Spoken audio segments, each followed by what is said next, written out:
I can't hear anything.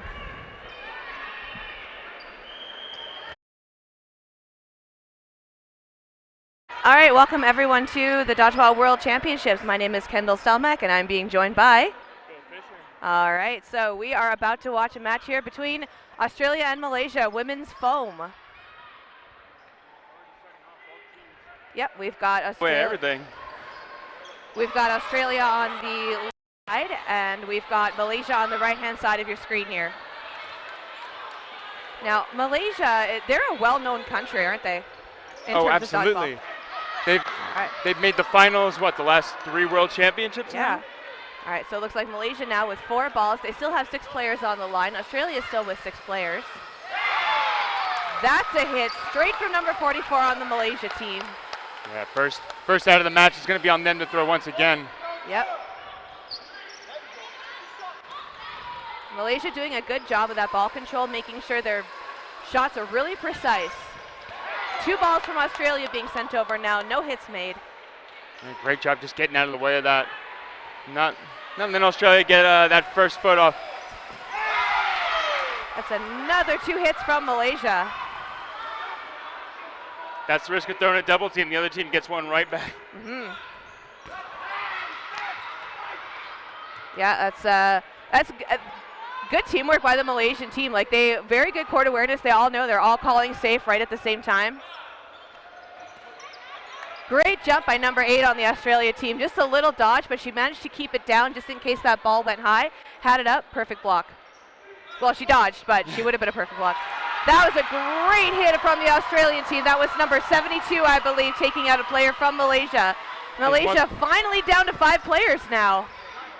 There's one thing I know about the Australian side is that their entire squad shows up and gets real loud. So that first out.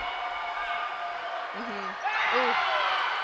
Don't think number 72 on the Australian team had that coming. That was a shot by number 44 again from Team Malaysia. It's a throw by number 28 from Team Australia. Just barely missing number 19 on the Malaysia side.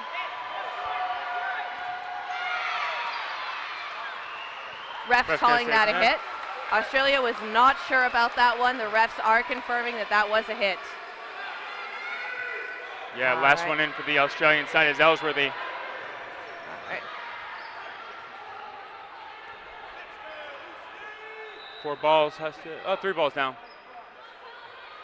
Oh, it does have 4. Yeah, she's got 4 balls. Sending one over to the wing. Oh. And number 5, Ang from the Malaysia team, taking her out as she dodges, going right up into the face. Yeah, solid connection. Yeah, she was avoiding that sideways ball as she was dodging, and then it goes right into her chest and up. That's the risk of being, you know, having uneven numbers, right? They could just swarm on her, and even if she gets 1 or 2 outs on that, it's worth the risk. Yeah, the counter shot was well done. Like, you got to give props to Team Malaysia for that. Absolutely, they look solid. Both teams have been training hard. This is the World Championships. We are here at the Saville Centre in Edmonton, Alberta, Canada. Yeah, first time in 5 years we've been in Canada. Oh, wow. Welcome back. Yeah. All right, first throw by the Malaysia side, no hits made. That's going to give Australia 4 balls now. Australia just talking it out.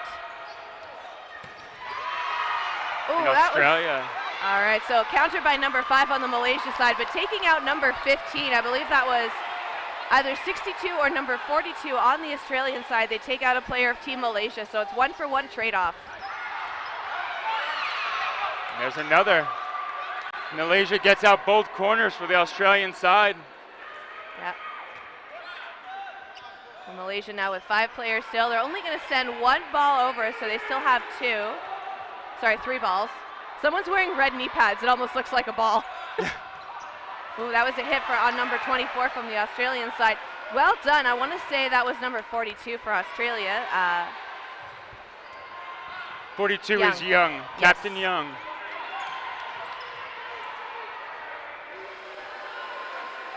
Australia just talking it out right now. Australia with Burden. Oh. Australia is sending a few balls over, but it looks like the ball retriever on the Malaysia side got a little bit in the way, so I'm not sure what happened on that side, but it looks like all the Malaysia players stay in. Number 72 on Australia, Trin, she dodged those balls. We have 4 balls now in hand for Australia's side. Australia going to throw. Beautiful jump by the Malaysian player, however, she did lose her ball. That was number 19 on the Malaysia team. And Captain Young putting the pressure. Yep. It's good to keep that pressure up. They've got more balls. They need to make those throws. All right, Malaysia now 3 balls, 4 players. Malaysia with burden to throw. Tran with the pre-throw counter. Yeah, that's a good dodge by Tran there. So that's going to be 3 balls now for Australia. So Malaysia still with burden to throw. There's a hit by number 42.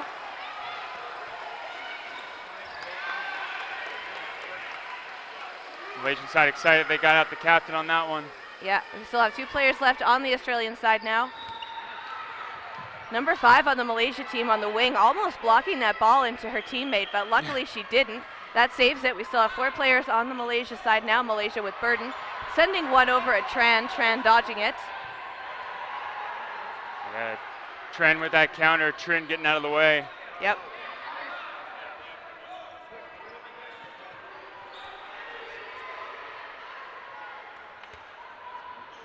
All right, so once again, Team Malaysia comes up to the line to throw. Australia is sending one over far to the back line as a counter. Trin with the block again. Tran with such excellent counters. They're coming up a little bit, you know, just off target, but they're right where they need to be. Yeah, those shots are really good, especially first game of the day too. I don't think we had a lot of time for warm-ups. So plus, like with the time zone change too for these athletes, that's going to be something that they're really going to have to take into account. Yeah, I think Malaysia got here early last week, so they've been getting adjusted. They've been practicing hard. From all the players I spoke to, those that were watching the Malaysian scrimmages, they were like, they're really playing. Like they were putting a lot of effort into those practices.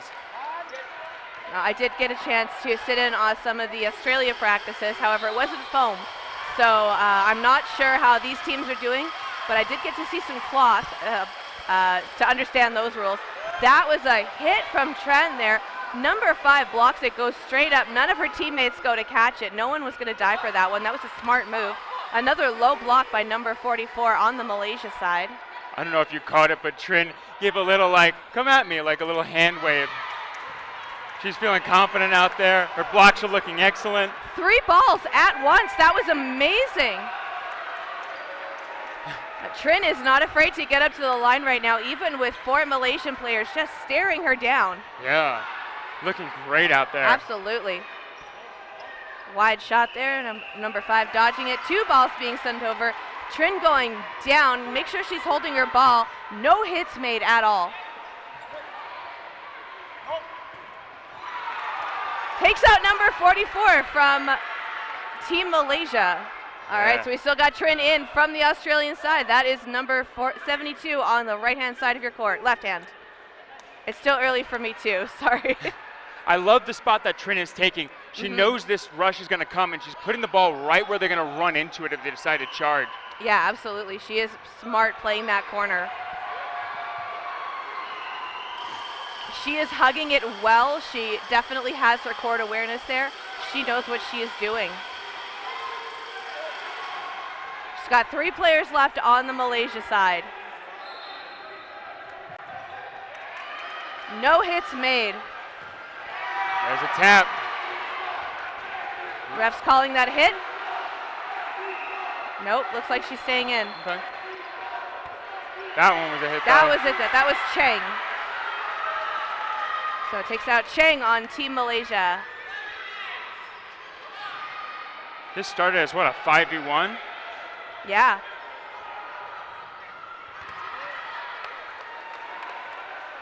You're in a 2v1 situation right now as Malaysia, but she's been pulling it back like Trin is holding her own. She is doing amazing. She's got 3 balls right now. Malaysia sending 1 over, so she's got 4. She's got to throw. Top block by number 5 on the Malaysia side. Like, Trin is definitely calculating her shots right now. And just one ball back and forth. Trin playing from that back line, staying safe, not letting them charge. She's got a good strong throw, so she can throw from the back really easily too. That's a really good thing to see, because you don't have to rush the line, because that does make you vulnerable. Malaysia sending one over, another block by Trin. 4 balls on the court now for Australia. Oh, yeah, she went for that counter, but they got her in the end. That's going to be the second point now for Team Malaysia, but well done by Trin. That was amazing. Trin went to the back line to start the next one, and the coach went, no, no, no. You've earned a break. You have a sit now. Yeah. And she did I don't want to say amazing too many times, but there's really no other word for it right now. Like, she held her own amazingly. Absolutely. Play that like an absolute pro. Staying back when she needed to, putting the ball right where the rush spot was going to be, not letting them take that straight path. Absolutely fantastic placement by Trin. And just they were struggling those throws in the corner too. Like, you could tell Malaysia was like, we need to get her out of that corner. Like, she was just hunkered right down. They were not able to hit her for the longest time. Yeah, I mean, that's got to be exhausting too, right? I talk about it all the time, that if you're that last player this early in the match, let 4 players try to exhaust you, because you're exhausting 4 players in turn, right? Every match after this, Malaysia's a little bit more tired than the rested lineup of Australia. Yeah, it took 4 players, and it was 5 players. She took 3 of those players out. Like, yeah, she's going to be tired, but think about those Malaysia players and how long it took to take her out. We're getting started now with set number 3. The Malaysia side called a timeout. That's what we were waiting for. I believe both teams will get 1 timeout per match. I'm not sure how long the matches are going to last right now. No connections off the rush.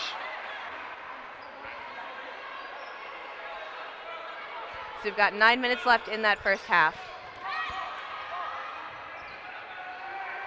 All right, so 5 balls.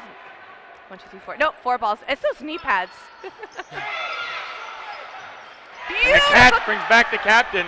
That was number 62 on the Australian side, Holcomb.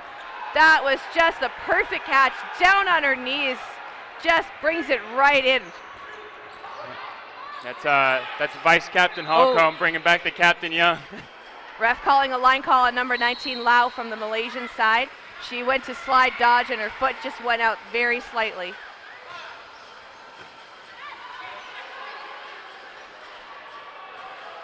Yeah, this is going to be a fantastic match. These teams have played in the semifinals, I'm sure, at least once in the last couple of years. But yeah, I mean, you have the Australian side here, you have the Canadian side watching. Beautiful shot. That was a hit on number 24 on the Malaysian side. I believe that was number 28 from Australia. That was Ellsworthy throwing that one. And that was a beautiful hit by her as well. Number 5, Ang on the Malaysian side takes out the player on Australia. Yeah, Lee. Looks like they're going for corners now. They kind of understand their strategy. Yeah, they're not scared to go for those corners. Getting through the blocking ball and taking out your primary corner.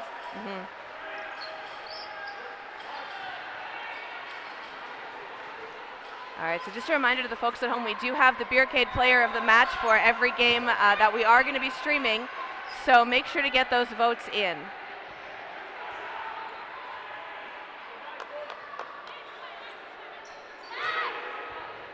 We're going to see a poll coming up shortly, so we're going to be picking some some players from that Malaysia side as well as the Australian side.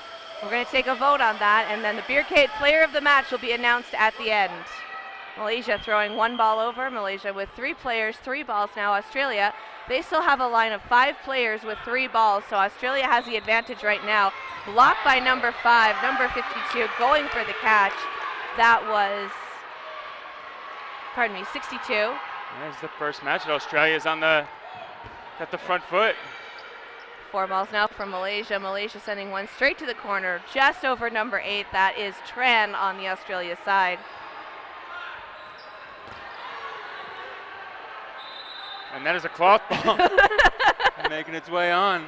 Yeah, we've got cloth going on one of the opposite courts. This is the first time we're going to have both formats at the World Championships. Yeah, you can catch all the cloth action at Twitch TV and then Dodgeball TTV 2. Yes. This is Dodgeball TTV 1 bringing you the foam. All right, 4 balls now for Malaysia. 2 players left. Now Malaysia, I've noticed, has a very interesting style of dodging. They get very low very often. And they slide a lot while they're low as well. Yeah, that Australian side is very... Oh, you're talking about the Malaysian side? Yeah, the Malaysian side. Oh, yeah. They're so agile. They get so small. They're hyper agile. They're such a hard team to hit. Oh. Nope. They're calling that one safe. That was number 28 on the Australian side, Ellsworthy. So she blocked the ball. She dropped it, bounced it back up, but it was not a disarm. It was not a disarm shot. Yeah, it looked like it bounced off the floor and out of her hands rather than the block. She blocked it, dropped it, picked it back up. So she was like, no, I'm good. I just messed that one up. Last in, Ang. Her turn with a 3v1. And there it is. Australian side will take their first point. All right, let's go Team Australia. So we've got 5 minutes left in the match now. We've got 1 point for Australia. We've got 2 points for Malaysia. Let's see what happens.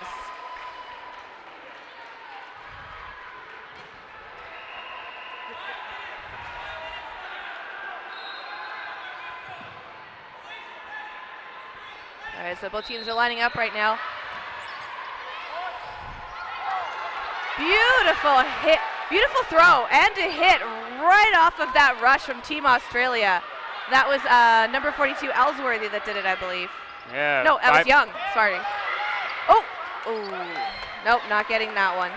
It looks like it looked like 42 Young was gonna go for it, but they decided, you know what, not to chance it right at the last minute. This is the first game of the day too, so we don't want to have any injuries. And dodging for balls can definitely do that. I think that was the beginning of this match. I think that was the first time that someone got out on the rush. I think every other time they've gotten out of the way of everything. Yeah, so that was a good surprise from the Australian side. They definitely were able to figure out that hole in the play. Good eye, Bill. Ooh. Great foot shot there. Yeah, that was number 44 from the Malaysian side.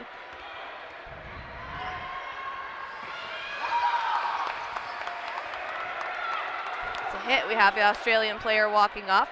We're going to see a lot of dyed green hair from the Australian players.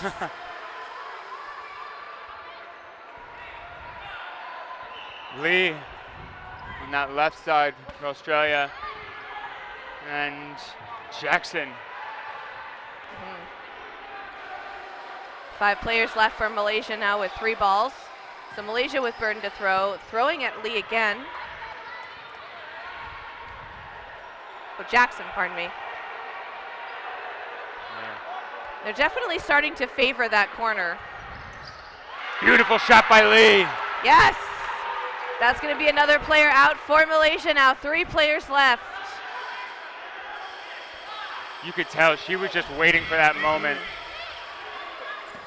Ooh, that was a beautiful foot shot by number 44, Chen, on the Malaysia side. So it's just going to be Lee left now. Lee sending a ball over, hitting the floor, bouncing a little bit up, so that's going to be no hit made. Block again. 4 balls for Lee Australia. blocks. Malaysia again getting low. That ball sailing right over like she was almost right on the floor. Yeah, pancaking out there just to yes, get under the counters. That's exactly what we're going to call it.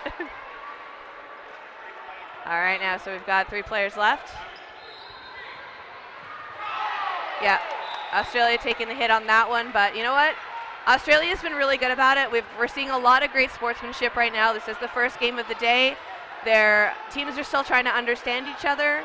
They're trying to figure out like what's Malaysia going to do versus like how are we going to counter that. Same thing for Malaysia right now. So I think both teams are playing really strong. Yeah, we got just about 2 minutes left in this first half. Australia wants to take this win, right? They want to make it within 1 point before going into that half. Get themselves that momentum coming into the second. Yeah. Ooh.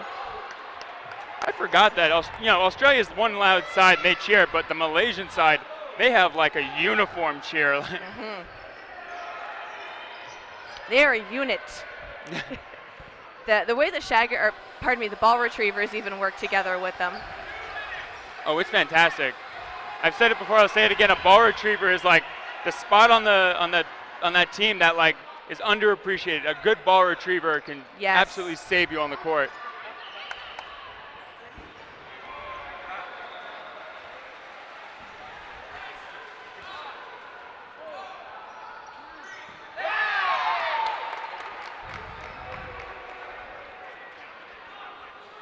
Hey, Nguyen tapped out first there by the Malaysian side.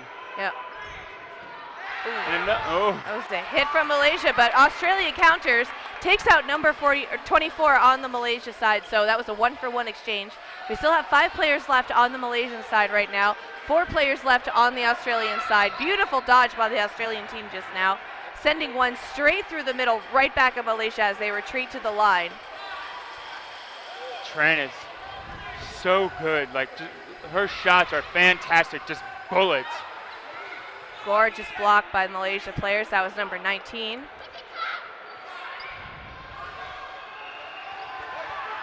Another block again by the Australian side. That was number 5.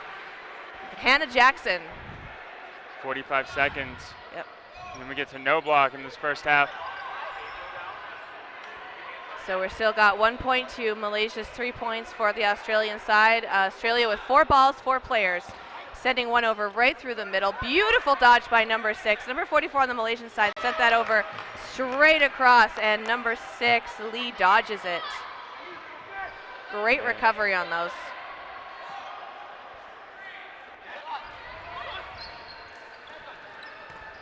Ooh, catch by Malaysia. That's going to bring in there now 6th player now, so Malaysia's going to have a full line again going into that sudden death end of the first half.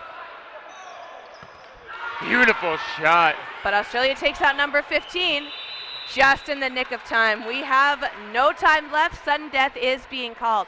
So Malaysia did bring in 1 player, and then Australia was like, no, we're not having that. They hit someone else out. So it's going to be 2 players on Team Australia because of that catch that took out one of the Australian players. Malaysia with 5, but no blocking in this sudden death match. Catches will count for re-entry. Jackson dodging that.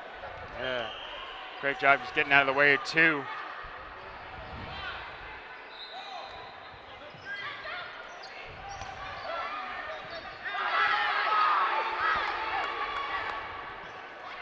Tran getting above it, Young staying alive. Yeah, they are, I don't know if that was coordinated on purpose, but one went up, one went down, both dodged. Malaysia looks absolutely composed. Ooh. Jackson going for the catch, not getting it. That's going to take her out. So it's just going to be Lee left. Oh, pardon me, Tran left on the Australian side. There's that first out. I'm finally being able to put names to faces and jersey numbers, so this is a really fun learning process to get to know all of these international athletes. Catch! Nice! All right, and back in on the Australian side, we have number 26, Nguyen. All right. That was a good catch, but unfortunately that was just from the ball retriever, so that does nothing for the Malaysia side. Almost another. Nguyen going for that catch, but you know what? I think that was a smart move because that throw was like a really good catching opportunity for her. Yeah, and Tran on the other side got a counter, keeping it within 1 player. She has a full 50-foot range, and she's been using it. Beautiful dodge jump there. It's going to be 4 balls now, 5 balls for Team Australia. So Tran has some work ahead of her. sending 2 over now. That's going to be 3 balls for Malaysia. Malaysia's going to have Burton to throw. They have 2 players right now. So Tran is going to retreat to that corner that's been so hard for Malaysia to hit. Yeah, not overcommitting either. Not letting them get any easy double teams. No, great court awareness. They see that they're trying to get those balls on the Malaysian side, so she kind of just skipped or shuffled along sideways across the court, which makes it really easy to turn dodge just in case you need to. Was not expecting that hit from number 44 Chen on the Malaysian side, so that's going to be 4 points now Malaysia, 1 point for Australia. We're going to be switching sides, and that is the first half of the first game of the Dodgeball World Championships. Yeah, fantastic job by Malaysia. Going up 4-1 into the half. Coming back from 3 games is a harsh feat, but you know, you got 4-1 in the first half. The other side can get 4-1 in the second half. You never know how these go. Everyone's been really close, except that first one. That first one was 5 against 1 player, but yeah. But I mean, just the amount of footwork, the amount of dodging, the amount of counters, like, and just hugging that corner. Like, Malaysia had to work for that. Absolutely. That was well done. And I did it with a smile. Absolutely. I didn't get the name of the player, but every time they dodged, just the smirk they had. That's something. When your opponent is smiling at you like that, when they're just getting around everything you throw, that psychological game is really going to throw some of those players off, because you expect to have like your murder face on, almost like I am serious. I am here for business, but nope, you got a smile on. It's like, all right, how confident is this person, and do I really want to throw that hard at them? Yeah. I'll get him this time. I'll hit him this time. I'll get you next time, Gadget. Looks a bit of a North American reference there. So not only did the Australian and Malaysian side swap, but even the benches swap. So the Australians could be on top of the Australians. We got a lot of Canadian players watching this match right now, some Team USA players. So I will say Team Canada Canada itself, we're known for being very polite. And Australia's part of the Commonwealth as well, so it's probably, hey guys, do you mind real quick? We kind of want to stay together. And they're like, yeah, no problem. So that's really great to see. Let's see who we have. Tran's back in again on the starting lineup for Australia. We have Lee. Young. Ellsworthy. The captain and vice captain, Young and Holcomb, right? Or Ellsworthy. Yes.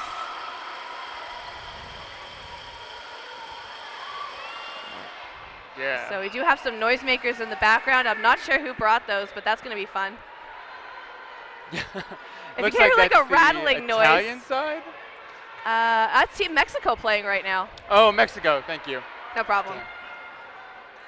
All right, so we're just getting ready for that lineup right now. We've got, we're just doing a little bit of technical work right here. We've got our production manager, Mitch. I think he's setting up those score clocks for us right now. Who do we have on the Malaysian side? We have at number 23, 47, 19, 15, 5, and 44. So I think we've seen a lot of these players throughout the game. A lot of strong arms, a lot of strong dodges, a lot of pancaking. Yeah. Malaysia's such a hypermobile squad. Like, they get so small, they dodge so big. They're never where they are, and where they are is so tiny. Like, yeah. It's impressive to see, too, on the Malaysia side. Like, I don't know if I have seen this in other teams, but one thing I noticed from them is when they slide horizontally, they manage to, like, even bend their leg and still slide, which gives them even more leverage to get further in that dodge. And a lot of times you want to keep your legs in a more stationary position when you are dodging, so you don't like catch anything and then accidentally injure yourself, like with a pull or a sprain or anything like that. So that's really interesting to see from the Malaysia side. And I wonder how many teams are going to be picking up on that throughout the tournament. Yeah. Their dodge form is absolutely incredible. Like the way they slide around a court with like ease. All right, and they're off. Oh, false start. Ooh, first warning. That's a warning on the Malaysia side right now. So 2 false starts will result in playing short that round.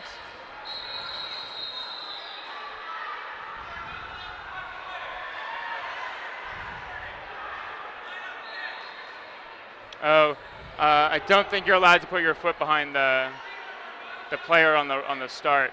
Oh, yeah, it has to be 1 foot on the line and then 1 foot in the court, and then you have to take it immediately off the line as soon as that whistle is called. So I'm not sure if that's something new that Malaysia has to deal with right now. This has been pretty consistent ruling for a while now. No balls exchanged. I think 1 throw from the Australia side, but no hits made. Malaysia 4 balls now. Just a slight dodge to the side from Young. So Australia now 3 balls coming up to the line. Taking out number 6 on the Australian team, that's Lee. Malaysia still with 6 players.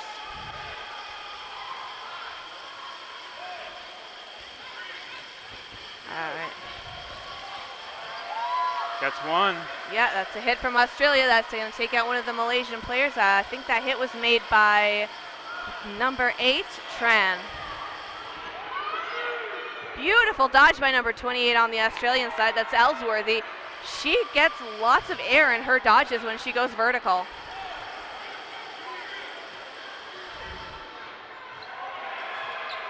Another great that one. Another good dodge from the Malaysian side. So 4 balls now for Malaysia. Malaysia with burden to throw. A captain shot. Yeah, going for a little bit of a cross court, but not nailing it. So Australia manages to stay alive with their 5 players. So teams are pretty much matched, going 1 for 1 on their throws right now.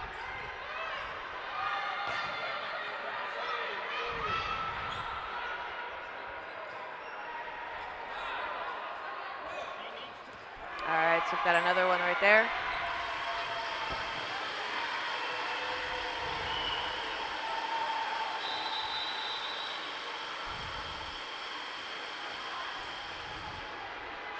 We get 1 minute timeout from the Malaysian side. Teams get 1 timeout per half, so this is going to be the second and last timeout for Malaysia right now. But that does also work to the advantage for the Australian team, because even though Malaysia called the timeout, Australia gets a chance to recover, talk, pull some strategy, and then we have the dodgeball dude filming everything going on with Australia right now. Phil Tran will be joining us later for commentary in the tournament, but right now he's filming content for his own channel, and if you haven't heard of them before, check them out, Dodgeball Dudes. Yeah, if you want to learn a lot, check out their stuff. Yes. So Australia did allow him to do that, so just in case anyone on the stream is wondering if they can just kind of show up with a camera, please don't. He has permission, that's why I'm mentioning it on the stream.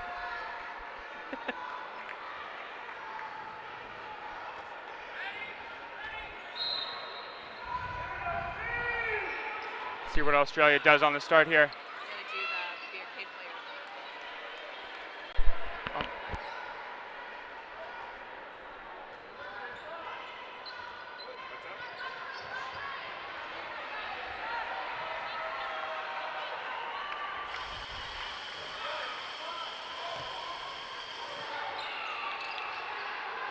Malaysia with 5 players still, Australia with 5 players still. Australia sending 1 over.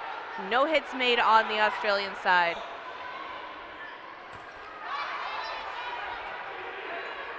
That was a block. Yeah, that was a block by the Australian side now. That was number 23, Fayad. Oh no, pardon me, Ellsworthy.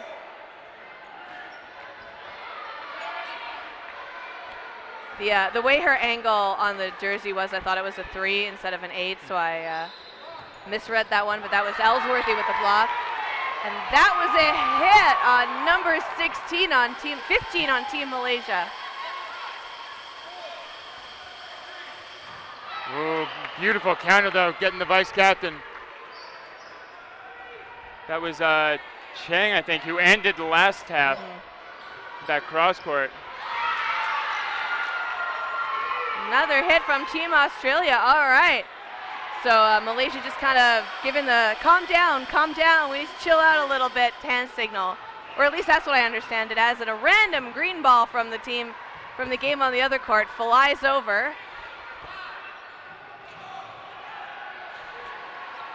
No hits made. 3 players left on Team Malaysia now. Team Malaysia with 3 balls. Australia with 2 balls now. 4 players on the court. Malaysia with burden to throw. sending one right into number 42. Beautiful catch by the captain, Alex Young, on Team Australia. That's going to bring back number 6, Lee. I think that Australian side has 3 catches now. You can't dodge a catch. Nope. All right, that is really going to boost the morale for Team Australia. I think Australia now 5 players because of that catch, 3 balls. They have the burden, sending 1 over. No hits made on the Malaysian side. Malaysia now 4 balls.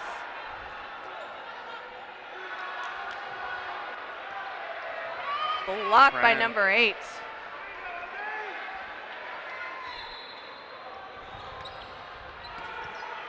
Ooh. Young going for a catch again, but that was hit right in the chest, popped up. So that's going to be 4 players now for Team Australia. Malaysia still with 2 players on the court. Lee going out on a block that hit into her knee pads. The Australian side getting really excited for that. Just a little bit short on that toe shot. Yep.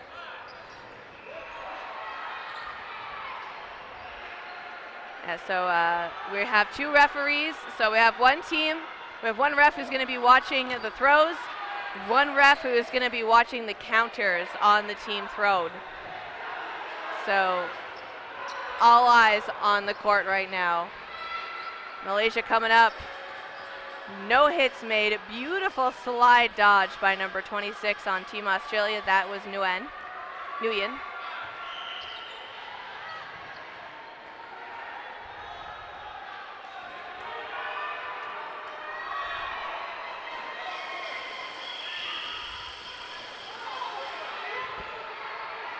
Nothing connecting there.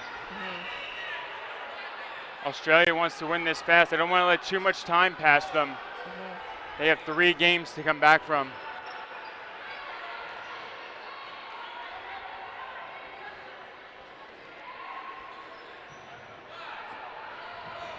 All right.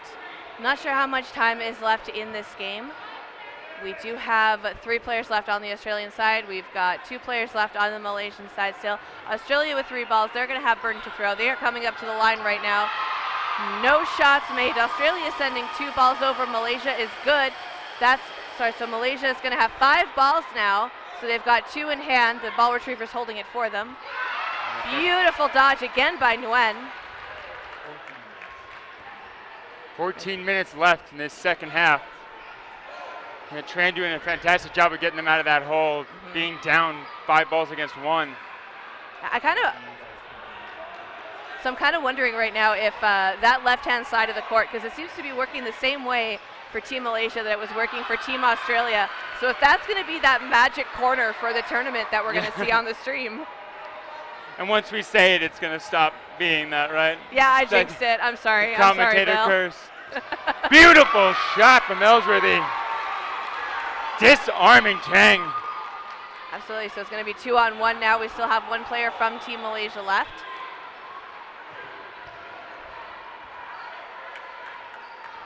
No hits made. Player from Australia still stays in. All right, so we've got 3 balls now on each side. Malaysia takes that throw even though it wasn't their burden. Beautiful blocks by her, sending 2 balls over. That's going to be 1 ball now for the Australian side. Malaysia with all the balls, just 1 player on the court. Lots of great fakes from that Malaysia player. You weren't quite sure when she was going to release there. And that's a knee shot on Tran. It's going to be 1v1 now. Yeah, the vice captain, beautiful spot. Tran, who's a 2-way player, right, has thrown absolute gas the one direction and had a major catch on the other. Ellsworthy with those high dodges. So it's interesting to see those Malaysian throws because they're a little bit, like they come very low. Like they tend to go for a lot of drop shots. So what we're going to see here is a lot of jumping possibly from Ellsworthy to counter those throws that the Malaysians are going to do. Ellsworthy, what a throw. Hitting that 60-foot line rep. Beautiful block by Ellsworthy again. Beautiful, and a great counter shot. Like she blocks and immediately releases one of those balls. She knew that they might not be able to see that one. She's only got one ball in hand. That is going to bring another ball back, so we're going to have 2 balls now on the Australian side.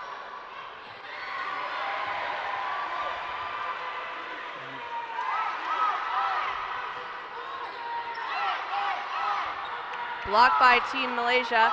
Team Malaysia now 4 balls, going in for it. All right, we only have 2 balls now on the Australian side. She throws again, she blocks it, goes straight up. That's going to be 1 ball now for Australia. 5 balls for Malaysia. This is getting intense with this 1v1. Yeah, this is still the first point of the second half. Yes. This is a long match, so I think Ellsworthy is going to be the one who gets to sit next round. Ooh. I like that change of pace. Coming off that back line and rushing. Yeah. It looks like Malaysia lost their footing just a little bit right there, but they recovered beautifully and stayed on the court. I think both players are getting a little bit tired right now. Their shots are landing, their shots are going where they need to. Unfortunately, both players are great dodgers. Yeah. So even though the throws are amazing, so are the dodges, which is just continuing this 1v1. I have a feeling that the next game's going to be a quick one. Yeah. Something about it, like, it's just going to pop off. But for now, slow and steady, 1v1. This is a big one, too. Mm-hmm.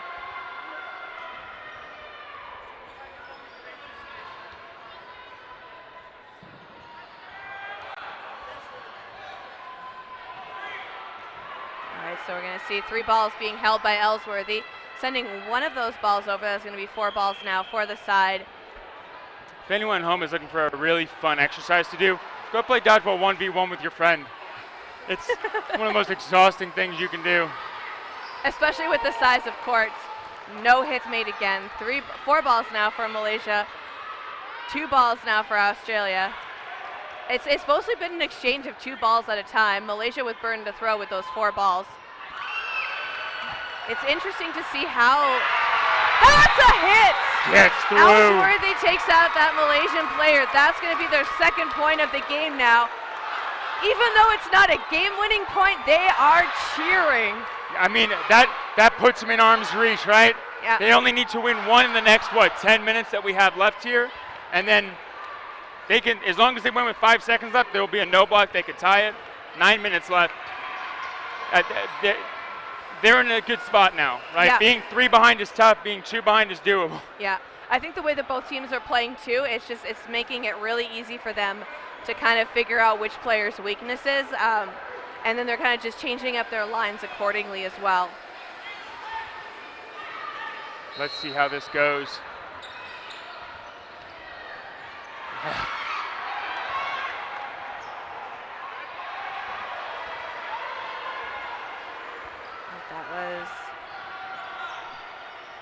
Australia kind of going for a throw off that opening rush right there. Australia not quite landing it, but Malaysia definitely took them off their feet a little bit. Australian with burden to throw now. We start this set with Ellsworthy continuing her not being hit streak and getting out of the way of the initial shot of Malaysia. Yeah, you can kind of tell early on which players are going to have targets on their backs based on how well they do in these matches. So I think the Australian women's team took bronze in Cancun. All right. Malaysia taking silver. Australia wants to win this and show, the very least they're swapping spot. Catch by number 8 on the Australian side. That was number 8. Jenny Tran, yes. Oh, number 47. Right in the ear, too, right on the side of the head there. Beautiful shot. That's going to take her out. Tran has been an absolute menace on the court. Yes. Another hit. That's going to be another hit for Australia. That's going to take us down to 3 players on the Malaysia side right now. Malaysia with 3 balls. Ellsworthy goes out, but you know what? That's okay. They still have 5 players left. Australia, this entire time, had their full line. We still only have 3 Malaysian players. Oh, that's going to be a hit from the Malaysian side, though. Yeah, getting the lead there. Yeah, Malaysia slowly starting to counter those throws. Great dodges there.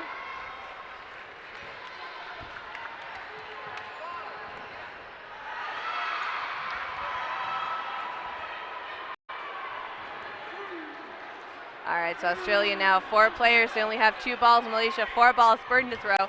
Sending one over. Blocked by Trin.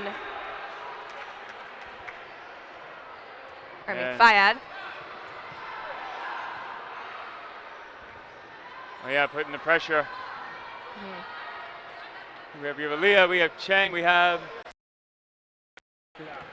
Ting getting hit in the face. It's going to be a trade-off, though. We got one of the Australian players are eliminated as well. So we've got 2 Malaysia players, 3 Australia players. Australia still showing a strong outing right now. All right, so the referees are counting down Burden. Whoa! Gigi Fayad! It's a great cross-court shot from Fayad right at the line, down to 1 Malaysia player now. Blocked by number 62 on the Australian side, Holcomb.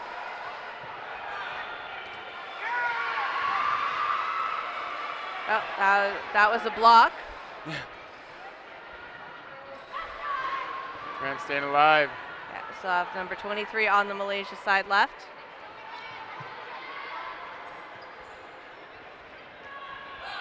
All right, 3 balls now for the Australian players.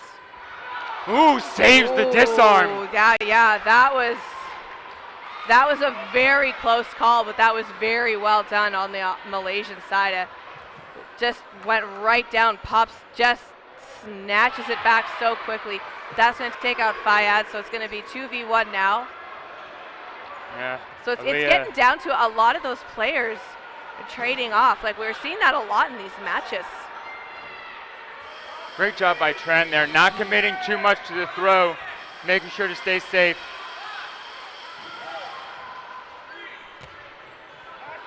Blocked by Tran. Right up into the ball retriever as well. I like the idea by Tran there.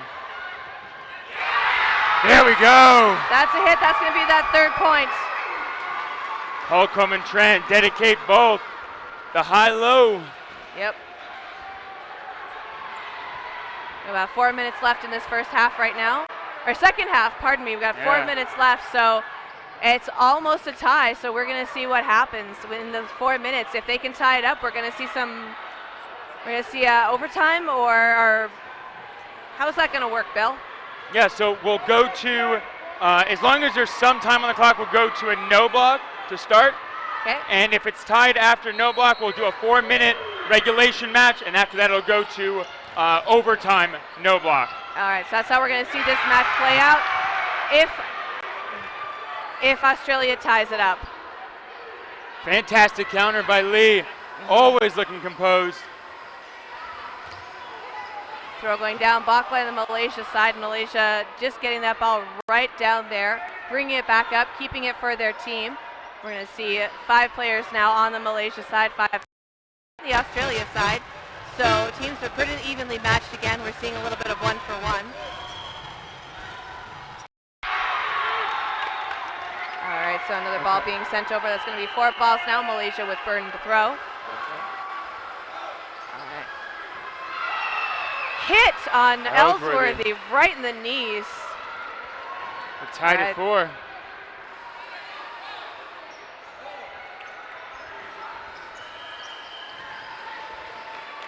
No hits made, so now sending another ball over. So that's going to be 4 balls now for Malaysia. Malaysia just talking out their strategy.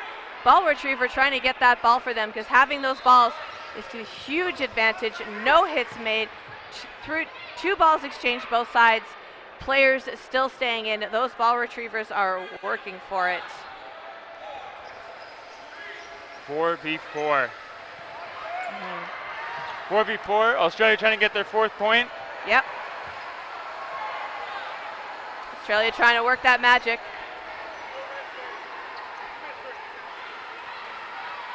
Tran low.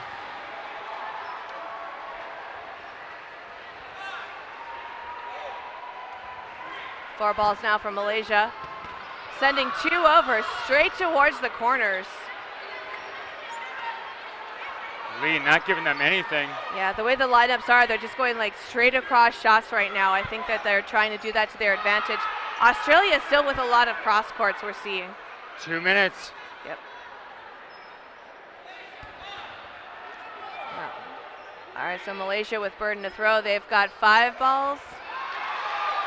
No hits made. That's going to give 2 balls now back to the Australian side. Yeah, so it's going to be getting over it. At 3 balls each, so we're going to send 3 of the Australian players up. Blocked by the Malaysian player. A lot of strong blocks that we're seeing made by the Malaysian side right now as well.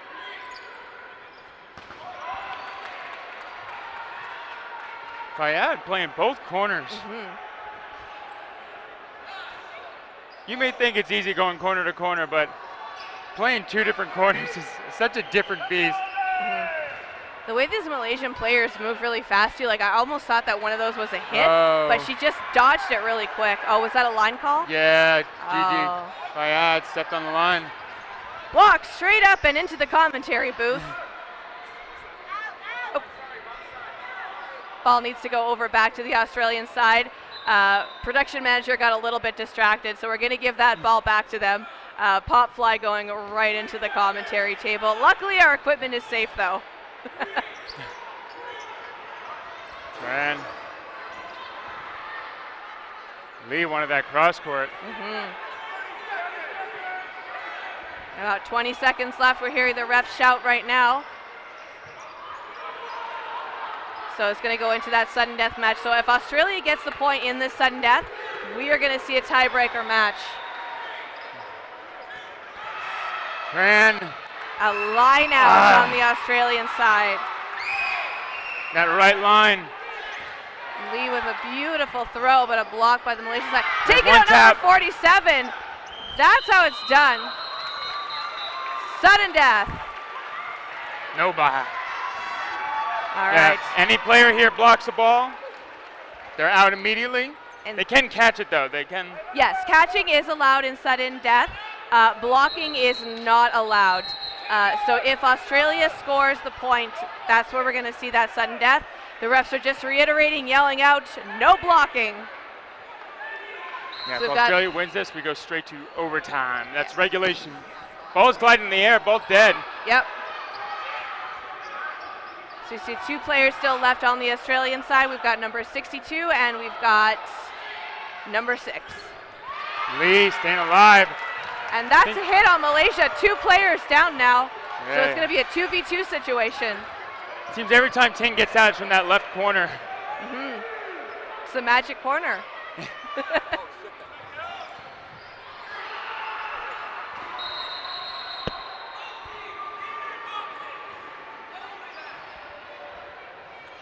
I don't know. I'm not sure what the ref just said there.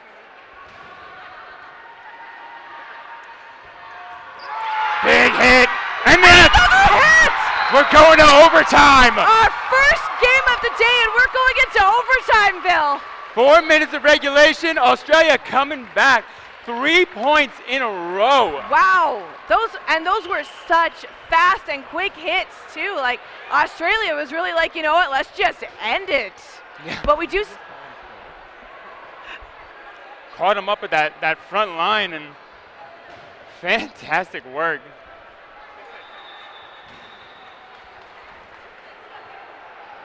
All right. Is it just a tie? Is it going to be a tie? Oh, I guess so. Okay, so we're just going to have it as a tie then. We're actually not going to see that sudden death one. But we will see that later on when we do have the longer matches. So I think we just had a little bit of misinformation happen there. We do have a lot of matches to get through at the moment. So I think maybe that's why they switched it up as compared to what we normally see to have a tiebreaker match. So it is a tiebreaker. So it is a tie. So I think both teams are going to get a point for this. Yeah, 1 point each. Yeah. Fantastic work by Australia. Yeah, absolutely. Fantastic work by Malaysia as well. Oh, absolutely. Starting off strong, 4-1 going into the half. Like, they showed their stuff. They look absolutely fantastic. So one thing I've noticed, and I'm wondering if you noticed this as well, and I think this is why Australia may have gotten that win in that last sudden death is Malaysia relies heavily on their blocking skills. Like they can recover those disarms and they can recover off of those like blocks where that throws the ball out, but Malaysia does tend to block a little bit more than the Australian side, where they kind of dodge a bit more. We're cutting over to the interview. All right, we're going to see the player of the match.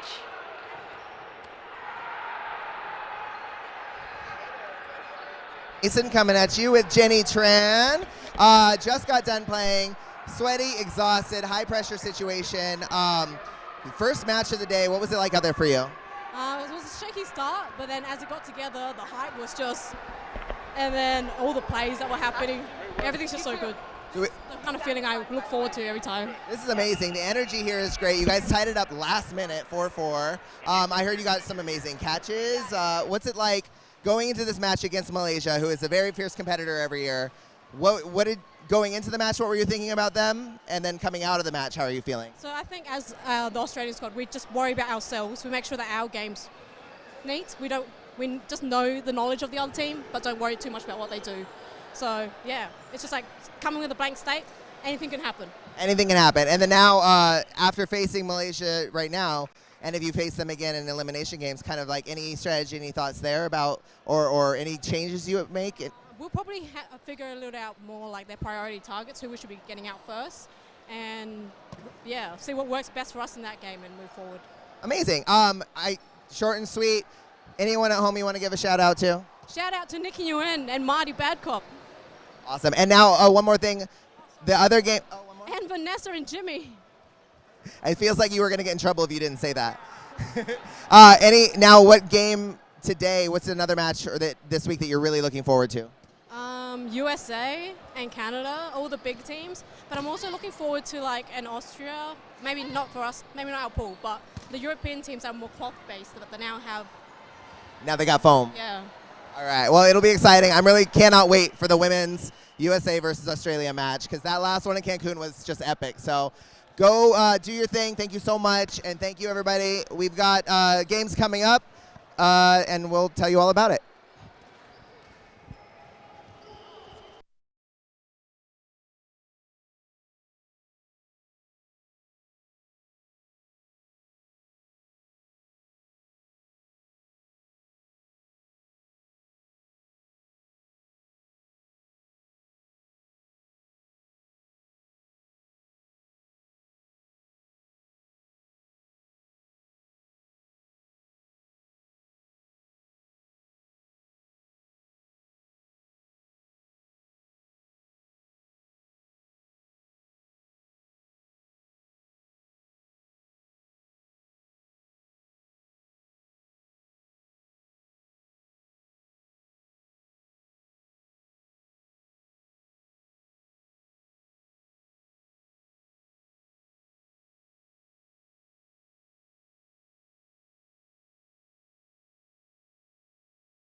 Ladies and gentlemen, welcome back to the Foam Showcase Court.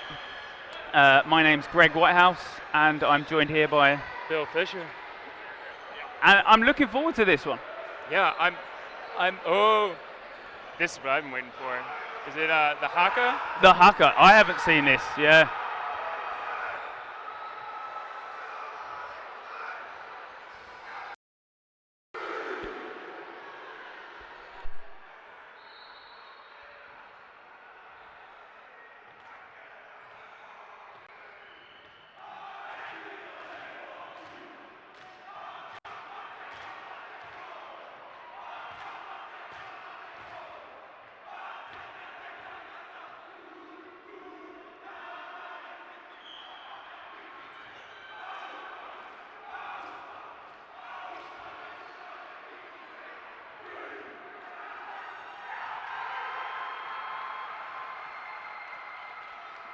And the haka there from New Zealand. I've only ever seen it in terms of on video. You know, we've seen it time and time again at Worlds. Something I've never seen in the flesh, and certainly a great experience. I love it. Every time you see it, just the energy that comes from it. What a way to get pumped up, right? Just ready for a match. For sure, for sure.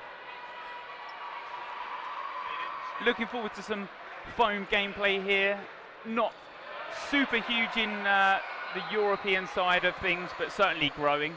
Yeah. And that's what I'm most looking forward to. There's so many going to be, especially a tournament, a 5-day tournament, a big learning curve for not just GB, but in terms of all of Europe as well. Yeah, I'm so excited to see this foam side, but I got to see some of the cloth side this morning, and I'm excited just to go back and forth. Like, the more I learn about cloth, the more I'm getting excited about it, and seeing the top foam players. Just we're at Worlds. Exactly, and that's the thing. What would you say the biggest sort of difference? You know, we spoke a little on the cloth side of things in terms of the difference, but foam, sort of the big differences are one, the ball type obviously, one more ball, and the court sort of parameters. Yeah, and then I think the foam ball just has a bit more movement to it, right? Like, you can curve it a bit different, like some different mechanical features to the balls. Yeah, it's manipulated a lot easier, should we say. Back and forth, no one connecting yet, right? 6 on each side.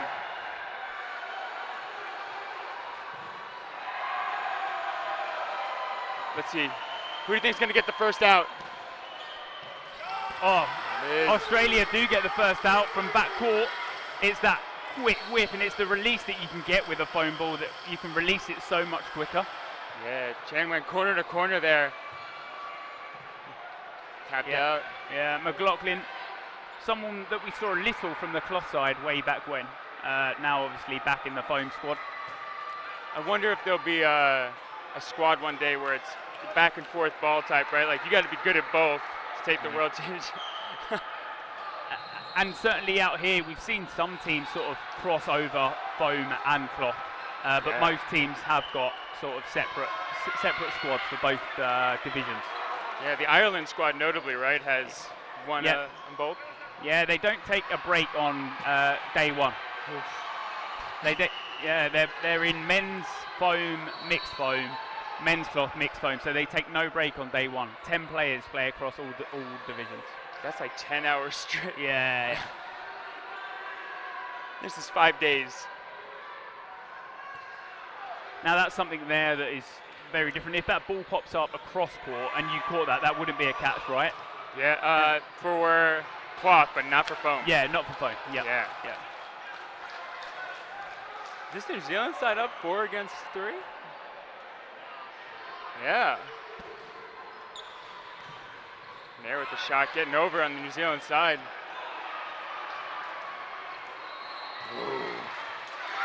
So Australia couldn't come up with the catch, but New Zealand could. Yeah, it's that player swing that we saw, pretty much even throughout the current standings. New Zealand obviously made that hit and the catch. Beautiful shot. Yeah, what a great whip from backcourt. You know, when you're last in like that, you get to just play your game, but it's exhausting. There's only so long you want to play your game, you know? Oh, that got through. Yeah, especially when you're holding the majority of balls. That's what I find the toughest. The foam balls, you can grab multiple, but you're then sort of restricted in terms of movements because you've got all those balls. You know, it's so hard to block when you're holding about 4 balls sort of in hand. Yeah, the number of times I see someone with like 2 or 3 balls in their hand, I'm just going for the balls. I'm trying to disarm them. Like, why not? Yeah. Every time.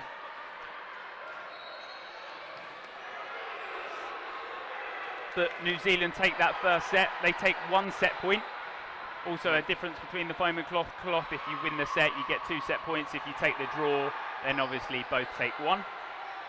Yeah, cloth side, 3-minute sets at most. Here, it goes till it's done. Exactly.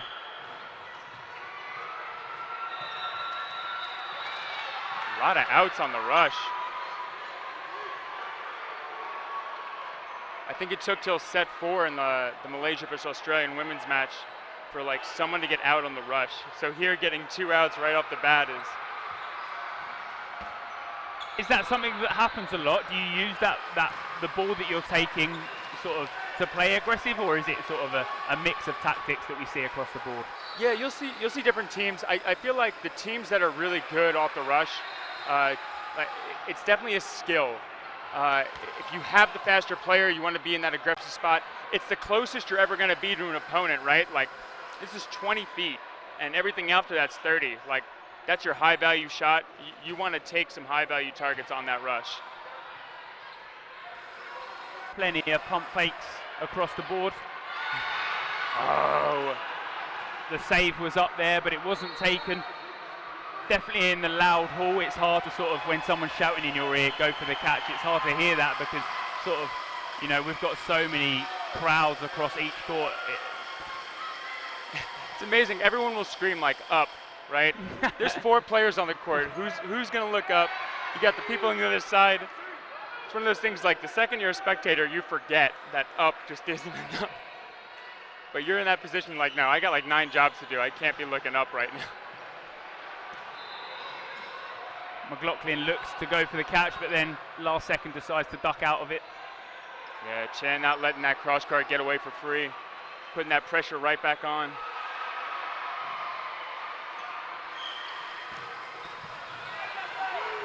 Beautiful shot. And that clamber back from McLaughlin there. It's that staying low and sort of tracking back to the corner. A lot of players feel a lot safer when they're back there. Oh.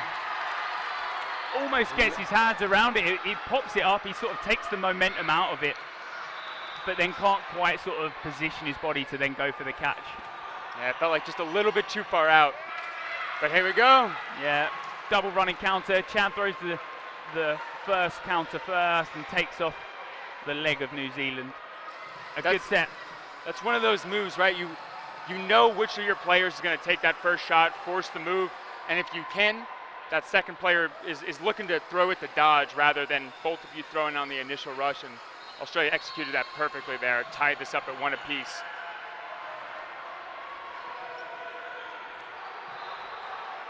Yeah, ignore the score on the stream. I don't know. It is 1 apiece. I think there's like a double overlay. Oh, that makes sense.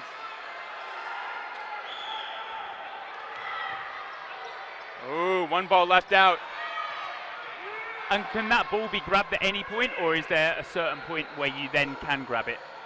Is it when all balls are live? I think when all your balls are live. That's a good question, though. I think when all your balls are live, you can grab the other ones. Ooh. I think 1 ball left on the side of Australia. Chan seeing a head turn and trying to take it.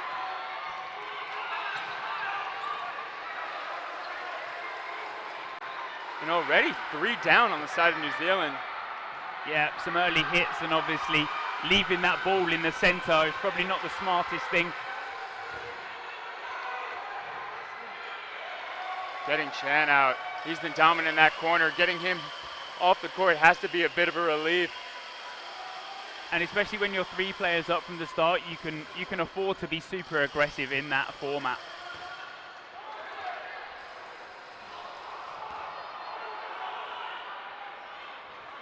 Good job securing that. Good pressure from McLaughlin.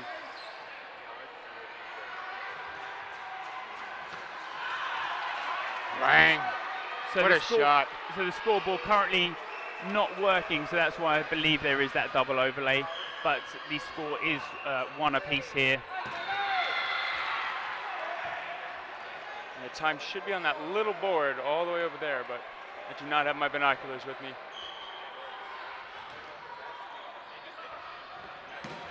Ooh, I think those balls hit in the air.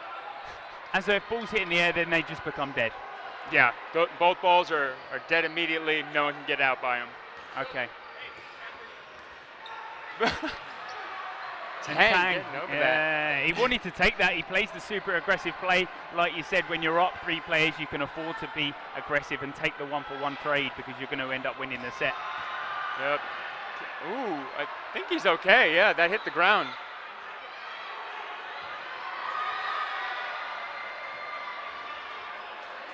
Last in, not a position you want to be in, but you're there. You got, ooh, jumps over his player for the, what a move by Tang. And the acrobatic play style that we see certainly a lot more in foam. It is there in cloth, but the foam play is a lot more, I'd probably back them to be a lot more acrobatic in play style. Yeah, right, those balls are coming a bit faster and move so much, like, you have to be able to almost like double jump like Crash Bandicoot to like get around some of these things. Yeah. If you could, it's something we spoke about in like previous European tournaments. Like if you had like and now we can obviously include foam in that. What is your like ideal player? If you were to like Frankenstein a player together, like in terms of like agility, like what are you looking for? Big agility, big arm, or like a mixture of all? Yeah, I think someone who, oh man. I would want like the dodging and the ability to get compact like Malaysia. I think, did it catch? Yeah, it was. It almost grabs it out of thin air down at the ground. Yeah, I'd want like the arms of the US. I think the aggressiveness of Australia, like, that's a Frankenstein right there. Yeah. That's a Frankenstein that's charging at you.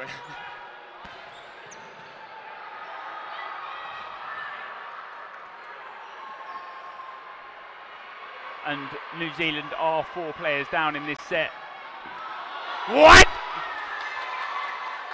That's just unfair. That's a cheat code. That's like a handful of cheat codes. Where's his controller?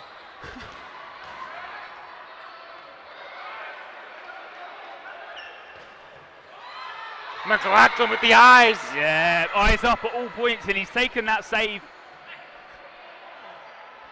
1-for-1 catches. I think that's 2 catches now for the side of Australia. 1 for the side of New Zealand. But I'll take the New Zealand catch. That was something. Yeah.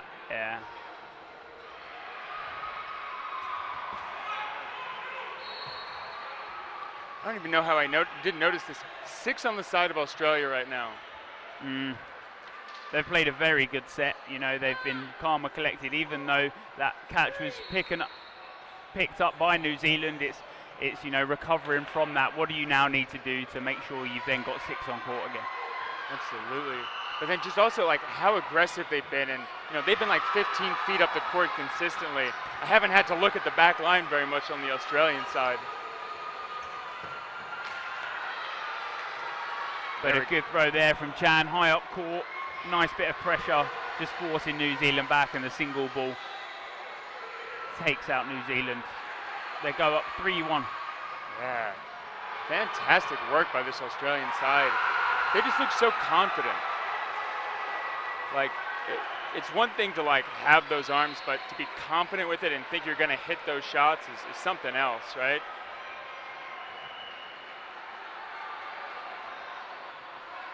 I'd almost rather a player who is a little too confident and had a little bit of a worse arm than someone who wasn't as confident and had a better arm.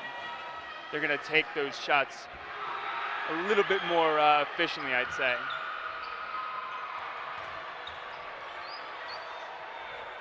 And a couple of substitutions for Australia. Who do we have here? Ball pops up from McLaughlin and he's called for the safe catch, but no one's quite got the front foot.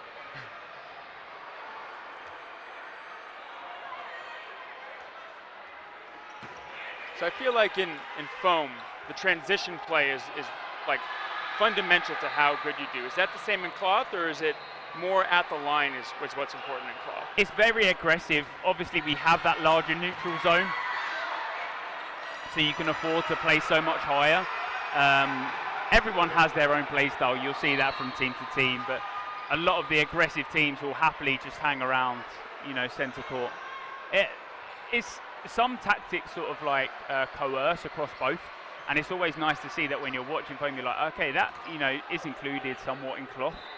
You know, we have the extra ball obviously in foam, and that changes things up, you know, dynamic wise. And that underarm ball, that softball type throw.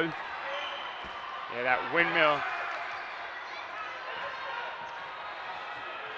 It's one of those things that I feel like foam, so many players throw overhand, right?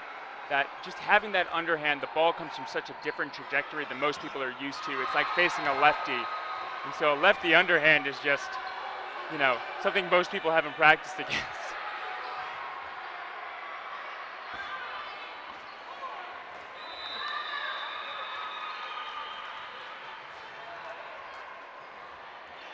And a standout player, I'd say, so far, number 7 for the Australian team. He's been so dominant around that centre court, and he's happy to hang around there. You know, every now and then we talk about the commentator's curse, but you had the exact right moment for that foot shot. The captain putting pressure.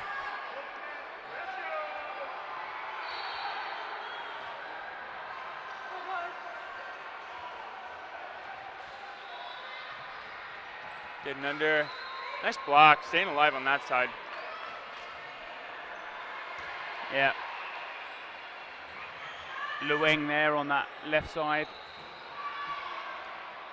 An easy block with the foam ball. They've now got to track back though. Getting over it, getting under it.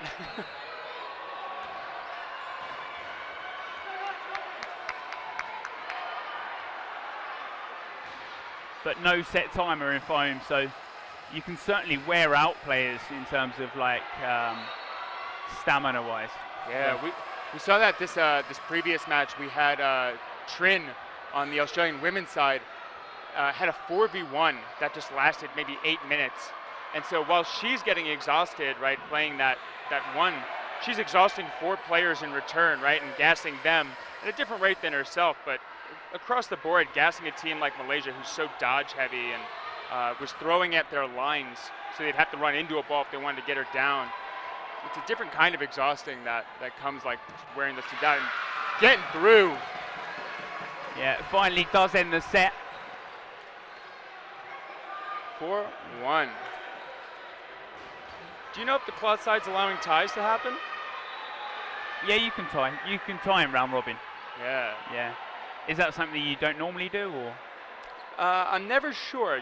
Sometimes it goes into like a no block or a, okay. You know, it's like a pretty short set normally going into. It goes down to, I believe in knockouts it can go to in like an overtime set, which is 4 minutes in foam. Yeah, 4 minutes, and then it goes back to no block again. Yeah. So, you know, at most it's like 5-6 minutes. But yeah, that first match of the day tied between Australia and Malaysia on the women's side. So a good result for Australia then, or yeah. Yeah, they started down 4-1 and came back 4-4. So that was if you missed the first foam match of the day, go back and watch it. And stay tuned because we got 5 days of dodgeball. Exactly. Oh, and he settles in behind that foam ball. Stern-faced, aggressive up the court. Reminds me a lot of Carolyn Lee on the Australian women's side, just making a catch and staying composed. You'll see a lot of people get like, excited, and Lucas on the American side calls it the cursed ball. They'll get a catch and they'll throw it and get caught immediately. But we have the same thing in foam. I would personally, when I play, if I make a catch, and I know that's a rarity, but when I do make a catch, that ball is always passed away from me, because otherwise I'll do something stupid. Yeah. The adrenaline gets pumping just a little bit too much. Yeah.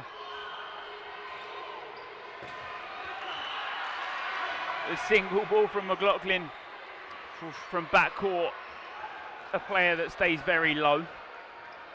Even when he doesn't have a ball in his hand, it's like he likes to stay low, like position himself.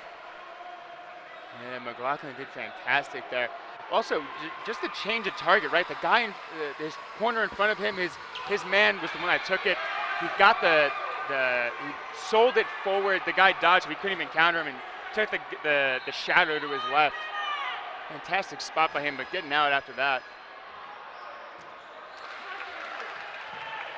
And now a 1-on-4. I like this guy's flow. Oh. But can't quite get his hand low enough to take that block. Hit on the knees. Australia played a very good first half so far, currently up 5-1. Yeah, this Australian side looking dominant. This is how you want to start the day, right? I don't know if they had a match before this. I don't think you can, maybe in terms of like mixed, but you can't, because obviously this is the second game in foam. I don't think you can play back to back. Oh, got it. Yeah. Unless you're Ireland, in which case. Yeah. You're playing all day. Yeah. Timeout by the New Zealand side. Yep.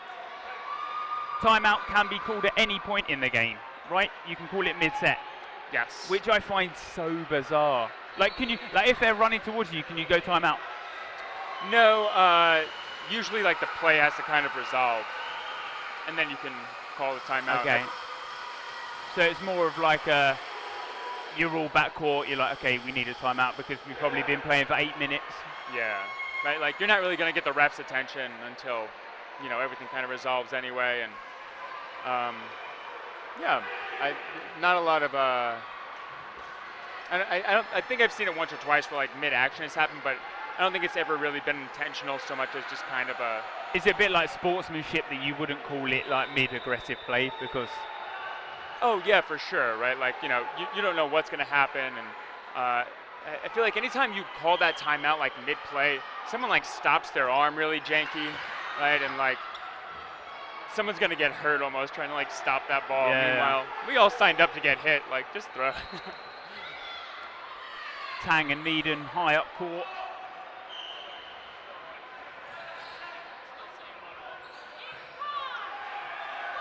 Did you ever see it on the claw side where you'll nice shot there. You'll see someone get hit, and then that follow-up shot will come in to like kind of guarantee it, and that person that got hit with the second one as well like looks upset, like, why'd you hit me? So it's a bit tough because obviously the rules have slightly changed. Like if you're hit by the first, normally you throw the second to guarantee that they are a dead player, but you can then take that catch because as long as the ball is live, you're still a live player. As long as that ball, the first ball that hit you, is still live. Oh yeah. Yeah, so it's like a bit of a crazy plays. Like we saw it in that game just there. Like you can take a catch because that first ball that hit you is way up in the air. Yeah, right. Like you'll see a lot of players though. That ball will go up and they'll just take that shot. But that's the exact situation, right? Like you want to guarantee that out. You don't know where that ball is going, if it's going to get caught. Like taking that second shot just to guarantee that out. I think that second ball is probably going to come in to distract them, but more like later on, because normally one would be slightly delayed. The second ball now is probably going to come and be aggressive that they've like jumped in the air for the first ball. Yeah.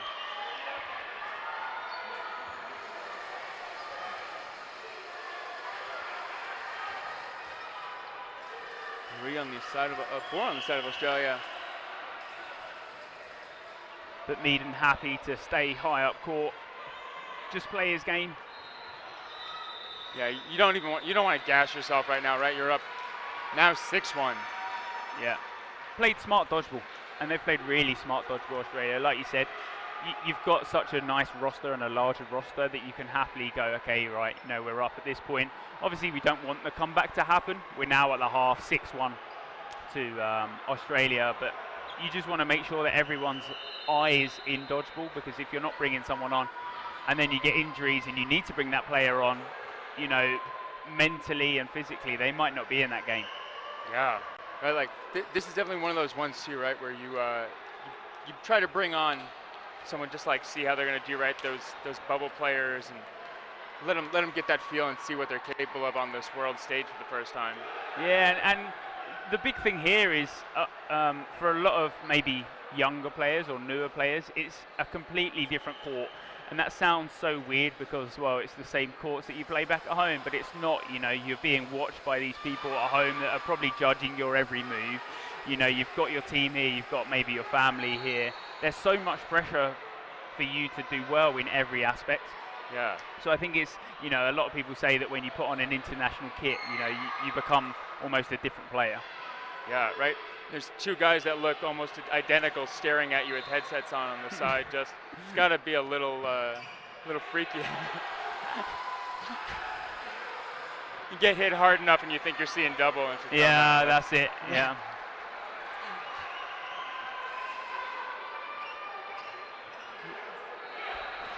Look, I think there's a ball over here.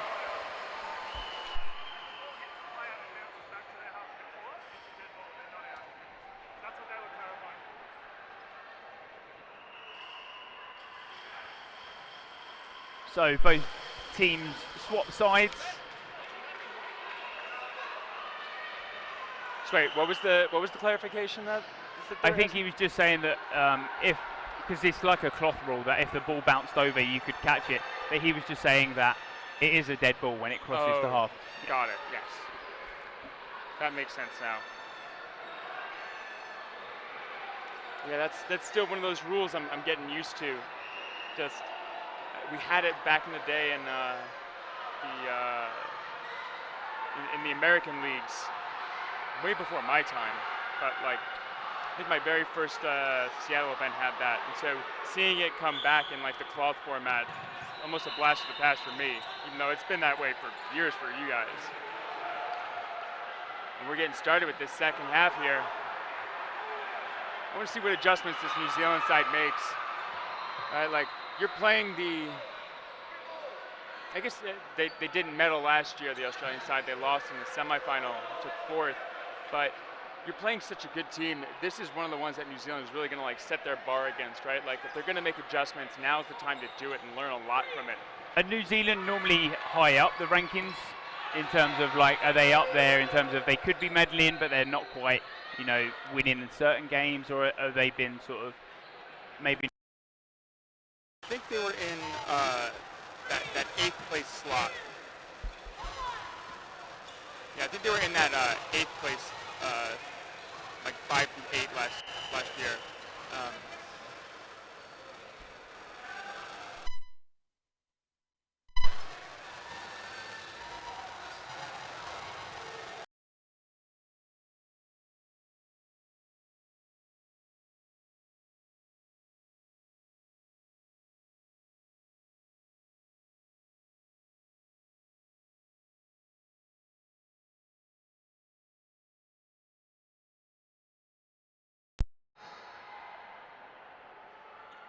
Yeah, so that ball that pops up then could be made as a save catch if he then grabs it.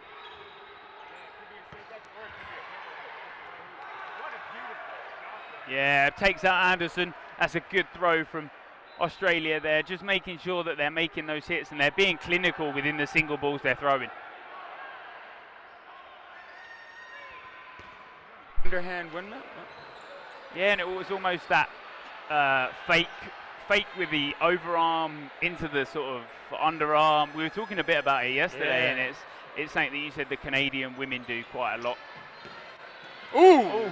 That was that was that situation I was talking about. That second one comes in and you have that moment of, I was already out. Yeah. We sort of have in cloth that if you're an outplay, your hands are up, and it just then clarifies that you have been hit. And But I feel like there's so many places that have like a different meaning to the hands up. Some are like, no, I'm safe when they do that. Some are, no, I'm out already. Like, we need to codify the hand signals across the court. yeah. And I'm sure over years and years to come that we will start seeing sort of the rule sets be somewhat similar. There will be mass differences, obviously, across foam and cloth, but a lot of the rules will align to, oh, this actually works quite well.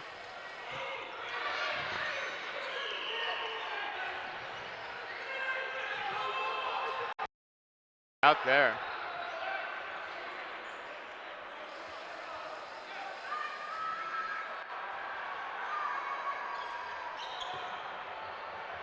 There's one thing I know about the Australian side is that their crowd usually gets very loud.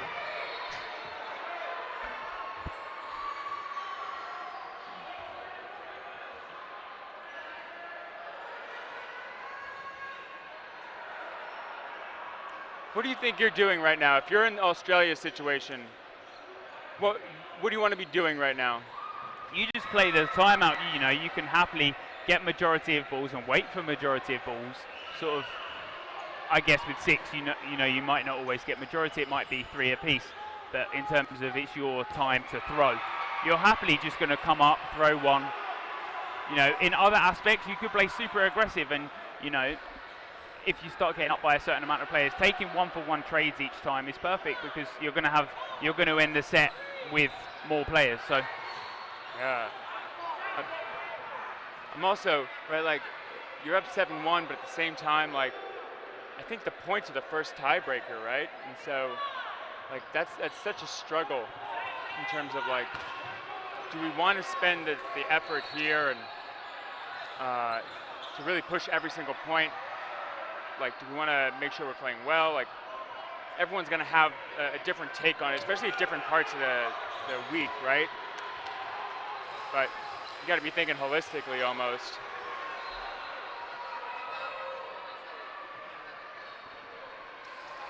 So with now both teams with 4 players, balls going at separate targets there, something that we probably see more in foam, that you're not aiming for one target, you know, because you're trying to catch people off guard. Sort of that wandering foam ball can take out anyone because, like we said, the movement on the ball and what you can do, you know, in terms of manipulating it, certainly you'll catch a lot more off guard. Yeah.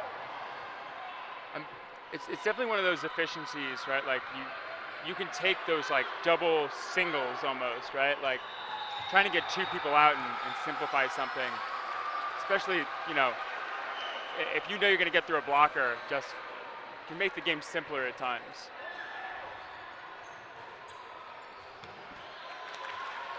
So the balls that come off court and are picked up by ball retrievers, can they be held off court for as long as possible? Yeah, they can be held off as long as possible. I just find that crazy. Yeah, it's definitely helpful. It's like passive, I think, as it may seem at times. It's you'll see some players use it very aggressive, where their retrieval will come up to the front, and they'll be able to more efficiently like get multiple shots off, right? Like you have one player with 5 balls, that retriever is making it so they have ball after ball, and so they can force players to dodge and take a shot and take a shot.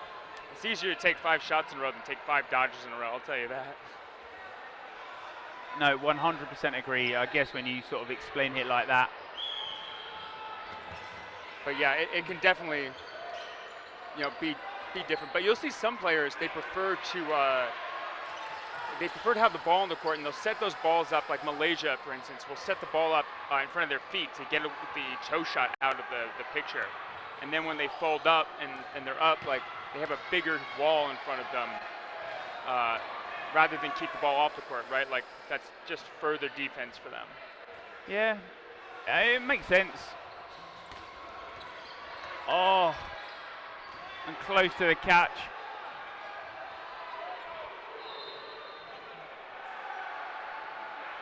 I want to see if New Zealand can get one more point here.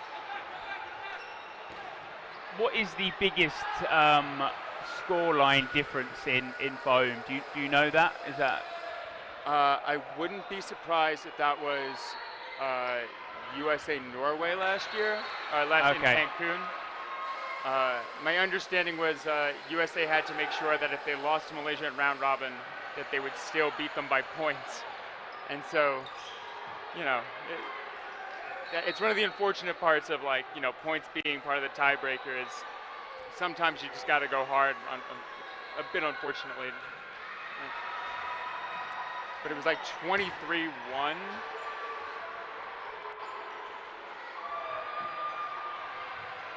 But a great pump fake.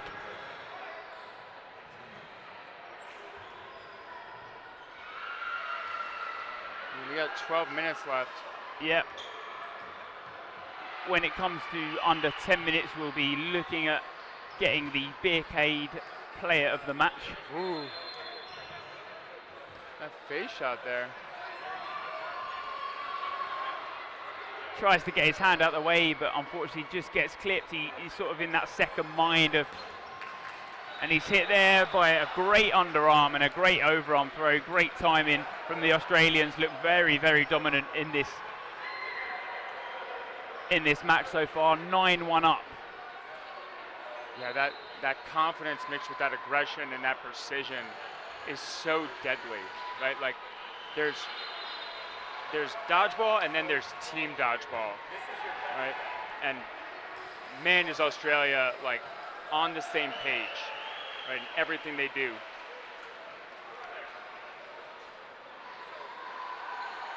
And there goes Phil running by.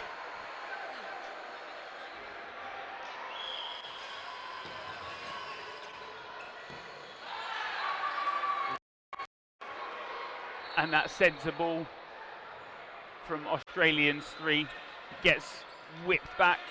A good opening rush for Australia.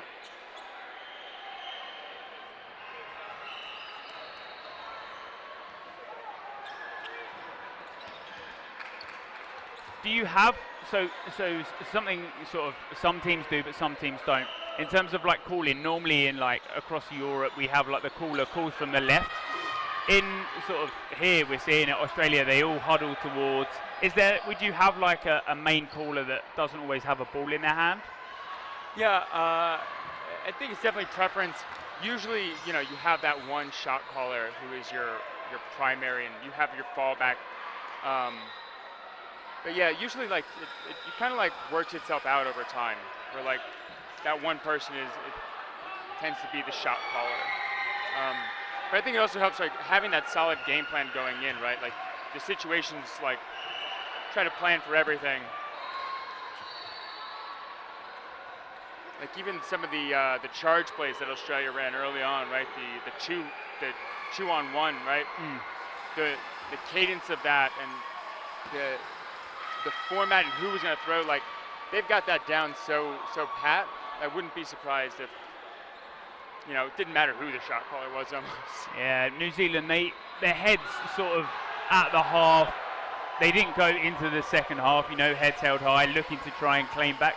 You know, Australia have had the momentum in almost every aspect of this game. So we're under 10 minutes. We'll now start looking at the Beercade player of the match. Bill, we're doing 2 players per team. Is that what you've been doing over here? Yeah, so we're looking for between 3 and 4 players just that stood out during the match, and make sure everybody is getting the credit they deserve for all the work they put in that match and calling out those highlights.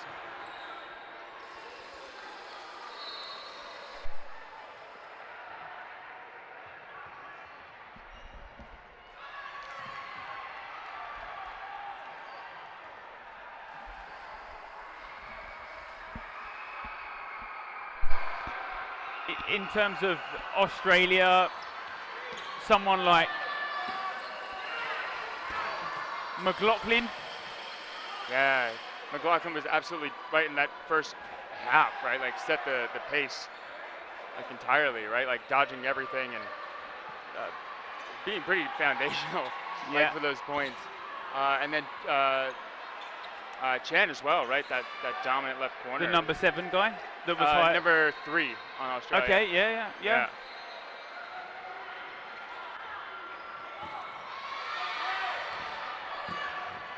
Beautiful back and forth counters. Yeah, super aggressive high in that sort of by the halfway line. Someone I'd probably put there is number 33. So BT for New Zealand.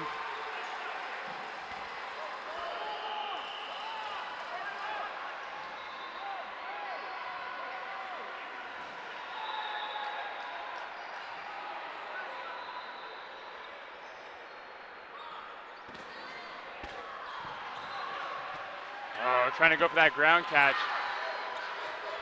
I think you were talking about that yesterday, right? Like, how some players are just so fantastic at being on the ground and catching from any position. Yeah, it's that, you know, that's where they feel most comfortable, and you'll see the players drop so early because they'll back themselves to make that catch from low down.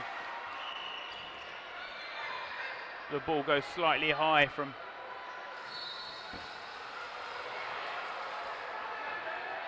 Can New Zealand get their second point?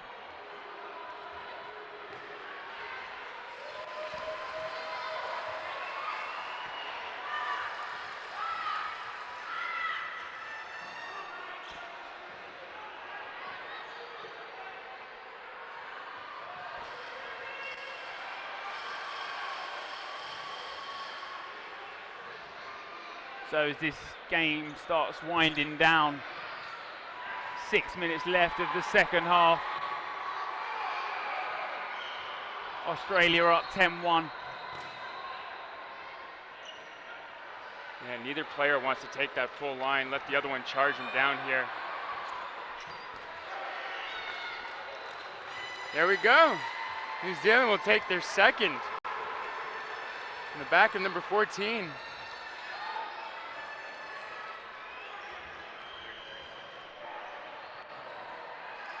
And so the poll will go live in the Twitch chat shortly for that Beercade player of the match. Yeah. We'll get tickets to the after party to get some free drinks and all that. A little token of something, right? Exactly.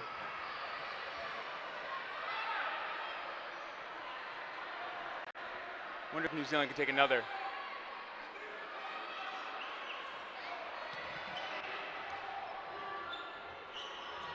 New Zealand aggressive off the rush, can't connect.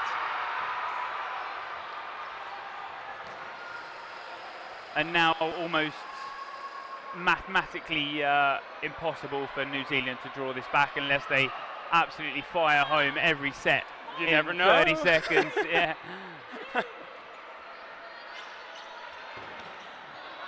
Oh, and a double hit there, and it's probably commentators to us as we talk about New Zealand looking at making a comeback. And that's the kind of play New Zealand wanted, right? Yeah, Like exactly. That double, especially getting that chest shot into your teammate's back and seeing the ball pop up. Like, there's something about that. Like,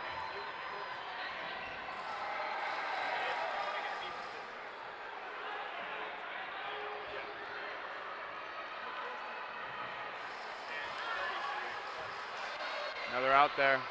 Yeah, Anderson hit out, goes for the block, but unfortunately sneaks past the ball. It grazes him on the back. It's unfortunate too, the two players, ooh, that windmill.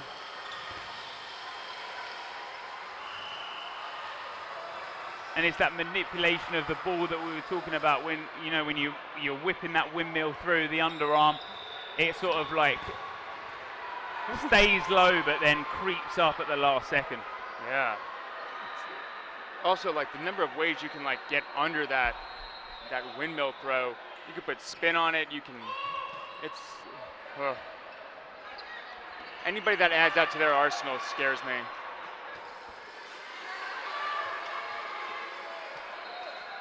And the underarm does catch some players unaware. Australia looking to not let New Zealand bookend this.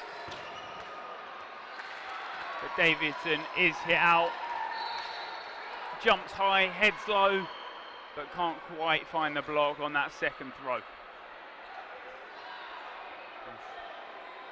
This is a tough first match for New Zealand, right? Playing And that's sometimes the hardest thing, you know, dependent on one, your group, and two, who you're facing sort of early doors. You're always looking to get your eye in and sort of your momentum for the day. When you're facing sort of these top teams that, you know, are arguably hunting for the medal, you know, it can be somewhat punishing. At the same time, like, I've always felt I've learned more from any loss than a win, right? And just 11 losses, right? Like, you're gonna see things in your game, especially on the stream court. Like, you're gonna find a lot of things that you could fix. I'm looking forward to see what New Zealand does the rest of this tournament and how they come out swinging. And sometimes, and that does happen, you know, you look back at the first game, you know, look, we've done this wrong, we've done that wrong, but this works really well. Why aren't we using this more? Sort of sometimes it's a bit of a beating you need to sort of waken you up a little. Yeah. Right, and you know, if you're gonna learn a lot, it might as well be day one, match one, right? Exactly. Because out of each group, 2 teams will make sort of the semi-finals from each group. That's correct, right? Ooh, I think. Do we go into quarterfinals or I think it does go to quarterfinals. Yeah. Okay. Yeah, I think playoffs start on Friday. Okay, but that seeding obviously does count.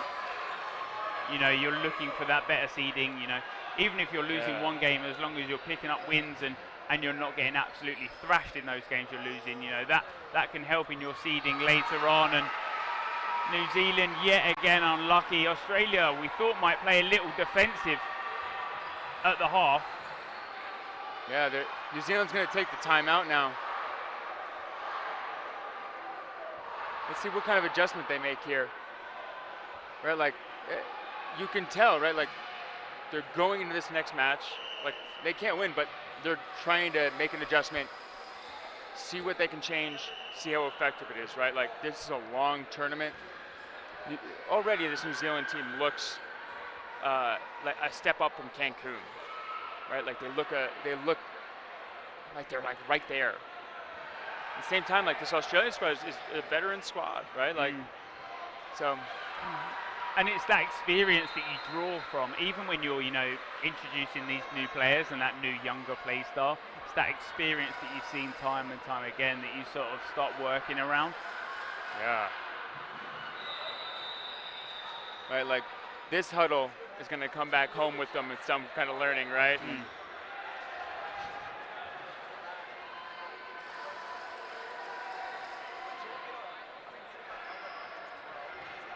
So you can take out, so you can use one timeout for the whole game each, or do you get one each half? I thought you got one each half. Okay, because Cloth-It's changed to one each half this year for us, because normally we're only used to one for the whole game.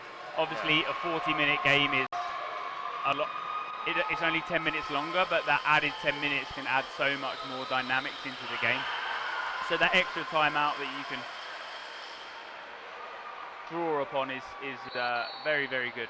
Yeah, right. It's hard to use your timeouts effectively as well, right? Like, there are teams.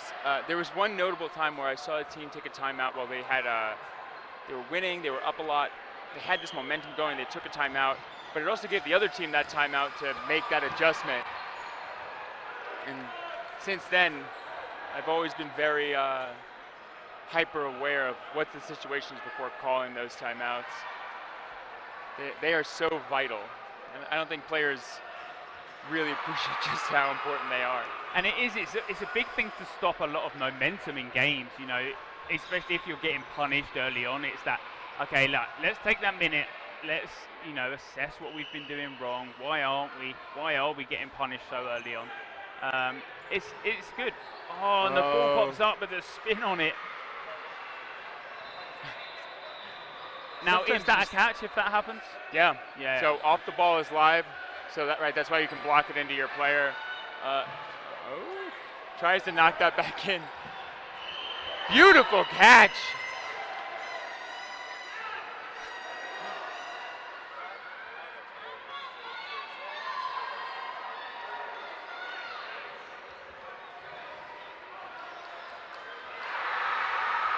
We're in no block. Okay, so they don't just shout no block, they like stop play.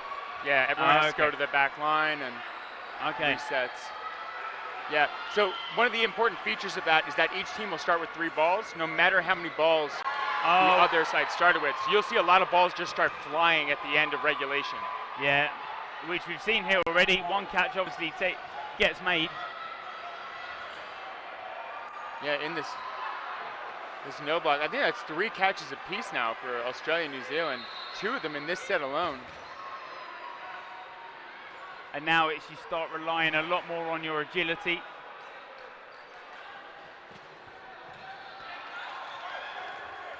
And those catches you're also looking for.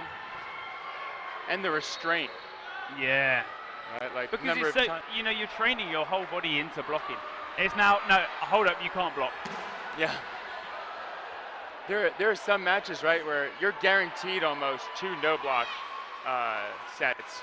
And for some foam matches, like, you know, we don't have that set timer. That could be the majority of games at times, right? Like, you could have like a 3-2 where 2 of those games are a no block.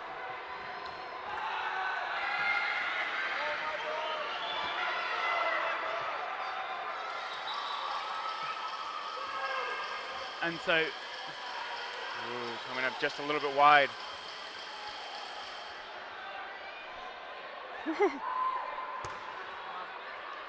risking his life down on his knees, looking for that catch. Those knee shots or something.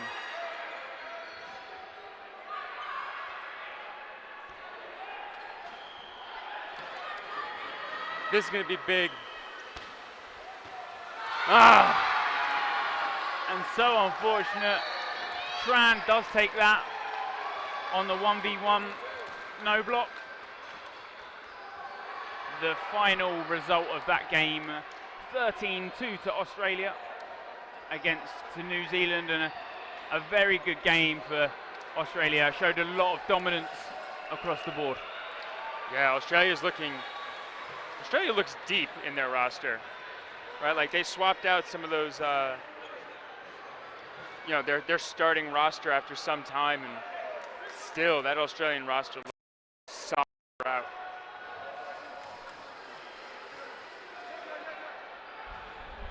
Okay, I think we're about to swing over to our player of the match interview. Just in a second here. So I believe Chan ended up picking up player of the match, the BK player of the match. Yeah, he earned it, right? Like, what a way to set the pace of this match. I think being a vital part of winning like the first 5.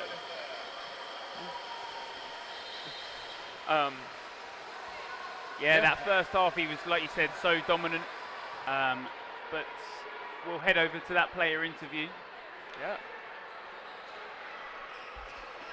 I'm kind of like, oh, maybe got to change this up a bit. But I think, I guess first game nerds got a lot of new players, but the team really pulled it back together. Played all 12 guys. Everyone played well. I think the score showed it in the end that we trained really hard, and yeah. Well, your fans at home are really excited. If you didn't know, you were voted player of the game. That's why you're here talking to me right now. So for all your fans at home, anything you want to say for them who are up very early watching this game? Yeah, really thanks for the support. Like, it's like 2 a.m. Our next game's at what, 4 a.m., 5 a.m. I know it's like a weekday, so people got work, so appreciate it, especially the non-uni students. And Cindy, I love you. That's so great. Looking forward to see you guys play more of this game, and congratulations. Thank you so much.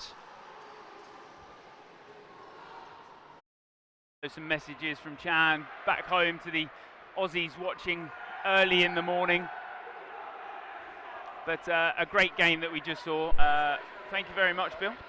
It's been a pleasure. I'm looking forward to more phone.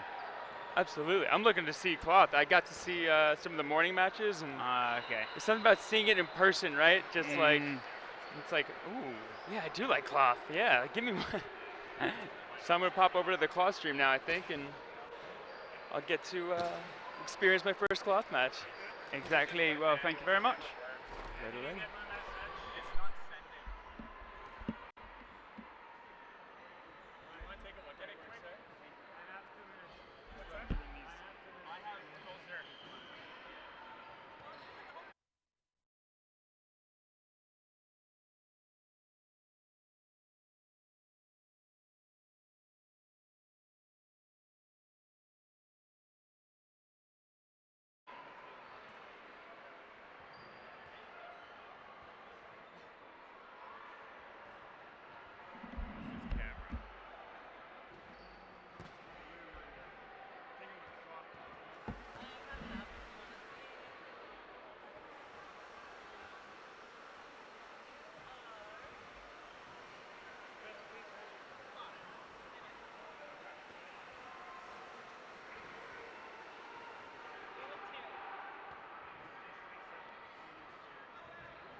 watch this game either with Australia. I was just like, how did it go?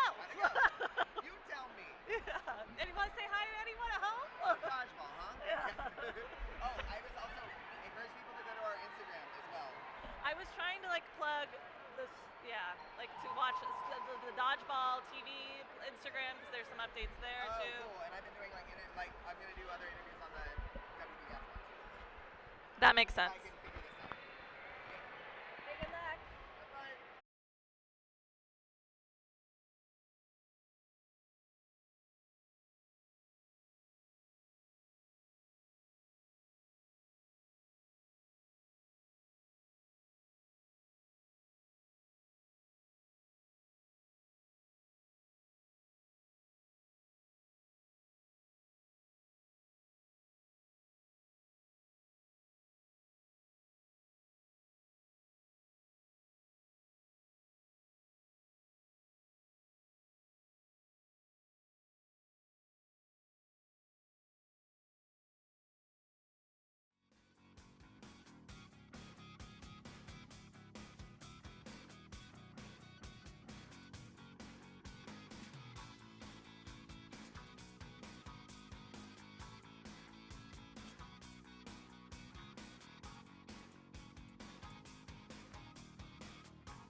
Hello and welcome back to the WDBF World Championships here in Edmonton, Alberta, Canada. My name is Elisa Westman. And we are really excited for this next match coming up. Mixed foam, New Zealand versus Ireland. All right, so Ireland has already played earlier today, I believe. So it's a lot of the same players that are playing for cloth and for foam. So they are getting a lot of playing time in this tournament between mixed, women's, and men's dodgeball. Yeah, we're definitely going to be seeing a lot of that this time, as well as a lot of these teams, like that, like I said, the Irish team, they've got a lot of overlapping. So it's interesting to see how that's going to affect their play style as well, just to make sure that they don't get too exhausted. So New Zealand is going to be on our right-hand side in the black jerseys. Obviously, Ireland is in the beautiful green jerseys on the right-hand side of your screen, and we are going to get going very shortly. So I know cloth is more the dominant ball type in Ireland, so for a lot of these players this is their first time playing foam on the world level. So it's really exciting to see what they're able to put together here, what kind of competition they're going to bring to this tournament. And they are off. All right, so that was one going over right now. That's a shot on the New Zealand player right in the foot, right from the cross court. That was number 25 on the Ireland team. That was Paul Coombs. Counting down now for the Irish side. They've got 10 seconds to throw, sending one ball over. That's still going to give them the advantage with 6 players left on the court for Team Ireland. Only 2 balls, however. Even for those of us who have seen New Zealand play at the world stage in the past, this is the first time that mixed foam has been a division. So this is the first time seeing a lot of these female players, and it's really going to be interesting what kind of competition they're going to bring to this tournament. Men's and women's is going to be a very interesting one to watch in the mixed divisions, as well as new format. I think we just had a player line out right now. He was just explaining that to him, but you know, he's taking it in stride. He's walking off. So New Zealand with burden to throw right now, 3 balls. I think day one for a lot of these players that aren't used to a certain ball type is going to be a learning day, as we are all getting used to the rules for the other ball types. I know I'm not a cloth player at all, so foam is my specialty. So this will be a fun one to see, because I just saw a lot of the Irish players doing cloth, and so just watching them playing it and me try to comment on it versus watching the foam and me being able to do it is, I feel like I'm learning with them now. Absolutely, absolutely. Very different rule sets between the 2 ball types. If you are interested as well, in case anyone wants to see a little bit of cloth, that is on Dodgeball TV 2, channel 2 on Twitch. So we will have 2 live streams going all day. For those of you that just might be waking up in your country of origin, I know it's very early in New Zealand. So if you're just tuning in, welcome, welcome. Hope you have lots of coffee for your morning watch parties to cheer on your home country. That was a hit on number 81 from the Irish side there, so the New Zealand player is walking off. That's Sam Gillies. We have 2 players left now on the Irish side with only 3 balls. They send another ball over. That's going to give them advantage. Lots of exchanges being made very fast in these rounds because the ball format is very different compared to the cloth. So I think a lot of the Irish players, it's going to be a lot faster for them to throw these balls. Absolutely. McCartney and Spence still left in for Team Ireland. 3 players on the New Zealand side. Advantage New Zealand. Spence walking off on that. Yeah, just confirming with the ref that it was a hit, so he is taking that out. It is really nice to see them confirming just in case anything does happen there so they can stay in. Looks like McCartney coming up to the line to throw. And again, I'm sure a lot of this is a foam ball type. The way it feels when it hits you is very different than how a cloth ball feels. So if you're very used to a certain ball, you know, it's going to take a little bit of getting used to here. It's a different whole set of muscle memory to try and kind of figure out. That was a hit on number 18. That one came from the New Zealand side. I believe it was Logan Paddy who did that. Logo Paddy who did that one. Number 1 on the New Zealand side. First game goes to New Zealand. It's kind of interesting to see just after watching the Irish team play cloth. A lot of their throwing movements are very similar to how they play, which is you can kind of see a lot of very short hits or short throws being made versus kind of a lot of the long shots that you normally see in the foam format. False start on the New Zealand side. The ref's just calling it right now. And a big reason for that as well, what Kendall just mentioned, is that in cloth, if you throw a ball, you have to throw it within a meter of a player, or else the thrower is out. It is not like that in foam. You can, in theory, toss away a ball if you don't want it on your side anymore. So for those who are getting used to a different ball type, they also would have all of those strategy and techniques that they might need to adjust for as well. Hamilton Brown getting hit off of the opening rush right there. New Zealand giving it a throw. Looks like the ref just making a call right now. Not sure what that was regarding to, but the New Zealand players were just backing up right now. They have burden to throw with 3 balls. Number 66 on the Irish team, that is Taff. He's one of the captains, going for a block right there, just barely missing it, getting him right in the shins.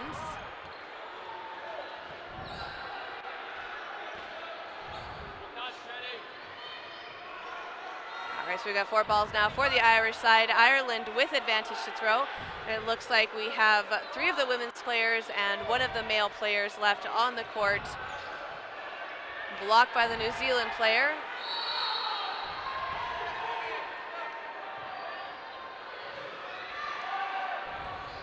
So New Zealand coming up to the line now, burden to throw, 3 balls. Right in the legs there. That was a beautiful dodge by Logo Paddy again. Oh no, pardon me.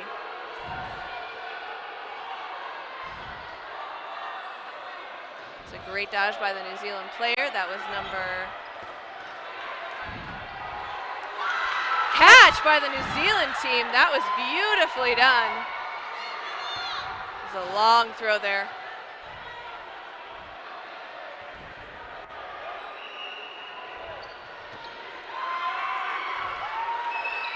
Number 55 stepping out, Nicola Lunny. Yeah, she went for the block but didn't quite make it, so I think that duck was kind of a headshot. And they're going again. Throwing at number 77 for Team Ireland, that is Evan Spence. He's the only player left on the Irish side right now. They still have 5 players on the New Zealand side. He's doing a good job of surviving. A lot of foam is learning how to survive and dodge. It's definitely an agility game. Yes. There is a lot more court that you have to worry about. There's no neutral zone. So being able to run away as soon as they come up to the line and throw and use those corners and the back line to your advantage is really helpful in a foam game. Unfortunately, number 77 does get hit out. That's going to be a point now for New Zealand. So we are going to be 1-1 right now. Or no, 2-1. Pardon. 2-0. New Zealand's got a little bit of momentum on their side right now, so they're going to try to probably continue to push it. It's Ireland's job at this moment to throw them off a little bit, come up with a new strategy, and try to get this next match.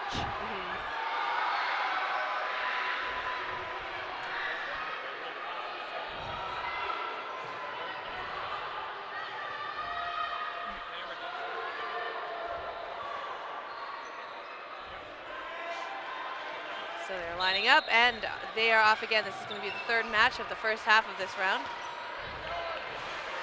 Going a little bit over, the ball retriever going into the stands for it. That's going to get 4 balls now to the Irish side. So the Irish side is going to have advantage. They're going to discuss some strategy real quick, come up to the line, and they have burden to throw in 3 seconds. If no balls are exchanged in that 10-second time, all balls are forfeited to the opposite team. And it only takes 1 ball to change possession in foam. A single ball counts as a change of possession, no matter how many balls are on your side to begin with. Yeah, it's 6 balls compared to 5, so it's going to be So it's going to be an extra ball, no matter what, for these teams. Most teams are used to playing with 5. 3 players left in for Team Ireland. They're likely going to be looking for a catch right now to bring in one of their own players. And for those at home who don't know, a catch is probably the best thing you can do in dodgeball. Not only does it take the thrower out of the game, it brings in one of your own players back into the court. So a big momentum change if a catch could happen here.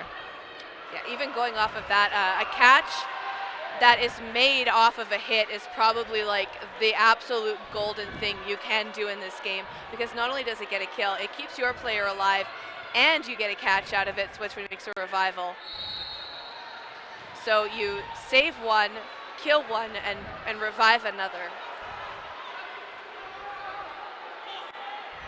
New Zealand just calling hold, hold, hold right now. They've got 4 balls. They're just discussing which targets they're going to pick at. And it looks like they were going for number 66. Number 66 just kind of shuffling his feet a little bit there, kind of figure out if he wants to counter that or not. It is a little bit different to be throwing from those hard lines. So what they're looking to do is a team throw. So what that means is more than one player comes together to throw at a single target. It's much harder to catch a ball when 2 balls are flying at you versus 1. So it does, since New Zealand does have more players and balls at the moment, that does seem to be their strategy. Absolutely. Number 66 throwing cross court right at number 11. 3 balls now for the Irish side. Ireland only with 2 players now, so New Zealand does have the advantage with balls and with players. Throwing a little bit low, bouncing and going up. That's going to give that 4th ball now to the Irish side. Ireland sending one over, even though it wasn't necessarily their burden to throw. Throwing from the knees, that's a little bit hard to do, but it was interesting to see Ireland do that. Looks like that was a hit on the New Zealand player from number 66 on the Irish side, John Taff, who is one of the team captains. Also left in for Team Ireland, Nicola Lunny. She is now the sole player left in for Ireland.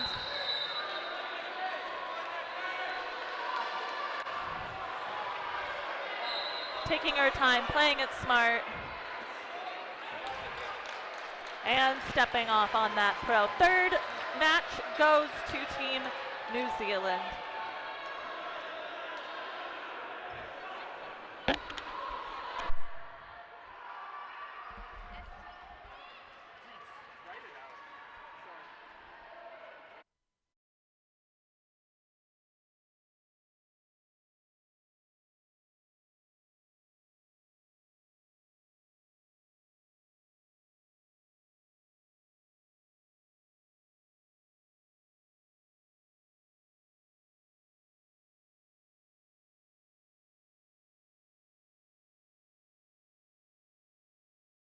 A little bit of a change up here.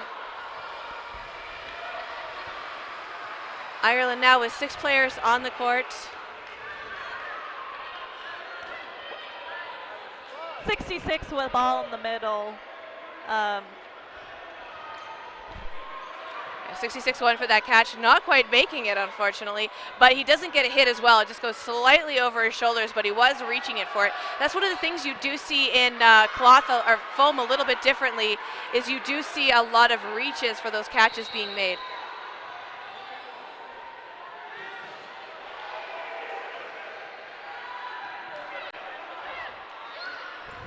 It's a hit on number 55 there. New Zealand is just throwing straight rockets at those Irish players right now. New Zealand, like not a lot of cross-court shots coming from them. New Zealand with burden to throw now. They still have 4 balls with 5 players left on the court, sending one over straight through the middle. That's a catch by the player on the New Zealand side. That's going to revive another player. So we're going to see a full line here on the New Zealand side with that revival catch being made.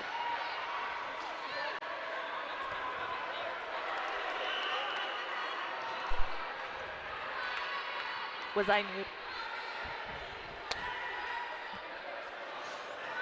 All right, so number 77 left for the Irish side. He's got 4 balls. He's got burden to throw. And a catch while holding a ball. That's going to revive number 66, Taft, for the Irish team right now.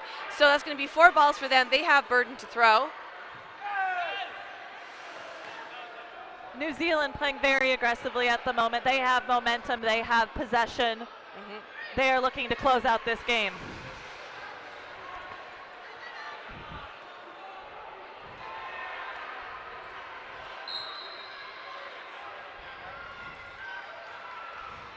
It's going to be very interesting to see how that goes.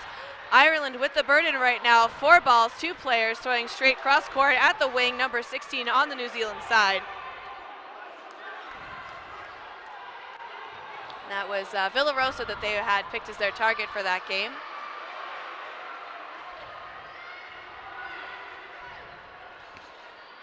Another throw again by the player on the New Zealand team, and that was a hit, was not expecting it. That was a cross-court shot by Taft there. Ooh, just barely going over the shoulders of the wing on the New Zealand player. New Zealand pushing the line, making Ireland kind of play back on their heels at the moment, owning the court. Good dodge by number 66, Taft. 2 amazing blocks just being made. That's going to bring those balls over for the Irish side right now. Another hit by Taft. He is on fire this round, and that's a hit by number 77. 1 player left now on the Irish side, just kicking a ball over. Big change of momentum there. Now Team Ireland with possession and advantage. They are really excited. Their crowd is cheering for them. And a hit. Ireland takes their first match. Score 3-1. Right. Lots of dodgeball left in this game as well. Really, Absolutely. It's still anyone's game. So got about 6, just under 6 minutes, just over 5 left on the game clock right now. We've got 3-1. So the scores are a little bit different, and again with that cloth format, because you have to eliminate all the players in order to get a point versus the end of the 3 minutes in that cloth. So the scores are typically higher in a cloth game because of how those matches are set up versus just straight elimination in foam. Absolutely. So it definitely does take adjustment. You can't just run the clock here. You do need to eliminate all players if you want that point. But it also is 1 point per match, where with cloth you could get 2 points in a 3-minute game. Yes, I actually just found that out. So Team Ireland again coming up to the line. And Team New Zealand ready to go. They are just right down there. And right that was away a hit. Off the pitch. New Zealand taking that hit, taking out number 25, Oliver Hamilton-Brown from Ireland. Yeah, that's one of the good things that you see as a difference is with foam versus cloth, you don't have to drop the ball where you are. So because he got hit right off of that opening rush, he was able to turn around and give those balls to his teammates, which definitely works at an advantage, because those balls right up the line, you are very vulnerable when you are up there in a foam match. All right, so we see New Zealand coming up to the line now, 3 balls, just picking their target. Throwing straight at the wing, number 66, that was Taft. All right, so 4 balls now for Team Ireland. We're going to see we here. just had a ball come off the court. We do have shaggers, what you might be seeing in the background in these red mesh shirts. These are the designated shaggers for each team. They are the only people that can touch the balls when they come off the court to bring them back in for their own players. And to those of you watching from the UK, though, they are ball retrievers. They don't actually do any shagging. Apologies. Apologies from the United States. I know that sounds like a very funny term, and we use it a lot here in Canada as well. So it's been hard for me to not say shagger as well. I'll do my best. It's fine. I'm sure there's going to be a lot of different terminology that both all the commentary team as well as a lot of players are going to be learning this weekend. So it's not wrong. There's no consistency on the terminology in this game yet. So it's just a matter of the cultural differences and what those words can mean in certain places. Absolutely. One other one we were discussing is what do you call the far players? So most countries call them wing players. In the United States, we call them corners, but essentially it's players that play on each end of the court, left and right.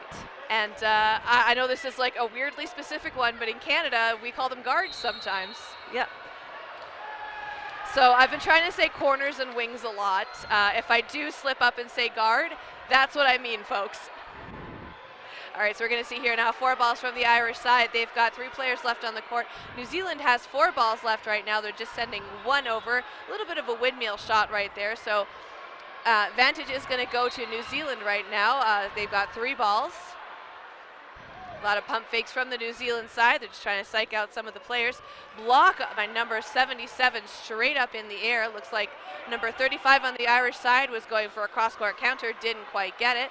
They were able to block that one out. So we still remain after that exchange with 4 players left on the court for New Zealand. Blocked by number 77 again, and it goes right into the ball retriever. Number 35, Victoria Milne, pump faking in the left wing. That is definitely a tactic used in order to make the other team look at you. Pump fake several times so they don't know exactly when your ball is crossing the court. Or if you're going to throw it all. All right, so we're going to see here number 77 calling the shot right now. He's got 2 balls. Team Ireland with 4 balls ready to throw.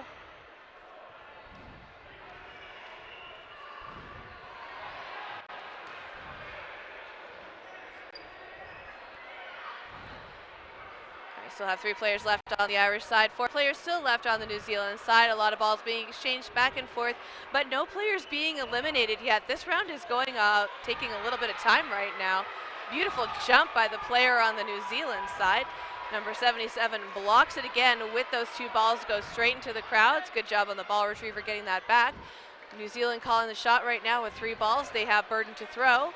Going straight at number 77 again. It looks like he's going to be their target for the majority of this set, pardon me.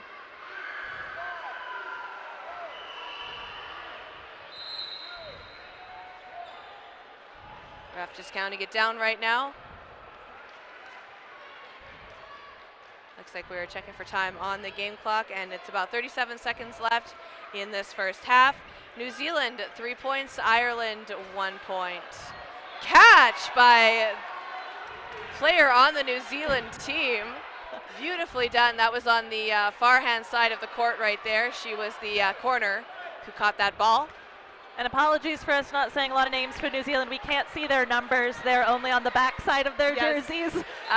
It's done a little bit differently. They've got a logo on the side, so we are trying to call them out. So if you know who they are, give them an extra shout out in the chat. Number 35 going out. That's going to be the point now for New Zealand again. It looks like that is going to be the end of the first half. I'm not sure if we're going to be playing a sudden death round or not.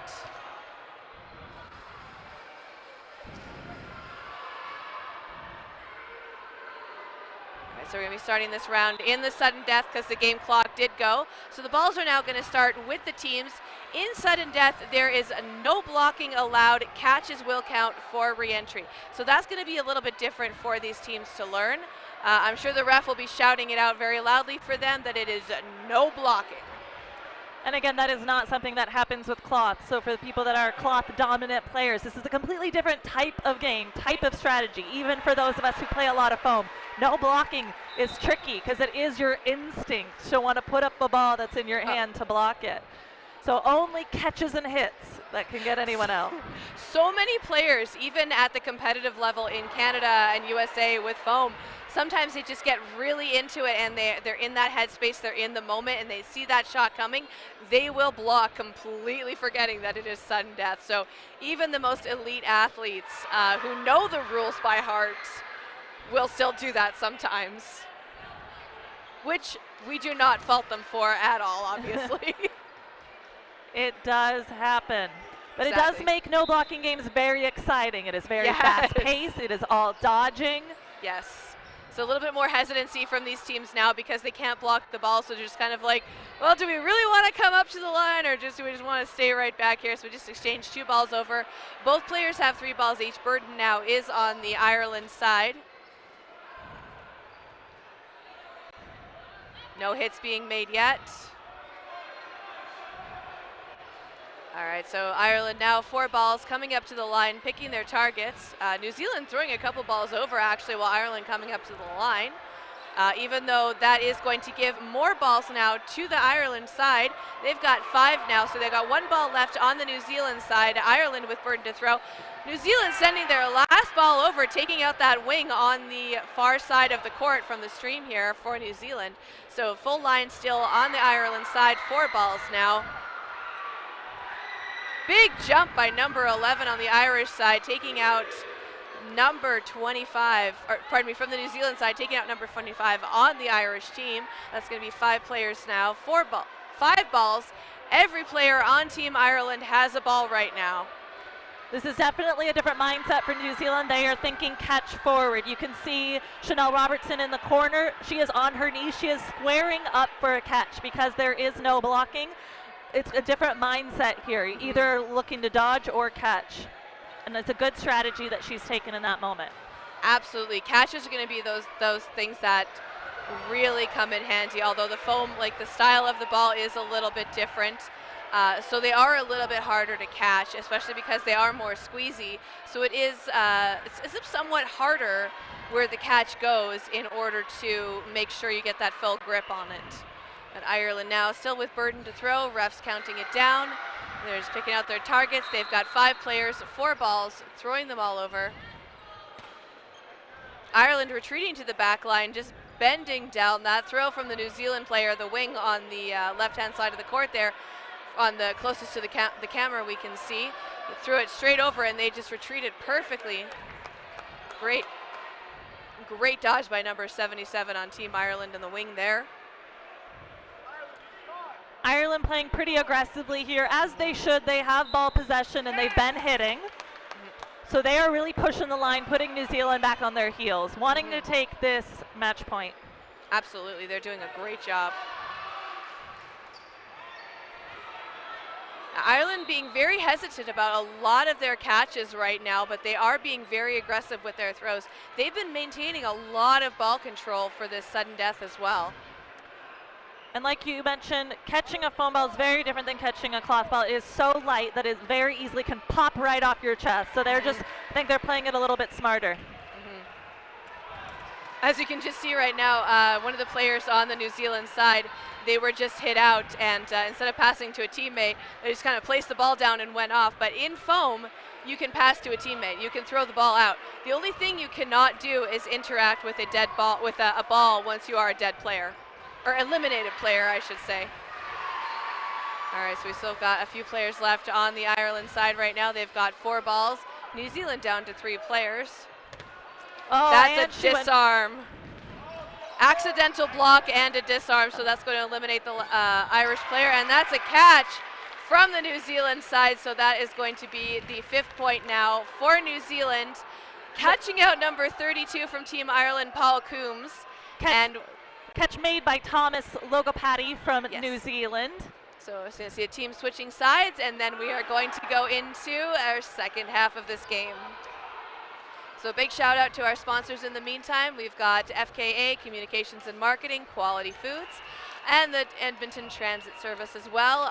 We're coming up shortly on voting for the Beercade Player of the Match, another one of our sponsors for this event. This is where the after party is going to be held. So being the player of the match is going to get you a gift certificate so you can play some of the games at the venue, or just get yourself a really tasty drink because you've earned it after playing so much dodgeball. So the way that will work is Kendall and I will pick 2 players from each team. There will be a poll that goes up on Twitch, so you can vote for who you think the player of the game is, and whoever the winner is, we will interview after this game to hear how that went for them. So once that is up, please make your Twitch accounts and follow Dodgeball TV on Twitch so that you can vote for your favorite player.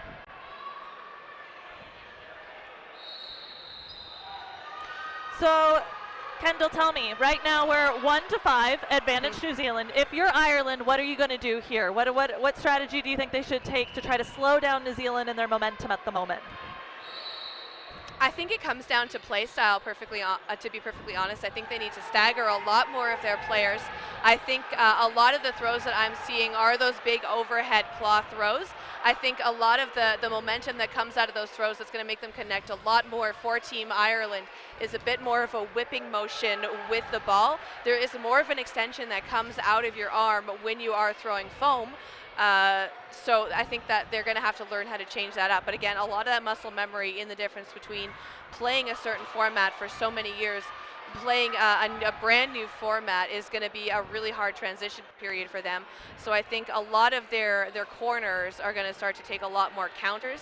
I think it would work for them if they focus on their cross courts when they are able to take them, but straight through shots I feel like are going to be the best bet based on the throwing style on Ireland right now. They just have to make sure that those players who are on the back line are supporting those players who are coming up to the front to throw, because those retreating players, if they do end up getting hit, you can catch that, you can get a pop-like catch off of them, which is really going to help strategically for Team Ireland. That's just kind of what I see off the top of my head. No, definitely agree. Another thing I would say is I just watched this Ireland mixed team play cloth earlier, and they had some phenomenal catches, especially from the ladies on the court. So I'd love to see some of these ladies taking a little bit of a risk, trying to go for some of these foam balls. And again, completely different ball type. Understand it's very intimidating, but I am very confident that they could make some catches, and that really does change the momentum of a game. A catch or two makes or breaks a game. I mean, catching is great, 100%. We love that in the foam game, but no pressure to do it, because you don't want to be reaching for those catches and then accidentally lose your footing or lose the ball or anything like that. So as much as we want to see a catch made, it has to be done very strategically, where you know it's going to work to your advantage. And it's a different change-up for Team Ireland. So if they do make those catches, they need to be very smart about which catches they are going to be making.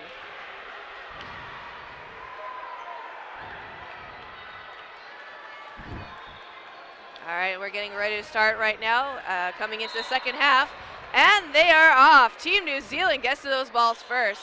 Looks like all balls have now been activated. Taff throws one over, and they have 3 balls left still. Burden is going to go to New Zealand right now. They have the advantage because the ball was just exchanged by the Irish player. Beautiful block by number 14. Number 11 on the New Zealand team. That's the player that we weren't able to figure out who they were before. That is number 81, actually, Sam Gillies. And I didn't realize that it weren't some numbers on the side of their jersey. It's birds. Yeah. I thought the numbers, and it made a number 11. Yeah. So I've but the jerseys are very beautifully designed, I will say. Yes. They are amazing looking, but until they turn around, we are not able to see who they are. So we don't really want them to turn around in this game. That's maybe not the best strategy for dodgeball. I mean, turning to the side a little bit, you are able to kind of dodge those, but you want to have your eyes on the opposing team pretty much at all times. Bit of a wide throw from the player there on the New Zealand team. Hopefully, some of the other teams that do play foam a little bit more might be able to share some chalk with them, because I don't think that they know that chalk is allowed in the foam format. It is, and is it not in cloth? I wouldn't have known that. I mean, I'm not sure if it's not allowed in cloth, but I'm not sure if a chalk would really do anything in the cloth format. That's fair. Just because the ball is cloth, so having like a dry hand on a very dry material versus a lot of the foam is covered in a rubber. So it gets very sweaty very fast sometimes. Definitely. Sam Giles stepping off for Team New Zealand. Ireland still with 5 players left on the court. Advantage and ball possession. And so Ireland coming up to the line right now. They've got 3 balls. Throw taken by number 7 on the Irish side. That was Megan Shine. And just to explain ball possession for the viewers at home, so there are 6 balls on the court, all the same color. So if the balls are 3 and 3 on each side, possession goes to the side that has the most players on the court. If the same amount of players and same amount of balls, then it was whoever threw last, the other side then has to throw. Pretty much a trade-off. So the ref, it is up to the ref to call out where the ball burden is, and you can see the refs doing that right now with their hands. The refs are also, while they have their hands up, you can kind of see them counting down 10 seconds. That's how much time you have to throw on a foam game.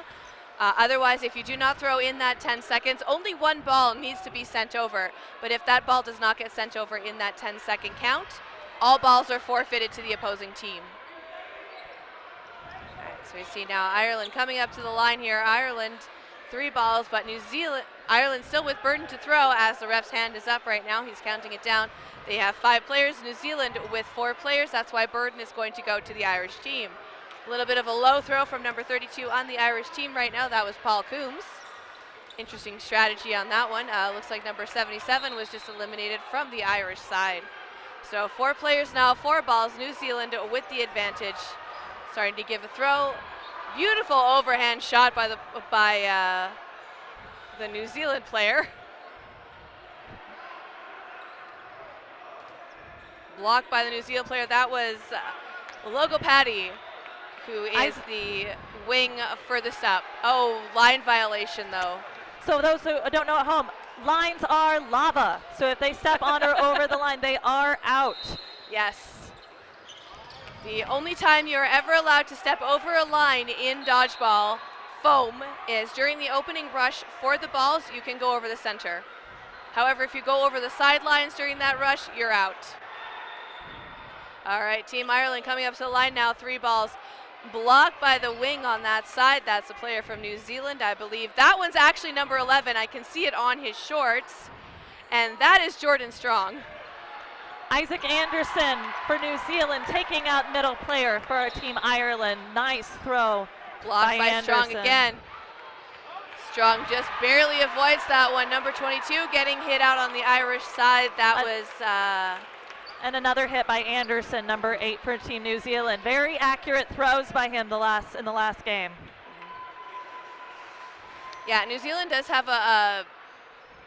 I think they're able to change up their throwing style a little bit compared to what we're seeing from Team Ireland. Again, nothing against Team Ireland at all. Like, I want to see them do well this tournament, not only for their cloth, but for their foam as well. And I understand that it's a learning experience for them. And I think they're doing a really great job right now. It's just New Zealand, just a little bit more strategy on their end we're seeing. And again, New Zealand has been playing foam for many years. This is not their first time to the world stage. This is their first time bringing a mixed or women's team to the world stage, but their men's team has made many, many visits to WDBF Worlds in the past. So they are much more familiar with this format. Yeah. It's a bit of a learning curve for me right now, still trying to figure out which countries are more proficient in which format, so it's interesting to see when they kind of square off against each other like that. All right, so yeah, that was a hit on number 32. That was from number 12 on New Zealand. So Chandra, he threw that ball and took out the wing on the Ireland side. Number 8 on the New Zealand side, that is Isaac Anderson. He's got a very interesting sidearm throw. Like, he can whip that ball very hard, but it goes right, it's a sidearm, it's not an overhead. It really works to his advantage because being able to throw straight into the middle towards certain players, you can't dodge up or down with those throws. 4 balls now for Ireland. Ireland throwing one over, blocked by Chandra on the New Zealand side. So New Zealand now with 3 balls, 6 players, full line on the court. Ref counting it down, taking their shot. Number 25 Hamilton dodging it, another throw, taking out number 22. That was done by either Hamilton or number 35 on the Irish side. Victoria Line taking that New Zealand player. Don't think she saw that one coming though, hitting her out in the short, so that's going to eliminate her. Bringing only 3 players down now on the Irish side versus the 5 that are still on Team New Zealand.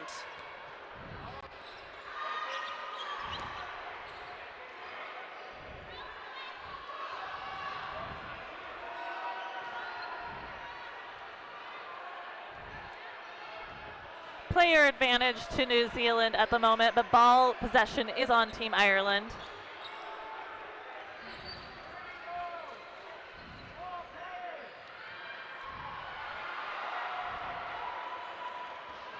New Zealand playing pretty aggressively here, pushing the line.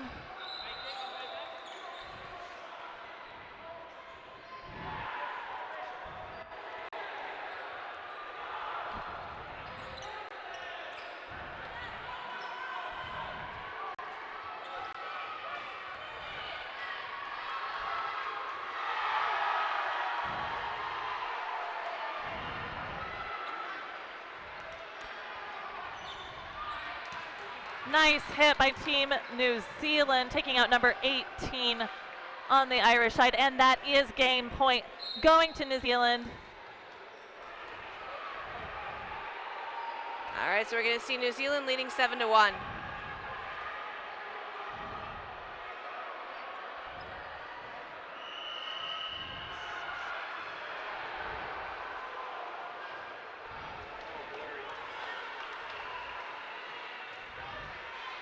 All right, both teams are lining up again for the ninth match of the game. Looks like they had one of the players, he was still wearing his pinny from ball retrieving, so he had to take that off really quick. That was number 68, Monsal. No, number 68. I got it right, yay. Oh, I need coffee. Good pitch back by Team New Zealand, looking for that shot, not quite connecting on Ireland. Great good pump push up by Robinson for Team New Zealand, trying to get that ball back for her side. Yeah, that was the pump fake that we're talking about here. New Zealand's got a ball right there. All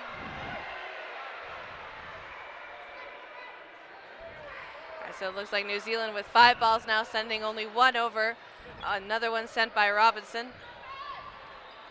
Another being sent by number 84 on the New Zealand side. 81. I'm going to have everyone's name memorized by the end of this tournament, so bear with me, Twitch stream. Oh, going for a catch, not quite getting it, sending it into the stands, but does a really cool flip while he exits. Yeah, had finesse.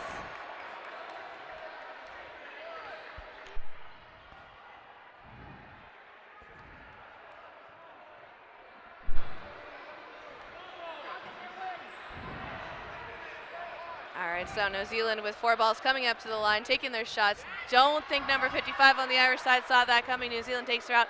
However, Robinson does get eliminated as well. Looks like it was a 1-for-1 trade-off there. Ireland still with more players on the court. New Zealand has more balls, though, so they're going to have the advantage. Throwing one wide over, and no one on the Irish side going for that ball.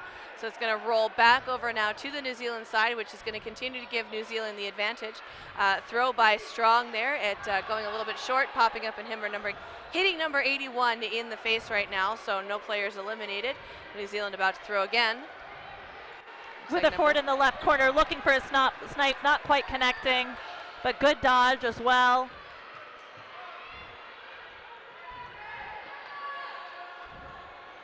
All right, so we're going to see 3 players left now on the New Zealand side. So advantage is going to go to Ireland. Ireland's coming up to the line of throw right now. 2 players going out on the New Zealand side. It is just the one women New Zealand player left. We still have 3 players left on the Irish side right now.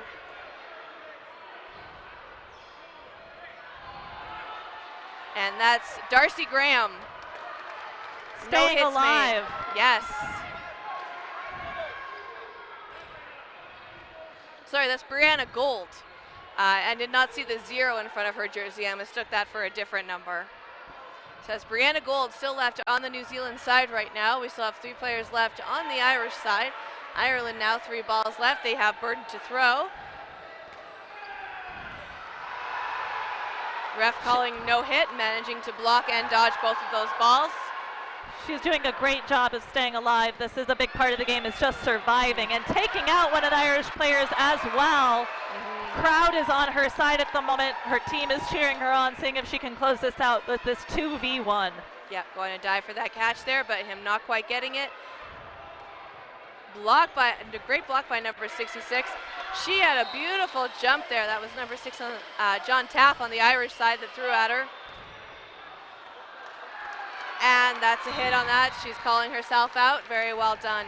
A lot of throws being taken by Taff. Like I think what we're seeing here is, again, with the Irish side kind of learning the communication and everything, trying to figure out the strategy of the sport. We see Taff kind of coming in there and throwing a couple of those balls just to make sure they don't have to fit all of them over.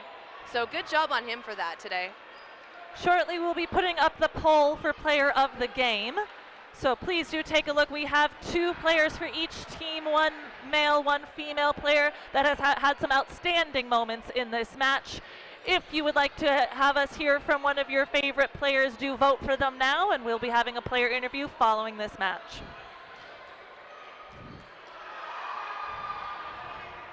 So coming up to the line again, ref blows the whistle and they are off.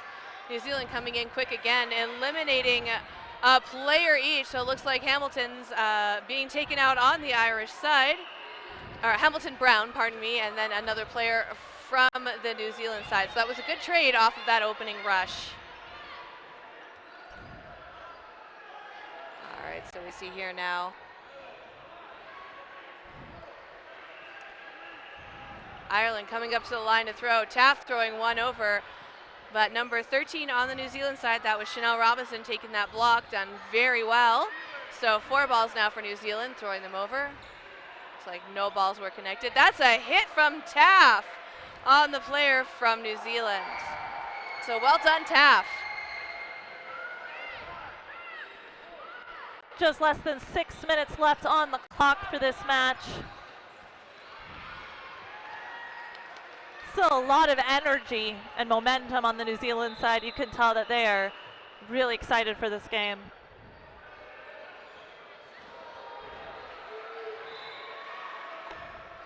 All right, so we see 4 players left now on the New Zealand side. Looks like they only have 1 ball. 5 players left now for Team Ireland with 5 balls. Just sending 1 over, so they're still going to have that advantage. They're staying up at the line. Lot fakes coming from number 81 on the Irish side, and that's Connor McCartney.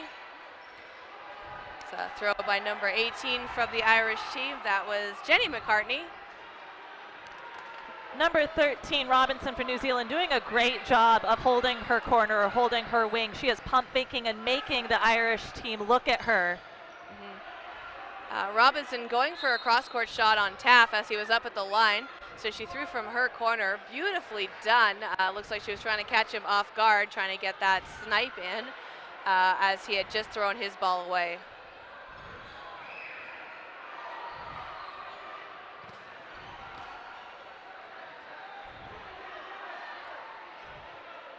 So we're going to see 5 players now for New Zealand. They've got 4 balls now for New Zealand, 4 players, so every player has a ball right now. Ireland sending 1 over in the meantime. That's going to reset the count and give Ireland another ball. No hit made on number 81, so Connor McCartney stays in on the Irish side. We've got 4 players now. Taft giving a little bit of a dodge and missing that shot, blocked by number 7 on the New Zealand team. That's Michael Davidson. Beer Cake Player of the Match poll is up. Few votes in right now, but please continue to vote as we have just about 4 minutes left in the match. Tell us who you thought deserved to have the $10 credit at our after party, and we'll get to hear from them right after this game. All right, so we see now New Zealand at the back line. They have 3 balls. Ireland with burden to throw coming up to the line. They have 3 balls each.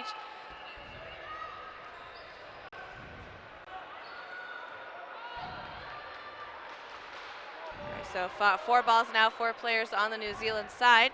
2 balls left for the Irish side now, giving them to both of the corners. Ireland throwing straight across on their, or pardon me, New Zealand throwing straight across on their throws. Looks like we accidentally got a ball caught in the net, but the ball retriever did a great job about getting it out of there. So we see Ireland coming up to the line right now. They've got 3 balls, throwing one straight across, not connecting with the corner, a block and a pop fly. But the player does remain in as both of those were clean blocks, so no players eliminated through those exchanges. So we're going to see Ireland coming up to the line again now. 4 players. New Zealand pushing the line, pump faking, making sure Ireland is playing back on their heels a bit.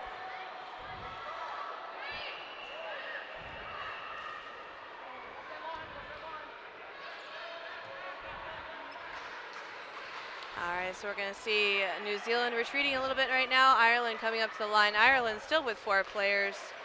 2.5 minutes left in that second half. That was a block hit on the player from Ireland. So we have 2 players left now on the Irish side. One of the other players was eliminated. I think that was a hit that they weren't quite sure about, but the ref did eliminate them. So now we have 4 players left for New Zealand. New Zealand coming up to the line, sending one straight over. Taff with a block, 2 balls up. Bit of a jump to the line, making sure he can get as much leverage as possible to send that ball over.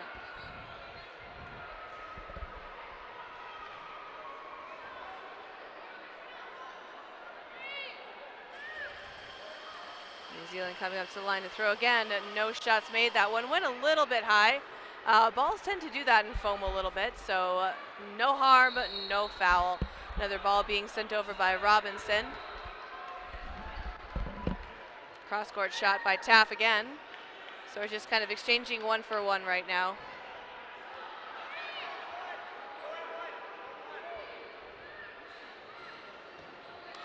It's a hit from Robinson on number 55. That's going to keep 1 player left on the Irish side now, and that is John Taff. All right, so it's going to be 4 balls on him right now. Block with the 2 balls. Very well done. Throwing 1 over, no hit made. But it looks like they got him off of that snipe. So that's going to be another point now for the New Zealand team.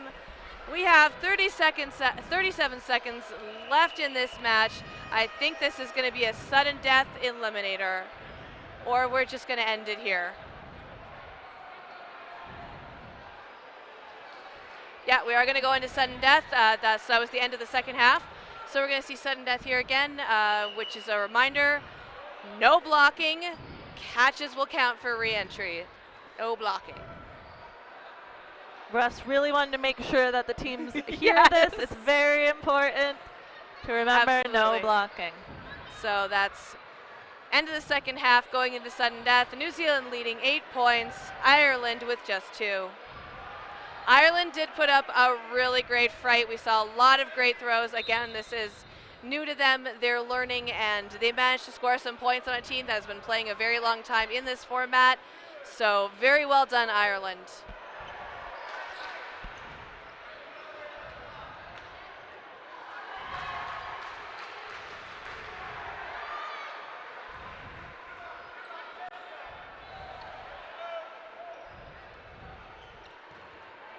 Nice hit by Team Ireland, taking out number 12 from New Zealand. That was Chandra.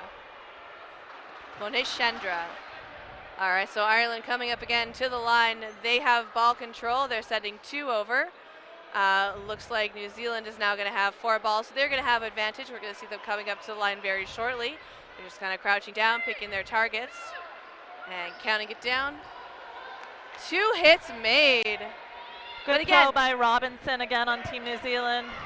A lot of that great sportsmanship as well. Like number 77 on the Irish team, Evan Spence, gets hit out. He says, yeah, man, that was a great hit. Gives him a thumbs up and walks off. Beautiful to see. So Team Ireland with burden to throw, 4 balls. Number 21 was not or 81, Connor McCartney was not expecting that. Goes down to get the ball and ends up getting hit out. So we got 2 players left now for the Irish side. They have 4 balls. Number 18, Jenny McCartney, and number 93, Amy Webb, looking for a catch in the final match. Oh, and they do get a hit. Yeah. It looks like they were going to go for that, and yeah, it looks like he did touch it, so that was a double hit because it went up. Another team player wanted to catch it. So it connected with him, but he did not make that catch. That's a catch, though. That one was well done. That was by number 81, Sam Gillies, for the New Zealand team. Only one player left now for the Irish team. And number 93, Amy Webb, just misses that catch. That's going to be the end of the game. 9 points New Zealand, 3 points for us, for Ireland, 2 points for Ireland. And we do have our Beercade player of the game, Megan Shine from Team Ireland, taking the poll. Thank you all for voting at home. In just a few moments, we will be interviewing with Megan to hear how her day is going and what's coming up later on.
Hello, Megan. Welcome, and great job out there. Thanks so much. So you were voted Beercade's player of the game. So here is your certificate for the after party, first of all. Thank you very much. How are you doing? This is your first time here at WDBF World Championships, correct? Absolutely, and it's our first time playing foam at an international tournament as well. So even though it was only a few sets that we won, we were just so privileged to be here, and it was just amazing playing such an experienced side. We learned a lot. That's amazing. We are so glad to have you here and looking forward to seeing more dodgeball from you guys. Anyone you want to say hi to at home? I know it's probably really early there in Ireland, but you had a lot of fans in the chat, so if you want to say hi to anyone, feel free. Everyone in the Republic that's watching and all of my family and friends at home. Thanks. Thank you, Megan, and good luck out there today. Thanks very much.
Dodgeball Dudes, and I'm here with Kendall Marie and Mitch. Where are we? We're at the Asal Center in Edmonton, Alberta. And what's happening? Dodgeball World Championships! Yeah, 2022!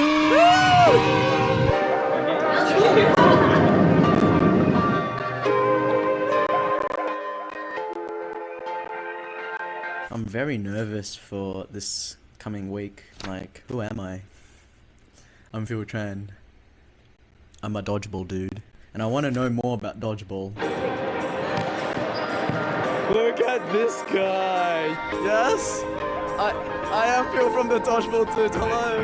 Nice to meet you. Filippo. We are currently in the commentators' booth. Table. We're in the courts where they're going to be doing the round robins for the next few days. Yeah, we're going to see 12 courts worth of dodgeball. All of the matches are going to be played on the courts you see here. Yes. Yes. We're going to see men's, women's, mixed teams. We're going to see foam. And this is the first World Championships where we are going to see foam and cloth. So the WDBF Dodgeball Canada balls, it's sort of purplish. It feels nice. Yeah, it looks nice. It feels nice. Not bad, huh? I have someone asking, how tall are you? Only like 5'8". What's that in centimeters? In centimeters? Yeah. I have no idea. The court looks amazing. The players look amazing. The last couple days, we've been watching the teams warm up. Hey, let's go, let's go. Thank you.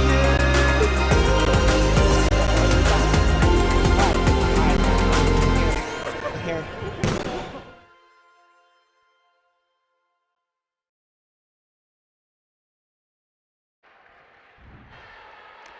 Hello and welcome back to the WDBF World Championships here in Edmonton, Alberta, Canada. My name is Elisa Westman. My name is Kendall Stelmack, and you are joining us at the Asal Center in Edmonton, Alberta. Right now, we're going to see a matchup of women's foam between Italy and Mexico. Italy is going to be on the left-hand side of your screen wearing the lovely blue jerseys, and Mexico wearing their team flag is going to be on the right-hand side of your stream. Also, the video that you just saw play right before we came back in is the Dodgeball Dudes video cast that you can watch every week on YouTube, put together by our very own Phil from Australia. So do recommend, if you are interested in having fun watching this tournament here today and would like to see more dodgeball content, that is a great place to go. Phil's going to be joining us a little bit later in the competition for some commentary, but right now he's filming some content for his own channel. And everything that we just saw was filmed over the course of a few days while we've been here in Edmonton, and it was beautifully done. So we're going to see them starting off very shortly. So just a heads up, if you were joining us for that last match, it was a co-ed one.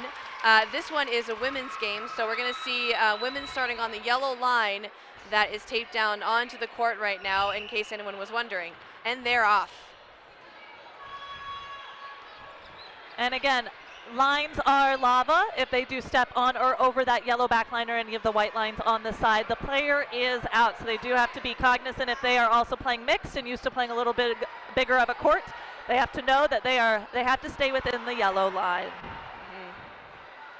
All right, so it looks like there was a little bit of confusion. Not sure what was happening. It looks like a ball had to be forfeited over to the Mexico side, but Italy still has burden to throw. We see three players coming up to the line right now. Sending one over. Mexico returns their throw. Mexico coming up to the line to throw right now. Dodged by the Italy player. And ball going right into the stands. We have one of the Mexican supporters was filming, and it goes right into his camera. So that's going to be a great shot for him later. Mexico coming up to the line to throw again. No hits made. Looks like number 4 on the Mexican side stayed up a little bit close to the line. That was Ashley Dixon for Team Mexico, number 4. Okay.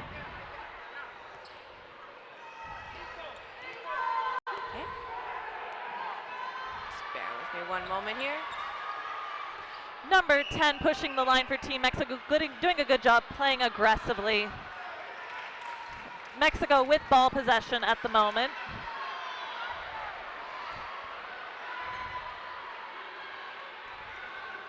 The right wing, number 7, letting one fly, not quite connecting with Italy.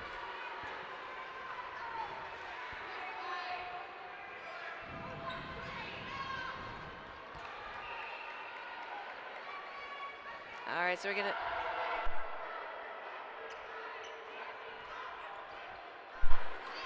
All right, so it looks like number 34 on the Italian team being taken out right now. Another ball being sent over right to the, pardon me, right wing on the Mexican side, but no hits made.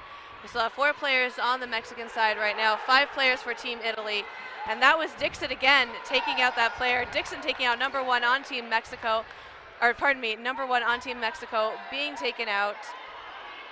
And then her coming in and throwing at the player on Team Italy, taking her out. So it was a bit of a trade-off there, and she gets to stay in. So 3 players left now. 2 players left in for Italy. Amanda Sayers, number 5, actually a Los Angeles local by nature, but had moved to Italy about 3 years ago for schooling, so now is a resident of Italy and playing with the Italian squad here at this tournament. So it looks like the balls were just forfeited over. Beautiful catch by number 12, Chiara Anari, bringing in number 34 for her team, Viola.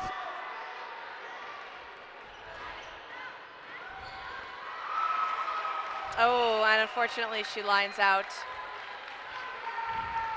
So a little bit earlier we saw the refs had to stop the game for a second there, and they had to throw the balls over. That's because they timed out. So I believe we mentioned that earlier in the stream. This was a timeout. You have 10 seconds to throw the ball. They did not throw it in time, unfortunately. So Italy forfeited all of their balls over to the Mexican team. Italy was still able to turn around and take that first game. So we are 1-0 Italy. Italy draws first blood. All right, so we see here they're lining up for that second go. The refs are just making sure we line up. I think they're just changing out one of the balls, but it is on the court now, so we have 6 balls on the court. We're ready to go, and the refs are going to whistle very shortly.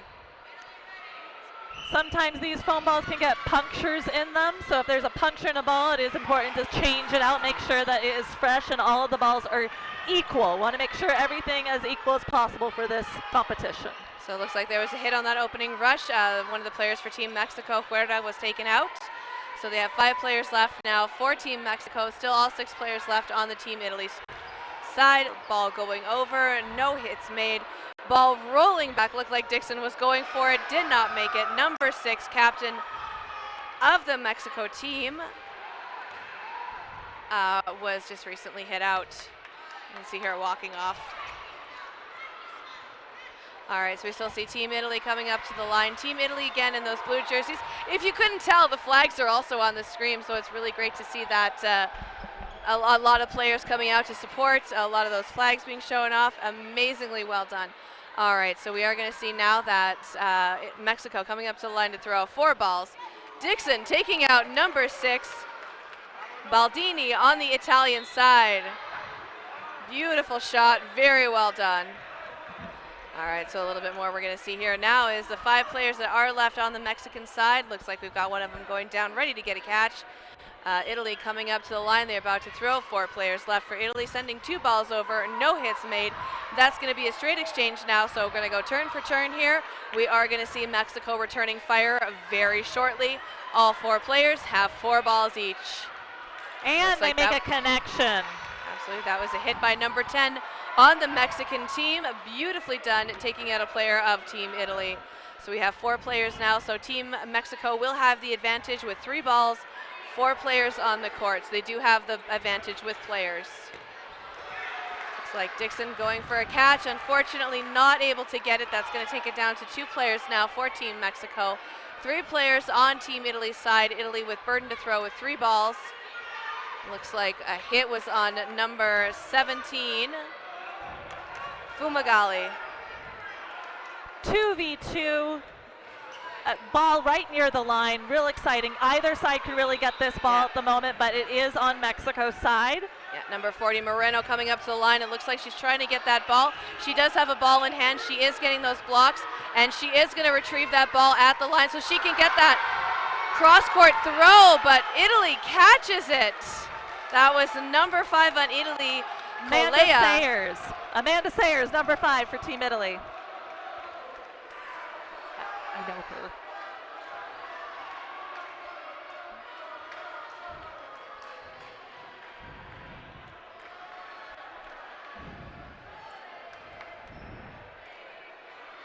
All right, so we see the team is just taking a little bit of a time. No one has actually called a timeout, but they're just taking a quick minute. So the refs are going to tell them they need to line up sooner than later. Unfortunately, with the timeouts, they have to make sure that they are called ahead of time because stalling can unfortunately sometimes result in a card. However, Mexico coming up to the line, they are in fighting spirits. Italy is leading 2-0 at the moment.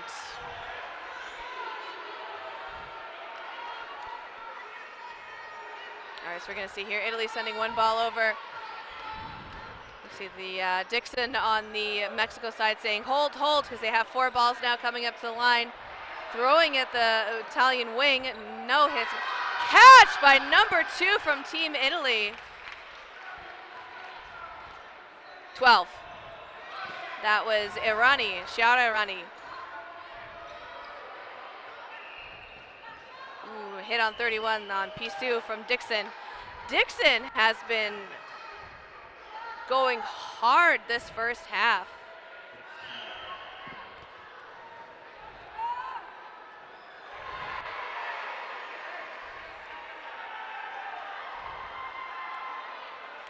Italy with 3 balls pushing the line, taking out Dixon.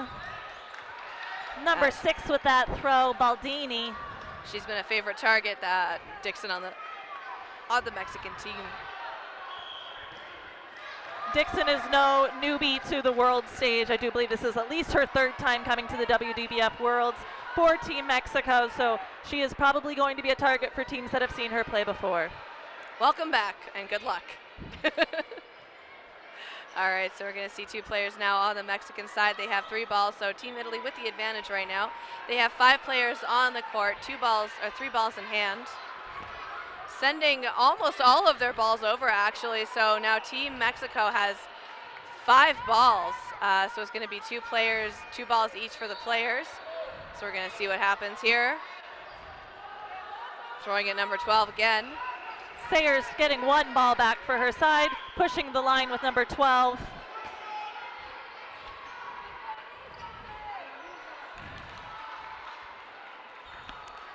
Oh, and there's a green ball on the court, so we're going to pause for 1 second. And that one belongs to the game happening on the other court, so we see a ball retriever coming in to get that back. So they are going to restart the game. They are counting it down, so she does have those 5 seconds to throw.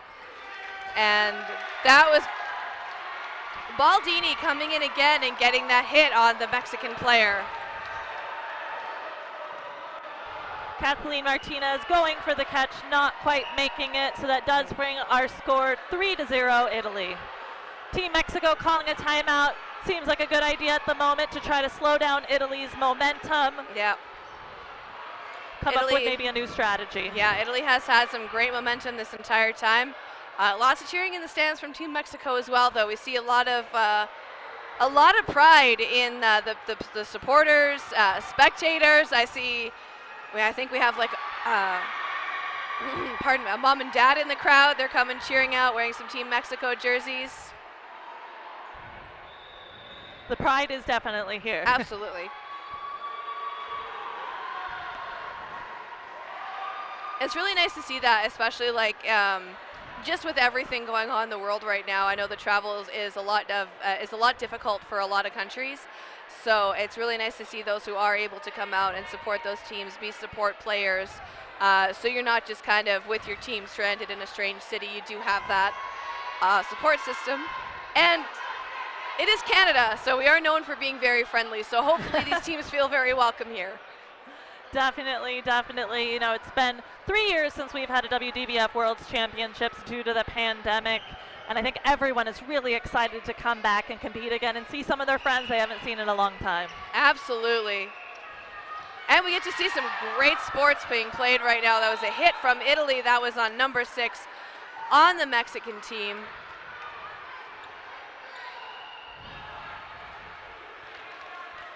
All right, so Italy now with 6 players still left on the court. Italy with 4 balls coming in, discussing strategy.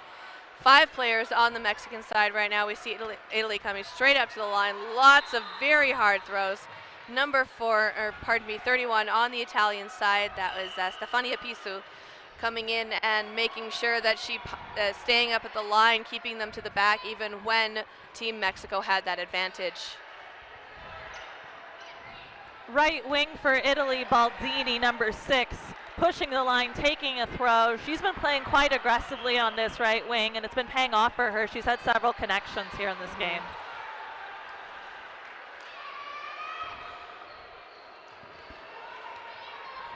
All right, so we have about 8 minutes left on the game clock right now. Dixon not seeing that one coming. Dixon walking off, getting a little bit frustrated right now, but Dixon has been playing a very good game otherwise.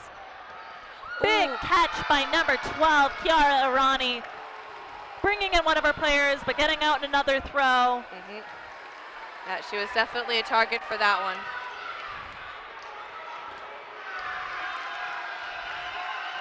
And that's the last player on the Mexican side being hit out. So we're just going to see the refs doing a quick conference right now while they reset the balls. That is going to be the 4th point now for Team Italy.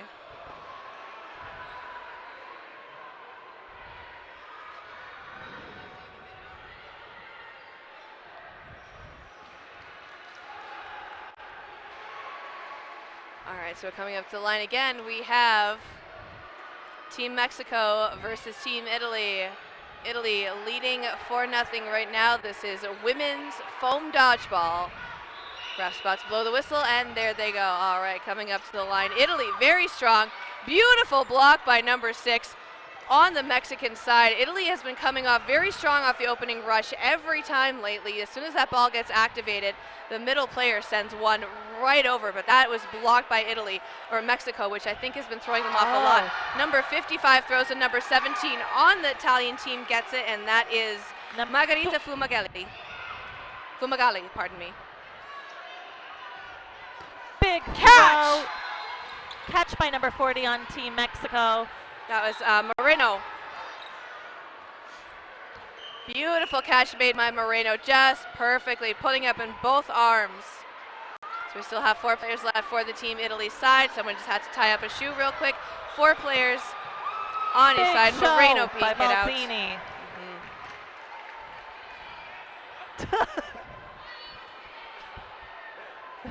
Ball coming into the equipment real quick, so luckily our production manager, Mitch, was able to catch it. Lots of laptops here, can't afford to have those broken. Mitch saves the day. 3 players left on both sides. Ball possession with Team Italy. Their fans are really excited for them right now. You might hear them cheering in the background. A lot of chanting, a lot of flag waving. But we see Mexico starting to pick up the pace a little bit. Maybe some of that cheering will help get them some points here. I really want to see that happen. I would love to see Mexico score at least 1 point in this game. I hope they score more, but I really want to see them get on the board here. Both teams playing exceptionally well. Again, just a shout out to every athlete who's here. Regardless of what happens, you made it onto a World Dodgeball team. You're a winner. Baldini and Fumagalli still left in for Team Italy. 3 players still on the court for Mexico, so they have player advantage at the moment. Let's see if they can take advantage of this opportunity and get a point on the board. Blocked by Huerta on the Mexican side. That's going to get another ball over for them. Only 2 balls now, 3 players. They still have 1 player left on the Italian team. So that was a great move made by Huerta just now. We still have number 6 on the Italian side, or number 8 on the Italian side left. Number 6, Baldini, still left alive, and she gets hit out by Team Mexico. So that is 1 point, Team Mexico. Score 4-1.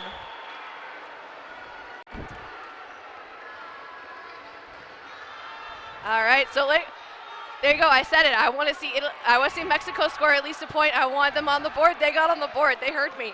And look how excited their fans are. We have flags waving, and they're singing. I hope you guys can hear this song at home. All right, we're going into the next rush now. Italy not throwing off the opening rush this time. I think they're going to change up their strategy a little bit because normally that's what they've been doing. So we're going to see Mexico coming up to the line right now. They have burden to throw for getting that point. Italy sending 1 ball over now, so it's going to be 3 balls now for Mexico. So we're doing a 1-1 exchange right here. So Mexico with advantage to throw right now. We're going to see them coming up to the line again. And cross court throw, taking Dixon out. 6 players still on for Italy.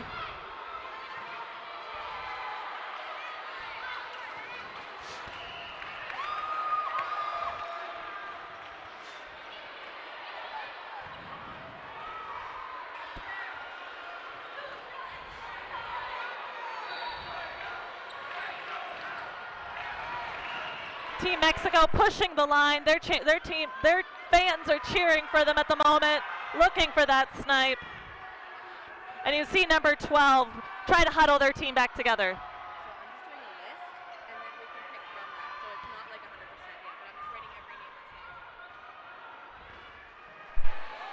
All right, so we're going to see some passes made from the ball retrievers to Team Mexico. Moreno with the ball coming right in through the center. Moreno making that amazing catch before, but it looks like not a completed catch from that Team Italy player. That was Fumagalli being taken out, doing a bit of a somersault, was going for that drop catch. Ooh, Huerta being taken out by the Italian player number 31, and that is Stefania Pisu. 3 players still on the court, 3v3, very close game here. And just a heads up to any of the players or anyone who's watching at home, if you want to come by the commentary booth, say hello, let us know your name. We would love to be able to give you the proper shout outs that we are going to be giving with these play-by-plays. It's a lot of languages that we have to take into account here. So please come say hi and introduce yourself. All right, so we're going to see Mexico coming up to the line with 4 balls, sending 2 over.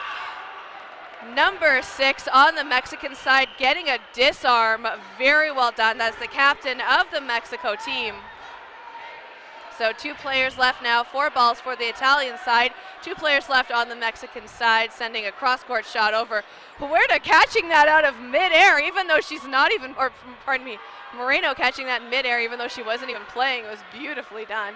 Ooh, big shot up. That's going to take out the Mexican player. And another catch by Italy, and that was by Sayers. Big catch by Sayers. She is definitely comfortable catching these foam balls.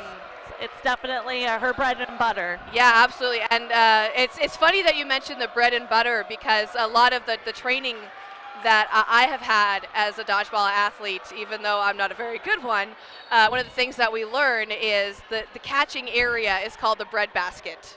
Absolutely. That's a pretty common term. So when the ball comes right into your stomach, that means it's coming right into the bread basket. And if it slips out, oh, it's so upsetting when that slips right out. Yeah, it's just bread and butter to her because it's right in the bread basket, but so smooth. I'm going to drink more coffee now. All right, so we have Team Mexico. They've got burden right now. They've got 3 balls. We see them coming up to the line. Big block, but they didn't make a catch, but they didn't eliminate any of their players, and it was a very well done block. Italy did get that ball, however. 10 seconds left in the first half. For those at home who don't know, after the 10 seconds, we will go into no blocking, and that is exactly what it sounds like. It means that players will not be allowed to block. If they do block, they are out. So, yep. So ref just making a call real quick. I'm not sure if that was going to be the sudden death call or what, but they're just discussing something with one of the Italy team captains. And it looks like they're going to call a sudden death now.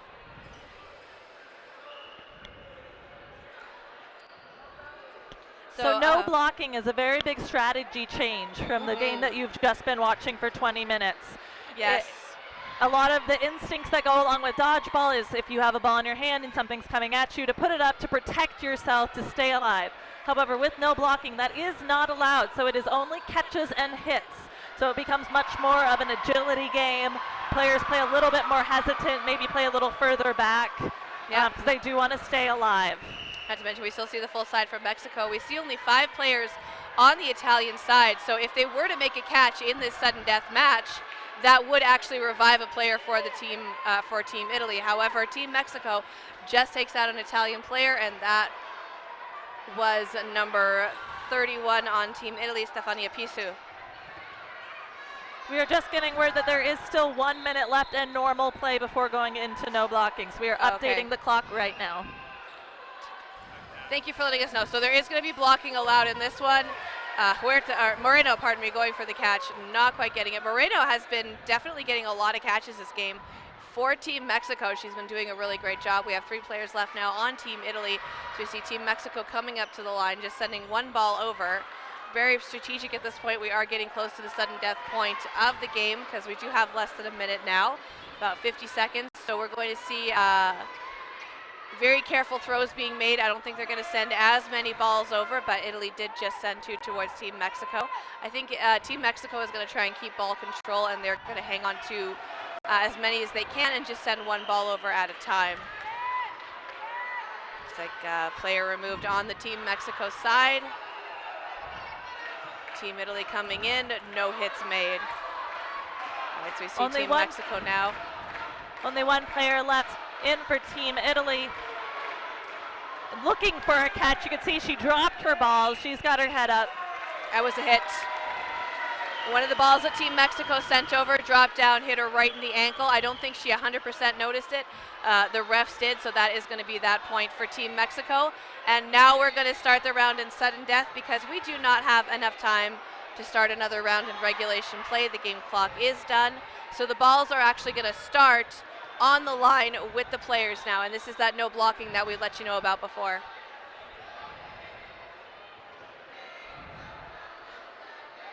This is really when it becomes a catching game. Dodging game and catching game. Yes. So let's see if they can get any more in the bread basket, like we were talking about before. Also, shout out to the food trucks that are outside right now if you're looking for lunch, if you are in the venue, speaking of bread. All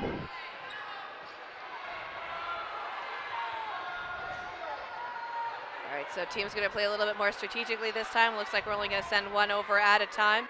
Got to remember that there is no blocking. Oh, Pisu does not get that one. So it looks like Team Mexico, they're going to keep their full line of 6 players, and we are now down to only 3 on the Team Italy side. Another one right in the legs. Moreno getting taken out. Moreno getting hit out by number 16 on the Italian side. 2 players left in for Italy, Perino and Sayers.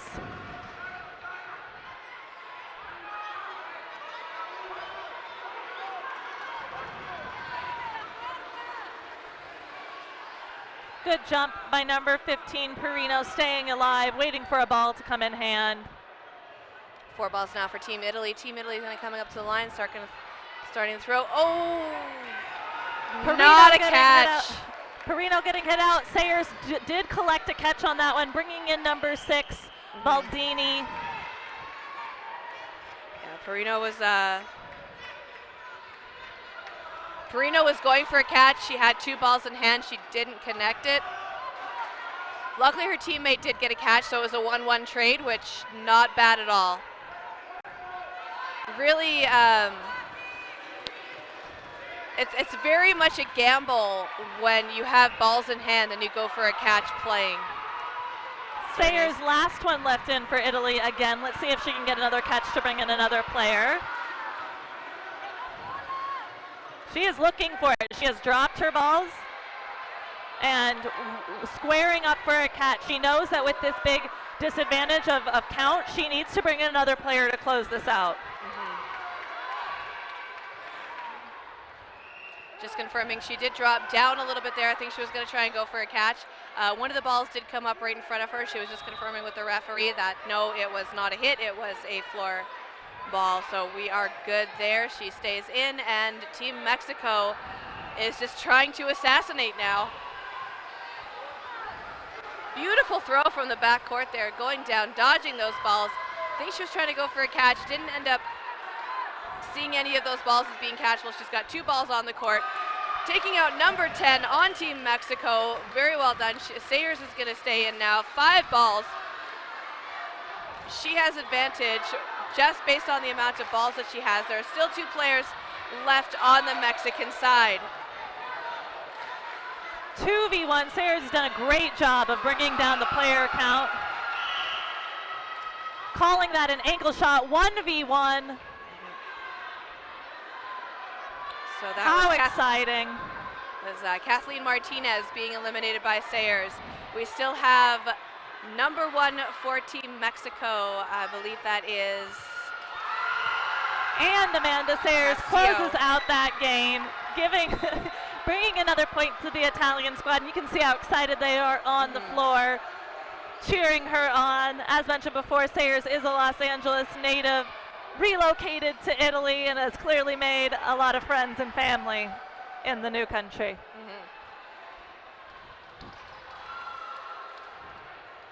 So we still got a second half to go. What are your predictions going to be?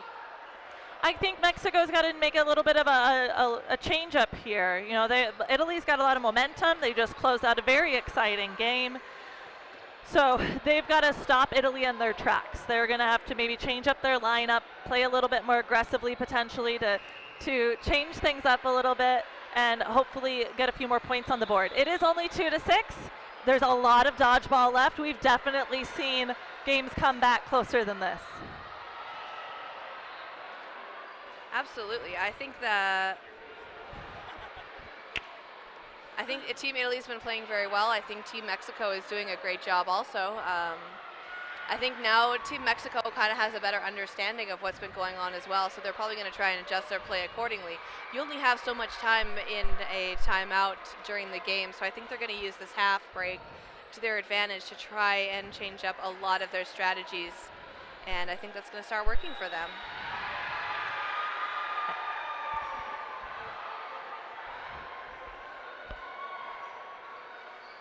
So what are you thinking right now if you're Team Mexico? Who are your targets? Who do you want to get out in the beginning to give yourself a better advantage? I think number 31, Stefania Pisu. She's been pretty aggressive this round. Perino, Arani, Baldini, and Fumagalli. Those are the names that are coming to mind right now. I think they've done a lot of consistent play. If they haven't been making catches, they've been making throws, and they've definitely been some of the more aggressive players on the Italian line right now. And that's definitely been something that Mexico is starting to try to figure out. So I think they're going to adjust their strategy accordingly. I think they might change up which players are going to go on the line. I think Mexico has a lot of talent on their team. I just think that strategy-wise, they just need to change it up a little bit, and they'll probably be improving the second round. Definitely makes a lot of sense. And if you're Team Italy, are there any targets that you're thinking about on the Mexico side? I'm going to say right now, throw 2 at Moreno every time. Yep. She's been making amazing catches, a great job. Dixon, she's been a target lately, understandably.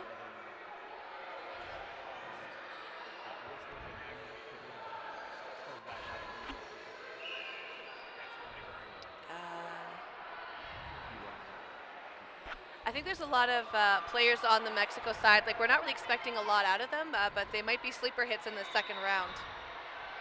Definitely. I think that Mexico might do is work their strategy a little bit more, because especially with Sayers, because she gets down into that catching position on Team Italy every time. So I think what Mexico's going to start trying to do is stagger their throws by sending 2 over, so they can make sure that they have like 1 distraction ball, and then they have someone else who's going to be able to hit her because she's going to try and go for that catch. I think we might see some of that strategy happen. Definitely makes sense. Hopefully Mexico come into this second half with some energy, push the line a bit, maybe put Italy back on their heels. Yeah, I can't wait to see what's going to happen, and I'm just excited overall. For those who don't know, we also have a second commentary court for World. So you guys are watching Dodgeball TV on Twitch. There's also Dodgeball TV 2 happening, which is mostly cloth games. Dodgeball TTV 2.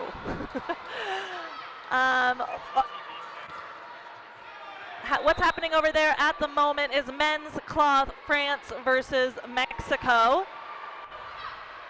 So if you're not seeing your home nation on the screen right now, maybe try the other streaming channel. and maybe you'll get a chance to see them.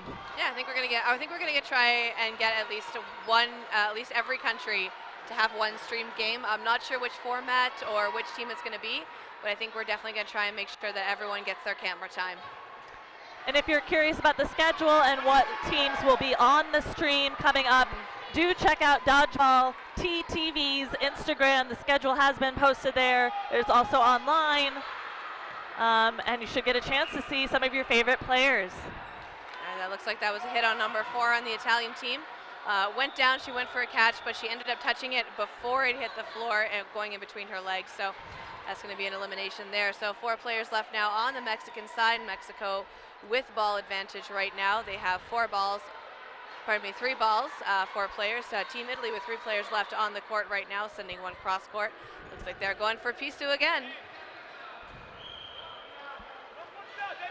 Staying up at the line, she's really throwing a lot of those pump fakes in there, really trying to intimidate the Mexican team, but Mexico still has 3 players. Italy with 3 players, so it's going to be a bit of a trade-off right now. Oh, I don't think she saw that one coming. Moreno getting hit out in the leg. Looks like her teammate was a little bit in front of her, so she wasn't sure if that was a block or if that was an actual hit, but unfortunately it was just a hit. Luckily it wasn't a double though. It didn't hit her teammate either. Pistu going up for a dodge.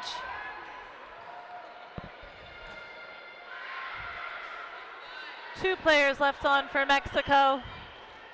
Player advantage, Italy. And number 3 walking off the court on that one. Yeah, making sure she hands her ball over to her teammates. Again, completely allowed in the foam division. So you see here, she's throwing. That was a catch made by Team Italy again. That was number 63, Arcosi.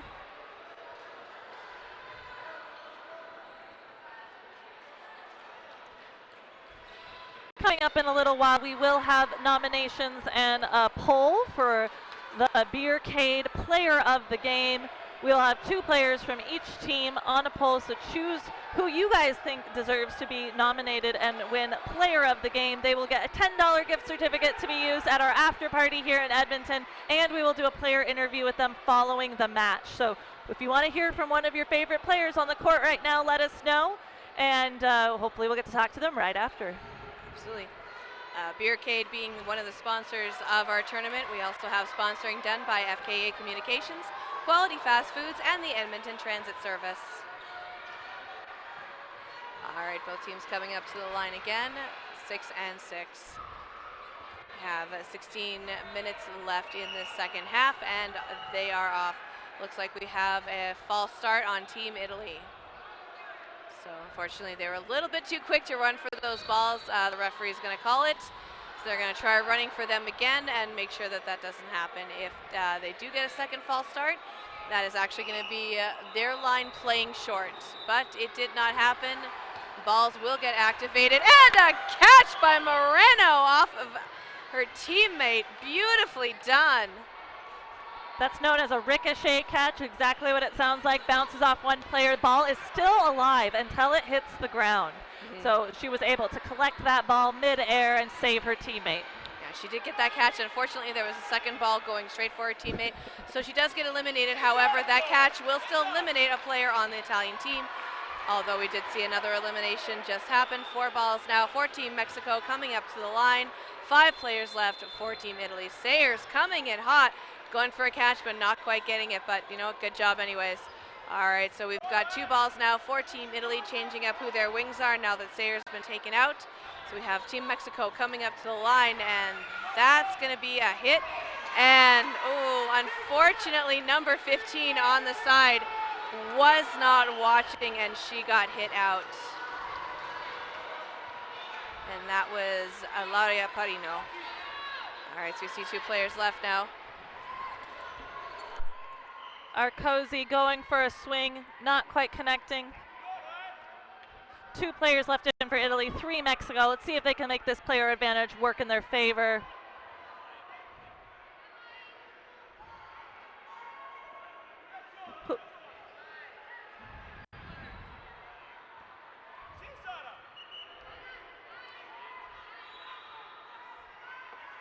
Team Italy player number 19 getting called out. Last player still in for Italy, number 63, Arcosi. Oh, and number 63. That was a hit, yeah. And that was a hit. So Mexico takes another point on the board. I don't think she was expecting that one, so that's going to be Mexico's third point of the game. We see Mexico just cheering off to the side right now. Well done. Well done, Mexico. Great fight, Italy. Like, Italy's been putting up a great fight as well.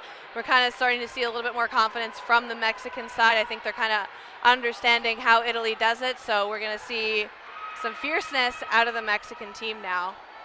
So Italy now 7 points to Mexico's 3 points. Opening rush. No hits made. Also, some really important players that you're seeing on the screen but aren't on the court are everyone in the red mesh tank tops. These are the designated ball retrievers. Only the designated ball retrievers can touch the foam balls if they go off the court.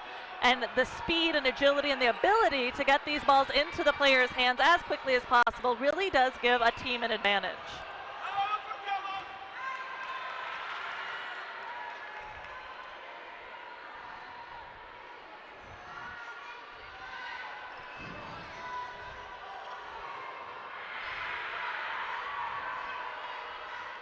All 6 Mexico team players left on the court, looking for a team throw, hitting Baldini in the left wing, right wing.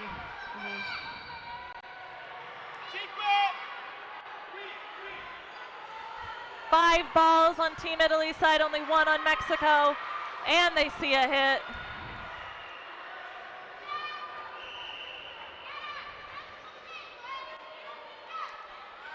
Team Mexico with 5 balls now. Looking for a team throw, not finding any connection. All right, so we've got 5 balls now. Yeah, like you said, for Team Italy. So Team Italy coming up to the line, 1 ball left. Ooh. It's a hit in the knees. It looks like she was dodging that one. Didn't quite get up high enough.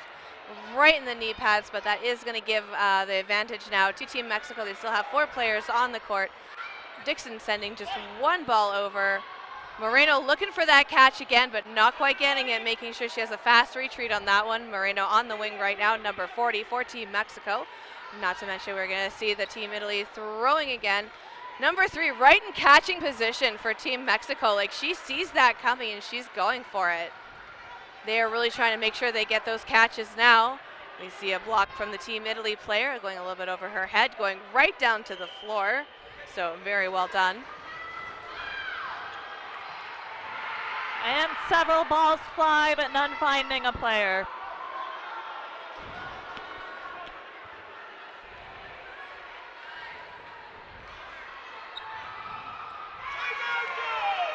Hitting the head on the Team Mexico player. That was Dixon being hit out again. So Dixon definitely being a target by Team Italy. Definitely been seeing that happen a lot this game. So we've got 3 and 3 right now. Mexico sending 1 over. Trade off, so we're down to 2 players, 2 on Mexico, 1 on Italy now. I'm not sure where that where the other player went actually. But 3v1 looks like Mexico with 3 players still left alive. I apologize, I didn't see her hiding behind the coach. Player advantage definitely on Mexico's side. Let's see if they can close this out and get the point here. Yeah, well, it'll only give a 4-point difference now. We still have 11.5 minutes left on our game clock. And that's Arcosi being taken out. Arcosi, pardon me, being taken out. Point goes to Team Mexico, bringing the score 4-7.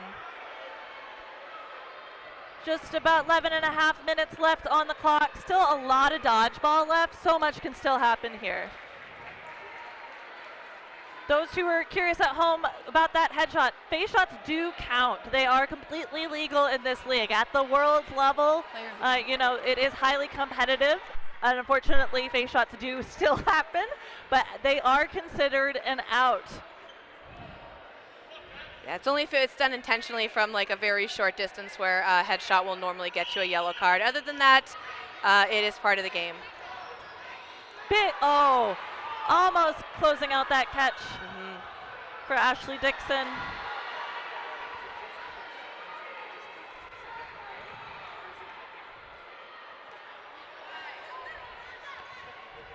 Mexico playing really aggressively right now. I'm really I'm liking to see that. They, when we talked at the half, this is something that we said that we would like to see for them, and it's working. They've taken a point in the last game.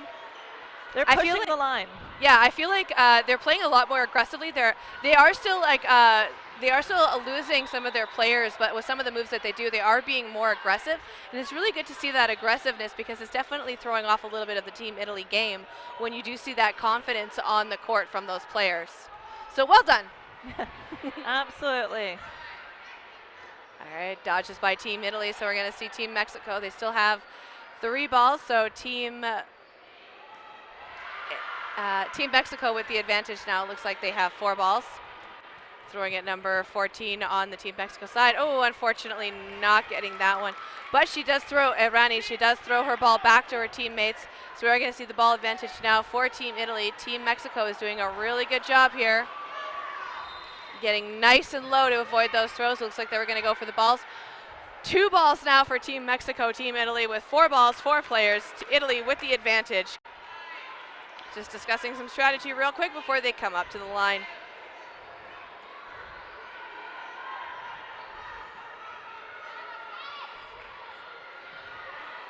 I think one of the things too that a lot of these teams need to take into account is the way our gym floors here at the Saville Center might be a little bit different from the courts that they usually play on. So their equipment might be a little bit different for them. They have to change things up. The floor might be a little bit more slippery than normal. So that's something that I think is going to be a learning curve for these players on their first games of their matches today. Yeah, it's definitely about being adaptable, adapting to the situation they're in, but I must say this facility is beautiful. Dodgeball Canada's done a wonderful job finding this facility. Wonderful hardwood floors, so I think it's going to make for a really great tournament over the next 5 days. Yes, we had the same court for nationals, Canadian nationals. So this time, instead of just 9 dodgeball courts, we're now playing with a full 12 dodgeball courts to accommodate all the formats and teams. So we see Team Italy coming up to throw, getting nice and low, dodging both of them. That is number 22 on Team Mexico. We still have 2 players left. Sayers and I'm not sure who that is for Team Italy. Going for Sayers. Sayers calling herself out. We're seeing a 1v1 situation now. We have that player left on Team Italy. That is Fumagalli. There we go. Number 17, 22 on Team Mexico. 1v1. This is the kind of exciting dodgeball that we came here to see. Absolutely. This is that 1v1 it's really gonna determine kind of the mood for the rest of the game, I feel like, and how long this is gonna take too, because a lot of these one-on-ones, with these level of talented players too, it's a lot of throws being exchanged back and forth, so these players might get tired out. So we'll see what kind of advantage that's going to bring for the team. We've got 7.5 minutes left on that game clock now. Both are amazing throwers. Like their throws are hard, they're landing, they've got a lot of leverage, they're able to do it. But because they're also dodgeball players, as good as the throws are, so are the dodges. Absolutely, but I do think you're right. The outcome of this match right here really will set the tone for the rest of this game. If Mexico pulls it off, and it does look like Italy made a connection on that hit, bringing our score 4-8 with just about 7 minutes left on the clock. I think Italy really wanted to get that point advantage and start closing the gap there.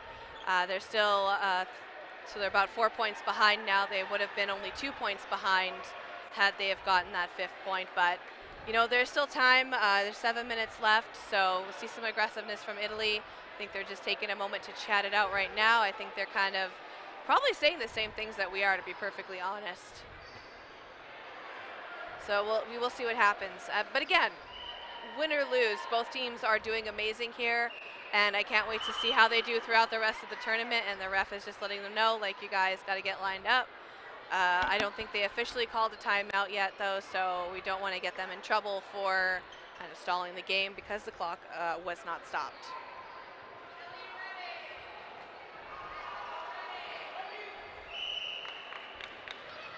All right, so we're seeing it now.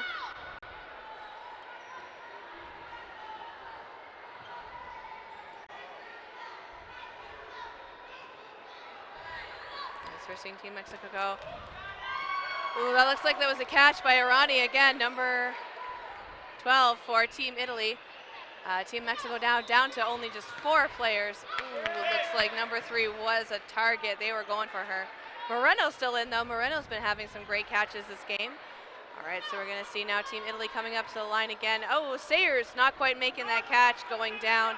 Ball still staying on the court though. It's gonna take the Italy line down now to only 5 players. 3 players left for Team Mexico though. Italy does have ball advantage. No hit made by Moreno there. Irani getting hit out by the player on the Mexican side. That was number 6. Well done for her. There's still 3 players left on the Mexican side now. 4 players left for Team Italy. Dixon avoiding those balls.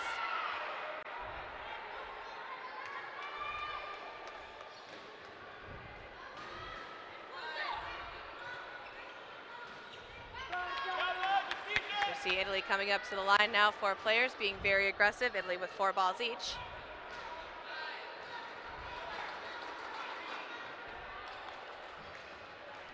Nice hit by Team Mexico, taking out number 31, Pisu on Team Italy. Yeah, that was number 6 on Team Mexico, wearing the captain C, just taking out that player. But it looks like they eliminated one of their players as well.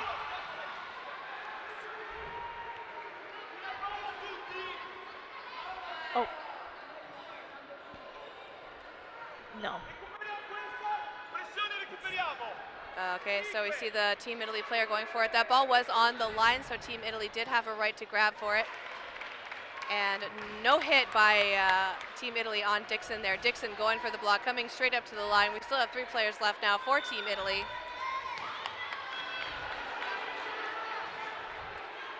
So just 1 player left now on Team Italy. Team Mexico going for it, and that's a hit. That's going to get them that 5th point. So we've got a 3-point differential. That's what we had before, but we still have 5 minutes left on the game clock to see what Team Mexico can do. And in just a few moments, we'll be getting that poll up on your guys' screens for you to vote on who you think the player of the game should be and who we'll be hearing from after this match.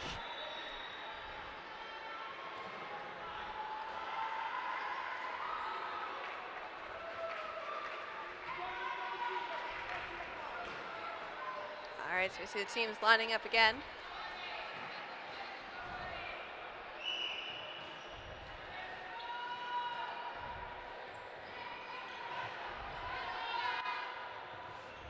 All right, so it looks like Team Italy being very aggressive right now, staying at the back of the line, but they're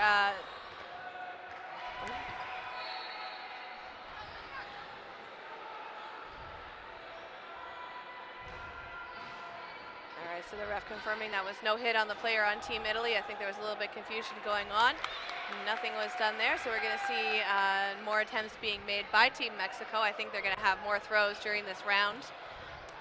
And you guys should now see the Beercade player of the match poll up on your screens. Please do vote for who you guys would like to hear from after this match. We had a lot of amazing plays from some incredible players. So please let us know who you'd like to hear from.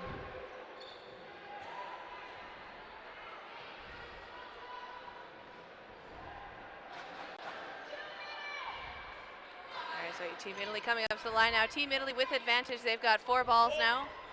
Looks like it might have been a slight hit. Oh, it was a block. It was a block by Stefano on Team Mexico there. It goes straight up into the ball retriever's arms.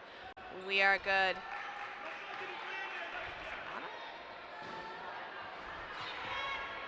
So we have 5 balls now for Team Italy. Team Italy with 4 players, so they're going to have 1 extra ball. We still have 4 players left on the Team Mexico court as well. So we're going to see some exchanges happening. Looks like they were going to go for Moreno again.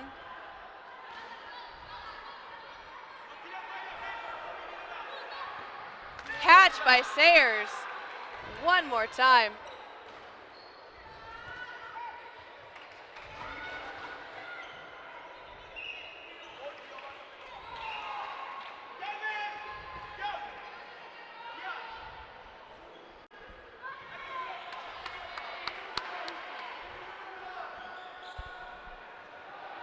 Moreno with a block coming in. All right, so we're going to see 2 players left on the Italy side right now. We've got the coaches coming off to the side being very passionate. Italy with 3 balls, Mexico with only 3 balls.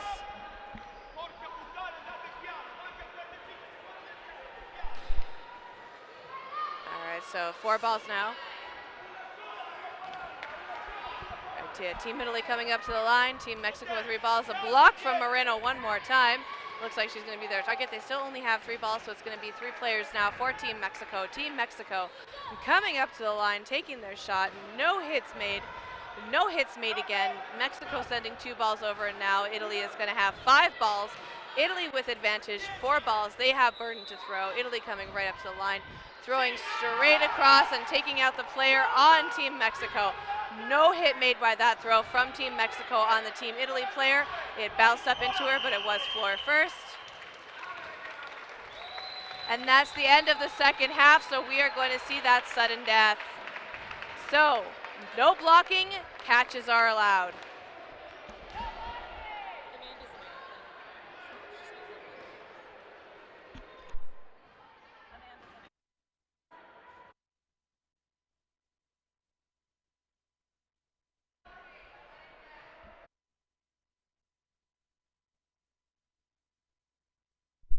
All right, so we see 2 players left now on the side of Team Italy, 2 players left on the side of Team Mexico. This is going to be the sudden death. Referee just blew the whistle.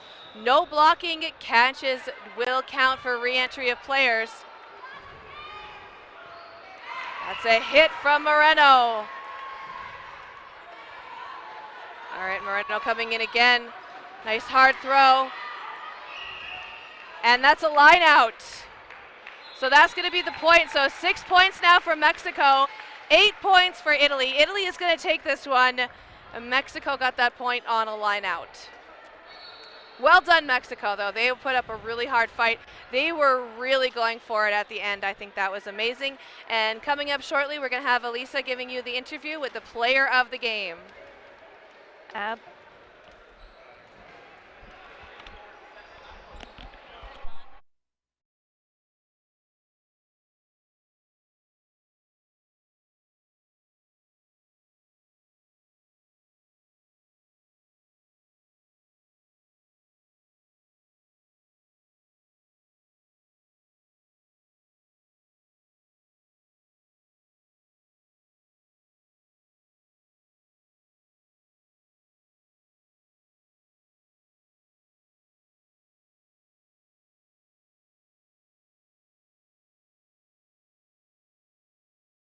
And that is going to be men's foam. So we're going to see the teams on the court warming up. So we just saw Italy's foam.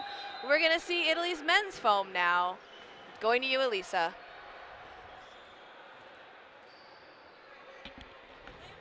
Welcome. You were voted player of the match. How do you feel? Super good for the first match. I was like, okay, still can play. So you had a game where it was just you versus about 4 Mexico players. You ended up taking out that match. How do you feel? Super, super nice because I love my team and I'm super happy I can help them win the match. It's fantastic. And you are a Los Angeles native, correct? And you have moved to Italy, so you are an Italian resident. So that's how so tell us about your experience being a part of the Italian national team. Yeah, it's been amazing because I've traveled a lot and I meet a lot of different dodgeball people. And when I moved, they were super, super amazing. And they took me in like family, like immediately. Awesome. So I really don't feel like a foreigner. I really feel like part of the team and part of the Italian family. So it's been amazing to play with them. That's what Dodgeball Family is all about. That's why we're all here and that's why we all play. Here is your Beercade voucher. And if you want to say hi to any of your family or friends at home. Yeah, hi family, hi friends. It's been amazing to be here and greetings to all of you. Thank you again, Amanda, and good luck out there.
All right, so thank you for joining us. My name is Kendall Stelmack, and I am here with Terry Thrasher. All right, so Terry Thrasher, commentary for Dodgeball. We are seeing Team Ireland men's versus Team Italy men's for foam here at the Saville Center for the World Dodgeball Championships. Yeah, this is my first time watching a foam match so far today. Always exciting. It's my native format, I guess. Yes, that's my native format as well, so I think this will go really well for us. Yeah. Italy just played their women's foam match on this court. They had a really strong showing, so now we'll see what happens with the Italian men's teams. Yeah, we've seen a lot of these men at previous Worlds Championships in the foam division. They have steadily improved every year, and I feel like we're going to see pretty good things from them this year. We get Ireland coming up to the line. They're playing pretty safe. They're hanging on to 3 balls. Italy lets one go from the middle, missing high. So from what I understand, Italy is a foam team. They have been playing it for a while. Ireland is fairly new to the foam format, though. Italy is normally a cloth team. We did see earlier today on this court. Whoa. It was a nice sliding catch. Unless. But not a catch. Yeah. No. I think the way he slid out with his feet up when he made the catch, unfortunately, it wasn't 2 points of contact on the floor. Unless you count butt cheeks, but probably not. That's why he was rendered out. That's a ball. Ball caught by the right producer. Into the commentary table again. That's been happening a lot lately. All right, so we still see here that we've got 3 players left on the foam side. We've got 4 players left on the Ireland side. So Italy just sent a few balls over.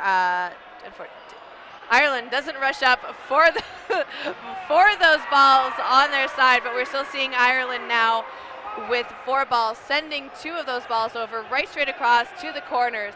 Italy coming up right to the line, being very aggressive, because Italy is normally a foam team, so we're going to see a lot of that aggressiveness out of them. Yeah, very confident on their throws. We're seeing them let them go decisively, and I'd say they've been hitting the marks fairly well so far. I think these Italian players also really like looking for catches, more so than the average foam team, and I think we'll see that feature pretty strongly in the way they play this match out. Yes, Italy was doing a lot of that earlier today as well in their women's foam match, so I think that's what they train a lot for. I think the player of the game were very good at getting those breadbasket catches, so we're going to see a lot of that possibly with the cross-training from those Italian teams. So we will see what Ireland can do to compensate for that. Ireland coming up to the line now. They've got 4 players. Sending 1 cross-court, getting nice and low, number 10. Wow. Number 10 on Ireland getting a catch. That's Garvin McAvoy. That was, well, either way, it was point blank as he was sliding back on his knees. That's not one I would expect anyone to come up with, so yeah, nice grab. Absolutely. And like we were saying earlier on the stream, if you are a player, if you've heard your name on the stream, don't be afraid to reach out to one of us. We are wearing these black broadcasting jerseys. Introduce yourself so we can give you a shout out on the stream. We also definitely want to make sure we get people's names and any facts about them correct. Was that no, that was not a catch, but it looked like a really good catch. Taft coming up to the line. Nobody getting hit there. It's a bit of a scramble, but. I saw Taft play earlier in the mixed foam for Team Ireland, and he definitely takes a lot of shots. Like, he is very good at making sure that those last second calls while the refs are counting, he's going to be the one who's going to give away that ball, because he's got a lot of good throws on him, so he knows how to make sure that even though they have to give that away, they're going to give that advantage for their team, making sure that they don't have to forfeit those balls over. So I'm going to give that one to Taft there. Unfortunately not making that catch, but still doing a really good job walking out of the game right now. Only 1 player left for Team Italy, and that is number 18. That is Prifti. Yeah, who has played in a few Worlds already. Counts as a veteran, I'd say, at this point. 4th Worlds in a row. Says his nickname is the Grizzly on his team, which, you know, it's a nice nickname. I appreciate that. We have a lot of grizzly bears in Canada, so he'll fit right in. Yeah, exactly. Feels appropriate for the venue. Exactly. So one thing I'm noticing Ireland doing here, they've got extra balls and extra players. I do want to see them set up like this a bit more often, and they do. That was a hit by number 77, Spence, on the Irish team, taking out that player on Team Italy. So well done, Team Ireland. That's going to be the first point of the game for men's foam. So there we go. Yeah. Well done. Like, he was celebrating it. He did a really good job with it as well. Yeah, gotta love the energy. The vibes from that team right now are very good. I love to see it. And just overall with Team Italy as well, or Team Ireland, they've just had some amazing sportsmanship too. Like, they're a very friendly team. Like, even when they do get hit out, like, they'll give a thumbs up, they'll give a smile, they'll walk off. Like, just for sportsmanship alone, I'm going to give it to Ireland here. Like, they just have great attitudes overall. And one thing that was interesting off the rush, you'd see one of the runners for Ireland, there was a ball retriever acting, like using her foot kind of like a block for the runner to push off from. Not a lot of teams take advantage of that, but, you know, it is an option.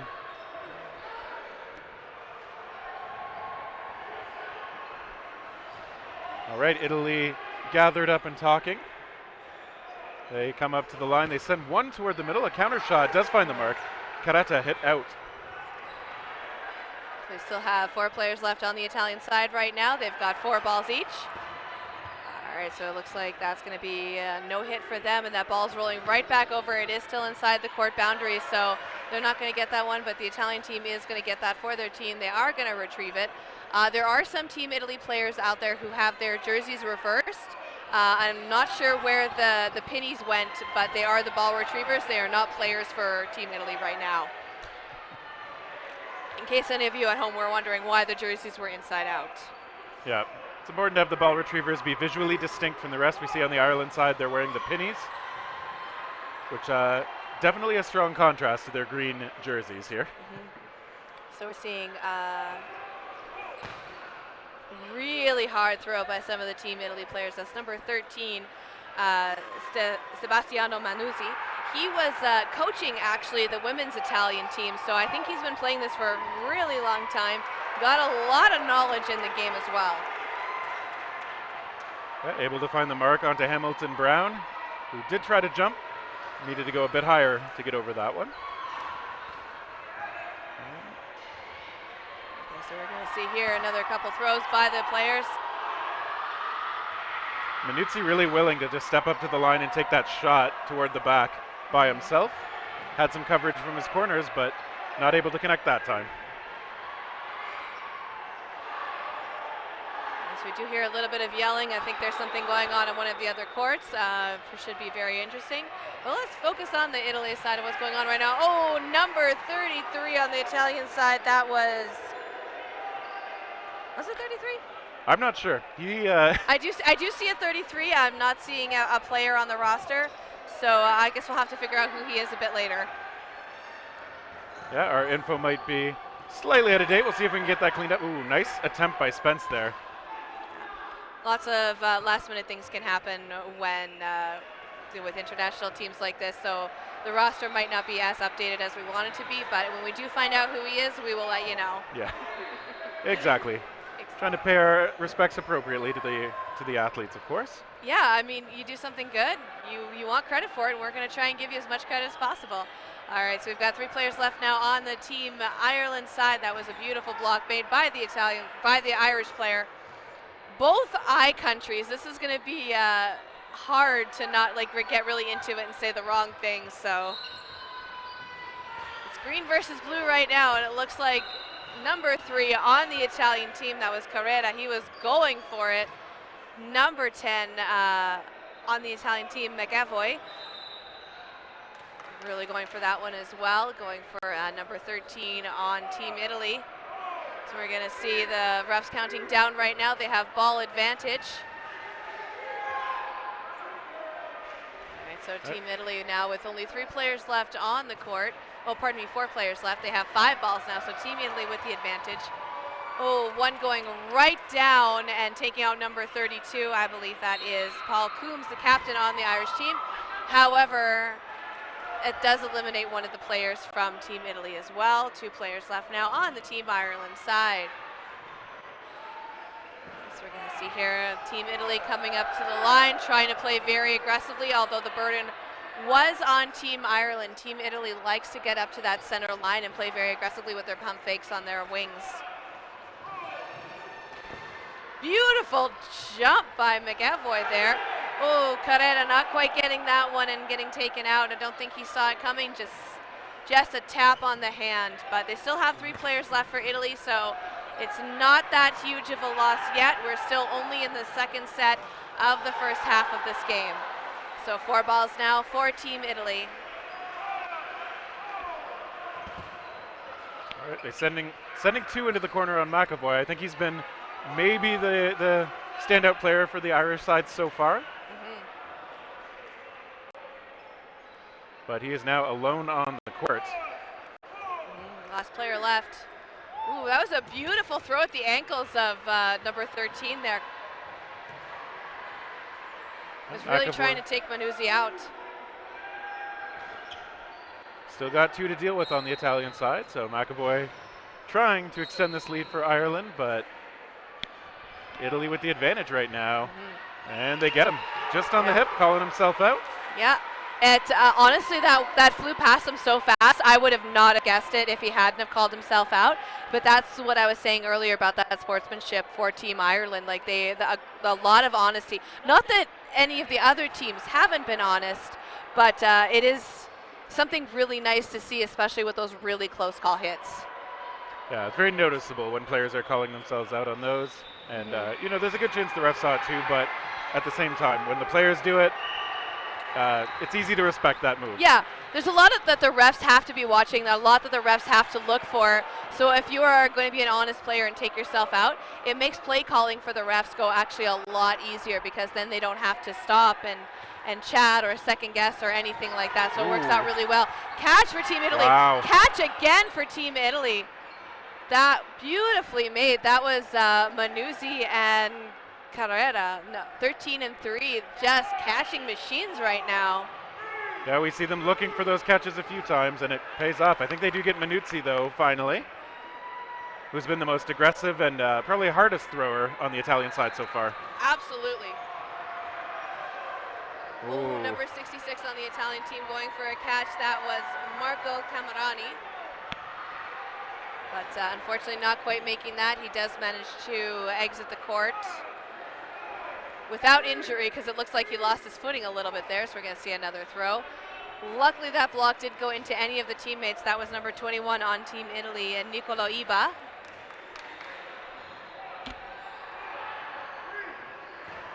And all right, in that back and forth, they finally get McEvoy. So it is just number 15 and number 66 left, so we're seeing Taff and number 15, Blaine Murphy left on the Irish side. Taff with a block going straight up back into the net, so he's going to keep that ball for his team. So Team Ireland now with the 4-ball advantage. Taff sending one over and taking out Carreta. Yeah, Taff taking those shots from the very far back. I think he could have taken a couple steps forward and it probably would have been okay, but it did work to get Camerani maybe caught by surprise by some movement on the ball. Definitely worked to his advantage. Okay. Taff calling himself out. Number 15 left. He looks a little bit winded, but we'll see what Murphy can do. Murphy just missing that one. I don't think he saw it coming, and as soon as it started flying out, he was like, I could have caught that. Oh, no. There was a chance. I mean, it was in at the arm, so. Yeah, absolutely.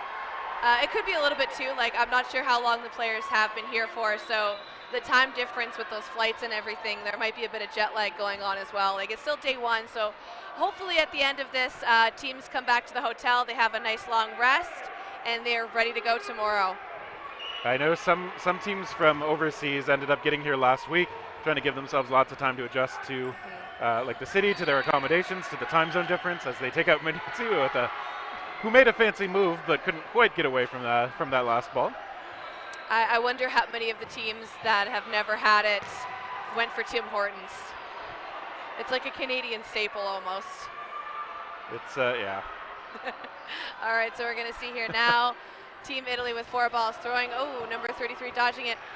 Hamilton Brown, unfortunately, going for that low catch, not quite getting it. Number 10 on the Irish side getting taken as well. That's McAvoy. McAvoy? He was hit out somehow. He looked a little confused. I wasn't sure if that ball had hit the ball retriever after it got him too, but yeah, he did look a little bit confused going off there, but he did take us out. So 4 balls left now for Team Ireland, sending one over and getting a catch. That's number 33 on Team Italy, who is still our mystery player of the game. Mystery man indeed, yep. Yes, is the mystery player of the game. Yeah, really good energy out of him too. I mean, he's been up forward in the play. It makes me want to make sure we can get his name right soon. Yes, absolutely.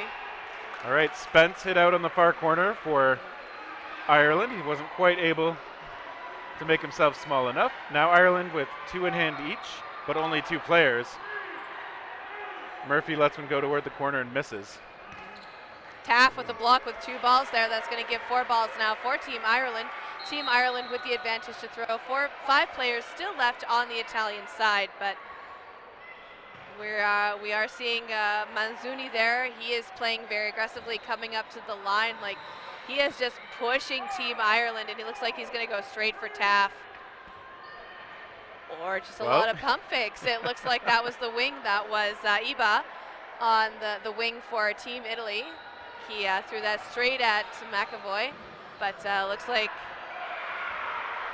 Murphy going for Manuzzi there and not quite connecting. Oh, I don't think Taff was watching it. Got him in the knees. He got a little bit distracted. Everybody throwing from the back line in that last little sequence too. Murphy getting charged. Oh, and he can't get that last one. Manuzzi's ball finding him through the block. Yeah, I think there was a little bit going on right there, and Murphy had to really rush to give that throw because you could hear the ref counting it down because players only have 10 seconds when they have advantage to release as many or as little of their balls as possible in order to not have to forfeit all of them over. So he just had a quick decision there, realizing he was the only player left on the court, sending that ball over, but Italy had his number. All right, so Italy now up 3-1.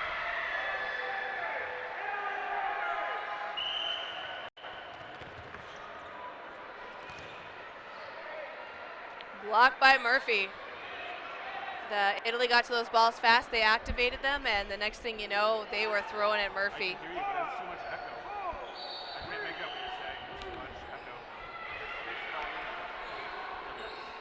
All right, so we're going to see here now, we've got 4.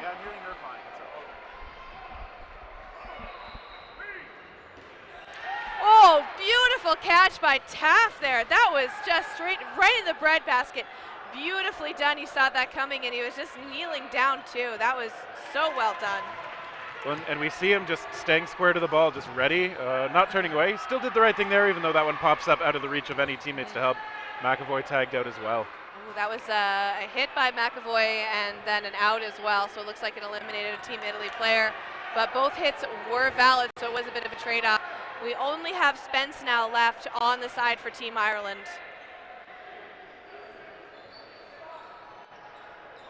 Spence with a tall order. Goes towards the lower body on Manuzzi. And I think that was smart from Spence, going up not quite all the way to the line, like close enough to give himself a better shot, but Spence has to throw super quickly again. Yeah, and he's calling him that was a hit. I think that's one of the things that's a little bit different in formatting that Team Ireland is going to take a little bit of getting used to, is that countdown to throw. Because they have a little bit longer of a time, but they also have more of a court to work with. I think the back line might be a little bit longer, and they know that they can't cross that center line. So I do see a little bit of hesitation on the Irish side when it comes to foam, because they just want to make sure that they don't cross because there is no neutral zone. So that's going to affect their play style just a little bit, but I think Ireland's doing a really good job of holding their own. I do not think, yeah, that's Taft going out. Just the rhythm is a little bit different, obviously. It takes some getting used to, but they're not looking too shabby out there. They did get the first point of the match, although Italy's been able to come back with the 4 since then. No hits there on Team Ireland, going straight between number 77 and 44. So good for them for not getting hit out. That was a beautiful catch by number 33, the mystery man. And so this, I think, is us going to halftime now. So as usual, halftime means there will be no blocks. And so no blocking, both teams starting at the back line. They start with however many players they had when the whistle went. No blocking, catches count for re-entry. So let's see some catches on the Team Ireland side. And Hamilton Brown saying, hold, hold, hold. Although Italy had the advantage, they keep sending balls over. Yep. Ireland, stop throwing. Yeah, that's okay. I think because Italy was at the back line, they were trying to get them while they might have been a little bit distracted. That was a great shot by number 94. That was Ryan Hollinger on Team Italy or Team Ireland there. So that was very well done. I don't think he was expecting that one. The look on his face was like, oh, it's a hit? Oh, okay, sure, I'll take it. Yeah, Hollinger doing well to stay elusive, but yeah, I think that one of those balls did get him on the lower body. Referee's confirming that. Yeah, oh, no blocking there for Spence. Yeah, I don't think he was actually trying to block. I think the ball just kind of hit him there, but it's still going to count as a block anyways. Like, you got to move the ball out of the way. But he wasn't intentionally trying to block. Oh, and Carrera going for a catch, but not quite making it. So, Hamilton Brown going for a side jump there, not quite getting that either. But, you know, Italy put up a good fight. I think there was a lot of hits on Team Italy during that little bit there that they were not expecting from Team Ireland. Yeah, both teams being very willing to throw from the back line again, maybe hoping to catch people off guard. It can work, although I have to admit, the more competitive things get, the less I find players get caught off guard by those sorts of moves. So be careful, is all I'm saying, if you're watching at home and deciding to do that yourself. Very much so. So we're going to go into the second half here, so we're going to get that poll up once again. I know we've been mentioning a lot. We're going to have the player of the game, so that's going to come up shortly for those of you who are watching us on Twitch to vote for. They get a $10 gift certificate to the Beer Arcade, which is the official sponsor of our after party. So it's a really fun venue. There's drinks, there's video games, all around fun. And another couple of our sponsors want to give a quick shout out to is the Edmonton Transit System. They are providing shuttles for all of the teams to and from our partner hotels to make it to the Saville Center, FKA Communications and Marketing, as well as quality fast foods. Yeah, obviously these events are not possible without the contributions of sponsors, the efforts of tons of volunteers, the athletes themselves, of course. It is a group effort, for sure. Yes, multiple hours of blood, sweat, tears, gosh knows what else kind of bodily fluids, but it is almost, if not more complicated than a professional Broadway production to be doing some of this. You know, I've never tried Broadway, but I'm going to take your word for it. I think that's almost certainly true. The amount that goes into some of the Broadway productions I've seen, like the amount of people behind the stage, and you just only see like a little bit of it. Like you see what happens on the stage when you go to a Broadway show, but you don't see like the amount that happens behind the scenes, which is very similar to what you see in a dodgeball tournament. You see the athletes, and the athletes are amazing, and we're glad that we can put them on the screen for everyone else to see, but it's the volunteers, it's the organizers, it's everyone else behind the scenes making this happen. It is the leagues doing countless amounts of fundraising so they can send these players, because travel is not cheap post-pandemic, I will tell you that. I think that's pretty fair to say, yep. I luckily had enough points on my credit card to mostly pay for this trip, but... I lucked out. I'm a Winnipeg native, so I drove 13 hours to get here. One of the but only gas times is not cheap in Canada now either. One of the only times I've heard someone say they've lucked out to be a Winnipeg native, but... Okay, so for any Manitobans in the chat. It was a joke. It was a joke.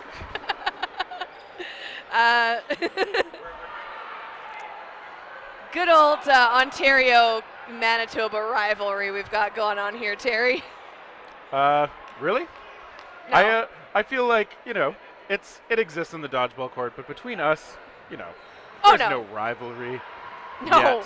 Yet. It's a long tournament. Give it time. All right.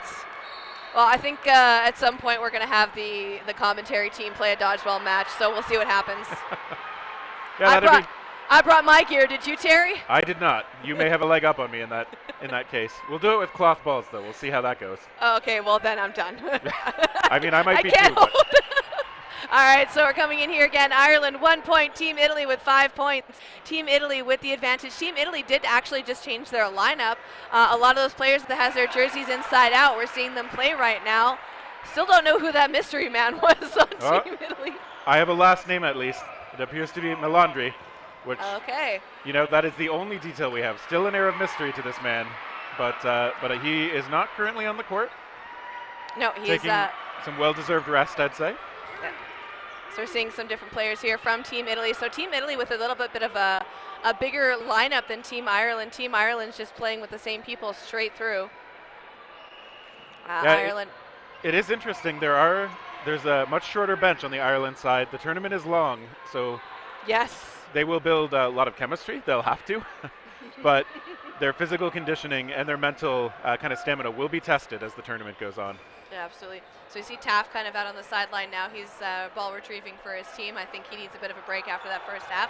But he put up an amazing fight in that first half. Taff has just been giving it hard all day. I saw him on mixed foam earlier, so he is all out. Ooh, that was a beautiful hit by Team Italy right there. But number big catch. 71 gets hit out. Yeah, we are also seeing a grab on the far side. That was Hamilton Brown coming up with the ball. And now Ireland to the line. Ooh, nice shots. Yeah, so they did connect with Sarah there. Who did, again, if you're not sure, just check with the refs. Yeah, absolutely. That's what the refs are there for. If you don't know if you've been hit, that's what you confirm. And that was a hit on number 70. We saw that happen, and that was Colinelli getting that hit there, or getting hit out, pardon me. Hamilton Brown going after number 32, Buzzi on the Italian team. So that's going to be the second point now for Team Ireland. Look at that. They're starting out each half with a point. So, you know, they've got those strong starts. We'll see if they can sustain it now. It looks like Italy is keeping out essentially the same lineup. So going with a different second half so far. Yeah. You see number 33 coming back in. Or sorry, 13. Oh yeah, Manuzzi back out there. Yeah. It's just very noticeable how he rolls up his shorts. Yeah, that's true. The only player on the court right now doing that, Yeah. maybe the only player at the tournament. I mean, if you're proud of him, show him off, right? Right. He's been a very strong player throughout this entire tournament. I'm sure there's many reasons for doing it, and it seems to be working for him.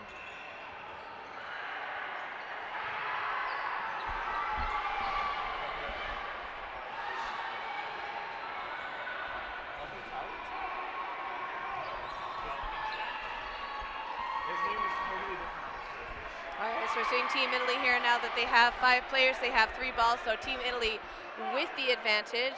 They do have Burden is actually going to be sent back to Team Ireland. That was number 98 on Ireland, Tyler McBride being taken out right now. And then we have 5 players left for Team Ireland. Nice coordination and good deceptiveness about where the ball was coming from. That was a strong block as well. That was a block by Sarkov. And Romualdi coming close. Looking a little frustrated he didn't squeeze it, but a nice shot by the Ireland side. I think it's Romualdi. It's a lot of interesting names and spelling that we're learning. Now we see Murphy hit off, so Italy bringing this player count a lot closer now. And now it's back and forth. And okay, Italy coming out with the advantage on that one. Italy coming in strong. Yeah, Matteo Buzzi able to help kind of square things up here. It's just 3-on-3.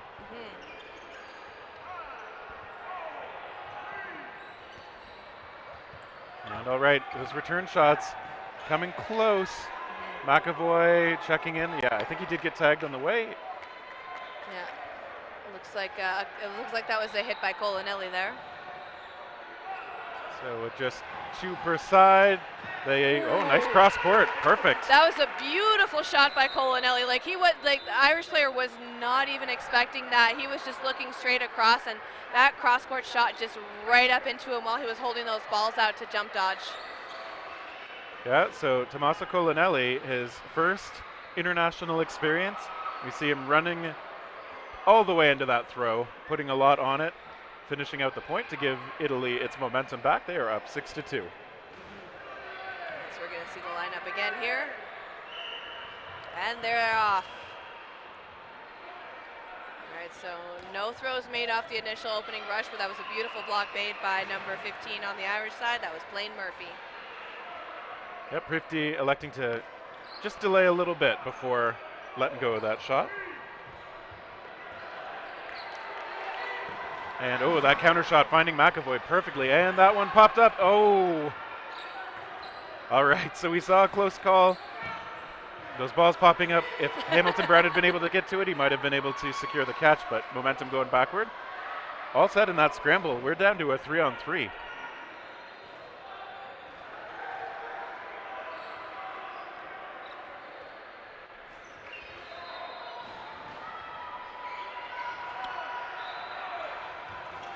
Ireland getting that shot away toward Romualdi. All right, so we've got 3 players left now for Team Italy. They are coming up to the line. We've got 3 players left for Team Ireland. Burden is on Italy at the moment.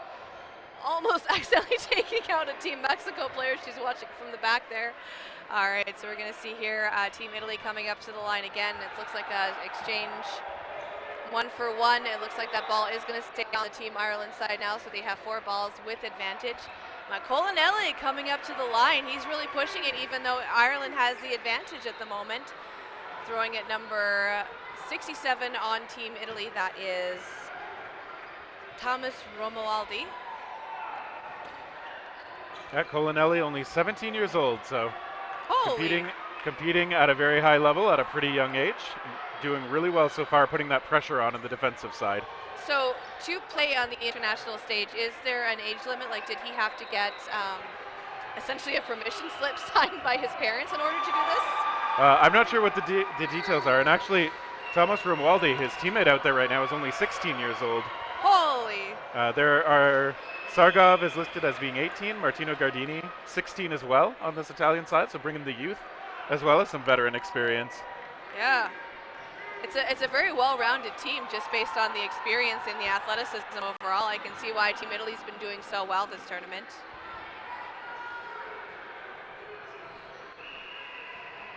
All right, and it's Ireland's turn to try and do really well. They go toward the corner. They do miss. It was a really good dodge, though. That's, again, like as good as the throws are, these players are also really good dodges too. So it's something that you have to take into account, and it's not saying that one's better than the other.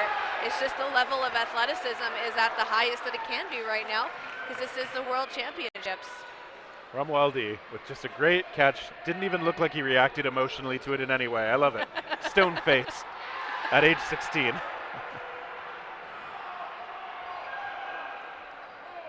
Beautifully done. Yeah, Prifty does finally get a hit onto his counterpart across the court as we see Murphy stepping off.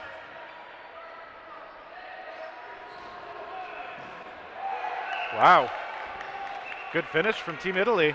They go up 7-2. So we've got 11 and a half minutes left in the second half.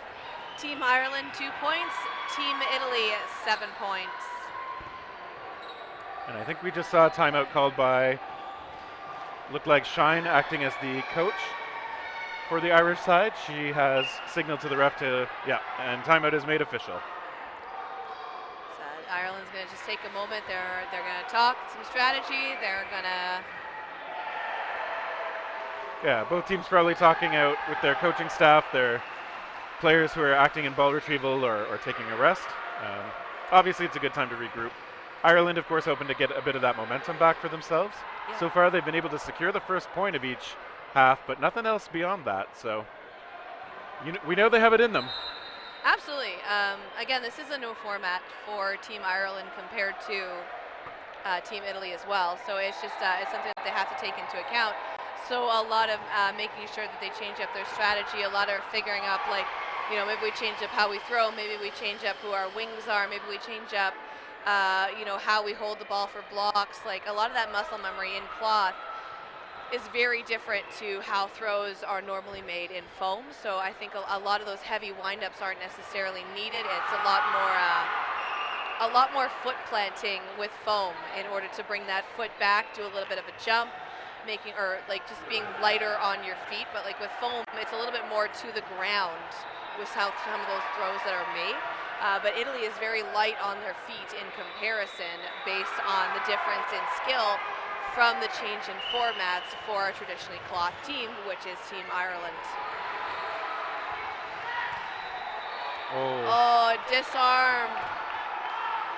As everybody who's heard me say it, no, I don't think that should have been an out. I don't like the disarm rule, but it's in the rule book and everybody else disagrees with me, so. Hearts and minds will change eventually, but. Rules are always changing. The sport is ever evolving, so we will have to see what happens, Terry. Manuzzi with another good block, good active play from him, as well as his counterpart Sargov on the far side, who was hit out, unfortunately. It's number 24 on the Ireland side.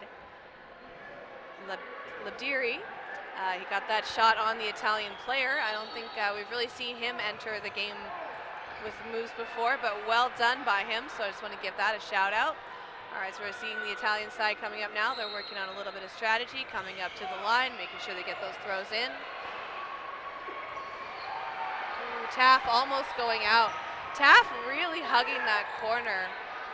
Hollinger, unfortunately, not being able to connect with that catch and going out, but good job. Yeah, it's its own skill set staying in bounds sometimes under pressure, so. Making yourself small, tucking into the corner, using all of your available space, something that some of the best players really excel at.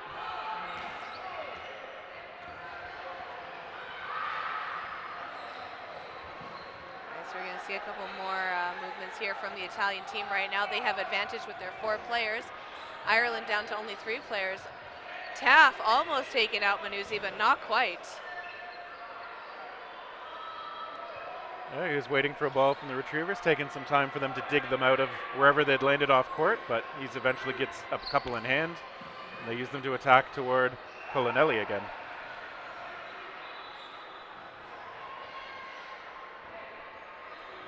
Italy to the line, they send just 1. They do miss, but pressure stays high. And now they're going to talk things over and figure out another attack.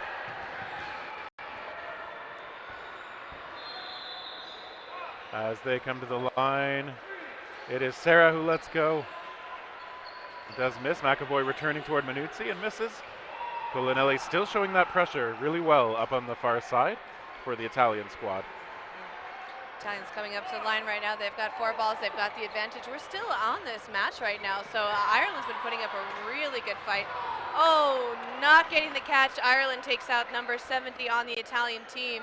I think that was a throw by Taff. I'm not 100% on that one, but he's been giving a lot of throws lately. He's been doing a very good job of it. Yeah, Colinelli not quite able to get the hands on it all the way. McAvoy, nice block up high. Taff stepping into another one from near the back line. He's got the arm to do it, but he hasn't connected in the last couple. McAvoy taking over that corner for him now. All right, and they get him out. Sarah hit out. Hit out again for good measure. Yeah, I don't think they forgot that. I don't think they noticed that he was walking off, but sending another ball over just to make sure. Just to make sure. It worked. He's on the sideline. Exactly. All right, so we're going to see coming up now to the line, we've got 3 of the Ireland players. No hits made. Refs just making sure. So we've still got 2 players in. We've got Manuzzi and number 32, Matteo Buzzi. Ooh, nice beautiful shot. block by number 15 there. That was Blaine Murphy. Yeah, Murphy did see that in time, deflected it off to the side. Well done. Bootsy as well now doing a good block, although that one does roll back to the Irish side. One ball right at center. Both teams are going to contest that. Whoever can get it, it's a bit of an edge. Right now it's very slightly on the Italian side. And that ball bouncing off the ball retriever in the back for Ireland, all the way back to Italy, who do finally secure that ball in the middle. Manuzzi ready for that shot from McAvoy. Nice low block there, keeping his foot out, making sure both balls are in between. He still had that leg behind him, so he was able to kind of shuffle it out.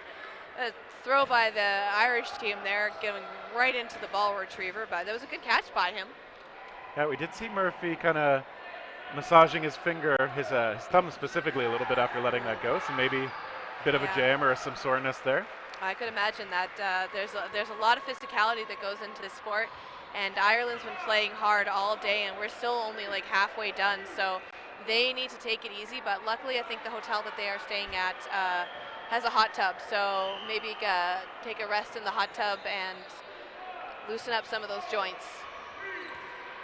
All right, nice block by Bootsy. Manuzzi as well, showing the pressure. Only one let go.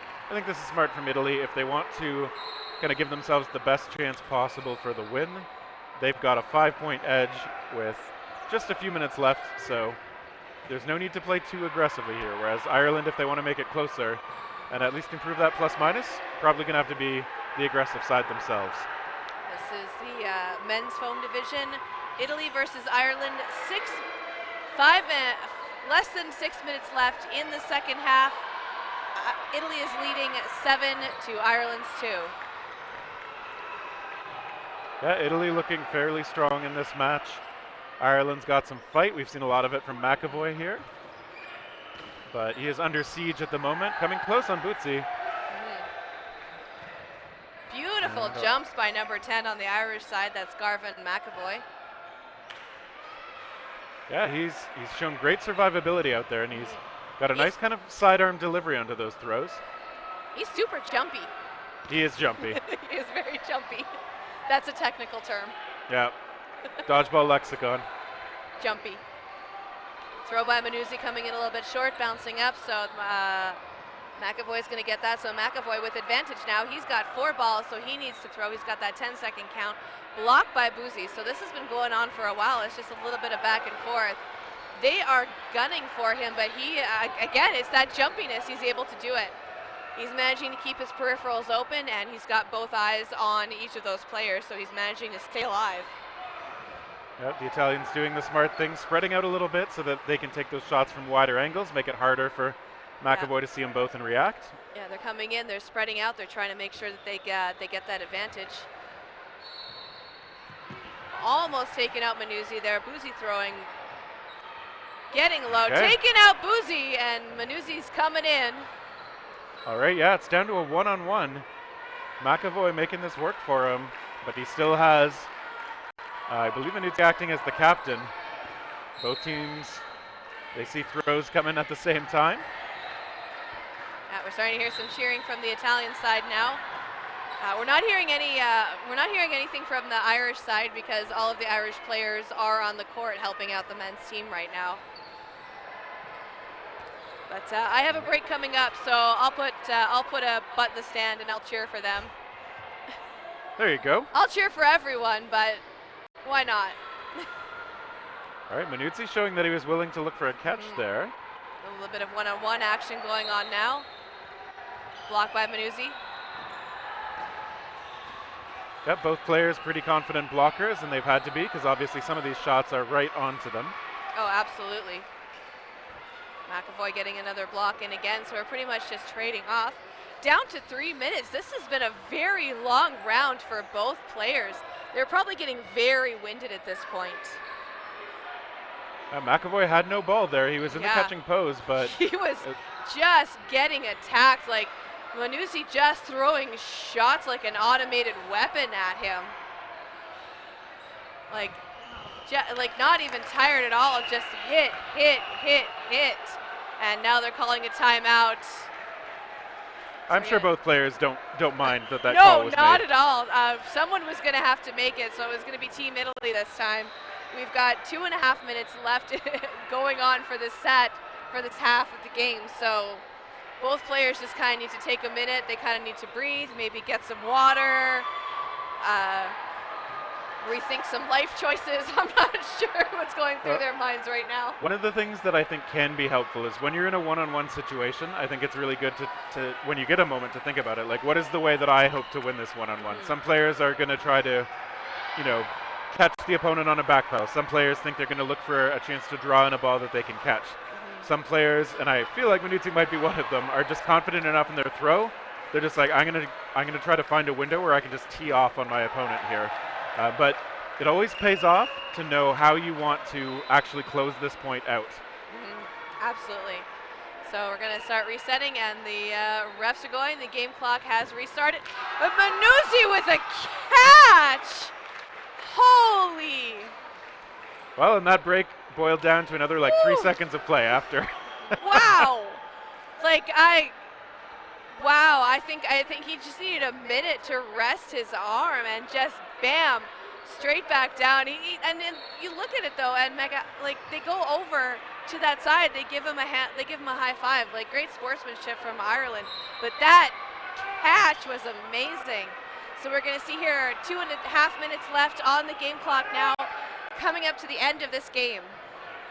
Yeah, one of the things I thought was interesting about that long point, McAvoy's throwing posture doesn't see him kind of step his whole torso into the throws, whereas most of the Italian players, when they're throwing, you see they're going almost like baseball pitchers, all the way over their plant leg like that. So McAvoy's throw probably sacrifices a bit of power, but keeps him more upright and ready to react to things. But yeah, it's a difference in styles. Which is really great to see overall. It's kind of nice to see like the difference in it, but yeah, you can see a lot of it. Like, if you look at some of those players, the way they just plant that one foot and the other one just goes flying up into the air to make sure they get that leverage off the ball. Because if you look at the difference in how cloth throws are versus how the foam throws are, you see a lot of the throws coming from the Irish side. It's kind of like an overhead, kind of trying to get that drop shot, where Italy is just whipping it straight across. Yeah, we've seen a lot of cloth players be really capable at the more sidearm delivery, so arm out at shoulder height or maybe a bit lower. And some of that has carried over to the way they've learned to throw the foam balls as well. Hamilton Brown and number 32 going out. So it's just number 81 on the Irish side left, and that is Connor McCartney. Yep, so tall order again, facing down multiple opponents on the Italian side. But not Manuzzi. I think he needed a break after that. Yeah. Manuzzi and McAvoy off for well-deserved rest. Yeah. All right, coming close in the middle. 13 seconds left now. This is most likely going to go to sudden death. All right, so we are getting down to the end here. And catch! Yeah. That was a catch by number 67 on the Italian team. That was Thomas Romualdi. All right, so I think we're just going to start in sudden death. Yeah, with less than 30 seconds left on the game clock, it automatically will go into sudden death, which means no catching, no blocking, pardon me, and catches will count for re-entry. So we're going to see that happen very shortly. All right. So the refs are just about ready to blow the whistle. All teams need to start on the line. All the teams are going to start with a line of 6, 3 balls on each side, and done. I like the movement from Romualdi there. A spin around fake and then an actual throw. Deceptive and energetic. And out. Yeah, was not expecting that one, but he takes out McCartney as well. Oh, rising shot there gets Colinelli as well. Yeah, it's a big trade-off, a little bit back and forth. Hamilton Brown taking out number 3 on the Italian side. Oh, he's a bit slow to get up. Oh, it looks like he might have pulled something. He went down. I hope he's going to be okay, but he managed to get up. So that's good. Yeah, he'll get looked at. And in that exchange back and forth, Italy down to just one opponent. They've got 2 on the court. Yeah, Italy with that 2-on-1 advantage. Still have to close it out, of course. Sargov just missed. Number 94, Ryan Hollinger on the Irish side, and that's a hit by Romualdi, so that is going to be the end of this match. So that's going to be the end of that one for men's foam. We see Italy takes it 10-2. I think coming up next on the stream, we are going to be seeing Malaysia versus Canada, and that is going to be mixed foam. And we will have your player of the game interview in just a moment.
Thank you. Grazie.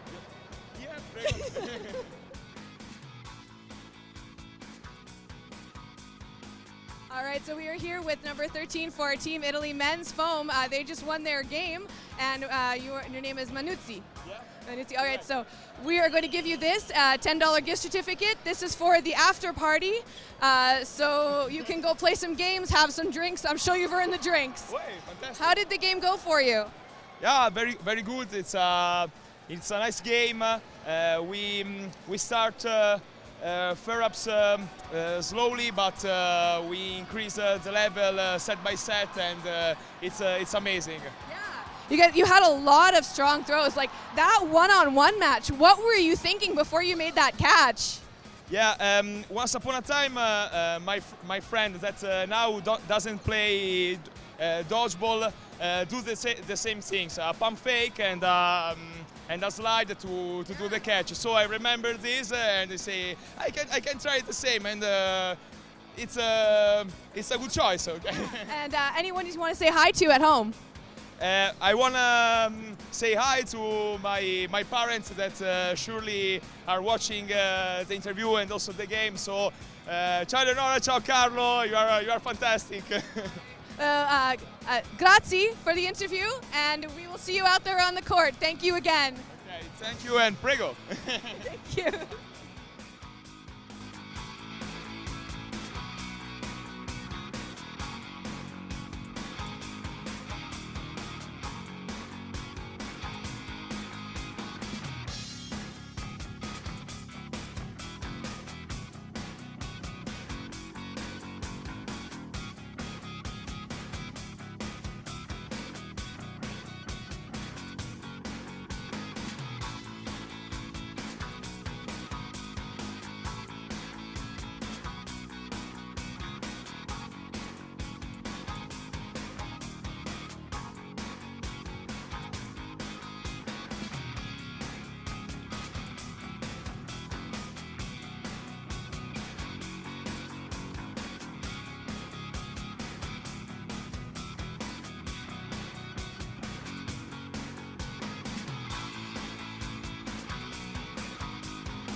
All right, welcome back. We've got some more dodgeball action. We've got mixed foam, Malaysia and Canada, rivals in the foam division for years now. And they are facing off in this mixed division.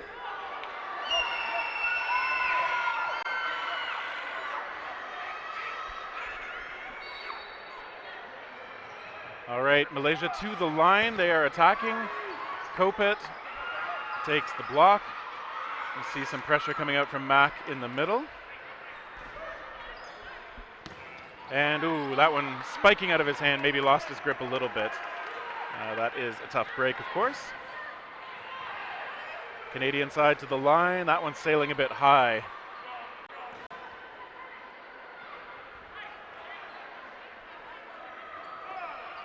Ooh, coming close again.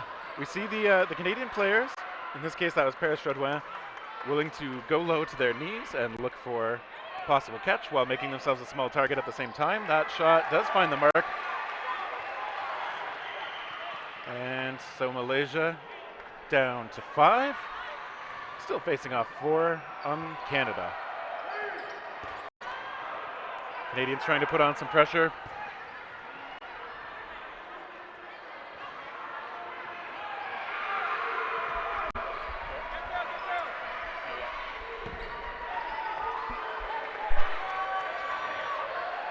All right, Canada has some work yet to do now. They just have 3, facing down 5 from the Malaysians. All right, let's see what Canada can do. This is Kendall Stelmack joining you one more time. All right. Big grab. That was a real hard throw, but Paris Chaudouin just, Absolutely. I don't think that was a, I'm going to reach for this and grab it. I think that was just a, hey, right place, right time, just squeeze. Yeah, pretty much. Like, I do not think she was expecting that, but that was amazingly well done. Like, that's the kind of catching that people absolutely love to see, and we'll see if there's more of it. All right, so Team Malaysia coming up to the line now with advantage. All right, they get 2. Good attack. Malaysia getting some of the momentum back on this point. Great shots again. They're just stepping into those, finding the accuracy. It's going to be up to Jessie Kopet. And yep, they get tagged. They got 2 balls on him. One of those hitting him on the side. Malaysia takes that 1-0 lead. All right. That is absolutely well done on the Canadian side. But Malaysia's going to take this one, and we will see what Canada can do to follow that up. Canada mixed squad has been practicing pretty hard for a while now, but we all know that Malaysia has a bit of a reputation. So these are kind of 2 of the rivalries that we've been seeing on and off throughout the dodgeball scene over the years. Yeah, Malaysia's been a top 3 team in men's and women's foam consistently for the last, I think, 5 world championships. And I would fully expect that their mixed team is going to exhibit similar levels of just supreme competence. I mean, it is technically a home court advantage, even though some of these players aren't necessarily from Edmonton. They're still all Canadians. Morris coming up to the line. Morris with a big history of being a Team Canada player. Unfortunately, she had to take some time off, obviously, because of the pandemic. But some of these players brand new to the world stage. So it's interesting to see how these teams come together. Yeah, and some new names on the Malaysian mixed squad as well. We do see some returning players, such as Simonite, but you know, there's a lot of room with these extra divisions for players who maybe haven't quite cracked some of their other squads, or other players to just try out this mixed style instead of the men's or women's. Canada to the line now. And coming close. Malaysia, though, doing a good job of just trying to keep things settled, set up, and make their attack. Yeah, Malaysia works very calculated if you see them coming up to the line. Like, they have a very specific way. The synchronization with the body movements on the mixed team with the Malaysian teams, like, it's just amazing to see. Like, Canada has a lot of good players, a lot of overall, but I think the way Canada does it is they work up the strategy to work to each individual player and how off they work off each other, versus Malaysia, where it's very uniform. They will do it a certain way. Their body movements, like the training is very instilled in them to almost be like one cohesive player. Yeah, I think they've done an excellent job so far, looking like they are, just as you said, a cohesive team. Yeah. And that is super important at this level of play when the athleticism is so strong all around. Yeah, and it's absolutely understandable. Like, both teams are cohesive. It's just different to see how they strategize with their players and how they work towards making a cohesive team with the physicality aspect of this. All right, Canada now with 4 balls, but only 3 players. We see 2 balls released. They do miss, and once again, Malaysia just very quick to just make it clear to the whole team that, hey, we're gonna reset. We're gonna take a shot. And coming close, that one popping way up. Paris Audouin can't hang on to it on the rebound. And so it's gonna be down to just JC Morris for Canada. Still facing down. Multiple opponents on Malaysia, looking to extend their lead to 2-0. We see that windmill throw. Yeah, Morris is famous for doing that windmill throw. She's got a lot of power in it. She does come from a softball background, so a lot of the throws that she does make are based on that windmill throw. She's a great catcher as well. She knows when to drop her ball. She knows when to drop to her knees. She is overall one of those players that you need to watch out for, because you're not necessarily going to expect what she does. Yeah, but we do see Pham and Lin holding down the wings, absorbing a bit of pressure from Morris.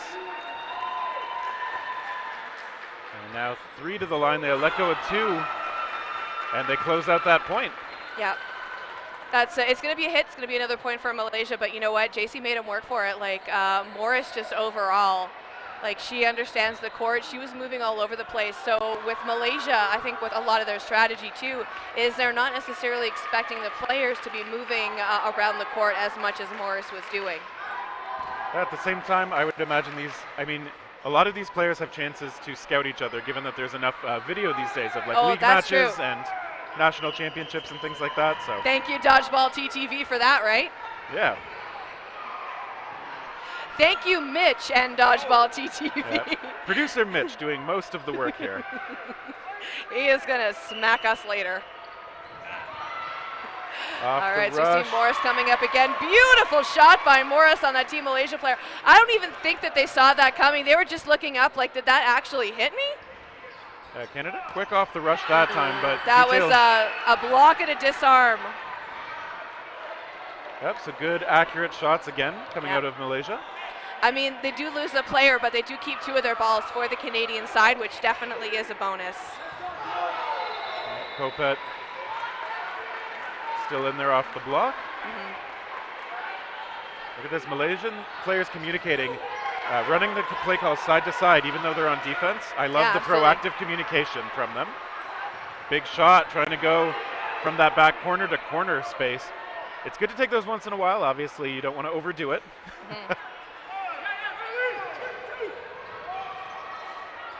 Great slide by Kopet. Oh, that time he just tagged. Kopet heads off to the side. Don't think he saw that one coming right in the gut. He was trying to get low to avoid that, just go pancake down, but not pancake enough. Yeah, so some good awareness to take that shot. Lim in the left corner for Malaysia. And we see a ball going toward the middle, thrown by Canada's Jodouin. We see another hit, though. And Malaysia continues to whittle down the Canadian side, which is currently just down to the women on this point. Morris, Cooper, and Paris Jodouin out there for Canada. Still facing down 4 for Malaysia. That's definitely a hit on the Malaysian player there. So that's the Team Canada now whittling down some of those Malaysian players with the women left on the court. So we're going to see here, it's 3 players now. They've got 2 women and 1 of the male players. Straight across shot, it was a block, no hit. They stay on. That was Paris Jordan. And they go across. Nice lateral motion there from Lim. I think they were trying to retaliate just based on the throw from number 18 on Team Malaysia there, and that's one of the captains. And some big shots going toward Paris Jodouin again, but she's able to elude them. Yeah, absolutely. She managed to get nice and low. It was beautifully done.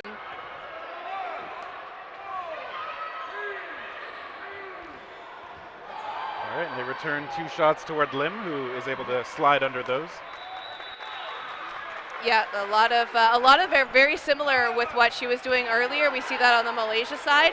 There a lot of dexterity on the part of the Malaysian players. I was trying to figure out the word for it, but they have a lot of athleticism in how they get up and down very quickly. Yeah, they've got a very nimble group. Most years, yes. I think their defensive play, their agility on the court is top notch. It's paid off in some golds and silvers in the last several years. Oh, absolutely. I think Team Malaysia for women's is one of the top ranked in the world. So there's a lot of these players from Malaysia that if they haven't been trained or played by them, they've got big shoes to fill. And they're doing a great job right now of making sure they do that team name and jersey proud. Making sure he's getting nice and small, holding that ball, block going straight up. None of his teammates catching it, but that player does remain in on Team Malaysia. That's going to give them 4 balls now, going for the throw on the Team Canada players. Unfortunately, that is going to take out number 2, which is Connor Cooper. Yep, Cooper had a couple of shots her way, Paris Jourdain as well. Yeah, beautiful block by Paris Jourdain there. That's going to give them 4 balls now. Morris and Jourdain going for it.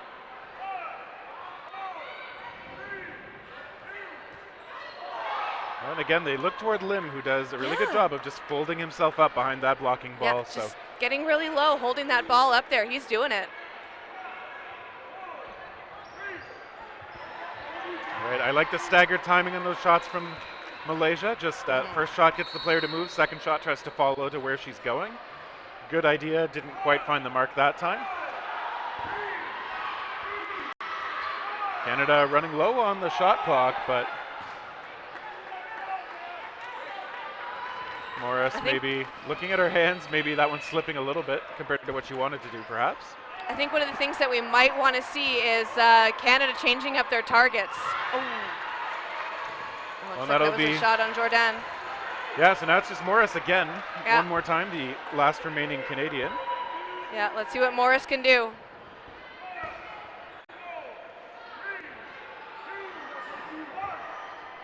That one's skipping a little low. Yeah, she's going right down to the end of the shot clock there. The referee's counting it down. She threw on the 1, so it was not a forfeit, but she did a very good job of making sure she took her time.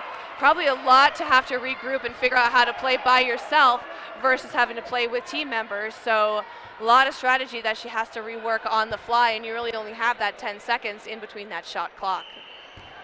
I think a lot of these players do have a pretty good idea how they're used to being the last one out there in league play and stuff like that. So Morris was hit out though.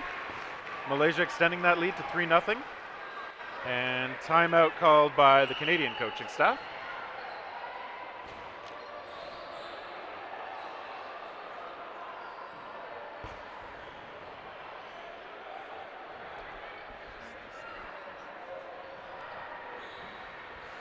All right, so we're seeing that Team Canada and Team Malaysia are taking a little bit of a break right now. They're kind of regrouping, doing some strategy. I'm not sure if an official timeout was called. I do see that the game clock is still going, though. It was. Oh yeah, they should stop that. It was a timeout called by the Canadian coach. Okay, that's what I thought. I just wanted to make sure.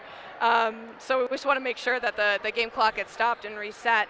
There's a lot of coordination between us on the production end and the referees, so we're just going to get that reset while those teams are in that timeout right now. Yeah, referees obviously have a tough job to do sometimes. Coordinating everything between the broadcast, what's happening on the court. As mentioned, it takes a lot of people working together. We are always grateful for all the people who contribute their time to make these events happen, whether that is broadcast, volunteer, the people serving food. It's all important. The amount of Uber drivers that have to get us back and forth between the hotels and the venue. Edmonton Transit for getting us there, and West Edmonton Mall for taking all of our money. You know, I still haven't been to the West Edmonton Mall. That seems like an oversight. It's pretty fun. Hopefully you find some time in your stay here after the tournament to enjoy it. Right off the rush. Again, the attack from Canada, very quick. Yeah, number 23 coming up to the line there on Andrusic on Team Canada. He's going up there. I think what Team Canada needs to really work on right now is making sure that they be more intimidating to the Malaysian team. If they can try and keep Team Malaysia to the back line, I think that will work with Team Canada's advantage, because there are a lot of hard throwers on Team Canada right now. Yeah, but those throwers are often being really well targeted by Team Malaysia, who I think have had an excellent strategy in terms of how they're trying to work the numbers on the other side down. I think they need, on Team Canada's side, I think we need a lot of people covering them when they do throw, but I think a lot more cross-court shot coming from the Team Canada side might work to their advantage, because the Team Malaysia players are just looking straight ahead a lot, so I think that might work for them, but that's something that Team Canada is going to have to figure out on their own, obviously, Terry. And Malaysia now, it's Simonite tagging out Andrusik, and taking another one, missing that time. Taylor Ewell trying to find the counter, but not quite on the mark. We see Chan is doing a lot of the communication. Quiman Chan on Malaysia, relaying a lot of the calls while the team is on defense, making a lot of the calls on offense. That communication is important. And yeah, I think Canada is celebrating, but I think Pham was okay there. No, the ref's not calling him out, and from my vantage point, I think that was correct. Yeah, it's always going to have to be different for the refs. It's a different vantage point from where we are. It's a different vantage point from even the 2 feet where the referee is versus where the Team Canada players are. So you have to give the default judgment to those referees. And they finally take out number 18 on the Malaysia side, like number 18. He has been so hard to catch. He's been so hard to hit out both times now. Like, he has been staying in hardcore. Displaying that excellent defensive play that I would say Malaysian players are perhaps best known for. Yeah. It's kind of interesting to think about how, like, Malaysia is working there as almost as coordinated as the Bolshoi Ballet, and that's a catch by Ewell. That's what she does. She is known for that, and that's going to bring Eldon Wu back on. Eldon Wu is a veteran Canadian player as well, so we'll see if we can change that up. Yep, nice shot, but Pham able to block that low to the ground. Yeah, blocked it into himself and saved it for his team. He did an amazing job right there. That was a great throw by Wu. Absolutely 100% done. Chan up on the attack, but electing to just kind of dial it back a little and let their team set up. We've got 6 minutes now on the clock. We've got Malaysia, 3 points. Team Canada, no points yet, but we still have time to get them on the scoreboard. This is the mixed foam for Dodgeball World Championships 2022. That first year we are seeing these co-ed divisions.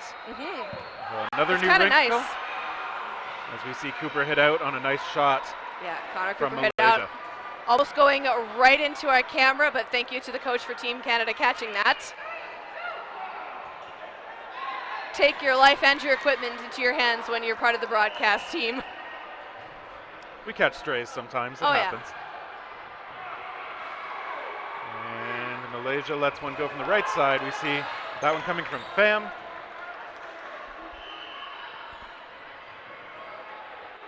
Canada regrouping now on the attack. And just kind of a quick throw from Wu. No messing about with fakes that time. No, absolutely not. Great shot placement by Chan onto Ewell, just right at the feet.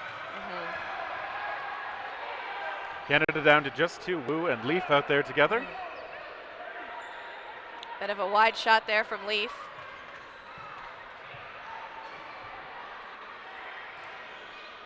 Wu coming up. Wu is just making sure that he's got his peripherals covered. He is very court aware, and that comes in handy when playing against a team like Team Malaysia.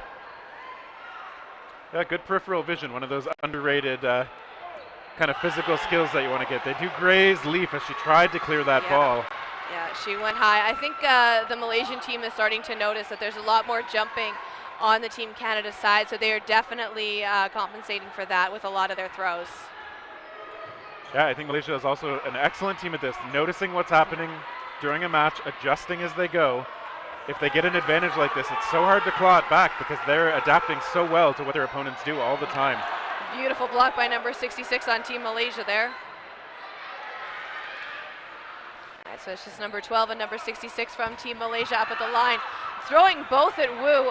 Wu getting one of those balls but not getting the other one, going back onto the court, rolling over to Team Malaysia.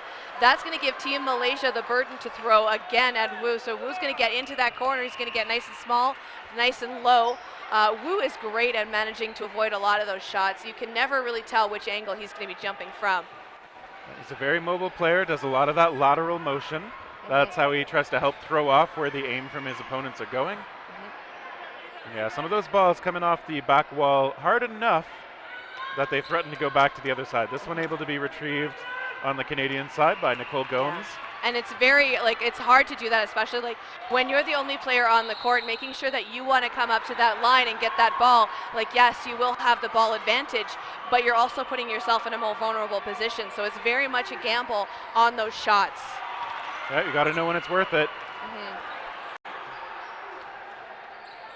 Team Malaysia still putting that pressure on. Chan and Pham out there looking to try and make things dangerous for Wu. Nice block by Pham.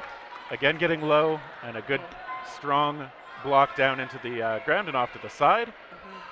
Wu one thing we have, one thing we have been noticing with a lot of these matches, we're only 3 points in, and there are 2 minutes left on the game. These are very, very long rounds in comparison to some of the rounds that we've seen on this stream so far. So you can tell that there's a lot of training and a lot of athleticism going into both of these teams with how well they have been playing with the dodging and with the throwing. Yeah, and I think finally the connection from Pham on Wu, and Malaysia getting that 4-0 go ahead. And yes, I think both of these teams have a lot of really good defensive skills, and so obviously that's not to diminish the throwing on either side. It's just absolutely not. It's so hard to get through some of those blocking balls. It's so hard to hit some of those very evasive players. Yes. And that is a big part of why I think we've only seen 4 points so far. And I mean, we're probably only going to get one more this half. Yeah, with 1 minute and 47 seconds left on the game clock, I think we're definitely going to have this match go into a sudden death. But that's a hit by Yul, number 25 on Team Malaysia, right off that opening rush. That is amazingly done. Ying Shuang not able to get much court time on this point. Great fakes out of Simonite. Beautiful dodge by number 67. Nope. Wrong 7. All right, they get Simonite that time. Cheer going up from the Canadian side. Grenier out there for the first time, I believe, for the Canadian side. He's holding down that left corner, defers to Betty Mack. Yeah, I believe this is Grenier's first time out on the world stage as well. Okay, Dutil hit out. Timeout called by Malaysia. All right, so we're going to see what happens with this timeout. 52 seconds left on the game clock. So again, this match is definitely going to go into sudden death, but Malaysia's trying to figure out what they need to do. Even though Malaysia is taking it right now, I think the way Team Canada is going to start changing it up and the way that they're going to do their strategy and throw out some of those players that Malaysia's not really used to. Like I had mentioned with Grenier, this is his first time out there, so Malaysia doesn't really know a lot about him other than the footage that we have only from Canadian nationals. Yeah, and I think obviously if you're Canada, you need to do something to try and change the momentum. I mean, so far you don't have any points, even though some of it's been close. And so that could mean mixing up personnel, mixing up the approach.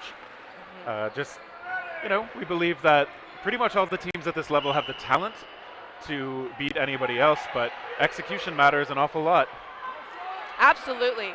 We're seeing some just some amazing moves overall by so many of these players, and I can't wait to see what happens in the second half. I think Canada probably needs to work on being a little bit more aggressive up at the line. They shouldn't be letting Team Malaysia push them back. It shouldn't be so much turn-based as it should. If you need to stay up at the line, stay up at the line and take it. Unfortunately, Yul getting hit out right now.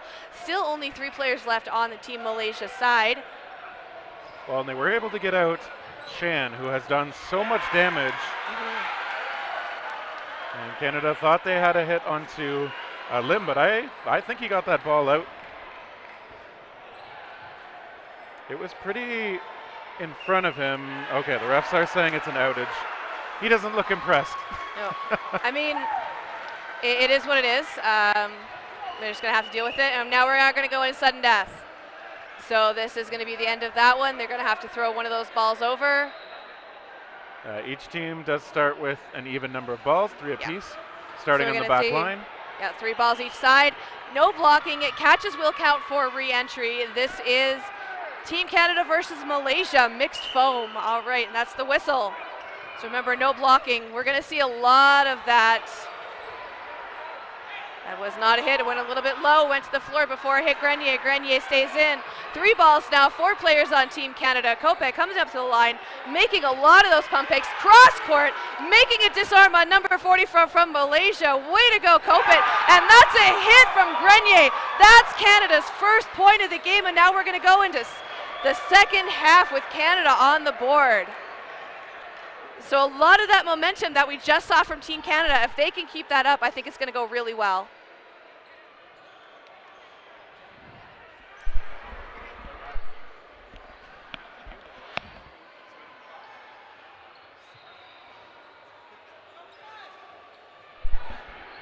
All right, so as these teams switch sides, Canada did finish with good momentum, but as mentioned, they're still down 4-1, so they've got their work cut out for them.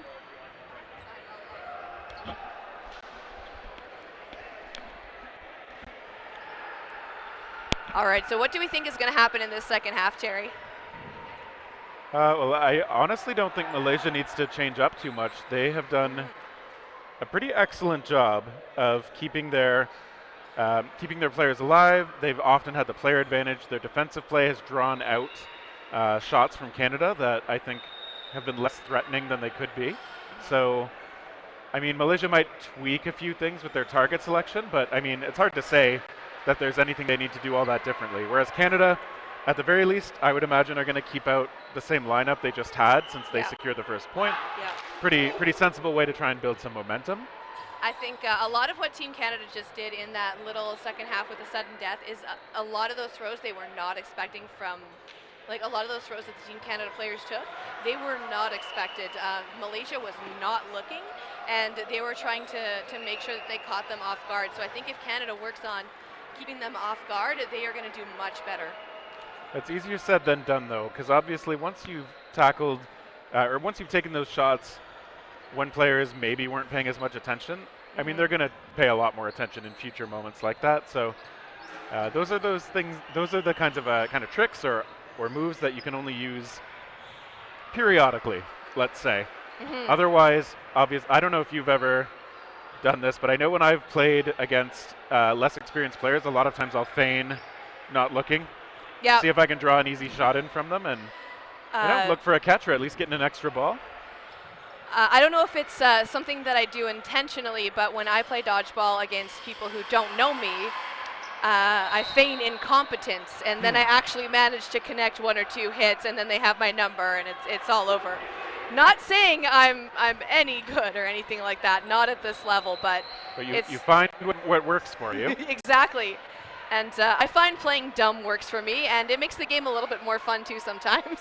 You're so convincing at it. Thanks, Terry. I do what I can.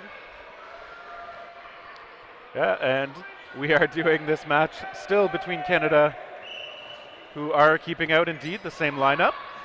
And you will right away off the rush. Canada's rush play has been excellent. It looks like that looks like that was a hit right off the rush. That's again, that's a lot of what I was saying in the half that Team Canada needs to start working on is those aggressive hits that you are not expecting. Oh, but there's a double. Yep. Dutil and Ewell hit out. So Canada's been doing better off the rush, but they haven't always been able to turn that advantage into much. Malaysia's doing a great job of reading the play, connecting on those shots as Leaf hit out as well. Yeah.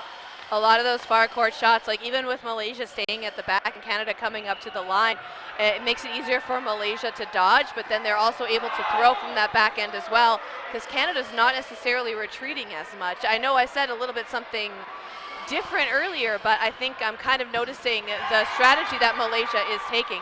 Although Canada does hit out a Team Malaysia player, and that was number 22. Great jumping overall. So 3 players left now on the Team Canada side, 3 players left on Team Malaysia.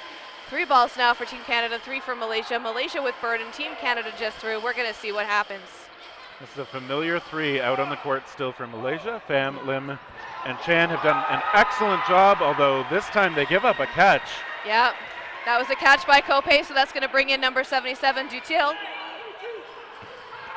Another catch, and that was number 66 on Team Malaysia. So 1 player left on the Malaysian side. Big shot going up to the wall, coming back onto the court. Grenier sees it, just flips it back with his ball. Catch by number 10 on Team Malaysia, though. That is going to bring another player back onto the court. That's going to give them 5 balls now. Team Canada only with 1 ball. Yeah, Lim catching Cheng back in. That could be a big deal.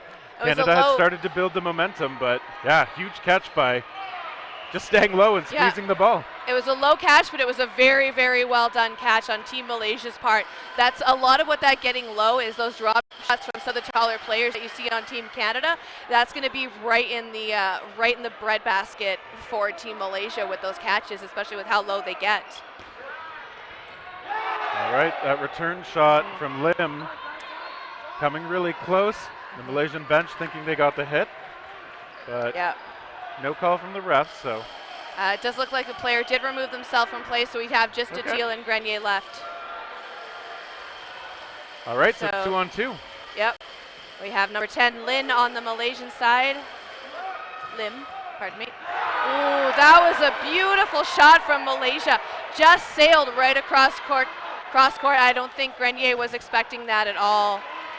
It's unfortunate that he got hit out, but it was a beautiful throw nonetheless. Yep, some great misdirection. Lim showing off excellent throwing fundamentals. That's something a lot of these Malaysian players have. Sometimes you might think that if they're slightly smaller builds that they might not have a lot of power in their throw, but you see they get all of their body into their throws. They've got a lot of bend in their arms. Tremendous throwing mechanics. Yeah, that I don't know how hard of a throw that was, but the ball just sailed beautifully cross court there. So we just have just Dutil left on the court now, number 77. We still have 44 and 10 on the court for Malaysia right now. Low throw. Malaysia managing to avoid that one. That's 4 balls now for them. So they're going to have the burden to throw right now, coming up to the line, making sure they throw those balls. Big whips coming off of the arms from the Malaysian team, but Dutil manages to stay in.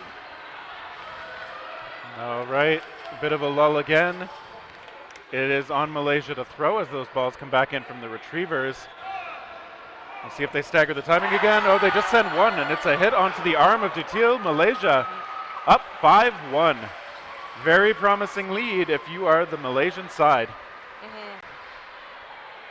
15 minutes left. Again, a lot of those really long matches. Like Canada's making them work for it. Like Malaysia did get the point, but Canada is really making them work for it. And I think for the first time, we've got a player change for Team Malaysia. Bringing in another player on their left corner. Off the rush, Canada quick. Kopat lets one go. This time Canada does not get that player edge off the rush. All right, Lee with a shot right away. Number 13 on Team Canada, she did something really interesting there. Betty Mack, she saw a ball coming out, but she didn't jump out to grab it. She had the ball in her hand. She bounced it back onto the court. No catch was made, and no hit was done either, but that was a really interesting strategic move by her. It was really great to see. Kopei going high and going low. Looks like Malaysia had his number for a second, but he stays in.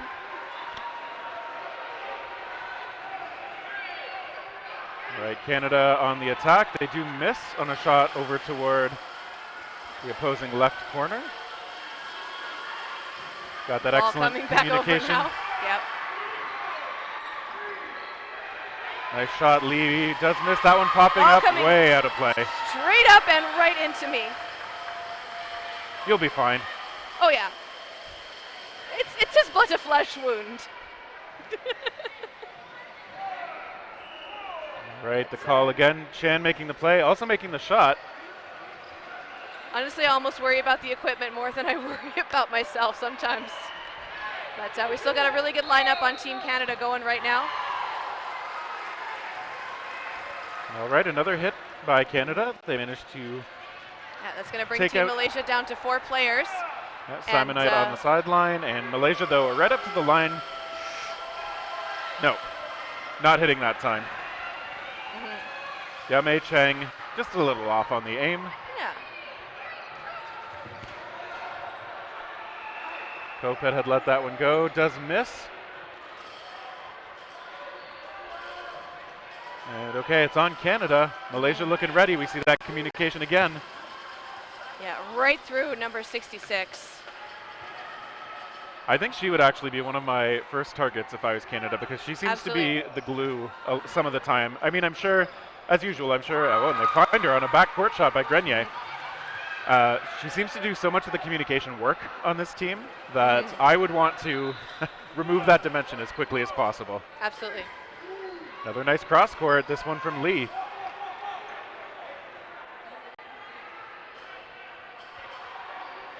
It is on Malaysia to throw as they've got 4. See the refs just counting. Kope with a catch. I don't think he was expecting that. Almost a fumble. He still had a ball in his hand. Brings it back up and puts it right in his arms. That's going to bring someone back for Team Canada now. 2 players down on the Team Malaysia, left on the Team Malaysia side. We have 4 balls now, so we're going to see what happens. Yeah, Kopet with that big grab. That's going to be a big deal. They do get Grenier out, though, so Malaysia making things a little bit more possible for themselves.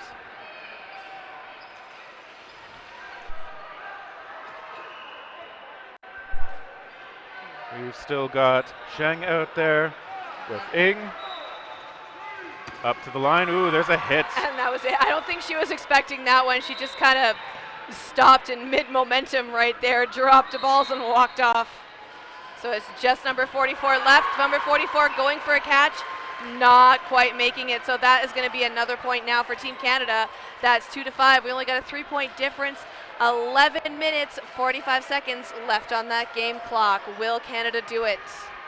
Yeah, so they have time. They may be able to close this gap. It's basically they need to bring it back to only a 1-point difference in order to give themselves that sudden death chance. Or of course, if they can tie it up before that, I'm sure they'd take it. But Malaysia's going to look to really control the pace and make sure that Canada can't do exactly that.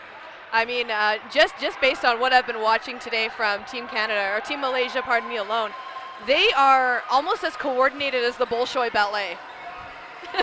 Bold claim. You've gone Broadway, you've gone ballet. I'm mixing up my genres, Terry. I don't know what's going on here. Oh, no hits made on there, but that was a beautiful throw by number 11 on Team Malaysia.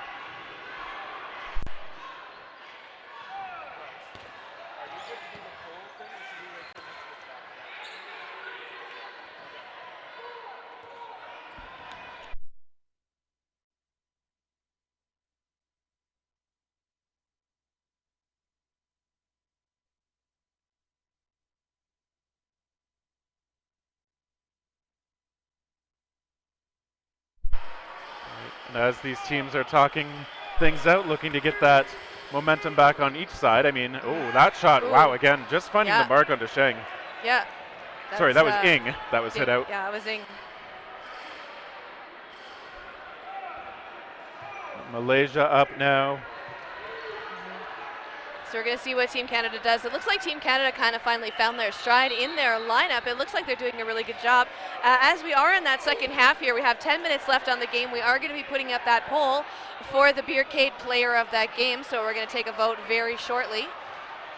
That's right. Vote for your biggest impact players.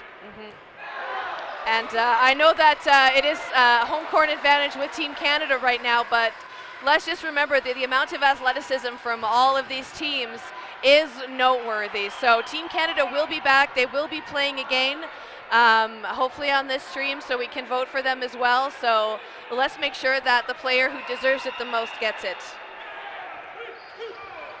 And that shot from Cooper missing into the middle, trying towards Sheng. Oh, wow. And yeah, the referee's not calling that one. I think some of the Malaysian side was hoping for an out, but not this time. Jodoin steps into one there. Malaysia's still with 3, though. Yep. right, so we're going to see a couple more throws here from Team Malaysia side. We have 4 players still for Team Canada. We've got Grenier, we've got Morris. Ooh, and number 89 goes out. Grenier was not looking when he retreated to that back line there. It almost took him out on Team Malaysia, but luckily it landed a little bit just short of his feet. That's something that I hope the coaches on Team Canada notice. And right, that's a double. That's another point for Team Canada. It's going to be 3-5 now. 8.5 minutes left in this game, and it is 2 points of a difference. Yeah, so we will. As we just said, I mean, they're certainly not out of it. Malaysia did look like they had a commanding lead for a while, but ever since Canada got that last point of the first half, they've found something that seems to be working for them. Yeah, Malaysia's making them work for it, but I think Team Canada finally found their stride. I think they understand how their hits are going to go, and they are rushing for those balls. Kind of. Yeah, it looks like we had a bit of an issue, so I think we're going to reset. Yeah, that looked a little bit. Okay, so one of the ball retrievers was still on the court, unfortunately. Right. So that's why we're going to have to reset that one. So luckily that was no fault of either team. So it's reset, give it a mulligan. All right, and right away, both teams getting to those balls pretty quickly. Neither team actually playing this one very aggressively. It's going to be Canada stepping into this one first. Kopet lets go. Lim decides not to take, but showing a bit of the pressure on that side. Mac on the other side. No, not able to block that one as well as she'd like. Tagged again on her way off the court. All right, Malaysia still with 6. Going to try and weather this attack from the Canadian players. They do so. Some of that nice low motion. We've seen that in the past from Malaysia players. Going to the ground and sort of sliding on their chest when they're... Oh, and then big hit onto Joel Jodwen. Okay. Team Malaysia saying, calm down, calm down. I think call is going to be made by the referees, and it looks like that might have been it out, so they are making sure. Yeah, Paris Jodwen heading out, and now Simonite lets one go. All right, they get Kopet. Kopet. Oh, I asked him at Nationals. Okay. I asked the man himself. Okay. I've asked him as well. I think he said both pronunciations are fine, so if he's cool with it, then so am I. I feel like he's not the sort who's going to get upset with it. But yeah, he's just got one of those names where the more you say it, the more you second guess how the pronunciation goes on it. All right, we see that windmill chance taken by Morris. But Malaysia still with 6. They come to the line. Their men with a ball in hand each. Simonite takes that shot, takes out the opponent. All right, so we've got about 5 minutes left in that game now. Just Grenier left in. So looks like, it was a line out on Grenier. One of the less satisfying ways to be eliminated, I'd say. Oh, that's a mood killer. I have no other words for it. It's a mood killer. Well, not for Malaysia. They seem fine. No, that's absolutely true. It's discouraging for the player themselves, though. Yes. Yes. You're your own worst critic, but I hope that doesn't affect him too much. I do actually find, too, if I'm playing against someone and they line out, I'm glad for it, but I'm like, I wanted to hit them out. Yeah. I wanted to try. But, hey, you take the points where you can find them, especially at Worlds. Yeah. I mean, this is all the marbles, really, so we'll see what happens. And both teams, like I said, putting up a fight. Yeah, lots of marbles. And I think with everything that's going on this weekend, we'll probably lose a lot of them. I get it. I'm glad. All right, so Team Canada coming up to the line now. Team Canada, 4 balls, taking a shot at Team Malaysia. Number 11 getting really low. Yeah, I think this is one of those defensive strengths that the Malaysian players do extremely well. They get low and behind that ball so quickly. They are hard to hit. Grenier trying to feign as if he's going to take that one. He does not. No. So I think we're starting to get the poll up there now for that Beercade Player of the Match. We don't have that much time left on the game clock. I think there's about 4 minutes, so make sure you get those votes in now. And a timeout was just called by Malaysia. So we got a little more time for that voting to happen. Oh, good. All right, so again, so player of the game.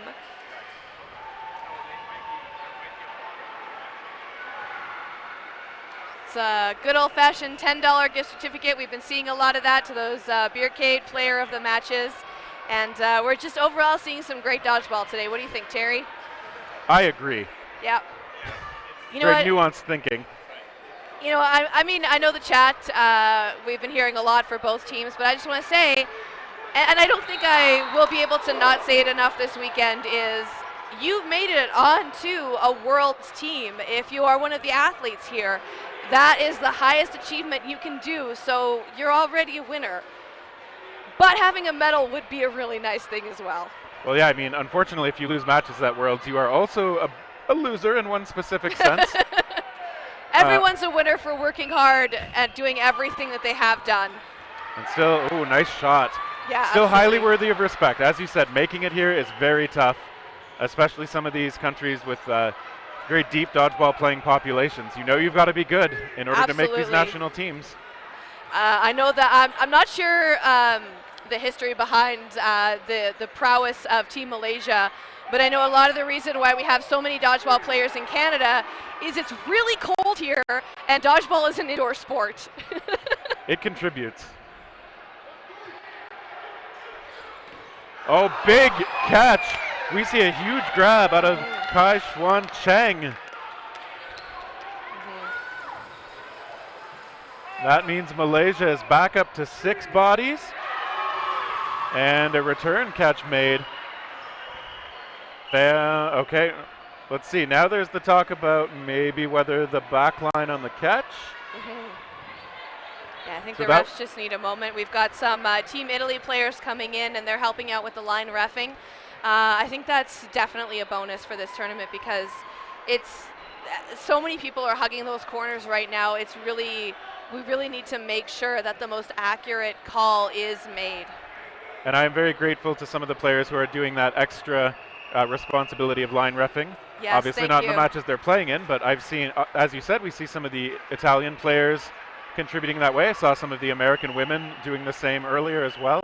Huge thank you to the players involved. We get another timeout, even more time for the voting to resolve. This one called by Canada.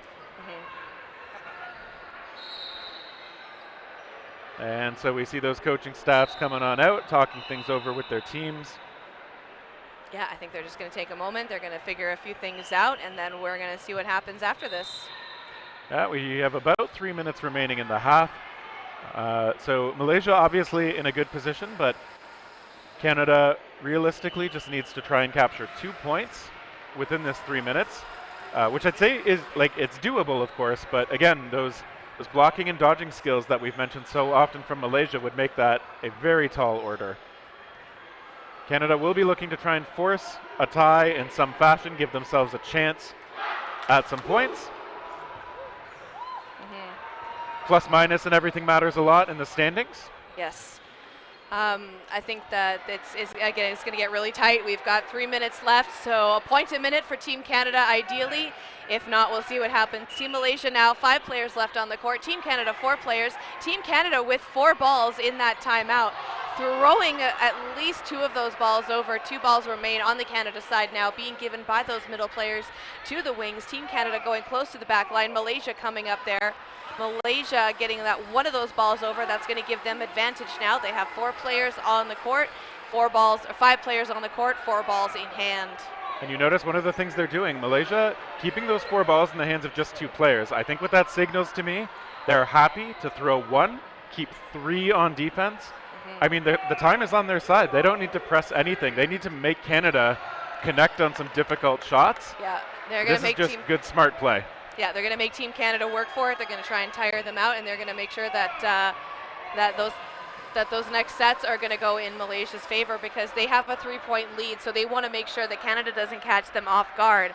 Ideally, Canada wants to be more aggressive. They want to make those shots. They need to be throwing more. Leaf going down. It was a clean block, though. No call made by the ref. They stay in. 4 players for Team Canada. Morris throwing. Number 11 getting nice and low. Team Malaysia, again, with that coordination. They know that those balls have come through. They're saying, wait, hang on. And they're making sure that those balls stay in their hands so they can take that advantage with those throws. Yeah, they had 5. They elect to send a couple back. They still have 2 in hand. They still have plenty to play defense with. It's interesting. I would have considered only throwing 1 and just eating even more time off the clock. And, oh, nice shot. That was a great dodge attempt by Lim. Love the acrobatics. Yeah. Same thing happened with Team Canada as well, because we're down to 3 players on that side. I think it was Andrujic. Tried to dodge, unfortunately, fell out of bounds of the court. The lines are lava. We have to remember that.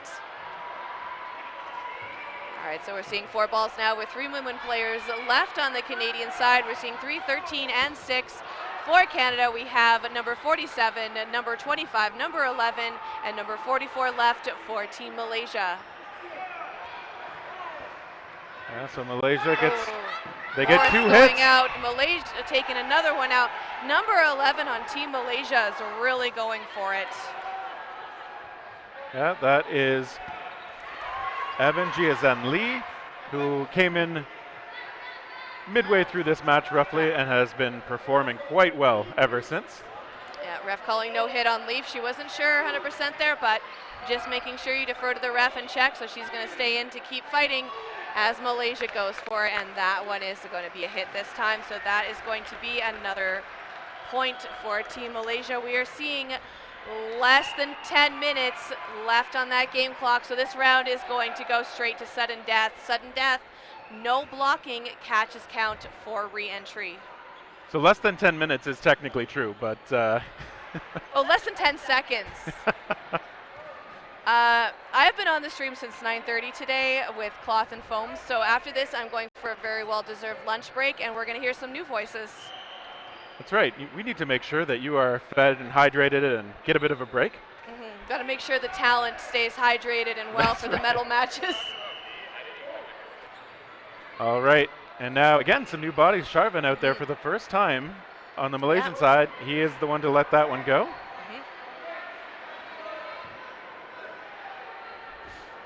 So first time on the court for a couple of players getting a chance. Lee is hit out.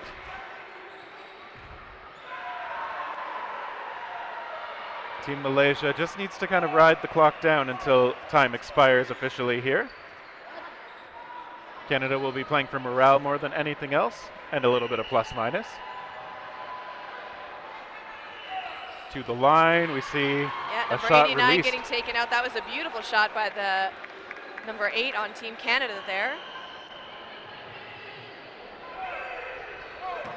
All right, they get another one. This time they find their shot onto Kai Xuan Cheng. Canada with a little bit of that late match momentum. I think a lot of it is Team Canada is still trying to find their stride. Like, we've only had a couple training camps.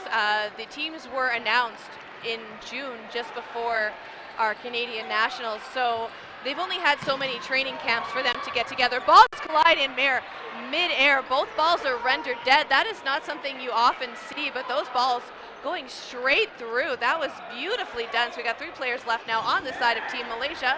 We have 5 players left now for Team Canada. It looks like Yul was actually just hit out. So that is still going to be those 5 players for Team Canada on the back line there. Dutil getting nice and low. Yeah, he's one of those very mobile players, very hard to hit.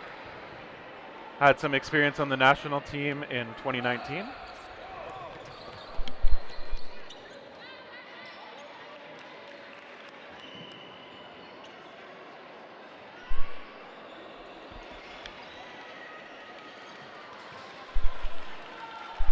All right, Malaysia to the line now. Sharvin lets one go, gets a hit onto Wu. Okay, Leaf avoids that. Cooper coming up aggressively. Yep. We got 3 players left now for Team Canada. However, Team Canada does have 4 balls. They are going to have player advantage or ball advantage right now. That's a beautiful hit on the Malaysia player. That was number 28 getting hit out. Not sure who on Team Canada made that hit, but it was very well done. So this looks like it might be another point to kind of shorten the gap for Team Canada. And that is a catch made by Jordan. So that is going to be 5 points to Malaysia, 7 points. Canada obviously doesn't take this game, but that is going to add a couple more points to the official standings. Canada played very well, a big high five, and we will see what happens after this. So 2 perennial powerhouses of dodgeball do face off in this new mixed division. It was competitive as we hoped, and we will shortly get you an interview with our player of the match.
All right, I'm here with Sean, and or go ahead and introduce yourself.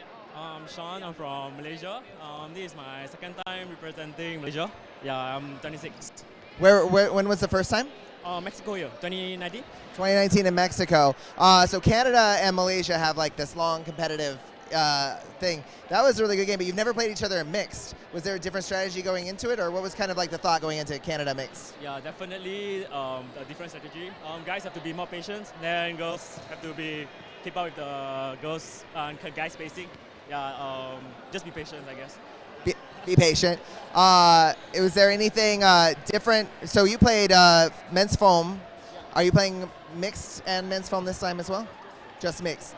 And again, like the difference between playing on an all-men's team or playing a mixed team, anything? Mixed is more tiring. Mixed is more tiring. More tiring? Oh, wow. There were some great catches, great things. Besides Canada, who else are you looking forward to playing? US, of course. I mean, of course. We also have a history. So we have this long time. It's Canada, Malaysia, US, Australia. We've been battling it out for years. It's really exciting to watch you guys play. What's your next game? Next game is 5:30 against Italy. Italy.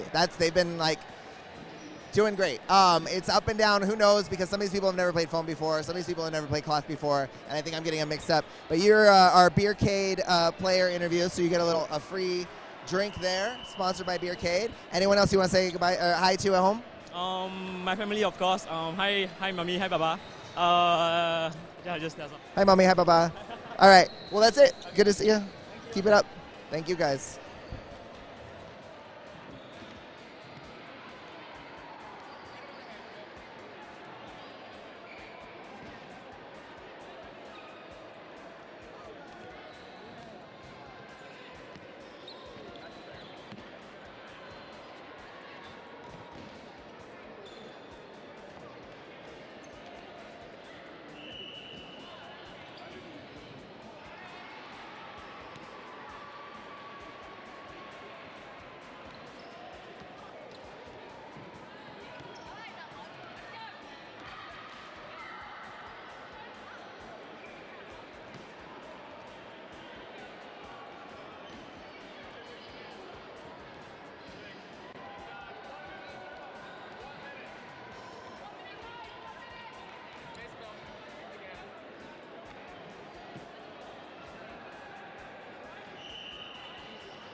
Welcome back to the foam showcase court where we have GB women against New Zealand women. 3 balls and the play ball will be on New Zealand side.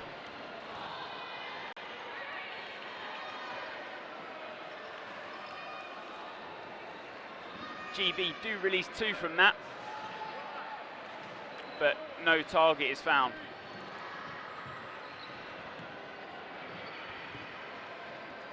Foam is very, very new over in Great Britain. We've only had a foam open series where that comprises of multiple tournaments where they play foam, and the winner of those tournaments accrue points, and then that finds out the winner. Big wind up from Darcy, that top left side.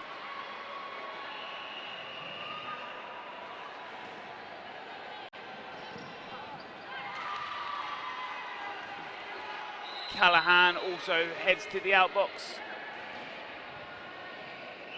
So GB currently up 2 players in this first set.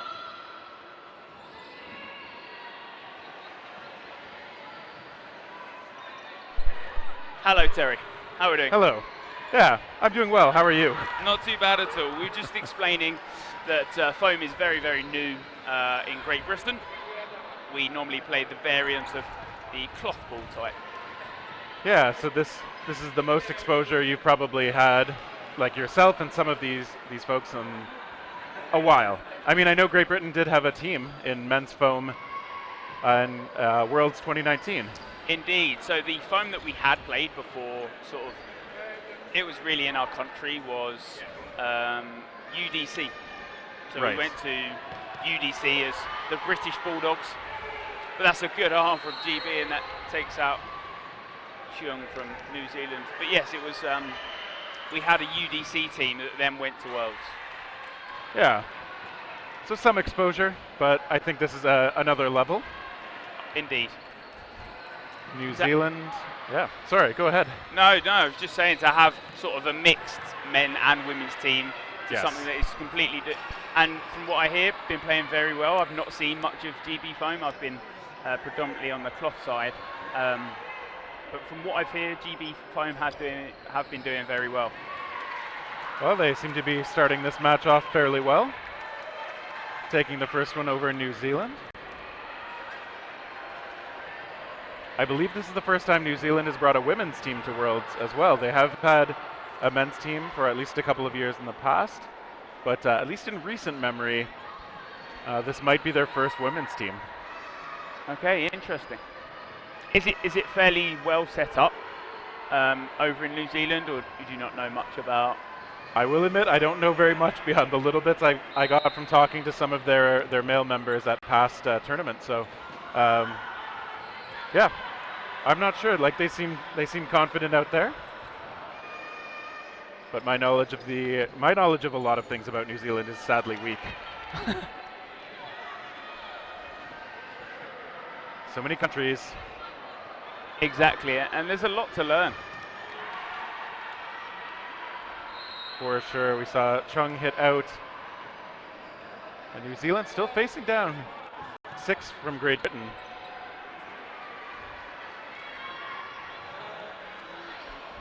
A lot of these players have sort of made that transfer from high-level cloth into high-level foam. There's a couple of skills that are transferable. The catching style is very different. That's the one main thing I would say. Yeah, I think if you've got the athletic talent to be a competitive cloth player, you can adapt to foam, obviously, but there are some things, like we've talked about, the throwing mechanics are a little different because the ball's a lot lighter and you can curve it a lot more. The catching, I would say, is pretty different because the ball is softer, but also moving faster generally, which just kind of complicates things. I think it's more possible to do like a hand catch with a foam ball than it would be with cloth. Yeah. If you start hand catching with cloth balls, you're going to start breaking fingers quickly. Yeah. That was my fear when I almost reached to catch one in a league. It was like, this is not a good idea. If this goes wrong at all, I'm going to hurt. But meanwhile, New Zealand, coming close. They've had some shots. that have been able to do a fair bit of damage so far, but they still actually have to try and close things out. The sets obviously don't have a time limit like cloth, so these sets can last for a fair amount of time. Yeah, we've seen some in the past at Worlds that have cleared like 7 minutes, which is a lot. That is a shot. Dixon takes out Darcy, but a throw from Catterall takes out Dixon. Dixon did reach a little bit for that one, like we were just saying. Yeah. Oh, nice grab up high. That's the T-Rexing with one of your arms when it's up at your shoulder, kind of. But Bartlett able to secure that one beautifully. And that was on the ground. I think that's an out. I think the call will be, yeah. I don't think she notices yet, but the refs are saying like, yep, sorry. Yeah. We call it grounding a catch. So if you're using the floor to take that catch in, it's obviously an out. Yeah, a lot of leagues that I've played in will call something like that, which is very close, like a trap. But officially in the WDBF, there's no such thing. It's either a hit or it's a dead ball. So that one block popped up, not able to be tracked down by Bartlett, but still in that action, New Zealand able to get a hit and get their first point, tying things up 1 apiece.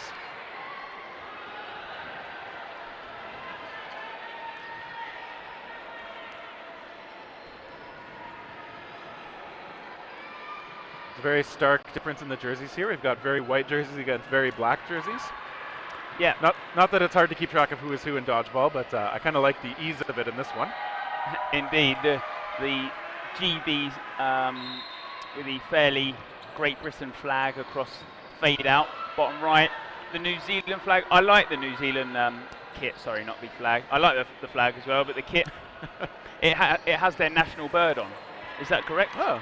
Yeah, maybe. Yeah. So the story, I'm pretty sure, I might have to be corrected on this, but the women's have one national bird, the men's has the male equivalent of that national bird, and then their mixed team have both birds on. All right. Yeah. If that is accurate, that is a really cool detail for their uniforms. We'll have to check with them to make sure we've got that right before we repeat it in future matches.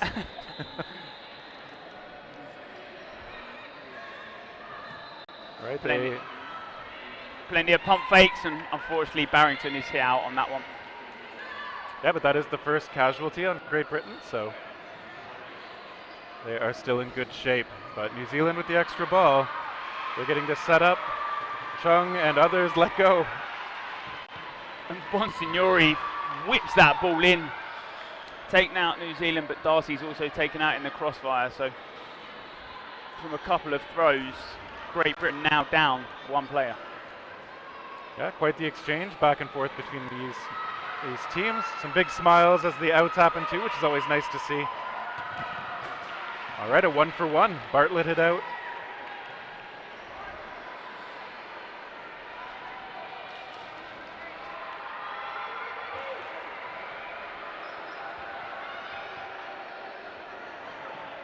And that shot bouncing low. Dixon doesn't elect to take that shot. And now they send 2 in. Callahan and Dixon missing. Yeah, Phillips, the only player left in, and as she comes on, Dixon standing counter free throws. Yeah, even though it's only 2 people on the opposing side, it's so hard to do those one, like by yourself against multiple opponents. There's just more to pay attention to than you easily can, obviously. So good counterplay by New Zealand to give themselves that 2-1 advantage. And that one extra ball that we have, obviously, in the foam game is, yeah, again, another thing to keep your eye out on. It's true. I don't know how it is for you, but like when I play in foam, I'm very used to the 6 balls. I pretty much always know roughly where all 6 are. And just playing with only 5 balls in cloth does throw that off to me. And I'm sure the reverse is true. People who are used to only 5 in cloth, I mean, at that point you have an extra ball to track, so.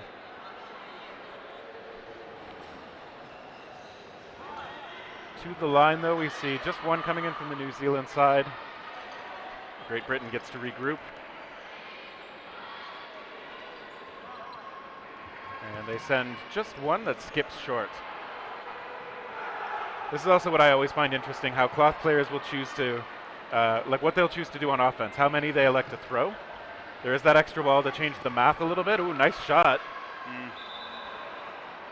And I think the player's okay. She's backing up slowly. I think her shoe fell off on the Yeah, dodge. so I'm hoping that's an equipment issue, not a, yeah, she seems to be okay. But yeah, I 100% agree in terms of that throw in terms of what you are throwing, because in cloth, when you're being called on to play ball, you're then going to throw majority. In foam, you can go up every time and just throw one. You could, yep. And it's not always the right call, but you will see, obviously, that's a component of the strategy that some teams use. Oh, big shot coming out.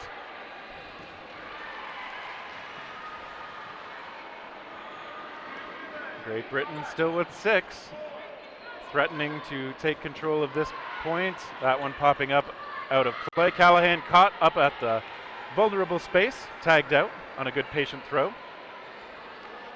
And that's what is so clinical, you know, if you can put that pump fake in, you're making sure that the player is obviously jumping high, you know where they're at. Barrington, obviously with the easy throw, when she knows her opponent can't move that much in the air. Yeah, I mean, I admit I'm a jumper often when I dodge, but that is the risk you take, that there's not going to be any adjustment you can make that's going to save you when you're midair.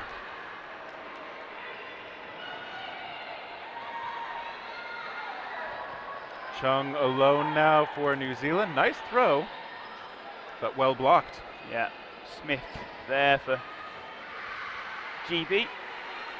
Plays for Northern Ireland under the European Dodgeball Federation. So slightly different mix of teammates then in this event than I assume she's used to. And that was the biggest thing coming into it, that for a lot of these players, especially cloth, where Northern Ireland and England were at the top, and for foam it's obviously been a lot harder for us because we don't know what individual countries are like. So for foam there was almost open trials. For cloth you somewhat know how everyone plays because we play it so much. So the hardest thing for a lot of these players is adjusting to that play style. For foam it's almost a blank sheet of paper. No one really knows what everyone plays like. Cloth, completely different.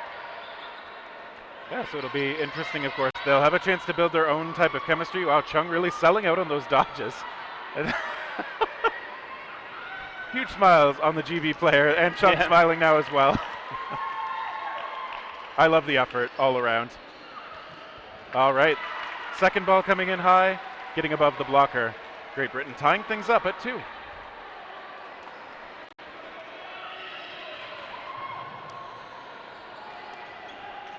So both teams in foam, is this the case as well, that both teams get a timeout each half? So you get, that's correct, right?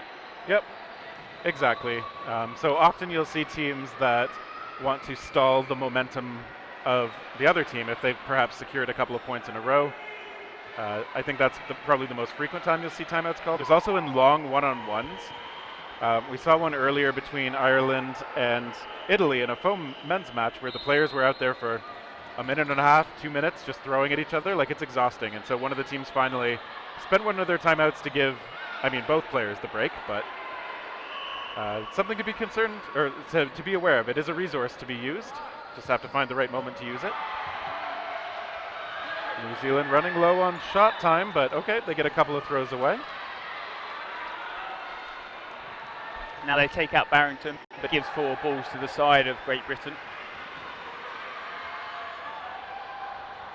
All right, nice cross-court attempt. Callahan laughing a bit. Oh, that one pops up and it's a save. That's what you like to see, your teammates bailing you out when you've been hit like that. Good awareness.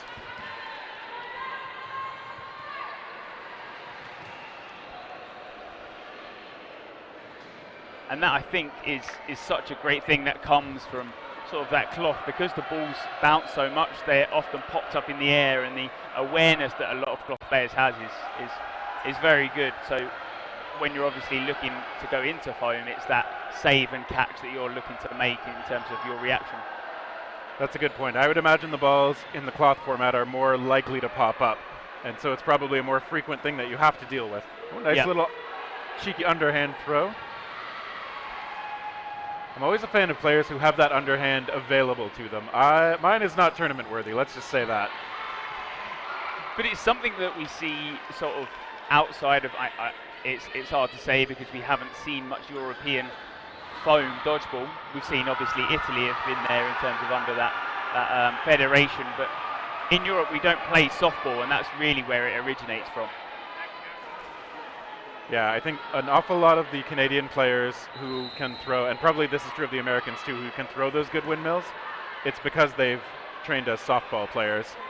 So even just looking at it, it hurts my shoulder. The funny thing is, if you do it well, it's easier on your shoulder than overhand and sidearm throws. But, I mean, if you don't do it well, anything's going to hurt, so. And speaking of, some nice underhand delivery again by Giles. Well, coming close, Sam Giles, who does indeed have softball and netball and football in her background. Multi-sport athlete. Ooh, coming close to that back line, but good control to stay in. Oh, Barrington lets that go, comes close, can't collect that catch. Giles trying to whittle things down. Yeah. Oh, then this time she found the back line. And demoralizing. She's been close to it a couple of times, and she's looked back and realised she's just in front of it. This time, like you said, unfortunately sliding back onto that back line. The court shorter for women. Yeah, we see. Should be able to see on your view from home as well. We've got that yellow line that indicates where the back line is for the women's game. The court is, I think, about 3 feet shorter in this event than the men's and mixed court is. And so one of the things that I know some women have mentioned that's challenging about that is they don't have sort of like a warning line when they're backing up, whereas in the men's game, because that line's still on the court, you see the yellow line before you see the back line. It gives you a bit of a heads up. Now, if you've seen the white line, then it's too late. It's definitely too late at that point.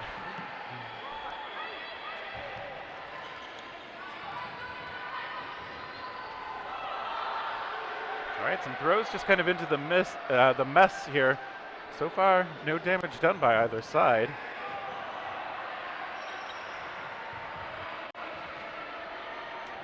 That me and Bill were slightly talking about earlier in terms of foam dodgeball styles. The agility is definitely far greater in the foam game.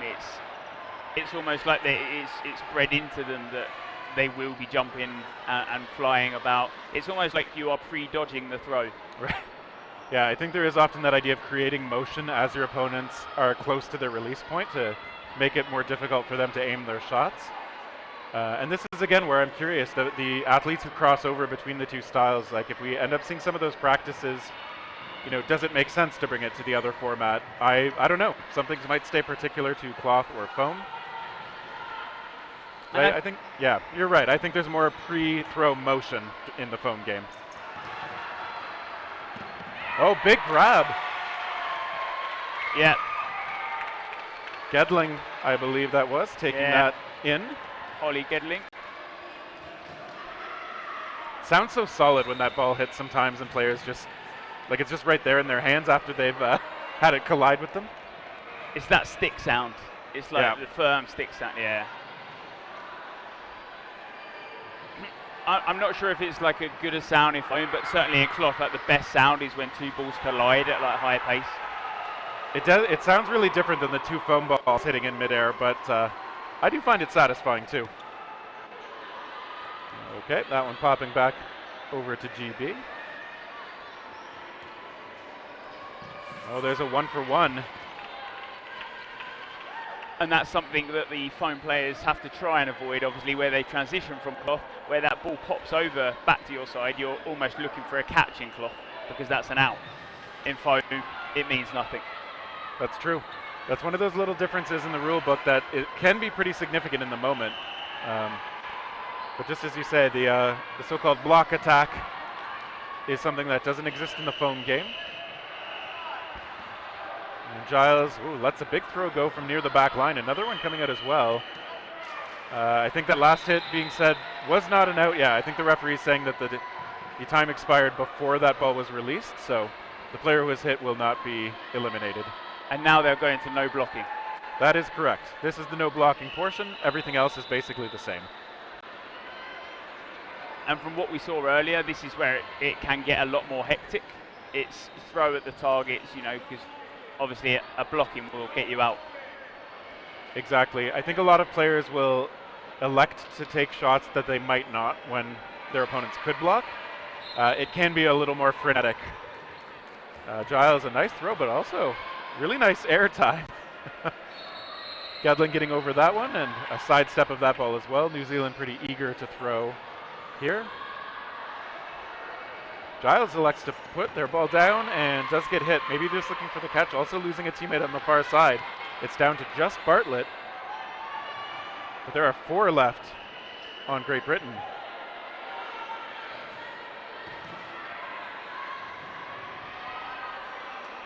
So a 4-ball attack now.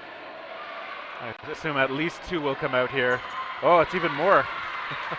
And they do. That third comes in slightly delayed just to make sure that if she looks at taking the catch, it's going to take her out as well. Yeah, I'm a big fan of staggering that timing. You can't put it too far apart, otherwise it's just 2 single throws, and that's much easier for the target to deal with. But I think that was excellent timing. First 2 coming in right on target, and then the third one just a moment later, making things very challenging for the defensive player. Well played for both sides so far. It's only a 4-2 advantage for Great Britain. It is still anybody's match, but of course you'd rather be the team with the lead. Of course.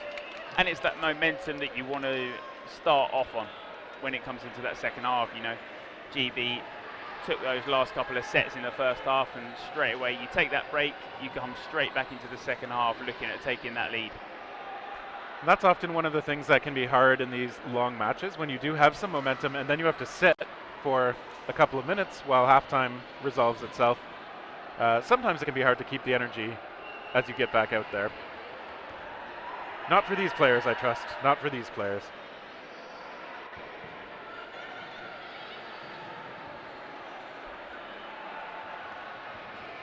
And as usual, just want to give a shout out to the many, many, many volunteers who help make this event work. We see referees on this court. We often have some of the ball retrievers usually are members of teams, but occasionally some of the teams have ball retrievers who are volunteers fulfilling that role as well. Countless people here in the venue occupying booths where things are for sale or otherwise being distributed. There are a lot of roles to fill here. And a big appreciation goes out to all of our volunteers helping to make this happen. 100% agree. It makes the tournament what it is, you know, without sort of everyone around the players, we certainly wouldn't have the tournament that we're playing for the 5 days, you know. We have not just the players, like you said, the referees, all these little things build up to what is the World Championships. And one of the interesting things I saw this year, you know, yesterday during some of the meet and greet events when a lot of the athletes were there, it isn't just the athletes saying hi to each other, like, how's it going from the last event? Sometimes it is the support staff who occupy some of those crucial roles. Like, you'll see some of the athletes and coaches just like eagerly happy to see them again too. I think that's nice to see. It does show that the event is bigger than any one particular group of people. And obviously there are people now from even farther flung corners of the earth who are making the trek to compete, to support. It's pretty exciting. We've taken 3 years off since the last WDBF championship, and quite a bit has changed since then. 4 more divisions and a whole extra ball type. Exactly that. And this is probably the first step, many to come. Yeah, I would imagine we'll see some evolution to how this event works, possibly how the foam or cloth game or both work. Obviously, they both have rich histories and dedicated communities, so like neither one is going away anytime soon. And false start called. Looks like Witherford got the point. So false start rule, I actually haven't seen it come up yet today, but each team does get one sort of free false start per half. But if you do get a second, you will start down that player. So down that player? Just one player, but okay. yeah, it will be an out. So If teams are used to like trying to jump the whistle a little bit, anticipate it, they will be a lot more careful about it if they've got one warning, because starting down one player for free is pretty difficult. Would 100% agree with that.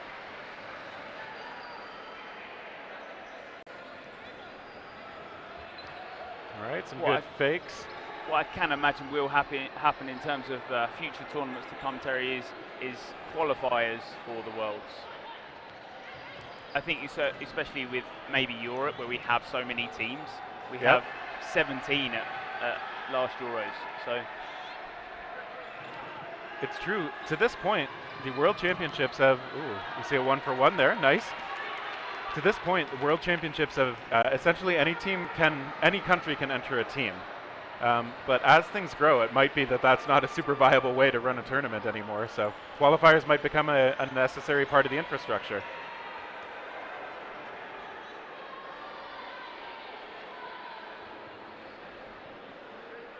New Zealand again to the line. We see a couple of shots back and forth. I like the agility, the hop, as running up to the line there was Barrington again.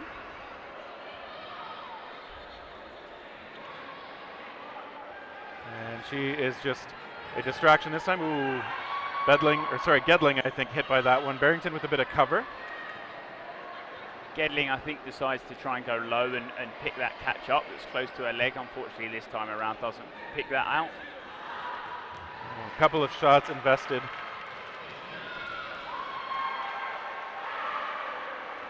And so New Zealand whittling down.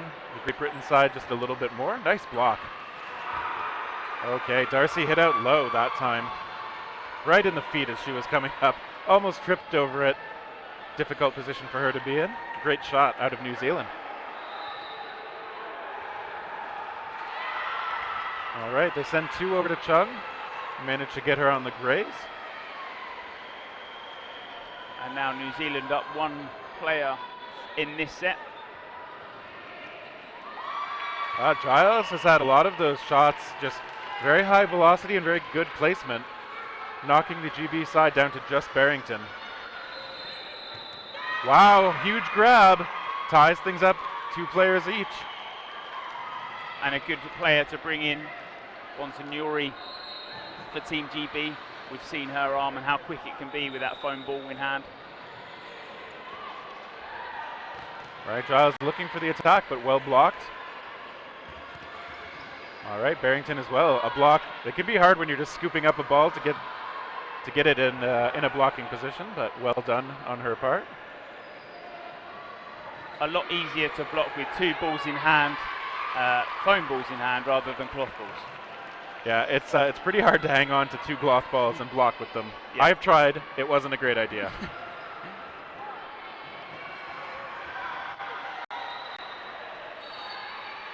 Great Britain looking to close out this 2-on-1. Go ahead 5-2 in the match.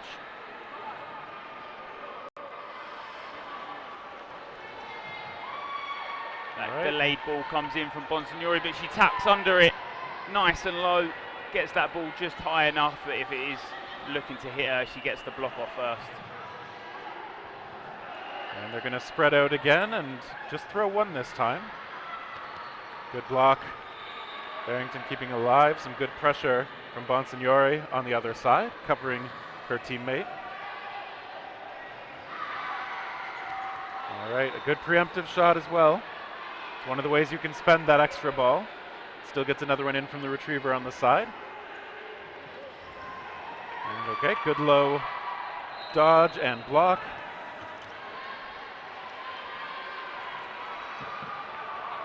All right, they managed to hit the ball retriever very solidly. Doesn't count for much, but still feels good. Bartlett letting that one go from a safe position near the back. This is always the difficult thing. How far up do you want to come and expose yourself in order to get a better throw off? Bartlett does let one go. Bonsignori was ready though.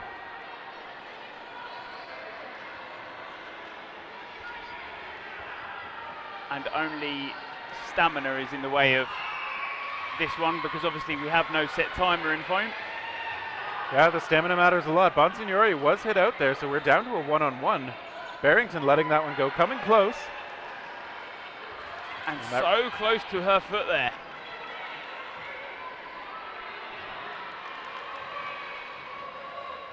All right, the New Zealand player coming up under a bit of pressure from Barrington, who just makes a low block.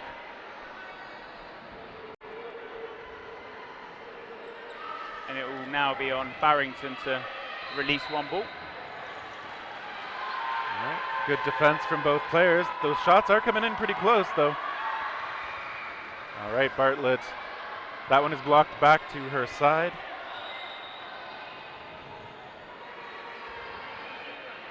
Bartlett, who plays for the Auckland Sharks in her home country.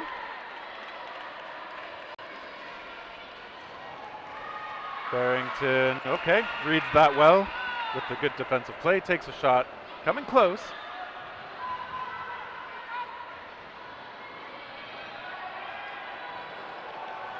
Bartlett using the time available to her on the throw clock. There's a shot from Barrington. Bartlett now going to step into one. Okay, gets it over, bouncing off the blocking ball and in.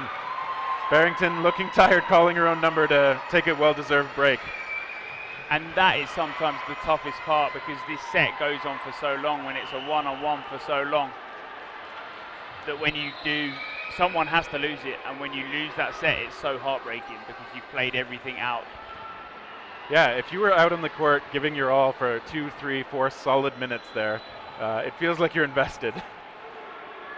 So well done by Amy Bartlett, who noted in her bio she's quite happy being the last one on the court for her side, and able to show a bit of why. Yeah. Unsurprisingly, she will also be off for a bit of a rest. Timeout called. No, just a bit of a wiping of sweat. All right, so not a timeout, just a court issue. Yeah, anytime those slick parts come up onto the court, we have to deal with them. Too easy to slip and risk all sorts of injuries that there's no need to chance. Exactly that. All right, so neither team plays the rush aggressively. I think that's something we'll see more from the more experienced foam teams, is those well figured out plays off the rush where somebody takes a shot very quickly on a retrieved ball. And Darcy uses her single ball against Chung and takes her out.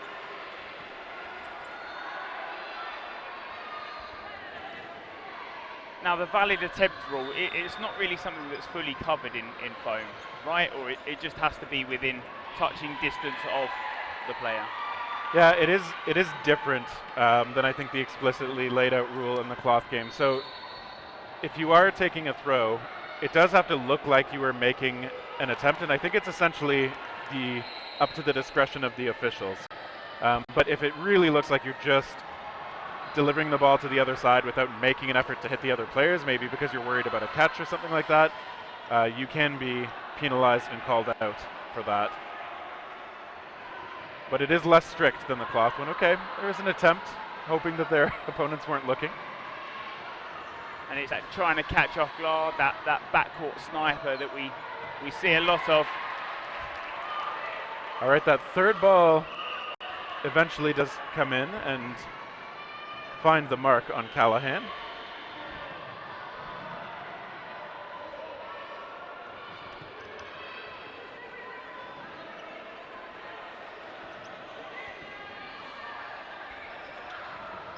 A couple balls invested toward the middle, well dodged.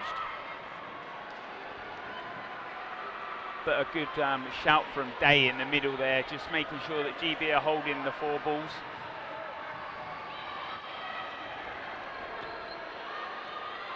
All right. Good heads-up pressure from these players opposite each other.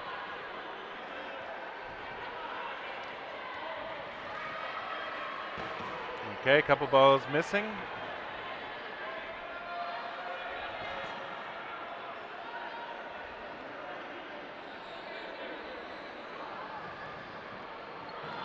Coming close on Giles, but not quite.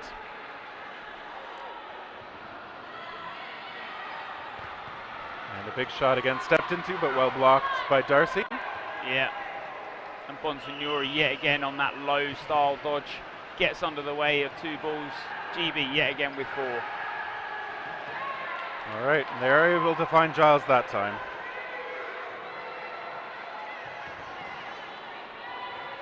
So they did have 5 balls in that play and they threw 3. So it will be on GB to throw 1 ball away at least from this play.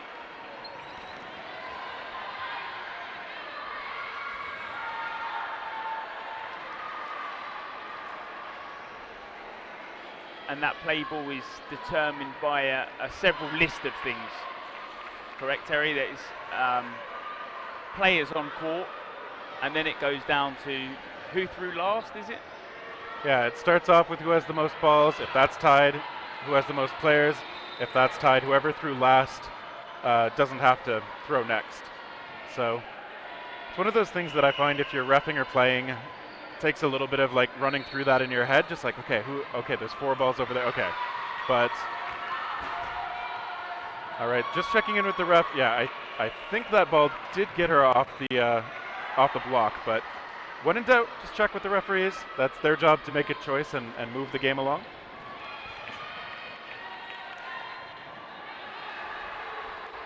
And that's something maybe that we kind of is a little different back home, that you don't normally look towards the referee, because if you look towards the referee, it normally means you've like cheated. That's fair. That does. I'm not going to say that that's not one of the things that we notice sometimes. Okay. But I think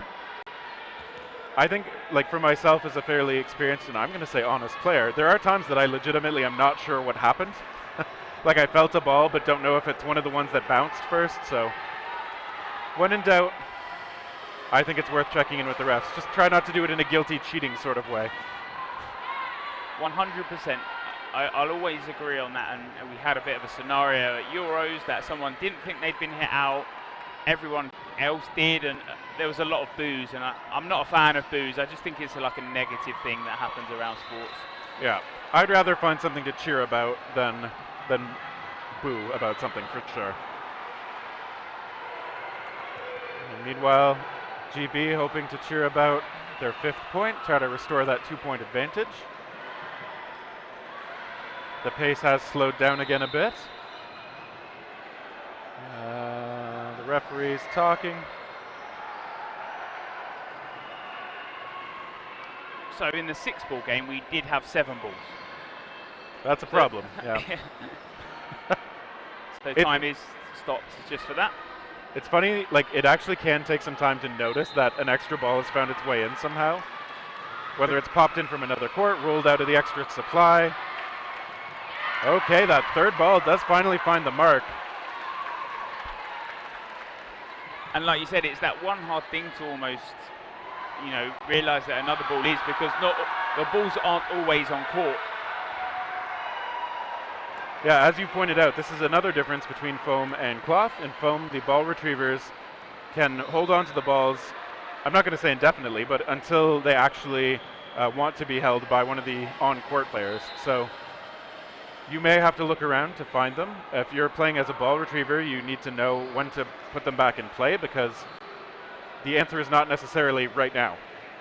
But it does mean sometimes there's potential for losing count of the balls just because they're not actually on the court. Whereas in that cloth game, I think you've said very often the people retrieving balls will put them over toward a player, but even if you can't do that or for some reason aren't doing that, you still have to put it back on the court.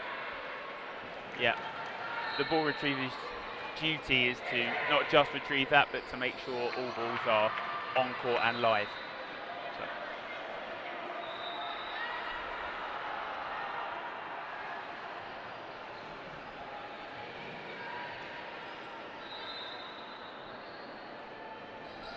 All right, so Great Britain with that 2-point edge.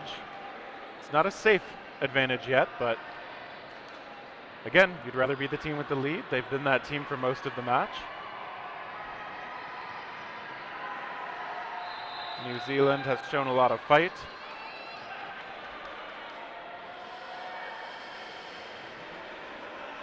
So GB into this set, if they're looking at taking that win, it's going to be that third point is it's a more comfortable difference.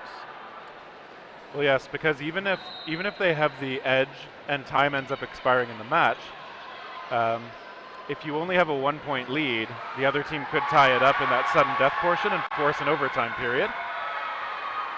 The 2-point edge is obviously a bit safer because the other team, the onus is on them to actually close the gap to the point where they can force that tie. But 3 points is a lot more comfortable as time starts to wind down. Chung, ooh, great attempt. Well, we saw Bonsignori try to come down with that one, but the shot from Chung was well placed and very hard. But in round robins, games can end a draw. Is that? Yes, actually. I do believe that all of the matches could end up as a tie. And so that's true. What I said applies a lot more in playoffs, where obviously there are no ties. Oh, nice evasion from players on both sides. Ooh. Realises she's coming close as she peers back for just a second. Yep. Caught herself quite well, I'd say, with a bit of a smile. There are actually a lot of players are smiling on the court in this match. I really appreciate that. I don't know why, it just makes it seem more fun to me. Oh wow, that shot connecting well onto Darcy. Callahan still in it. Retreating with a bit of a scramble.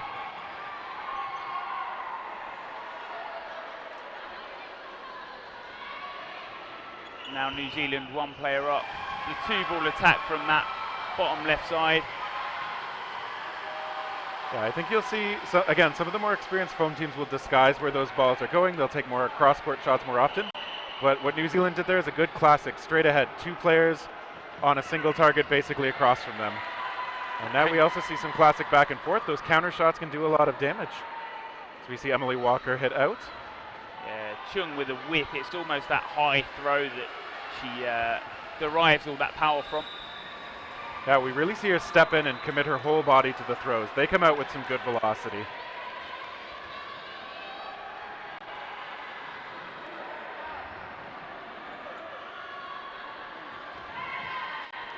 All right, they get Giles, who I would say is one of the bigger throwers as well on this New Zealand side. And coming close to the middle, but just missing. 3-on-3. Darcy appears to be the one calling, Gedling appears to be the one directing traffic for her team. Oh.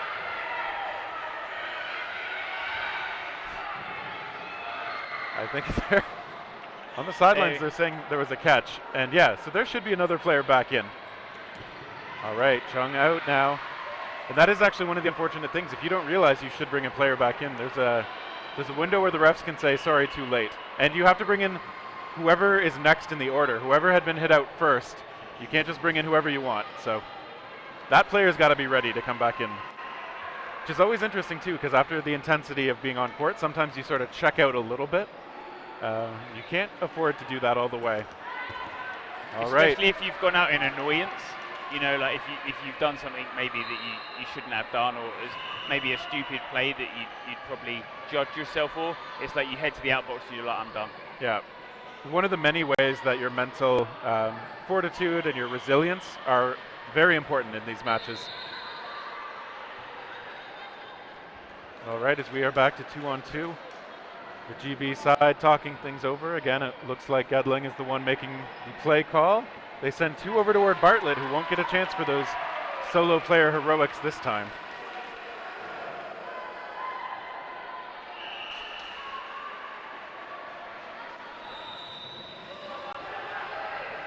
All right, really stepping into that throw.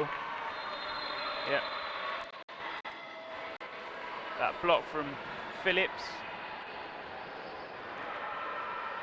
The hand behind the ball, because hand being hit does count as a hit, whereas cloth, obviously, we count that as a block. And all right, they finished that one off. And yeah, as has been discussed a little bit already in this tournament, I would be in favor of foam adopting that same rule where if your fingers or parts of your hand get hit on a block, it's okay to call that a successful block, unless we get the technology where the balls light up when they touch skin or fabric, you know? I'm sure we're on the verge of that exact technology. Then I'd be okay with finger blocks being a thing. It's just, I mean, how hard are they to ref? I'm glad you don't have to deal with that. It's so hard, and it's one of those things that, like you said, that it's a lot of people, the sound in cloth is a lot more distinguishable, I think, when it hits the ball or the hand. I think in foam, it's maybe, I think, because the ball is somewhat absorbent. Yep. The sound is almost impacted on that as well. Yeah, and I think because as well, if you're holding a foam ball to block with, like most players will have dug their fingers in at least a little bit. So it's not like you can even just necessarily look at the ball and say like, oh, it was hit there, therefore their hand would have been there. It's like their fingers are probably dug in enough that it might genuinely not have hit their fingers. So just, it's an extra dimension. I certainly try when I'm blocking to get my hands, like my preferred way to block is typically to have my hands under and behind the ball, where I just assume it'll be very hard for an incoming shot to hit it, but you don't always have time to set up your hands that way. And I don't like calling myself out on a finger block, but I still know I got hit. I'm the kind of competitive where I don't want to win by cheating, because I will never feel like that's actually a win. You didn't really earn that, you lied, so. No, I believe that it's so hard that you're just going to judge yourself. You're like, oh, we won, but like I cheated to be here. Yeah. I would not be in a good emotional place if that was my reality, so. So with just under 3 minutes left of this game, GB currently up 6-3 against New Zealand. Yeah, so the match should be theirs. Is the poll up on Twitch at this point? I do believe it is. We've got a leader in the voting. Make sure you've still got some time to get your votes in if you want to.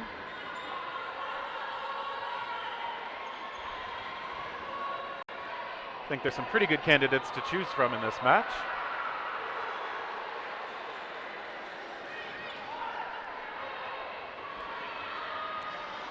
All right, and Bonsignore coming up strong.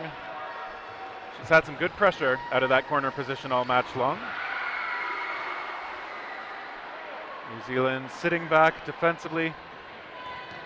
All right, so a couple of hits, one per side. Robinson out for New Zealand. And Chung, is hit out on a deflection. Yeah, a block. Comes across court, hits her on the head. She's just a little unsure on where the ball came from, because sometimes you're not seeing sort of that right side of you, but ref does call a block hit there on that. Yeah, exactly. I mean, a deflection off a block or another player is going to be one of those tough things to know if, hey, this ball that just bounced off my hip, was that in play still somehow? But again, it's what the refs are there for.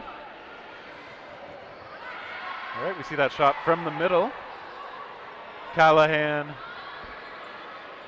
vocal out there.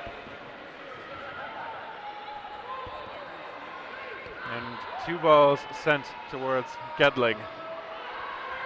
Yeah, Gedling just gets the block on that second one.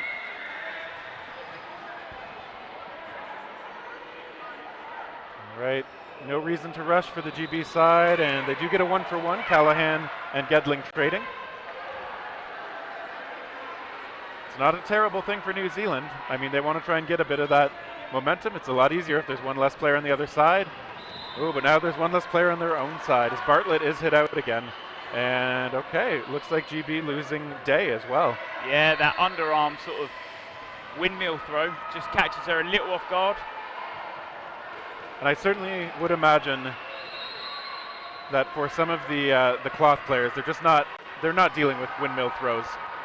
So it's just another release point and variable to get acquainted with, which, you know, it's tricky to do when it's the World Championships. And we see it again, that softball background coming out. Good velocity on those, good placement. Time expires though.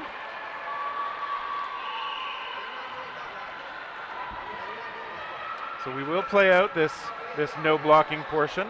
That will matter for plus minus. So the past couple of balls that Phillips has been blocking will not now be allowed. Yeah, that same strategy would be a poor idea. But I'm sure she has other tools available. All right. I love the sideline riling up their teammate. I think we'll see another windmill coming in right away. Ooh. A couple of them coming close, and now Phillips steps into one. Okay, and finds the mark. Well-placed shot to eliminate Giles. GB secures their 7th point, and solid showing from them. Yeah, very good result for GB. They've got nothing to lose coming out here in terms of that foam ball. It's not something that we're super. We don't play it that much over. You know, it's starting to adapt, and we're now getting a lot more sort of tournaments that we play foam at. Yeah, and obviously New Zealand did play well. Quite a few of those points did come down to, you know, maybe 2 players remaining on the other side, which gives you an idea of how close things are. So we will be bringing you another match on this court shortly. Hong Kong versus Great Britain one more time. This time it'll be men's foam coming up. But we are going to get you a player of the game interview here just shortly as well. Once our interviewer is able to interject himself into the huddle, where the game.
And I have the one and only Lucy Berryton here with me right now after an incredible match. You guys were kind of in the lead for most of the time, but it seems as if New Zealand really gave you a run for your money. How was that? Yeah, it was stressful. I think it's our first game ever as a women's foam team, so we're happy to get out there and get a result, I guess. First game ever as a foam team. Yeah.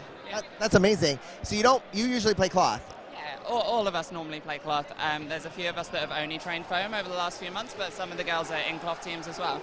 How do you train then? I mean, what's the transition like going from a heavier ball, a whole different rule set to something like this and still performing kind of like that? Yeah, I mean, you get used to the ball, it's just lighter. I actually like foam balls better, they're good. It's the rule set that makes the real difference. We have to learn to slow down so much. Yeah, cloth is a real fast game, right? Yeah, you can see at the start of the game we were kind of running up and there was the coaching call to just chill out, take the time, give us the time to get our proper throws, our proper singles in, and yeah, really commit to everything. I heard, I saw in the chat people were calling the way you guys played clinic or clinical, but like it's in a complimentary way. They were basically showing like the dodgeball IQ translates very much over, and as soon as you guys, like you said, slowed it down, you had it. Any big exciting moments in that game that stand out to you right now, or are you just full of adrenaline? Full of adrenaline, but I think I was gutted to lose the one-on-one, which I got down from 3-on-1, but you know, we all trust each other as a team. I think everyone had their part to play, and the amount of games we won where the start was dicey and then we pulled it back through was just so good. Who are you most excited for or the most prepared for? Prepared for? I think we've watched a fair amount of Italy because we think they're a European team. They're kind of it's almost like a derby. It's as close as you get, right, at this level. And yeah, Hong Kong, USA, Canada, that's kind of the people who've been playing for ages, so that'll be fun. We like to test ourselves. It'll be great. Again, Dodgeball IQ, I'm really excited to see these countries that have never ever played each other in this match, this like setting before play. What's your next one? Who's your next team? We got Hong Kong next in like an hour, so I'm going to go and take on a lot of water. Hong Kong women's just beat US women's 7-5. Well, from the like 2 seconds I saw when I wasn't looking at my court, it looked exciting. So yeah, that's going to be a proper test, but we're going to go out there and give it everything. They're fired up, so go out and give it right back to them. Anyone else you want to say hey to before you head out? Hey to my girlfriend Zoe, who couldn't come. She's in Great Britain. She's great. And hi to all my Quidditch friends that might be watching. So that's cool. Oh, Quidditch is our USA Dodgeball sister sport, quad ball, US quad ball now, and they're one. Please cancel me because I shouldn't have got that wrong. You're fine. They're just the rebrand is great, but they're amazing and we love them. So big shout out to quad ball, Quidditch, whoever you are. We love you, our sister sport, and big shout out to you and your girlfriend at home. Thank you. Thank you.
Welcome back to the 2022 World Dodgeball Championships in Edmonton, Alberta.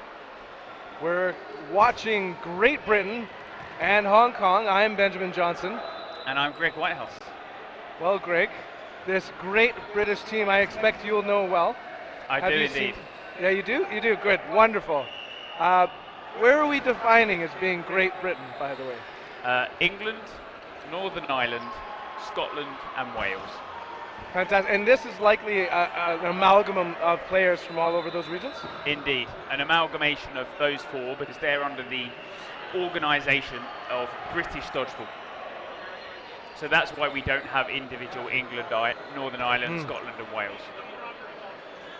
And you and I have been doing some commentary together earlier in the day on the cloth game. You're reasonably new to the foam side, so that how the turntables, sir. Exactly that. I'll be relying on you now for this. I'm looking forward to it, and we're going to be looking at two top-tier teams, particularly a long history of success in Hong Kong going back many years. On the left-hand side will be Hong Kong, on the right-hand side, Great Britain.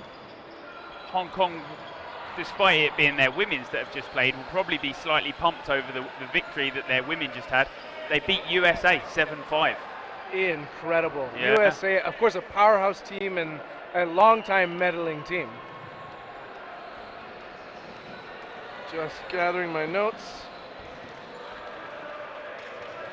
And so we were just briefly talking about in the last game in terms of where Great Britain foam sort of originated from. It came back from the we took a team out to UDC, the British Bulldogs. Okay. Yeah. So we played out there. I believe we played 2 tournaments out with British Bulldogs. Then GB took us home to Cancun. And that was obviously their first tournament at the world stage. Okay. Well, and then we're going to do the opposite of what you and I did earlier on. And so if you're watching this and you have a background in cloth, 6 balls instead of 5. There's no contested middle ball, and I've become a huge fan of that, by the way. The formation of each of the 3 sets of balls is at the prerogative. Like we see, there's a Hong Kong player there, number 5, choosing the formation that they'd like. Typical is the 2 on the outside, 1 on the inside.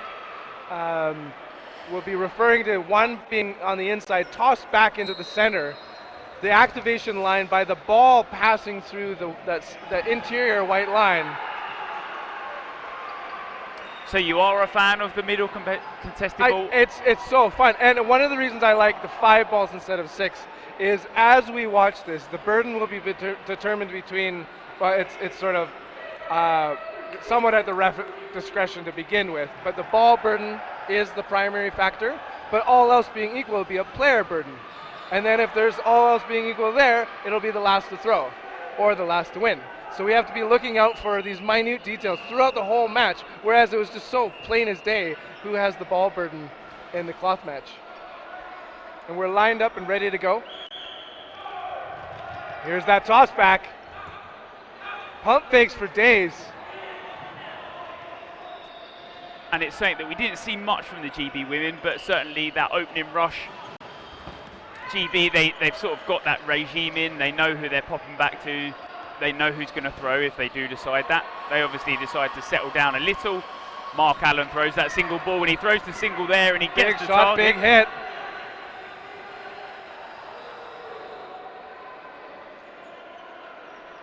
Allen, number 4 on the right wing. Oh, a big block and an accidental team assist on the hit. That was a hard thrown ball and very well blocked, but just so much ricochet power. Allen staying alive. And a lot of the foam dodgeballers that we have from GB, even the 6 that we've started with. Big catch! Richards with a catch. Great catch from him. Very acrobatic style of dodging. And incredible in transition as he's hustling back, making that catch. A lull in the action right now. The burden over for Hong Kong. 3 players, 4 balls. Early shot fired, missing. Play call now by Great Britain. 3 spreading out. Solo shot narrowly missing. So close to the toes there of number 8. My goodness, yes. Yeah, Pyong there, just slightly evading that dodge. Pyong, the top player for many years. Whoa! There's 2 parts of that. I'd love to see that throw again. The sidewinding underhander by Pyong, but a brilliant catch. And back-to-back brilliant catches. Staying alive, number 13. Well done, Faye. Holy. I loved how engaged he was after the catch, ready for a trailer. And a 2-ball release from Hong Kong, so it will be GB to throw. Oh, big hit. And a point is on the board. That I would wonder. So there are penalties in foam for misuse of the ball. So Okay. where you're describing in cloth, it's quite intense. Like if you don't set the ball down and fare thee well, it could be a penalty. That was quite borderline, I believe, as the ref is saying. It's like if you over celebrate with the ball, that because they're so expensive and precious. We saw the blue card, come out if it's like the spike. And a point is on the board.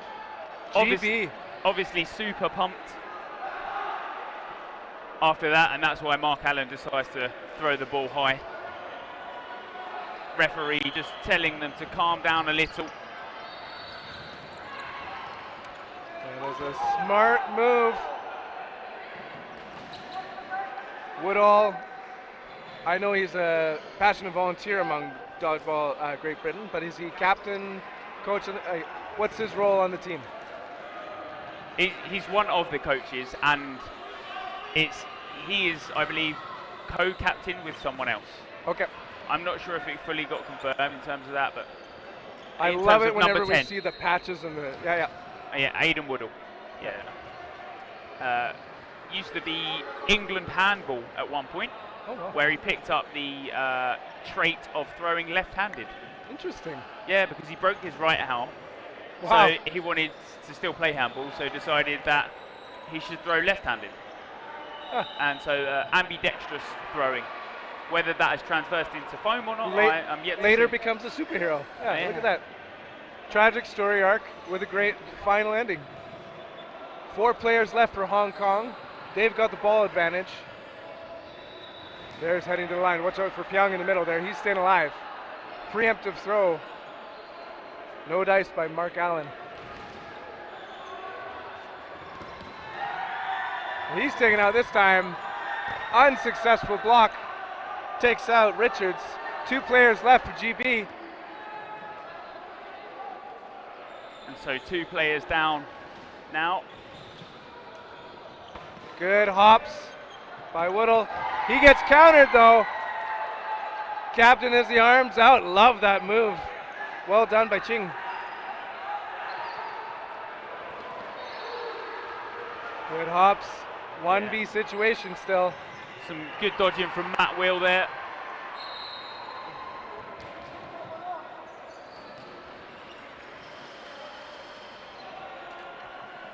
In a defensive position, he's got the ball advantage. Countdown on him. Unlike cloth dodgeball, he can take his time though.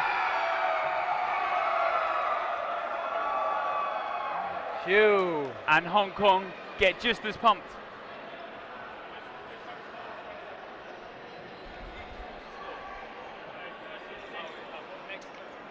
And we'll be setting up for the next opening rush.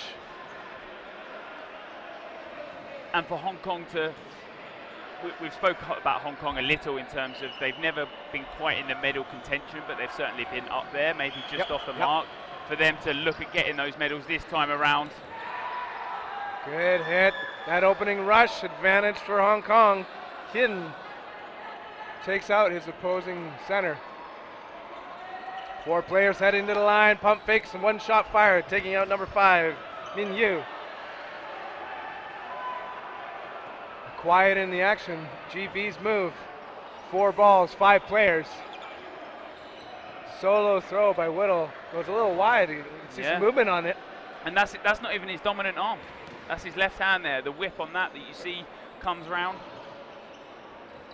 It's the manipulation of the ball that you can get in foam is far greater than in cloth.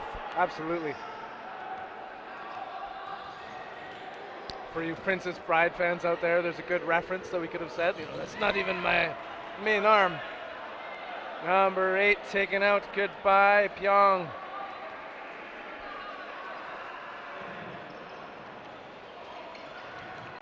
Unsuccessful block. Good throw. 3 players left for Hong Kong. 5 for Great Britain.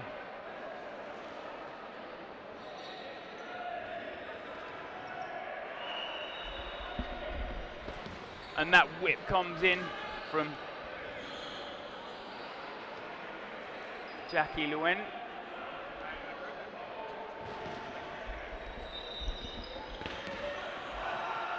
Volleying back and forth and a strong hit, winger on winger violence. Goodbye you. Yeah, Allen with that quick release from the foam ball. Takes the face. Quick throw, Whittle's taken out. Woodall not quite getting his hands. He calls for the catch because that catch is a save and a successful catch. Big shot goes wide of its target.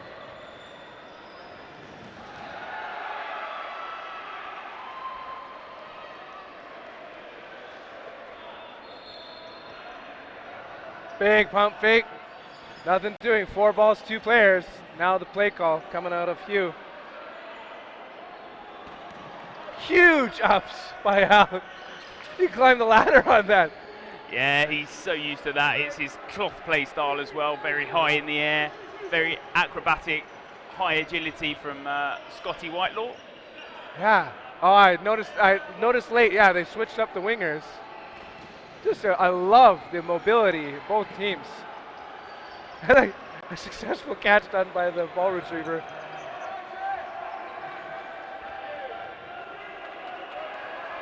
All right, Hugh wasn't quite sure what happened to him. It's a 1v situation though, 1v4. I think he believes he got a 1-for-1 in that trade. Ref doesn't quite call it, so obviously it can be quite annoying for a player, especially if you feel like you've got that hit. Yeah, well, like if you thought you were getting out because you were doing a trade, that can be quite frustrating. And right on target. Points. Great Britain 2-1. Or 4-2 for you if you want to think of it that way. No, we'll call it 2-1. Yeah. I can stomach that. I'm fine. Yeah. Our simple single-digit system here. Yeah. How dare you? You're watching the 2022 World Dodgeball Championships. We're on day 1, watching on the right-hand side, Great Britain on the left, Hong Kong. Ready for the opening rush. Both sides ready, and they're off. 13 swipes the ball back.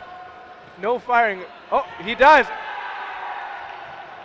Players exchange. 2 out for Great Britain. There was a great shot on Hong Kong, but none taken out. Yeah, no casualties for that Hong Kong side. Very aggressive off that start, and as we've seen just there, 2 out from the opening rush.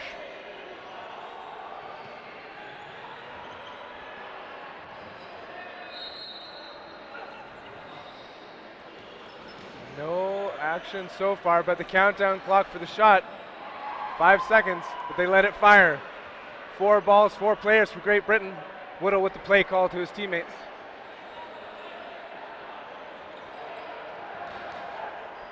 Good job staying alive by Ming Yu. And it's that patience that GB are going to have to reach for. Just take your time, make sure you're getting those successful hits, and Woodall gets the first one, takes out Hugh. Xiong takes that right wing, the legend. And Harrison is taken out. GB head down to 3 players.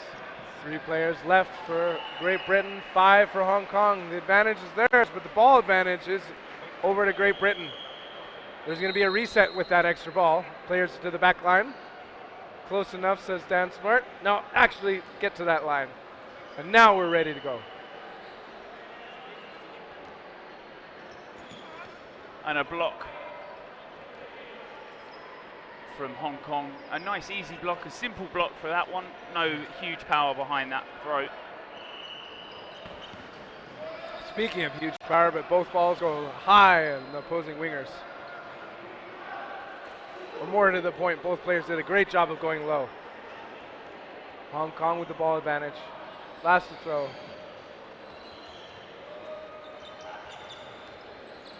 Pump fakes for days by Sam Richards. Yeah. He slowly retreats.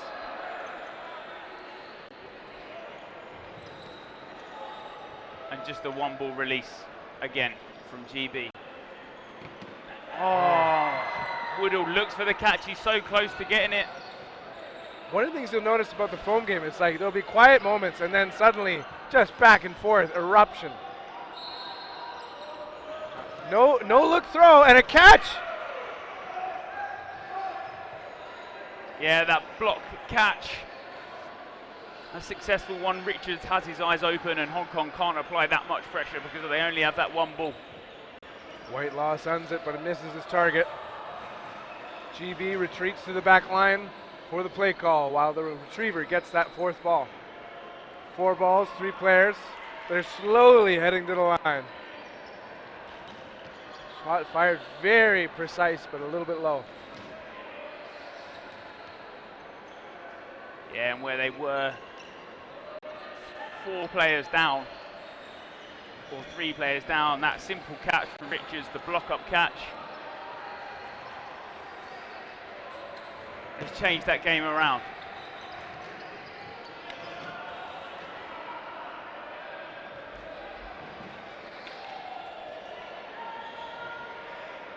A little quiet in the action right now.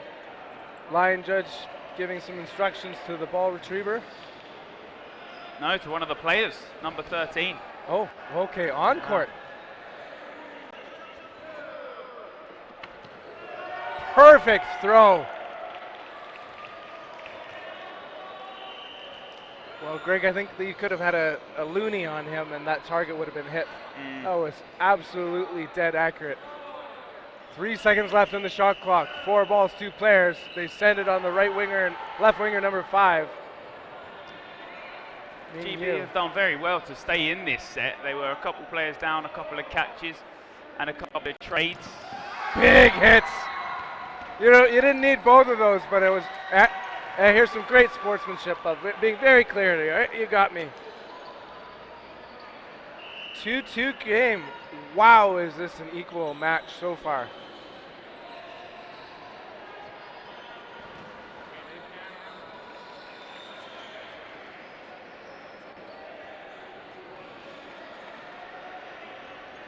We're going to see the human starting block done by Great Britain here. I love it. Just that slightest edge. Is that something that happens a lot in foam before, or not really? No, not really. And it's actually, I think, tough to execute because you have to have both of their feet on that line. Okay. So you're getting quite close to another player, and I like marginal difference on a 50-foot run or 25-foot run. Balls exchanged back and forth, both teams still at full strength. Alan heads to that wing, who is, I believe, the captain for this game. That's why he's got the armband on. Solo shots are working right now for Hong Kong. 2 players taken out.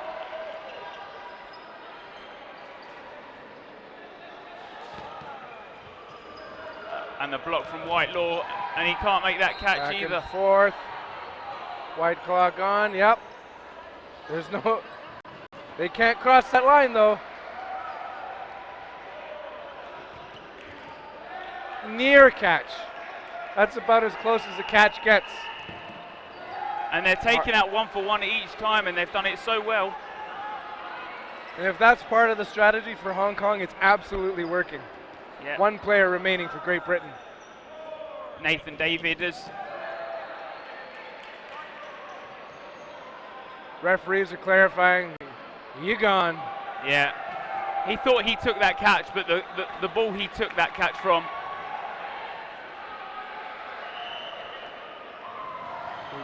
His own. So I think he thinks it's a catch, but what has happened is he's been hit by the opposing ball, and the ball that he's popped up has gone back into his lap. We've all had that moment where we're like, hey, no, that's good. It's like, no, the ball switched in the process. And there's some veteran referees, Dan Smart here and Adam Bader. And we're off again. 13, toss back. No throw, pump fake by Chu. Yeah, no quick start this time around. A couple of substitutions have been made, like we said, Nathan David and Robbie Angle. Such strong throws. Wow. Hey, if you're going to throw that hard, it's okay to solo throw. But from that opening start already, GB have tried to play quick, and they just getting hit by these singles now from what was very acrobatic early on. This like a whole other team started playing for Hong Kong in a second. Not like no difference between it. It's just the pace of play and the solo shots is. It's like they decided to switch up their rhythm, and every shot has been brilliant this set. Wow! And maybe they've started to realise the GB fault that these single balls coming in nice and quick at them, they're not getting out of the way of. Well, yeah, and didn't Whittle had like 2 balls in his hand that last throw? Like it was just there was a brilliant. It was that throw. underarm. He probably thought he wasn't expecting it. It was that windmill that came in quick, and certainly a lot of power behind that. Unbelievably impressive. Now in a match that's this close, that point could be a huge difference maker.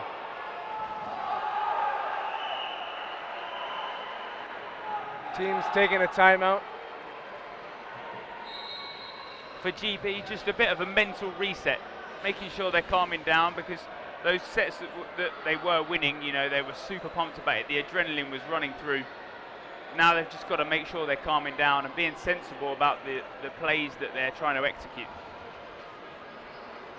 Such an important thing to use timeouts really well in the foam game. Being able to stop momentum or have the internal reset if your emotions are guiding you in the wrong direction.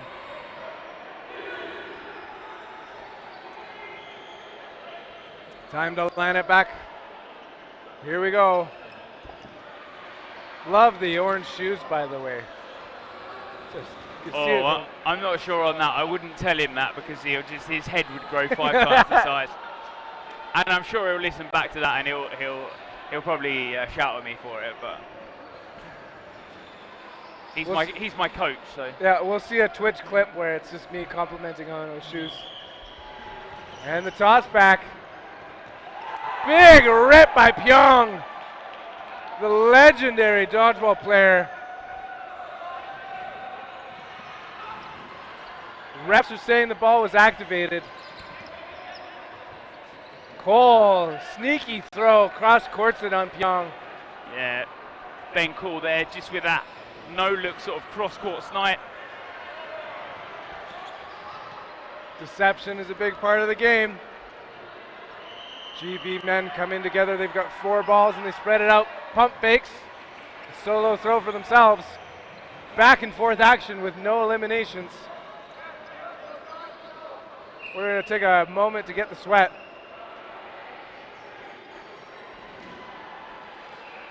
We spoke about it a little before. It's something that is just cleaned up because it causes so much danger otherwise. Absolutely, it does. What you don't want is a sweaty player doing it and then their knee pads make it even sweatier as they're trying to get the sweat off. All right, we head back to the line. 4 balls in the hands of Great Britain against the 2 of Hong Kong. Both teams equal on players. Burden on Great Britain then. Their solo shots aren't hitting. That's one of the key differences so far. Big pump fakes again and again. 1 out. Cool pushes up to the line but retreats to see his team.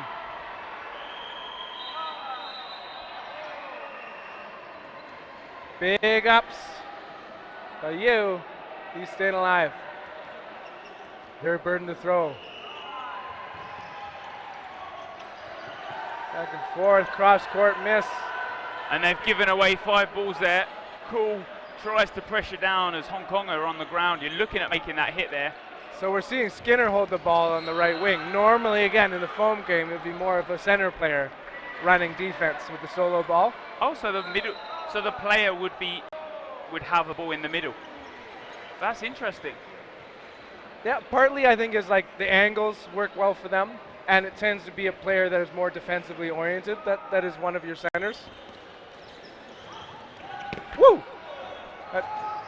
Now the reason we don't hold it middle in cloth, and that might transition towards foam, is because then you're facing winged players coming at you, rather than like a straight on.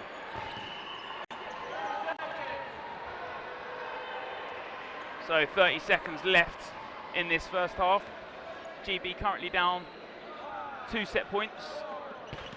Big shot, big miss though. Cross quarter again. It's not hitting its target after that first successful throw.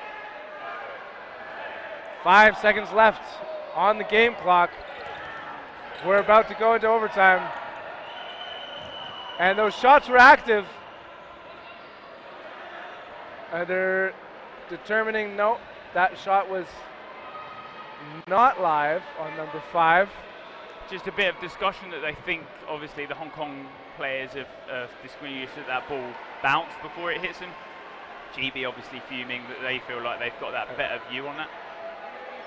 Either way, it's the ref's decision.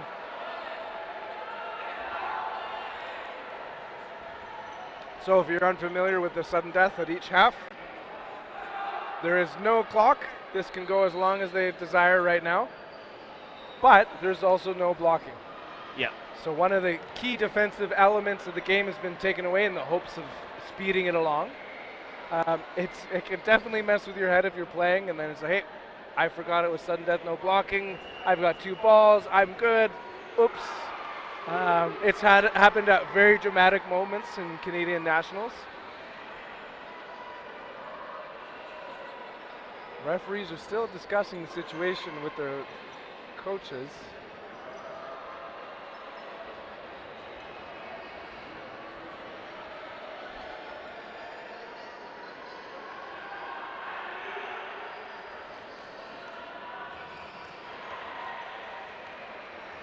Okay, we're in between a decision. We're thinking about it. I believe just a slight discussion on maybe who has how many players and who has how many balls. Just let's clear that up before we get into the... So sudden death, if we're starting, it'd be 3 balls apiece. Is that how it works? Yeah. And if you're alone, you have to be holding all 3 balls. You can't be nothing on the ground. So you often see someone hold and then toss it to one of their ball retrievers because of small difference. Ball retriever can hold a ball for as long as you like, right? And foam, they can be strategically holding a ball as desired.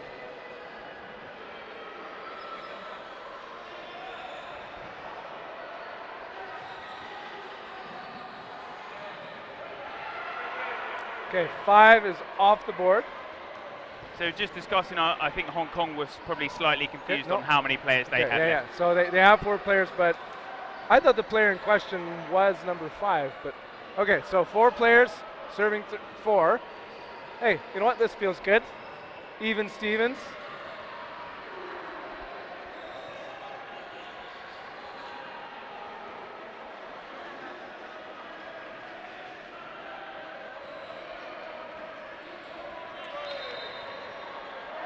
Okay.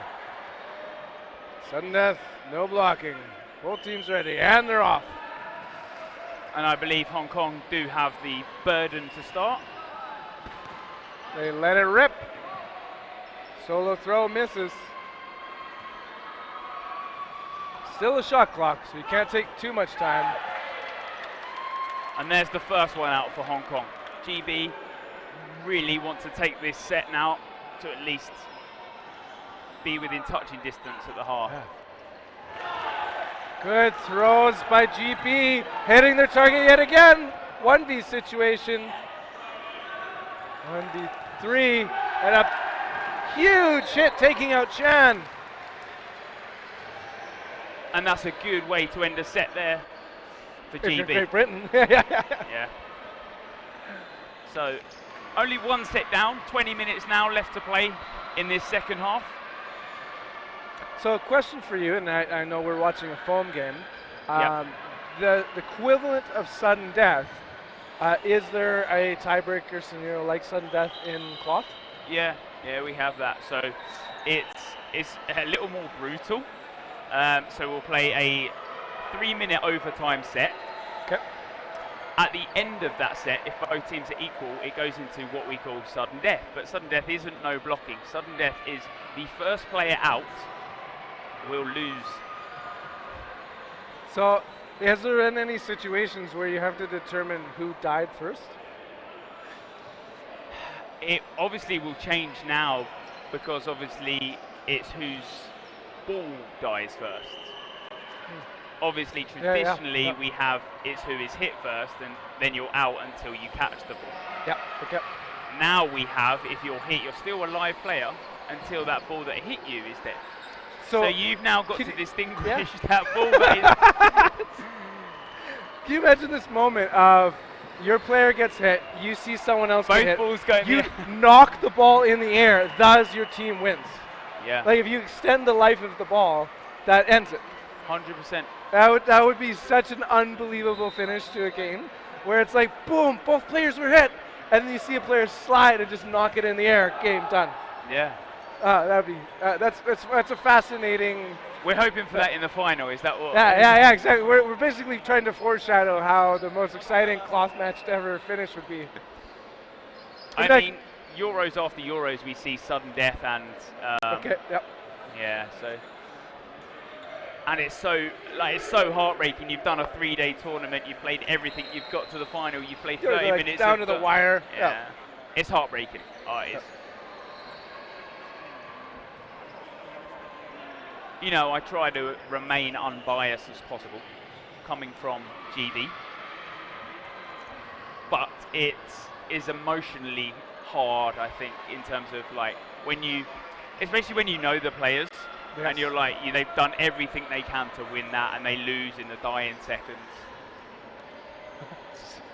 It's tough. And I've sent Matt that link of the Euros final. Well, of that it Euros is final, but yeah, it's a good one to watch if you've not seen it. the aptly named sudden death in cloth. Wow.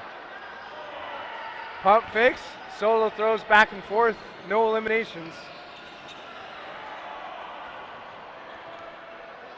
Bader calling Great Britain on burden to throw. But Sam Richards rips it. Yeah, Sam Richards now back on court for Scotty Whitelaw.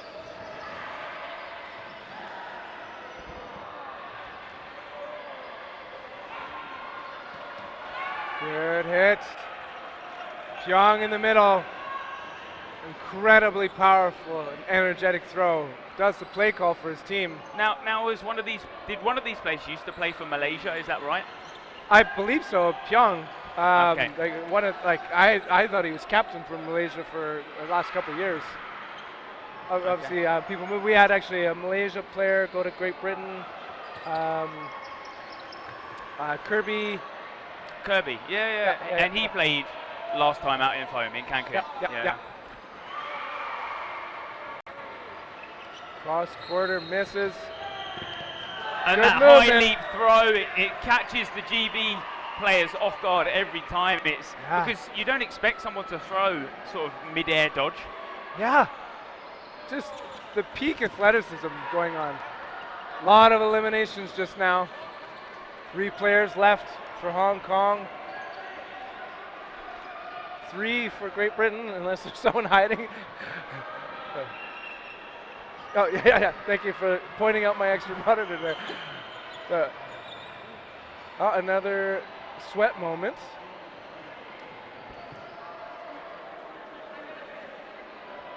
Which means we're going to line it up once more.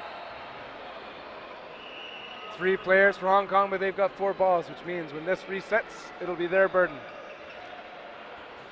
Watch out for Pyong, who's holding the 2 balls, number 8. I know you spoke earlier about the orange shoes. Do you feel like some shoes are more of a fashion statement than practicality? Sorry. Practicality, yeah. They, I love, one of my favorites in dodgeball is when someone buys 2 pairs of shoes and then swaps. So you've got like a pink left and the blue right, and then opposite. No, you don't. Are you one of them? I've never done it myself, but okay.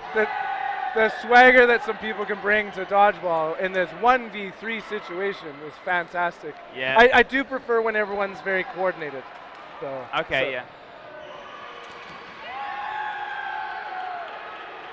Oh, taken out.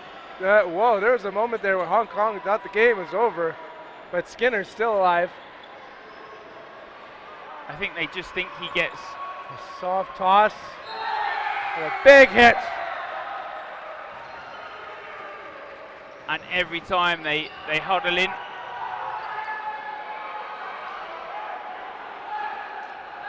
And they want that quick set, but they can take up to 30 seconds, right?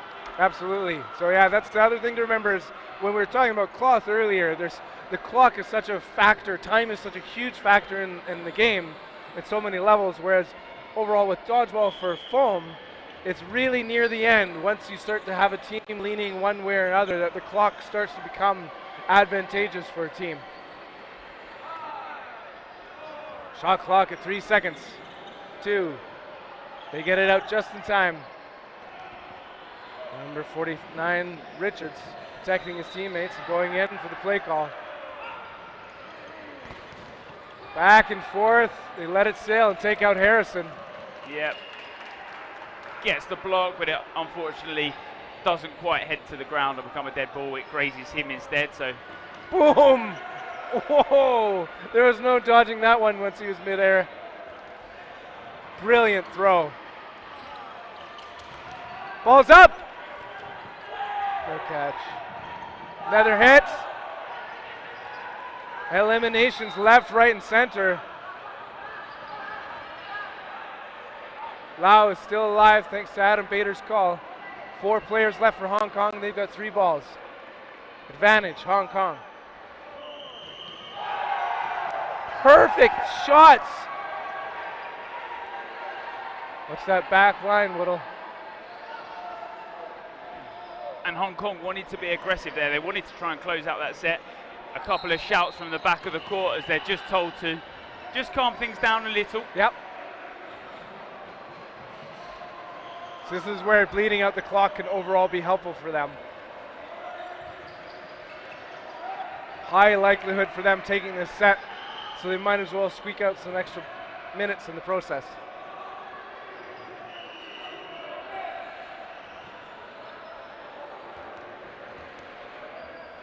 Three players head to the line. Preemptive strike by Whittle. Doesn't take a player out. Now 4 balls for Hong Kong.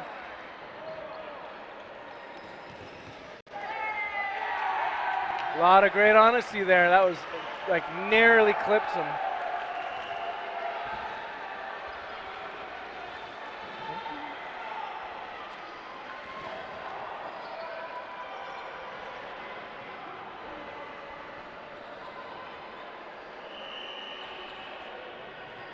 It's a 6-3 match. We're counting down the clock. Opening rush. Quiet. Outside player takes the throw this time. Yeah, takes out Kong. So they straight away go that 1 player up, and Hong Kong are really going to sit back on things here. But GB have to try and speed things up a little. Yeah, we're definitely going to be seeing solo throws and no more than likely from Hong Kong. But what we don't want is to pick up the pace happen from Great Britain. Whittle getting the ball from one of his teammates. Play call likely happening here from Richards. Yep. And he's that wing player that's definitely got an arm. He's a great cloth player. Plays for Spartans in Super League. But his foam arm is incredible. Takes out his target, returns to the wing, gets the ball from a teammate. They're on defense though. There's a lot of balls for Hong Kong. 4 players. And they let it go. Send it and take out 2 players. Quickly counterattacked by Great Britain. Pyong staying alive. And Whitelaw was taken out by that double ball. One takes his head off. Good cross court. Wow. Staying alive. Honestly, that Pyong got so low. I didn't know his body could compress that small. That was incredible. All 3 of them did. Yeah. I just couldn't believe it. Like the agility just to stay alive. And a perfect throw right below the knee. And another point on the board. It's 7-3. Timeout called.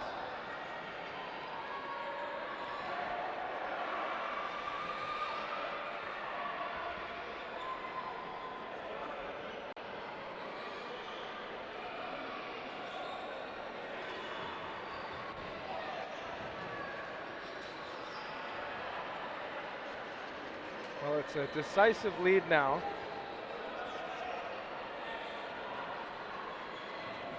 We'll take our time. If you're Great Britain, maybe switching up the roster. Maybe you're thinking, hey, what's been working for us? Let's keep working on that. Because one thing that matters, point differential. This is a long tournament. It's going to go by really quickly, though. And it's those set points that are really going to be clinical later on. Yeah, you find out you're tied, and that one set that we just are about to witness was the difference maker.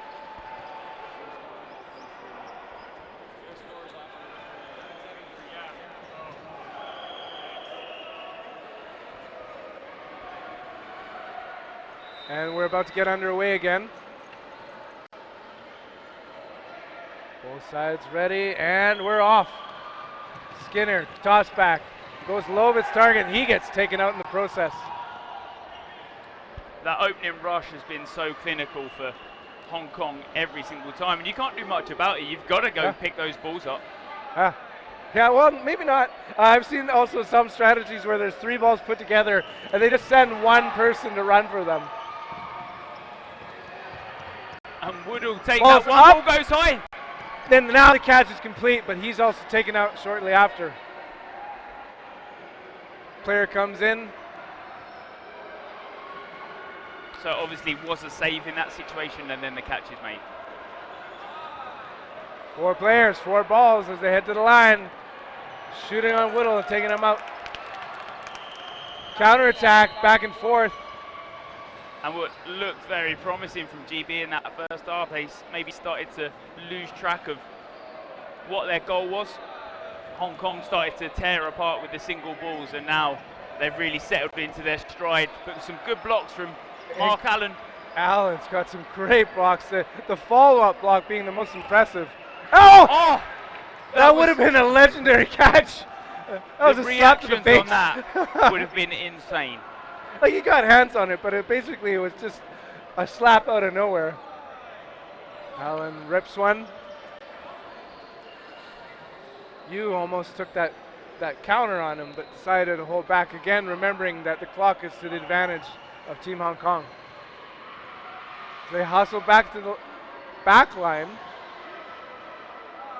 Going up together as a team. 2 balls sent. And the trailer gets a good shot by Luen. Yeah, really good. Just make sure he's standing his ground in that. And as much as GB want to try and finish more sets to try and get those points up, Hong Kong probably want to put more sets past them. Also, it feels good to be on a winning streak, so I can imagine that there was a moment there where I thought they might send 1, and it was like 2 sent, and then that trailer, but that trailer is incredibly effective.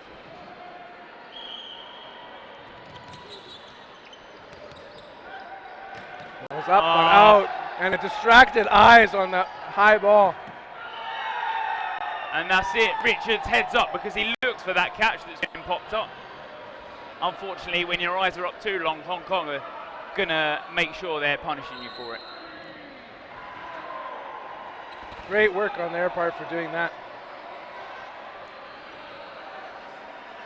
So as we come into the last 9 minutes of this game, we're going to be looking for the Beercade player of the match. Ben? Oh, back and forth, lots of damage done. Hong Kong is rolling.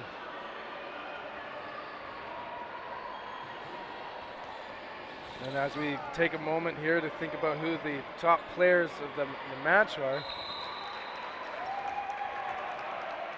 another point gets put on the board for Hong Kong.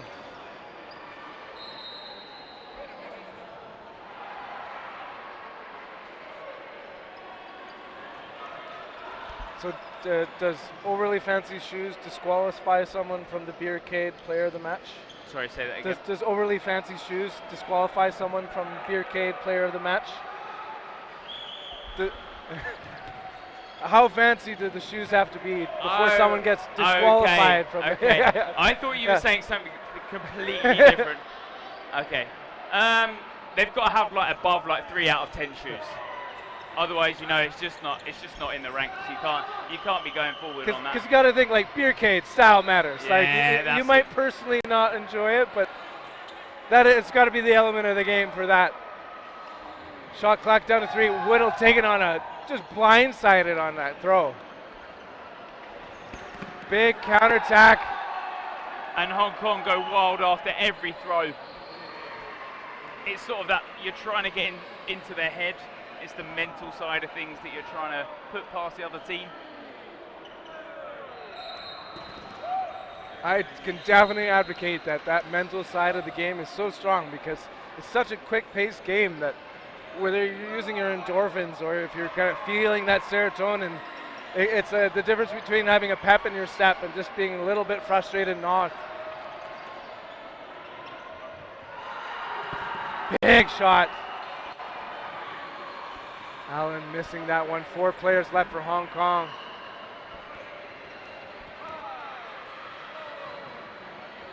Kong. And that with shot the play clock call. that shot clock is now on Hong Kong. I like the attempted situational awareness, but that ball went out and down really quick. Burden, Hong Kong. 3 players heading to the line. 1 shot fired right on target again. Helen is taken out. Yeah, it's hard to block that because you're almost used to that one ball in cloth. With foam, obviously, you've got the 2 in your hand. Hugh sends it. Same with his teammate. Look out, Kong! Wow! Yeah, out of nowhere, Harrison doesn't think anyone from Hong Kong is holding a ball. Out of nowhere, Kong rushes up. I tell you, it's unbelievable when Hong Kong chooses their fast pace. There's a whole nother level for them.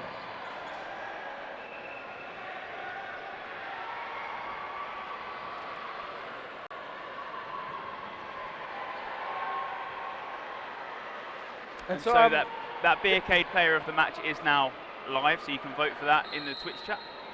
Hey, question for you as regards timeouts. That is also something that's different between foam and cloth, correct? Not now, no, it's the same now. Okay. It used to be 1 timeout per game. Okay. Now it's 1 per half because the 40 minutes is so long. Okay, yeah. But it has to be within, you can't be playing a set. Ah, okay, that's one of the differences. Yeah. So like at any given point, and like one minute point within foam is it's not while there's action. You can't just be like, oh, stop, as someone is about to throw and there's volleying, as we said before. It has to be a lull in the action. Terry was somewhat saying it has to be like calm play. It has to be sort of like at the back of the court.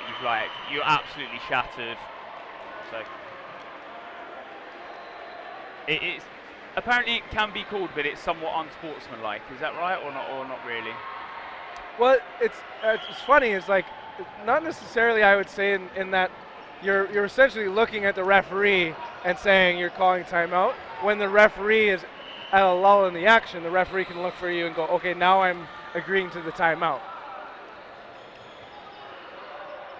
Back and forth, full court either side right now. A big shot fired in the center, but both targets missed. And now almost a full new lineup from Hong Kong. A couple of subs have come in for GB, but Hong Kong now that 10-3 in the lead. They know they've pretty much taken that game. Only 6 minutes left on the clock. And this is a subtler part of a multi-day tournament, is you're working in other players at moments where you feel like you can take those risks. You're resting players who might have just given their all for 30 minutes and might not have done that at the same level if it was a 40-minute match. Not an ounce of aggression right now from Hong Kong. Just taking their time. Tam with the throw and retreats back. Great Britain, though, is matching them in the pace. One thing you'd expect from them is that you should keep trying. And there's certainly so many things to learn for us coming out here. You know, in foam, you really can't. You're underestimating a lot of teams if you're thinking to yourself, I'm going to come out here and win gold, because you know foam it's established in all of these nations for several years. Oh, and yeah, Hong Kong has been a team playing really as far back as WDBF goes. Incredible catch. Great work there by Tam Kale. Like you said, big cheers going on by Hong Kong. Any big moment? And hey, there's a big one. Great catch by Sam Richards. Yeah, Richards takes that catch that we saw pretty much at the start of the game. Yeah. Tam goes low, whips it.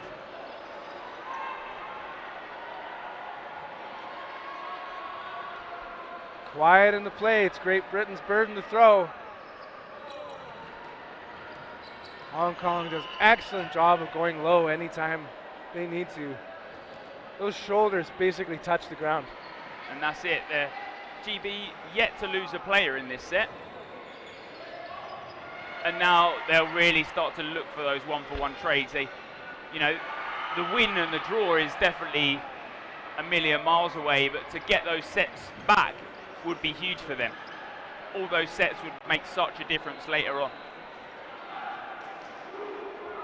4 players, 4 balls. 1 set, winger to winger, but a counter-attack happening there with Tam. And it takes out the double as Ben Cool jumps in the air, clips his shoe, takes out Mark Allen on the transfer through.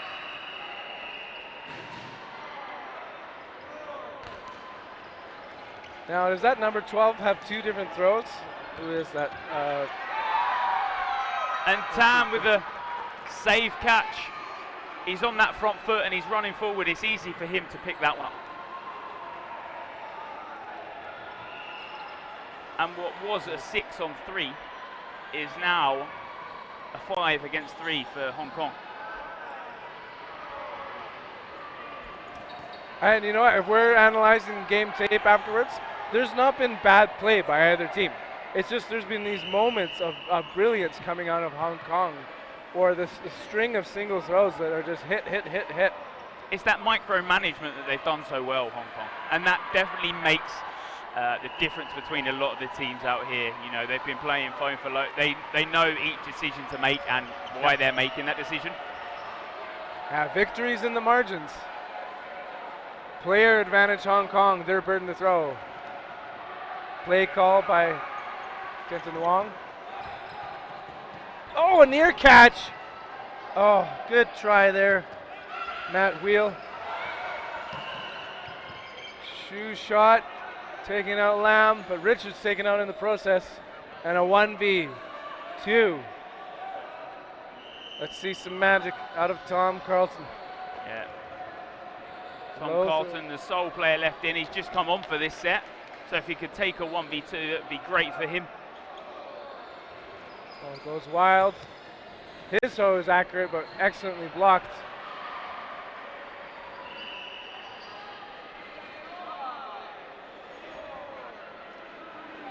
Shot got down to 2. Back and forth. That's absolutely worth it for Hong Kong. Another point on the board.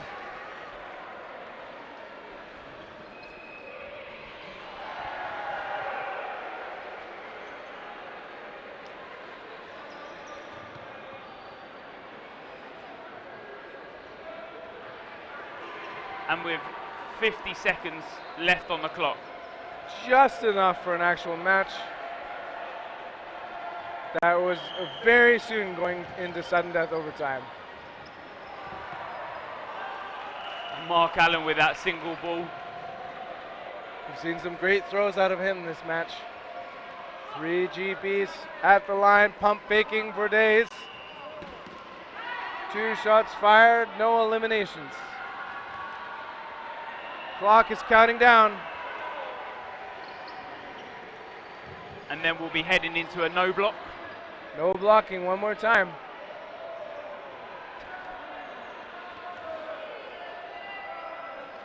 Game clock down to 5.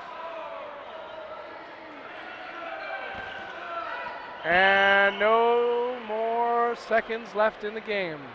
It's at least 11-3 match. And now GB are happy to throw all those balls in because they're going to get 3 back. Smart. Learning tactics and things as we go. There are little nuances. A full send right at the end. Both sides are ready, no blocking. Burden to throw. Great Britain. Single player advantage. Ball goes low. Now to Hong Kong. 4 balls, 5 players. Back and forth. No damage so far. Tam aggressive in the middle, sends it. And it's that instinct that you do want to block that because you've just been doing it for 40 minutes. Exactly, well said. And you feel so boneheaded the moment you do block it. And first blood taken out, but don't worry, we still got the rest of the set to play out. Quiet in the play. Burden is now assigned to Great Britain. A very unique throw. Back and forth. Shots fired. Oh, that moment when he realizes maybe he could have caught that. Kong nearly pops it up with his foot, and that's what he was probably looking for, because even if he flicks it up with his foot and it's caught by another player, that's a save.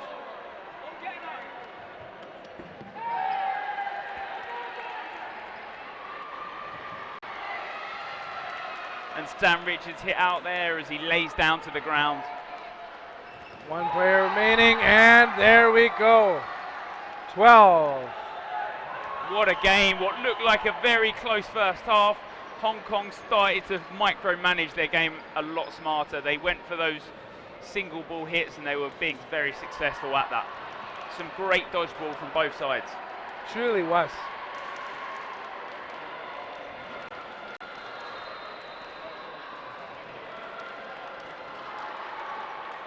So as the game finishes, 12 set points to Hong Kong, 2 to Great Britain. Or 3 to Great Britain, should I say. We will get the BK player of the match.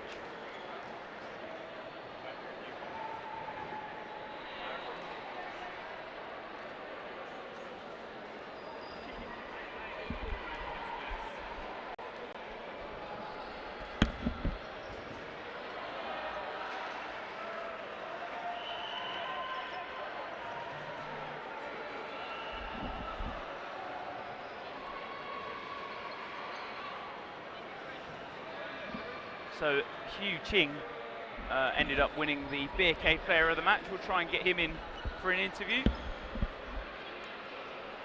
which Ben will kindly do.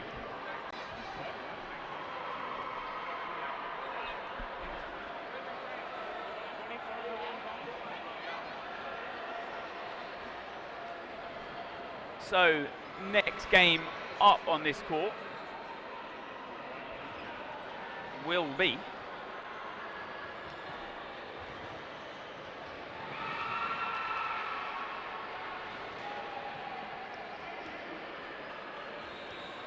USA versus Austria in the mixed division.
Okay, player of the match here, Clarence. Congratulations. Thank you so much. Thank you so much. Okay, I cannot say anything already. I shout too much. Yeah, sorry about that. That second half was incredible. Thank you. How did it feel? There were shots fired again and again. I mean, GB is a very good, very great team. It's very hard to play against. And then their throws are very hard, curveballs everywhere. But luckily I got my team for my back. So we play together, throw together, call together, defense together. That's how we get it done. Absolutely. And I heard some great cheering when your team made any great moves. Yeah. Sorry for being too excited about it. We're all new players, very young, and we just are so into dodgeball. So that's why we are just shouting a lot. Hope it doesn't cause any trouble. Awesome. Any final highlights that you noticed during the game? Highlights, team play, every team play, team catches, everything are highlights awesome. For us. Yeah. All right, well, congratulations, Clarence. Thank you so much. Good luck in the match. All right, thank you.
All right, we are back for more dodgeball.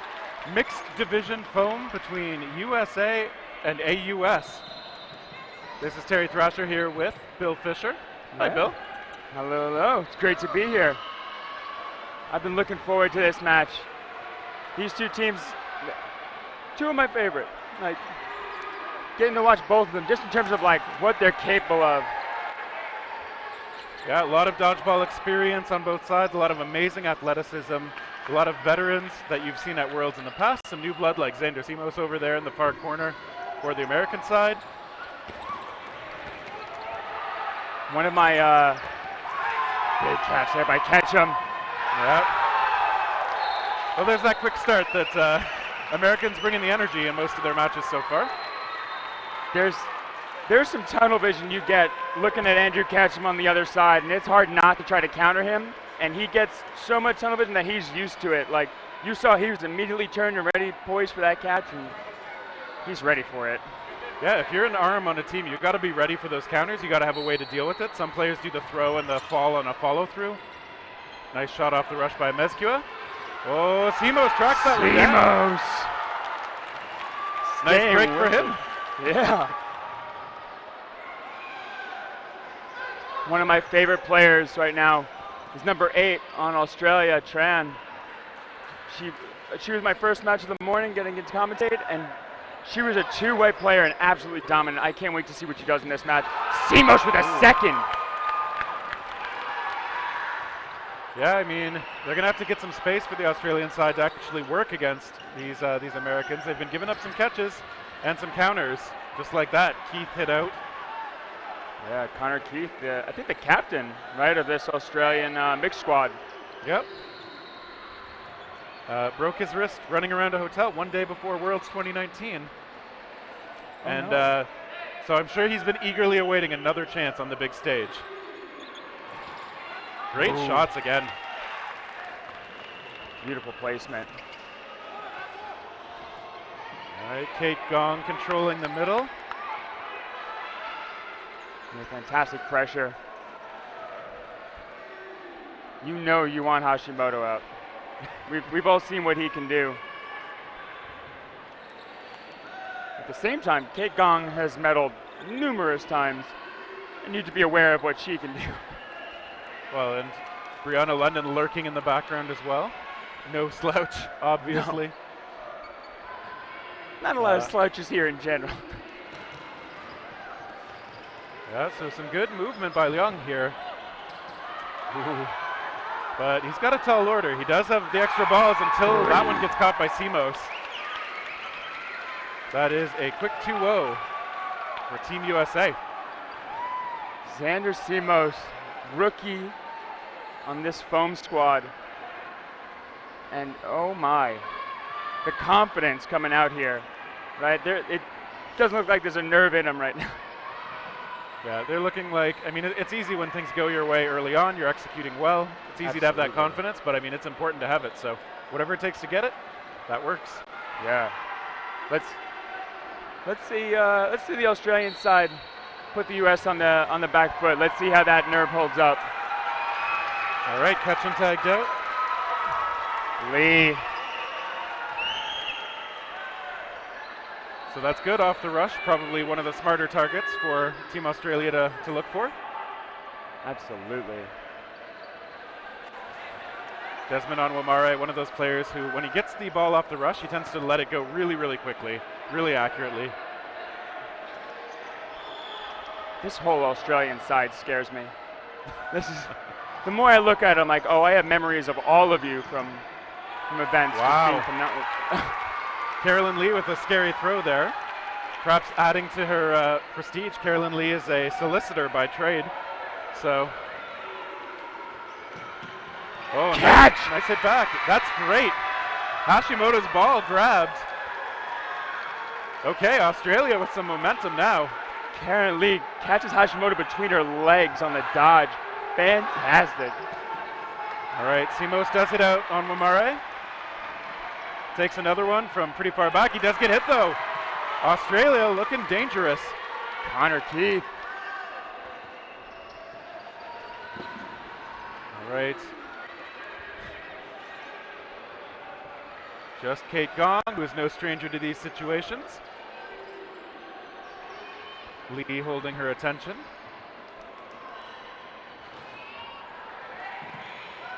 One of my first tournaments ever, I saw Kate Gong make a hand catch right in front of her face, and it just scared me how phenomenal that catch was. But yeah, she was looking for it on that one too, but a good ball from Australia gets them on the board. I know the first time you play against some of these people and they do things, you're like, oh, players can do that, huh? Yeah. What am I going to do about that? And then the longer you play, you go, oh, that player can do that. Yeah. Australia getting on the board.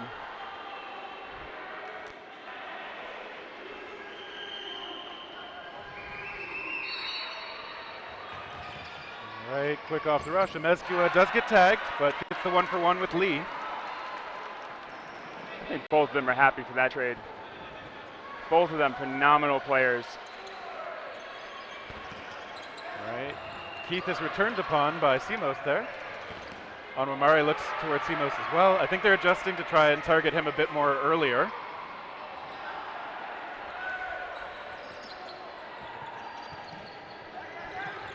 All right, and yep, catch him grazed. Great work. They really made him play the tempo, like stop and start a couple times. Wrapping up by getting him out. Mara getting out of the way of that one. Yeah, it can be good. Try to keep those players cold on the sideline. Don't let them find a groove. Easier said than done, obviously, because everybody at this level is pretty solid defensively. So it's not like you can just be like, oh, I'll just hit her. Yeah.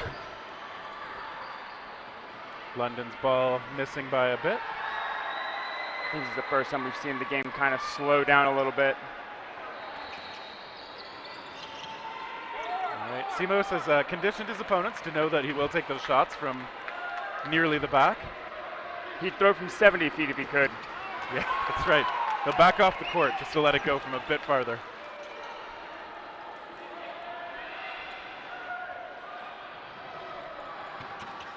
And all right, Hashimoto taking a shot as well, and he's caught. He is hit, but he has made his mark on this point already. All right, they send a couple toward Keith on the far corner. Skips one in on Brianna London. Yeah, definitely both sides getting that read of each other. Okay, they get getting the read of Simos.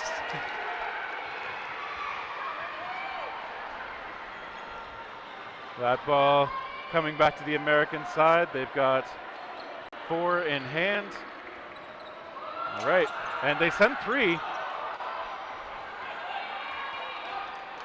Australia doing well to stay in it. Keith willing to take those shots solo. Amezcua, nope, just buying a bit of space for her side.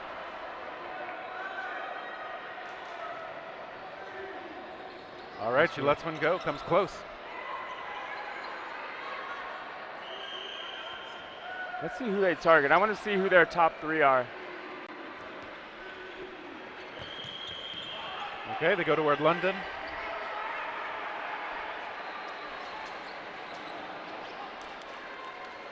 Yeah, they took 2 shots there. One just went back, right? Yep, one block back to their side. Onwamari looking for the cross court. Ooh, comes close does London on a return shot, but Amezcua is hit out. Yeah, London just wide of Onwamari. Great job by him keeping his eyes up. All right, a close call. Phillips doing a great job with the pressure. Now defers the ball to Keith. Ooh, Onwamari catches London sleeping. Strong hit out as well, so Australia evening things right back up. Onwamari, that throw getting through those blockers. Fantastic work by this Australian side, answering 2 with 2. Well, and Desmond's release is so fast. I know he's looking for people to look away. He knows he can get that ball off quickly and right on target. And, I mean, he made it work really well. And I think we've seen pretty clearly that when the pace is faster, the Americans seem to take the point. When the pace is slowed down, the Australians seem to be doing it. So that'll be a battle for pace, I'm sure, for the next little bit. Yeah, it's the break check, right? If we still understand how you're going to do. Well, London a bit slow off the draw there. It doesn't cost her. And in fact, Umescu is able to hit Lee out.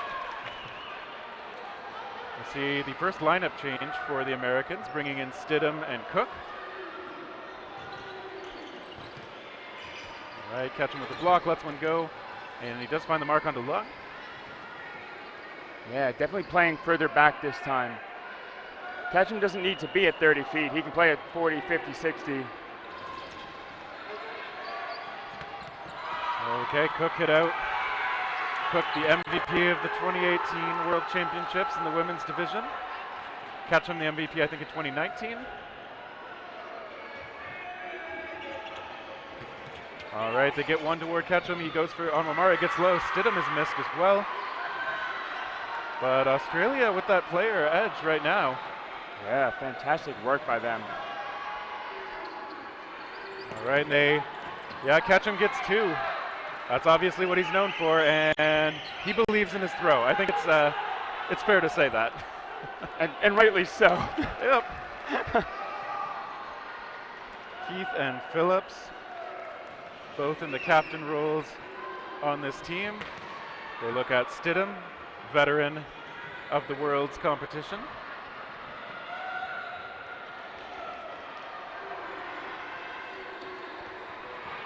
Okay, Stidham with the block. Everybody's still all right. Keith looking very relaxed back there on the line. I have to think this the American side is a bit relaxed that Amumeri is off to the side. Feels like the longer he's in, the worse things can get. He's just such a presence on that court. Okay, the Australians bunching up a little bit there. That always makes me nervous. Yeah. They spread back out as they settle in on defense. Okay, Stidham does get grazed. Catch him now. He's going to let one go and miss. A good proactive shot out of Keith. They still do have Andrew Ketchum to look for. He takes a shot on the back pedal. Australia's going to regroup. Each player has two. Ketchum with two in hand as well. Tucked down in the corner. All right, he gets under those. Lets one go to where Keith misses. Return shots coming his way. They miss as well. He's ready. Keith sidestep. Ooh, ball retriever tagged, and that ball popping back toward the U.S. side. Oh, never mind. It stuck something. Phillips gets out of the way of that one. The dodging on Phillips. She's taken, what, 7, 8 shots now from Ketchum and just got in the way of everything? Yeah, she's got great vision out there. Ketchum letting one go. Keith with a block, and they do finally get him. Australia 3 in a row, taking their first lead of the match. What a squad on the Australian side. Yeah, I mean, I don't know if they've adjusted or if it's just a matter of executing, but they found some momentum. Oh, absolutely. I think they found the pace they want to play at. And they've been able to pin it to that speed. And of course, it might be different against different teams or in different situations. Ooh, as we see off the rush, another 1-for-1. It is again, oh no, it was Tran this time for Mezcu. I thought she was looking toward Lee. Do you know if that rule was changed, that if you throw as the defense, the counter doesn't reset, or was that kept the same for foam? That has been talked about, but I looked in the rule book earlier, and it does still say the count resets if a ball is thrown. Okay. But that might be a tweak that gets experimented with in the future. All right, Ashley Cook does find the mark on Desmond Onwamara. First time she's been able to really let go, I think, in this one. Yeah, that's a big out. Okay, they look towards Stidham. Cook, of course, famously, some of the most scary fakes, I think, in the game. Yeah. If you want to learn how to pump fake, watch her. Yeah, exactly. Great blocking as well, as we see there. Ooh. Lung gets under that ball. Carolyn Lee just making sure they're paying attention. All right. Thought we might see the Australian side set up a bit more, but they elect to take one, hoping to catch people off guard. London lets it go. Cook again. Sells the fake with the leg kick and everything. Oh, I love it. And has a good throw when she actually lets it go like that too. But good dodging as well. Lung is so phenomenal both ways. His throw is so remarkable. And once again, just another player who's pump fake deserves respect. Oh wow, beautiful shot. We got a renegade ball on the court too. The refs didn't stop play though, so you might wish they did, but since they didn't. Yeah. Cody Stidham's gonna have to head off, unfortunately. Ashley Cook tagged out, it's just Hashimoto. Ooh. He kicked that a little bit. Yep, he kicked it to the other side by accident. Well, that was an interesting lift up one leg and throw off the plant foot. I've never seen him do that before. Yeah, there's a video I saw of him taking that shot, and I don't know how he does it. I don't think I'd be able to get power on it doing that, but I know he does a lot of training and a lot of practice to do some of those moves, so. I know he's got a YouTube channel. I watched one or two of his videos about his dodgeball workouts. Oh yeah, he's always working on his footwork. Like, he leaves nothing to chance. He's constantly working on his game. Got one of the young stars on this American team. Still though facing down 4 for Australia. They are content to sit at the back and play defense, wait till they can set up on offense. Yeah. You see him playing the back line right now. You might be asking, why isn't he taking the space? Well, against 4 people, they can just charge him down and, you know, hope one of them gets within 20 feet and can get through a blocker, but. All right, Lung finally takes him out. Hashimoto willing to leave himself without a ball. And Australia willing to capitalize on that moment to get their 4th straight point. We have a big roster swap going on. Katie Sanchez, Lauren Hoffman, Brianna London, Samantha Cleveland, Lucas Boyle, Andrew Ketchum. Yeah, I mean, it makes sense. You had the momentum to start. You know your team's capable of it, but the Australian side's been steadfast. Yep. All right, Lee hit out again off the rush, as has happened a few times.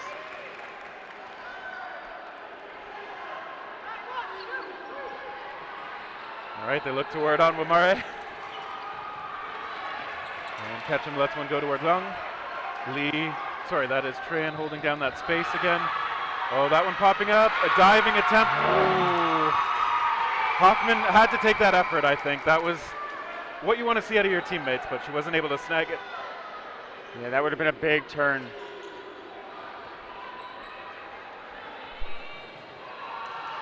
Just out of reach there.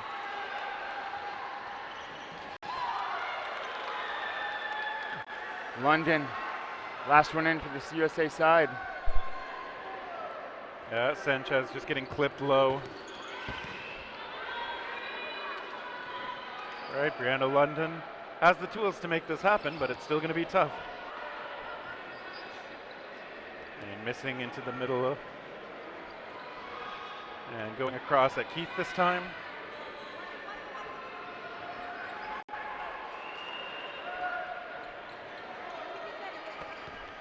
All right, Don Wamare with a nice casual looking block. Some casual looking fakes to follow. Yeah, they know they just have to secure this. All right, London with a grab. Captain Lucas Boyle first in.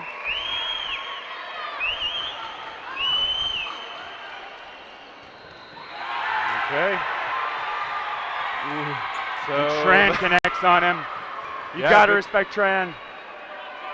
I mean, that counter game is really strong out of Australia. We see it goes down to London again.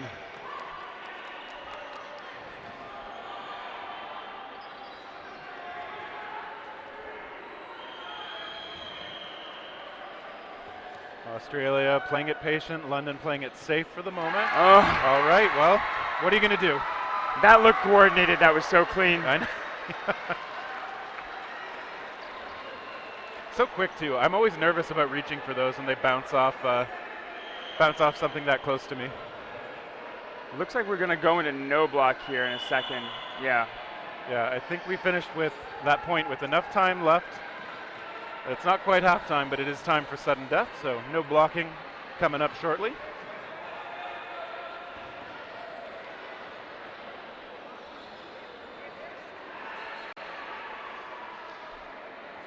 I think a timeout may have been called too, because we're taking some extra time for people to sort things out. Yeah, USA called the timeout, and this is a big point, right? Like they want to. The 3 points is a lot to come back from. Yeah, 2 points feels pretty manageable. I think if they're able to secure this final point before the half, they're in pretty good shape.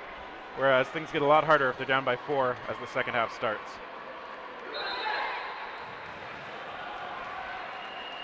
Let's see who both sides put out. Yep, Australia keeping the same lineup. It's not broken, don't fix it. I am very impressed by this Australian side.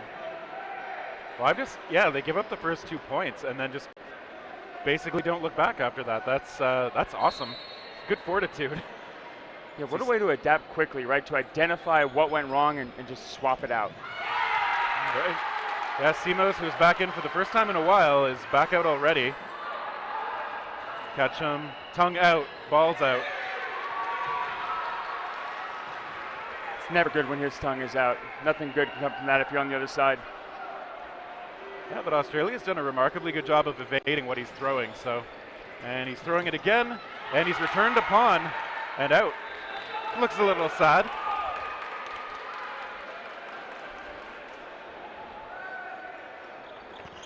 Okay, toward Hashimoto missing. Onmare is out though. Was that a counter by Hashimoto? I missed that. I didn't see who threw it. But I'm sure they'll be happy either way. And this time it is Lee taking a shot. All right, Sanchez still out there with Hashimoto. And ooh, you see Lee trying to find Hashimoto, saying sorry to her teammates. Probably knows she could have played that a bit more patiently as well. Young, nope. You see one toward Hashimoto. Oh, that one coming close. Sanchez not able to squeeze it, so just Hashimoto. He's very alert out there. Stepping into those throws from the back. Australia just needs to close this one more player out.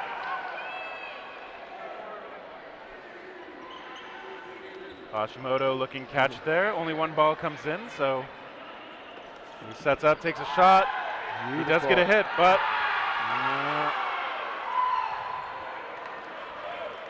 so the refs will talk things over. To be honest, I do think it hit the ground before he picked it up. I thought maybe it skipped in. It was close either way in that. Yeah. But yeah, I'm not completely sure if that was a catch. But this tells you, like, we had a decent angle and both of us saw something a little bit different. So yeah. Either way, I personally would be surprised if this is ruled a catch. Yeah. I think it's a matter of when the ball made contact and with what. Right? It's a good thing there's more refs than just us.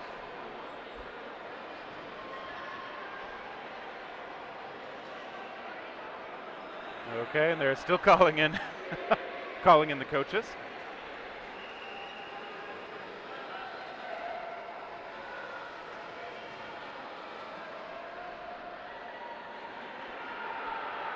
And we await the word.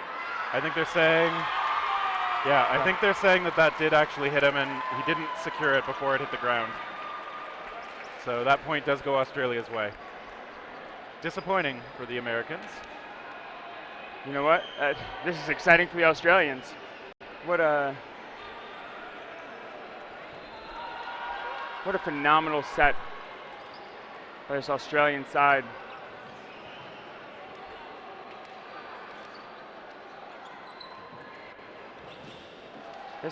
This mixed roster on the Australians is a collection of collection. And you know, we've talked about it before, but the American side electing to just throw all their players onto the two teams versus other countries typically actually having dedicated like mixed groups and men's and women's groups. Again, we don't know if one of those will prove more sensible by the end of the tournament. I think, you know, the number of matches you play is few enough that I can see the logic in the American approach.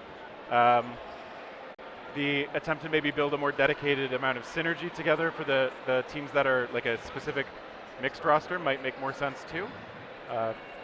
Remains to be seen. I think the Americans are the only example of someone just throwing everybody in, though. I'm not sure if any of the other countries have approached it that way. Yeah, it's but Ireland is the only one that's kind of doing it, but that's not really by choice at this point. Right. That's fair too. Yeah, their roster was a bit short overall on players, so you know, partly by necessity and maybe by a bit of choice. Yeah, and I think the Australian mixed cloth and men's cloth has overlap for sure. I saw Dent on both squads, so there's at least a handful of players. I know Watson is dedicated on, so we'll see. I'm sure we'll see some familiar faces across divisions, but yeah, and Watson, who we'd seen on the foam squad for Australia at Worlds in the past, so he's one of those people who has been able to perform at a high level in both ball types. Yeah, I was really impressed by him. The skill with which he came out and showed in cloth today was like, oh, you are proficient in both of these balls. Yeah. And you know what really transferred over well was his taunting, yeah, come at me, like he's got that across balls too, which confident. Yeah. Oh my, and deservedly. I think he told me he started with cloth too. I may have that wrong, but I think he did. Okay. Well, let's see what this second half has in store. All right, the American side loud. Australia holding their loudness in reserve for, I'm sure it'll come soon. I haven't heard any oi, oi, oi chants this year yet. It'll come. Yeah, they're usually by far the loudest.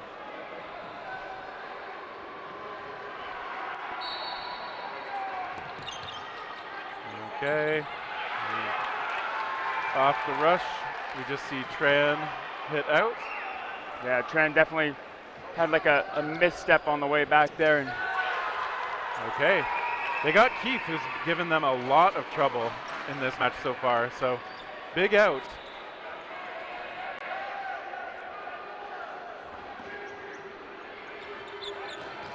Okay, they get one over towards Stidham. Yeah, it looks like the American side is doing a bit more active cornering now than last time.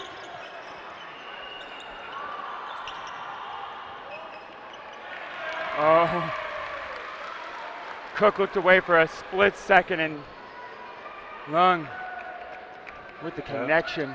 Australia very willing to take those, as we've seen. Okay, they get Sanchez. Oh, that one bouncing up. We see Cleveland just stretching out for that ball. All right, ref's gonna talk again. That was a lot. I think DeMonte Cleveland got to that ball that hit Sanchez. I think it was the one that got Sanchez low. I turned right as the cheering started, so someone clip it and send it to me. I would like to see. Yeah, so they are confirming that's a catch. I think Australia just checking to see whose ball was that. Because that's weirdly difficult sometimes to know too, is like which ball is it that actually was caught. There enough time elapsed between the time it was let go and some bounces happened.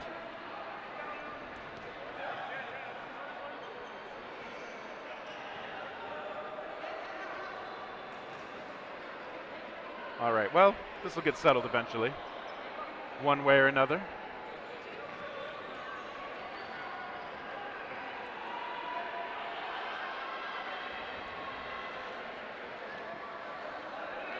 All right. Okay.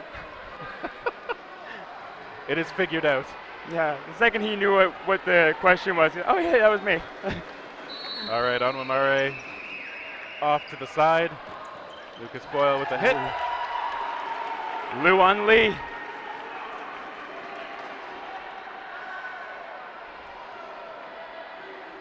Phillips. Nope, just as the fakes. Lung is the one with the take. Nice block on his part. He was ready for the cross court.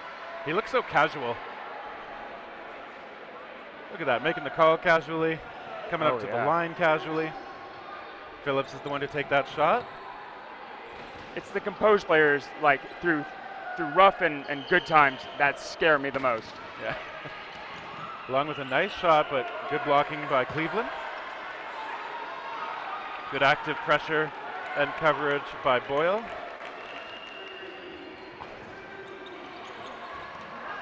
Yep. Good low shot, and that brings Australia down to just Phillips, vice captain of her squad. Still smiling as she sit out.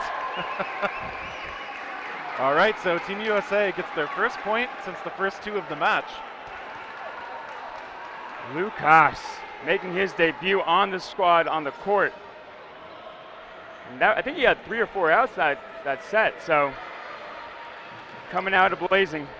And DeMonte Cleveland, I believe also his first time in the national program for the US. Yeah. And I think his catch was pretty clutch in helping to secure that one for Team USA. Absolutely. Yeah. Okay.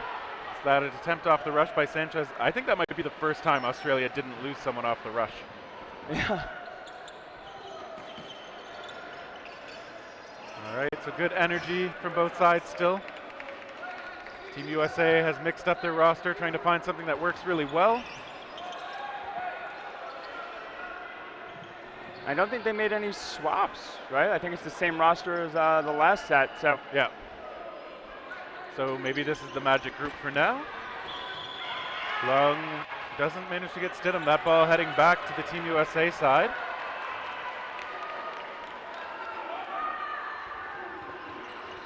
All right, they look toward the middle. They do miss. Still 6 out there for Australia. Keith, who's also pretty calm out there. And Lee's the one who lets it go. Yeah, Tran's been a phenomenal player on that Australian side, so I'm not surprised while she has no ball that they're going to try to target her. Oh, they find Onwamari there. That one popping out somewhere nobody was going to get it. Young attacks. Okay, Cleveland hit out.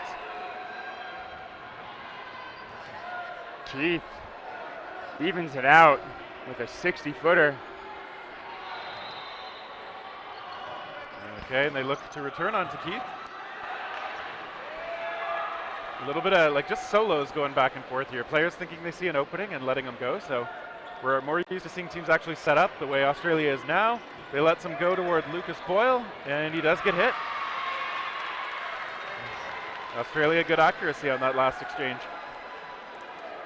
Still 4 though for the American side. All of them ball in hand coming to the line. They let go of 2. Okay, and back and forth. Stidham is tagged. Australia not losing anyone. Tran and Lee with some pressure up at the line. Keith making the call. Yeah, Lung always composed, making sure his team is composed and gathering them together to not overextend there and close this one out.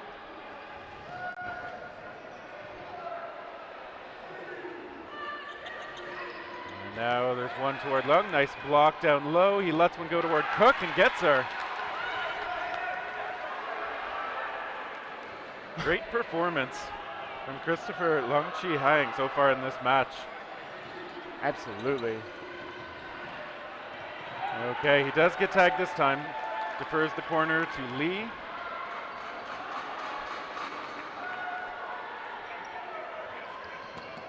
Okay, nice grab by the ball retriever. Up high, she was ready. And there's one from Hoffman, good shot.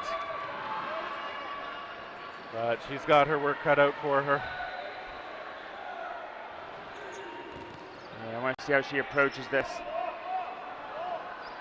That's always interesting to see how players do it.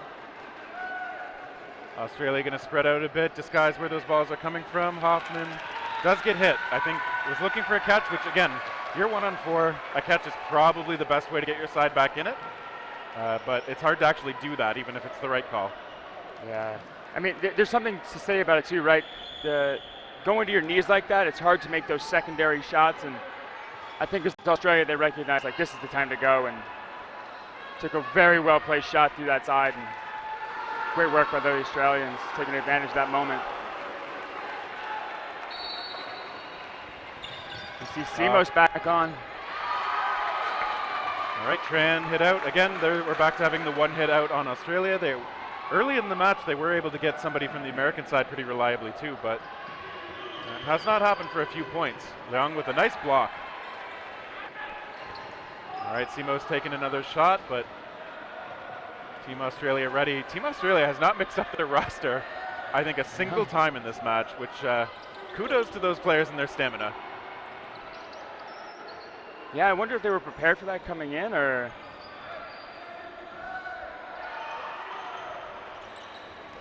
Okay, back and forth. Simos with a grab there. Keith caught out.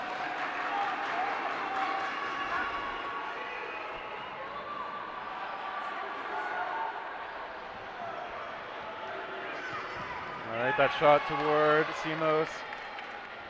He's okay. I think he did just double check with the refs. They paused time to talk.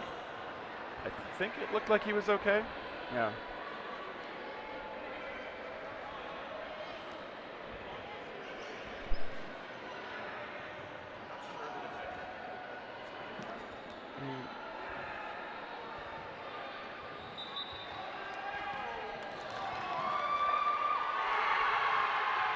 We're calling Simos out on that.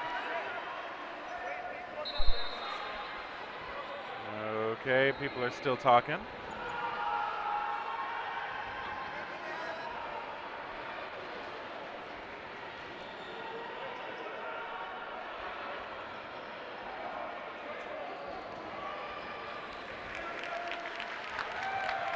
Okay, Simos appears to be back in. I thought he was probably okay. I thought that ball had come in and bounced before it got to him, but I'm still not even sure exactly what the call was.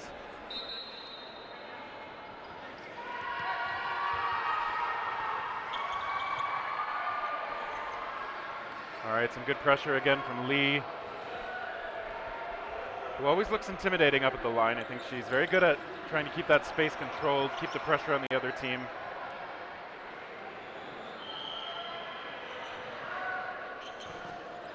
Oh, and getting around it. Makes it look so simple with those counters.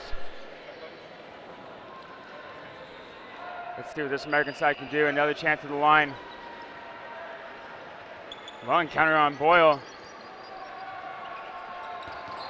Cross court from Simos. Cook with the face catch.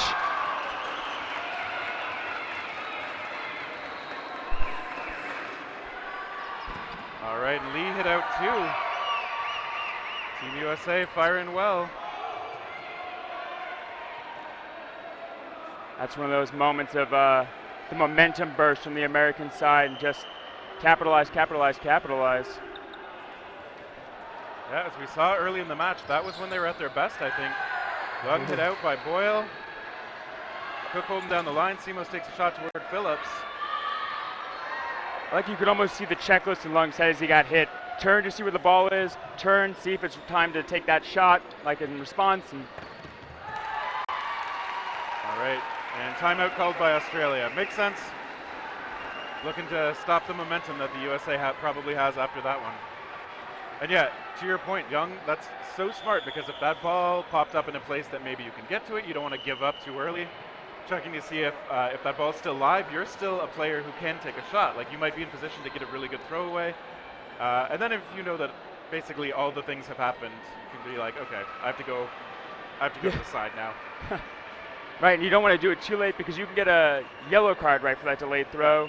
But like usually it has to be pretty flagrant to get that if you're, you know, within a certain bound. And I mean, the referees understand when players are looking around to see what happened versus when they're just kind of wasting time or trying to draw in another shot or something like that. Yeah. So. Right, or you're trying to dump a ball because of, you know, that timer's coming down and it was on you to throw and you realized, oh no. So the Americans, I'm sure, will be grateful for that. They are down by 3. We've seen that if they can get that pace successfully pushed really quickly, they're able to close out points pretty fast. So it is within their reach. But I mean, they still have to actually do it. Australia's proven really tough so far. We do see their first lineup change. Yeah. Okay, Cleveland hit out.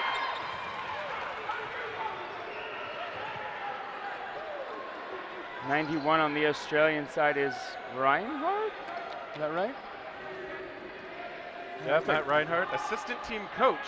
So he coaches, he plays, does all the roles. He claims in his bio to have beaten an Olympic champion in a swimming race. Okay. All right, Long with a big hit. Simos does get tagged. Long manages to survive, so Australia is still with 6, but USA with all but 1 ball right now. They do hit the ball retriever in the back. Doesn't count for anything, but feels good sometimes. Keith gets that ball in the corner. All right, lead defers to Long. They go toward Keith. Long with a nice little sidearm delivery. Boyle active on his feet, trying to draw attention. Cook as well with those fakes out of the other corner. I don't know if you saw, but... Okay, Cook hit out. Just, those Australian shots are doing a really good job at getting the Americans, I think, when their weight is in a place that they can't, like, push off to make a dodge. So, superb timing. Oh, and a great hit on Amezcua, who's back out there and now back out on the sideline. There's this phenomenal, oh, Boyle out of the back. Sanchez last in. All right, Sanchez has got a tall order. I think she'll look pretty hard for the catch here. Maybe try to take a shot and look for the catch for a 2-player swing. All right, she knew only 1 ball was coming in. If I'm Australia here, I'm probably not throwing more than 1 ball at any point for the next little bit. Time is on their side. Yeah, and cloth, you can run out of set, but foam, you can run out of match. Yeah, we've seen that. Jaden Watson in Cancun ground down a point for something like 7 minutes against Team Canada. Yeah, that was the one, right? The come at me, come at me. That was something. All right, Australia earns another ball. All right, and yeah, you can't miss by so much that she doesn't have a chance to catch. Wow, you can miss with everything though, apparently. They don't want to give up a catch. I'm sure they're not aiming center mass on her. They know Sanchez can make those grabs. Ooh, faking her to the ground. I think she got the line on the side. Just the foot clipping the sideline as she was scrambling around. I mean, good elusiveness. She was able to evade multiple shots at once. But Australia, with about 7 minutes remaining, they haven't clinched it. We get the oi oi oi chance coming out. Yeah. I wonder if there was some tension, like we don't want to do this too soon. They're ahead, like save it for when we need it. Is that score right? Yeah, that's. Yeah. Yeah, they should double check that. I think it may have been flipped the wrong way.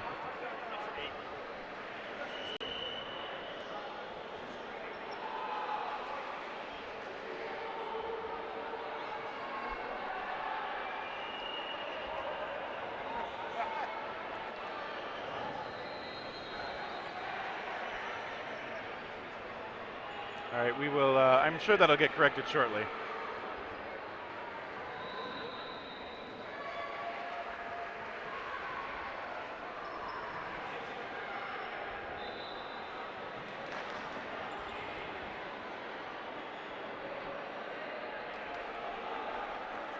All right, now that we have the accurate score on the court, matches what we got on the scoreboard up on your stream at home. Hopefully we'll get back to the action soon.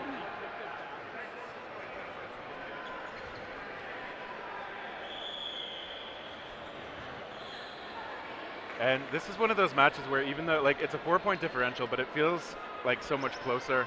That happens sometimes when one team does get those almost coin flip sort of advantages to go up their way a few times. Like it doesn't feel like Australia has like decisively outplayed the Americans necessarily, but at the same time they've been able to execute in some of those really tight scenarios, just execute a little bit better than Team USA. Yeah, absolutely. The number of and the elusiveness. I feel like the elusiveness has been on the side of Australia. Yeah, it's done a good job of neutralizing. Okay, yeah, Ashley Cook just not seeing that in time to shrug out of the way. Yeah, I feel like they're just seeing the shots coming in a little bit better. All right, we do see Keith hit out. Ketchum is back out there. Ketchum, of course, and Simos, two good players to have out if you're looking to push the pace, which Team USA has to do if they want to give themselves a shot. All right, they will talk a bit. I feel like they're going to let go of two here. I was wrong. I mean, it's smarter to keep two on their side. So, yeah. Right, you're even. You don't want to dig that hole even further. And that's always the hard thing about the risk you take by throwing the extra ball, right? If you give it to Australia, now they can spend even more time.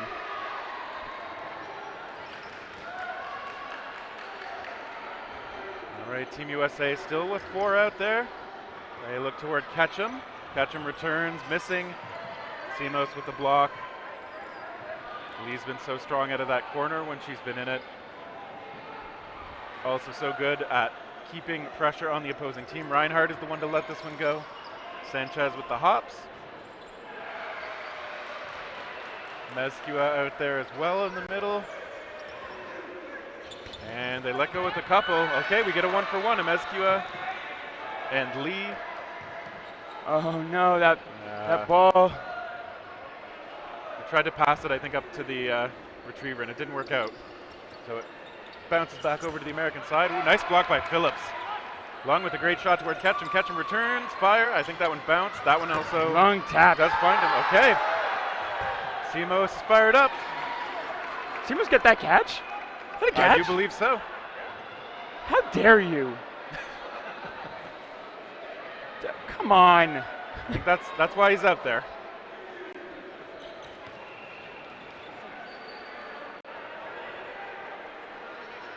Okay. Australia still doesn't need to rush. Tran with some pressure. Phillips as well with the fake. It's Tran who lets it go. Simos and Ketchum throwing. Okay, they do get Phillips, so Tran will want to either win the point or just grind down as much time as she can. Jen Tran, who can trap bar deadlift 2.8 times her body weight, and she's going to have to put her team on her back at this point.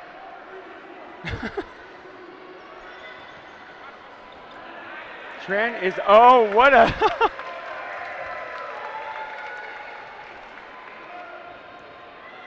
Yeah, Tran has been absolutely phenomenal every time I've watched her. All right, bit of a drop shot sent over towards Sanchez. Yeah, she's a smart player with a lot of athletic tools. But she's going to be under pressure. She takes that shot from a safe distance. She's doing a good job of getting those on target and keeping herself safe at the same time. Okay, Simos trying to fish for that catch a bit. I think Tran was onto him, though. Is Tran a returning player, or is this their first Worlds? Okay, they do catch her on that second ball. That's a good question. I do not remember. I mean, she's playing like a veteran either way. Yeah.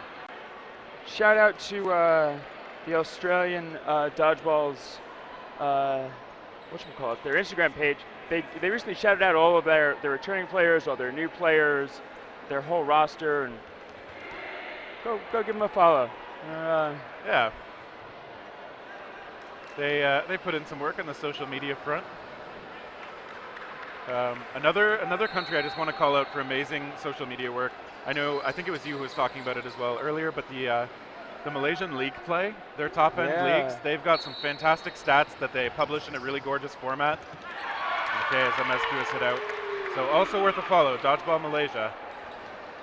Yeah, I think it's NDC Dodgeball, or MDC. I think it's the Malaysia Dodgeball Championship, and it's their like 10-week-long season of men's, women's, and mixed.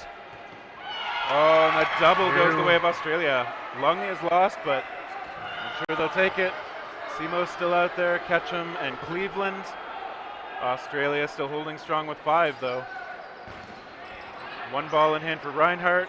He finds another, he gets control of a third. And okay, we see Tran hit out. Australia keeping it calm and collected, though.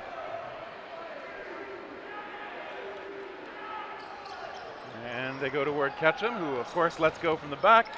And we see Simos, another grab. Oh my. Reinhardt hit out. Yep. Ketchum willing to go toward Lee, finds her, so it's just Phillips. Yeah, and I do not like when players cross out in front of one of their players like that. That could have been dangerous. That was a smart attack from the American player. Phillips going to work the time she's got. Misses a bit high. Phillips with 4 balls. Maybe 5 actually on her side. Lets one go, blocked by Simos, who takes that shot. Misses high. Ametscua. That one's blocked, so Phillips now has a lot of time she can work with. All 6 balls. She doesn't have to play with a rush. Delivers that southpaw shot. She does miss. Ketchum's going to come up and challenge right away. Team USA needs the point, so it's not a surprise, but that's the danger. You miss, it gives Australia, it's almost like another free 10 seconds. Okay, Cleveland lunges for that one. Might as well, right? If you're going to reach at the time. For sure. Like I'm sure Phillips was trying to make sure she didn't put those balls directly into the middle of players again. Didn't want to give up an easy catch. But that means that if a player in Cleveland's position was able to stretch out and find that, he was going to have to make that extra effort. That does bring the U.S. to within 2. And just to find it here, so I know Australian. Trying to find the return status of some of these players. But okay, we are starting sudden death. That does mean Australia will take the match. The plus minus, the morale, the pride, all of it's still important. Okay, right away Chen hit out. Yeah, every point matters here. That first tiebreaker is the number of points you have.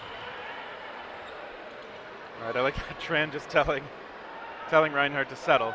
No need to play it too aggressively, just taking those shots from the back. Okay, they get one onto Ketchum. And okay, it's juggled. It's a team catch. Simos and Cleveland combining for that one. I don't know, I guess you give that one to Cleveland on the stat sheet. Yeah, I'll form the catch. Yeah. Okay, Ketchum does drill Reinhardt, and he gets away from the return shot. Nguyen out there for the first time in this match. Tran, Nguyen. Okay, Phillips as well returns 1 ball to her side. Found it, by the way. Australia's Ketchum doing Ketchum things. Ametscua was trying to draw out that extra ball. Phillips still smiling when she's the last one out there. I like it. Okay, she was ready. Phillips having fun now. All right, she misses into the middle. Ketchum gets that ball for the American side. I don't think we'll have to wait long to see him throw it. See? Yeah, if you're looking for dodgeball in Australia, USA, AUS Dodgeball to follow Australian Dodgeball and USA Dodgeball to follow USA Dodgeball. All right, Phillips. There it is. Eventually gets tagged, so Team USA does close the gap. 7 for them, 8 for Australia, though. Great effort. Australia with a dominant stretch and able to hold on long enough. What a match. Yeah, this is probably the best one I've watched so far today. So huge effort from both teams. Love to see it. Love to see the respect in the handshake line afterward. Yeah, I've got if you want to go back, so this is my last commentary of the day. There's 2 more coming up after this. But my picks of the day, if you have to go back and watch anything, top pick right now, Canada versus Australia in men's cloth. Australia versus Malaysia in women's foam. And this one right here. Yeah, and coming up on this court, we will have another match between potential gold medal favorites in USA and Canada, women's foam. Yeah. And this court will close out the night with Mexico versus Italy, mixed foam. And pretty soon in the cloth court, you will be able to see Austria versus Sweden, which will probably be a juggernaut match. That's men's cloth. And finishing the day will be Great Britain versus Italy. And that'll be co-ed cloth. I assume right now we're in the North American time zone, so for those of you not as familiar with the cloth scene, Austria is a juggernaut. Yeah. Like, if you want to see some top cloth dodgeball, watch Austria play. I'm looking forward to that one. And we're going to throw it over to the player of the game interview in just a second here.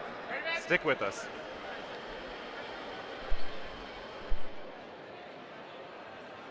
All right, I'm here with, no, you know what, I'm not going to talk to you. I'm not going to talk to you because you took out like half of my team over and over and over again. No, that was an amazing game. We've got Chris, you just told me, Leung. Leung, thank you. I was going to butcher it. Our Beercade player of the match, well deserved. That gets you a beer later in the tournament. But wow, what an intense game. Like you guys, Australia, US, mixed, our first mixed game we've ever had, but you were definitely like hands down just like killing it. What was it like out there? No, the intensity was really good. Obviously we came in really prepared, so that helps. But yeah, it was really amazing. Just, I guess, to play America again as well. So it was really fun. When's the last time you played America? 2019, Mexico. In Mexico, 2019. So you played against Ketchum before, you played against some of these people, but there's some new people out there. I saw DeMonte Cleveland especially just doing crazy stuff. Anyone that stood out to you? New? I think Xander. I didn't get to see him play last time. He was shagging, but he wasn't on the team yet. So yeah, he's got a wicked throw, and yeah, that I guess was really interesting to see. So, did you have any secret strategy going into it? Not that you can talk about. Nothing I can say. What about your not secret strategy? How do you go up? How do you prepare for, like, again, not to like overhype, but it's a lot of big personalities, a lot of strong arms. You were there right face to face with them, just doing the same thing. Any advice for someone in that other situation here? Yeah, I guess just consistency in training so that you can trust in your abilities, and then, yeah, I guess once you're on court, just understanding your job and focusing on your job, and not worrying about the externals. Who's your captain or coach? Sorry, for this division. Kai Meaden. And then Dev's head coach? Dev's head coach, yeah. Dev from Van Dyke is tricky. He knows. He's been watching these people for a long time. He's a really good coach. All the intel, yeah. He's definitely one to look out for. I mean, I know his tricks, but now we got to see some of your tricks. This is the end of the day for you as well? No, we have one more at 7:30. So. 2 hours, 1 hour. Oh boy, I gotta go. It's way past my bedtime. Great talking to you. Anyone at home you want to say hi to? Tree, hello. Hi. And mom and dad, obviously. Love you all. So do I. All right, thank you everybody. Thank you so much. Really, really, really amazing game. That was amazing. Even though they took the US out in that game, so whatever. Kidding. Thank you everybody.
Hello. Hello and welcome back to the WDBF World Championships here in Edmonton, Alberta, Canada. My name is Elisa Westman. And I'm Ben Johnson. And we have a pretty exciting game coming up for you next. I would say this is maybe one of the biggest rivalry matches that we have here at this tournament. Absolutely. We have the U.S. women's foam team against the Canadian women's foam team, and these players are no strangers to each other. In fact, I will say that they probably have matched up against each other more times than they could count over the years. And that's one of the cool things. Rarely in the sport where we're going to get that much familiarity. We're seeing it on display right now with this opening rush. Shauna Rowe tosses it. Right off the bat in the pitch, taking out 2 players from Team USA. That was planned. That was definitely coordinated and planned. Best case scenario for Team Canada so far. All 6 players remaining. Ball advantage to USA. Both players firing at Lisa Mora. She's staying alive, number 1. These players actually face off against each other just a few months back at a cross-border tournament called The Thing. Both Ben and I were in attendance of that tournament as well. Very exciting, and so again, they're no strangers to each other. They've probably been practicing these exact plays to face each other with. Yeah, literally everything's gearing up for this moment. We're seeing incredible windmills as well. One of the things that I think sets the women's games apart is the multiple throwing actions of all these players. Team USA with 2 balls, ball possession and player advantage on Team Canada at the moment. And I think this is probably one of the biggest crowds we've had at a game here today. In fact, yeah, I can tell because I can barely hear you right now, and we're shoulder to shoulder. And anytime there's going to be the first point, it will erupt. Absolutely. I'm glad we're wearing hearing protection, in fact. Watch out for 13 on that right wing. Huge pump fakes. Holds the line and protects her teammates. Both teams playing it pretty smart at the moment, playing it precautiously. They really respect the other side. You can tell that they know each other. They respect the other players. And they're trying to play as smart as possible. 4 players, 4 balls, spread out to the line. Donchi rips it. London's taken out, so is Flanagan. 2 players left in for Team USA. Brenda Kramer and Lauren Hoffman looking for a catch. Ball is firing, taking out the target. She rolls away. Only Lauren Hoffman left on the court for Team USA, number 7. And the first point goes to Canada. Point is on the board. Hey, you know what? Honestly, not as loud as I thought. So I bet this is going to just slowly just level up, level up, level up. I wish we had a little decibel counter there, Mitch.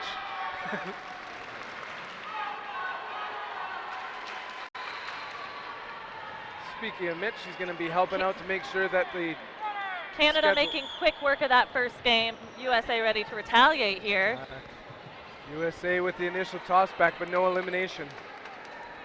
Canada definitely known for those windmill throws, those underhand throws from several of their players. Completely different type of momentum and arm swing that's very difficult to read from the other side of the court. Absolutely, and it might do the kind of the yo-yo, walking just above the ground, or it could go right up to your neck. So quiet in the action, play call right now by USA. Retrievers getting that extra ball.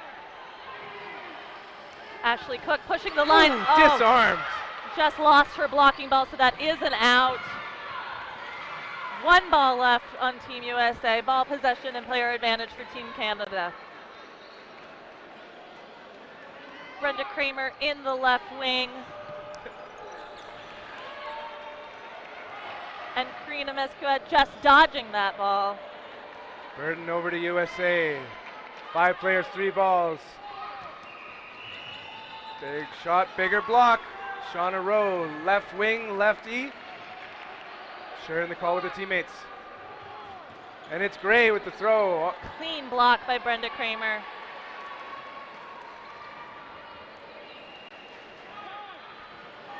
Team captain Brianna London on the right wing. Big catch. Big catch. Captain O'Quinn. Taking out Brenda Kramer.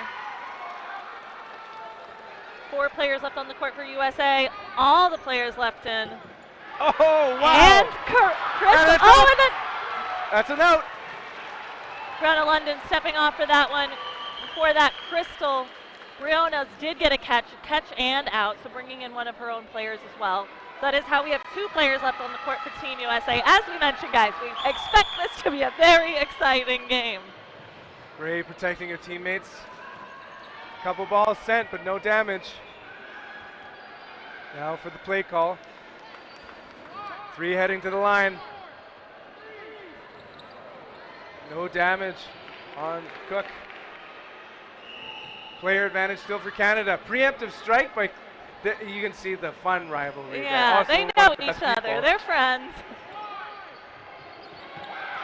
Shots fired hard, taking out Just Hoffman. Ashley Cook left on the court. She is no stranger to the world stage. She was tournament MVP in 2018 in Los Angeles, so she is used to the pressure. The Cook is in the kitchen, 1v6 though. Good block, Wow. double block. The grips. The agility. A lot of red, white, and black on the other side. Mora protecting her teammates and hustles back to the line. Shot clock down to 4.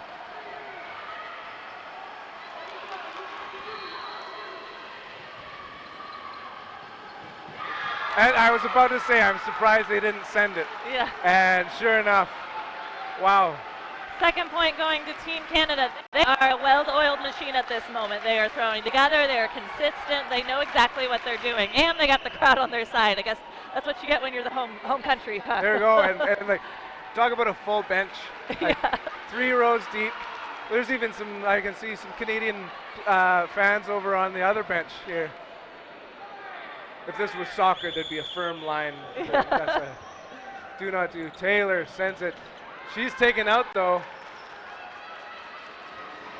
5 on 5. Gray yet again protecting her teammates. All sent. No damage. Watch out for Kramer on the left wing. London receives 2 balls and she's taken out. 4 balls on Team USA. See if they can make something happen here with ball advantage. Solo sends, no damage. 4 balls now for Team Canada.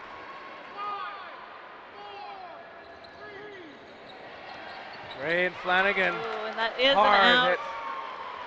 Meskua.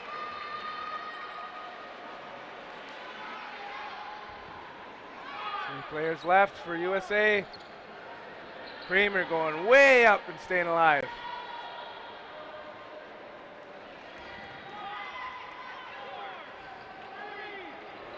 Ball goes low and wide of its target. O'Quinn staying alive.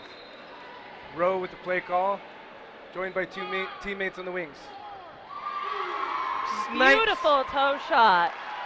Beautiful toe shot. Very difficult to block a ball like that. So one of the questions I would have of this match is several of these women's players just played a mixed foam game. They did. And as exciting as that game was, it's to be followed by the rivalry match while all the Canadian women were sitting and resting. Yes, and you know, obviously any kind of momentum coming off a previous game can carry into the next game. It was a very close game against Australia. Australia ended up taking it by 1 point in the near end. So hopefully USA can bring up their momentum here. Light graze on Kramer takes her out. 1 final player remaining. Lauren Hoffman, No pump look fakes. throw. Moore has been quiet so far, and she sends one. Hoffman is also no stranger to the world stage. She has made her debut a few times here with Team USA. Has a few gold medals from her long career, so she is also used to the pressure here. A sneaky nice throw. hit. Speaking, And like I said, the women's game has so many different arms angles. For one, there's so many that do the windmill, but that was like a sidearm that just, it was like a heat seeker to the player. Absolutely. And an important third point on the board. Pretty quick games here as well. Not a lot of time on the clock and already 3 games in.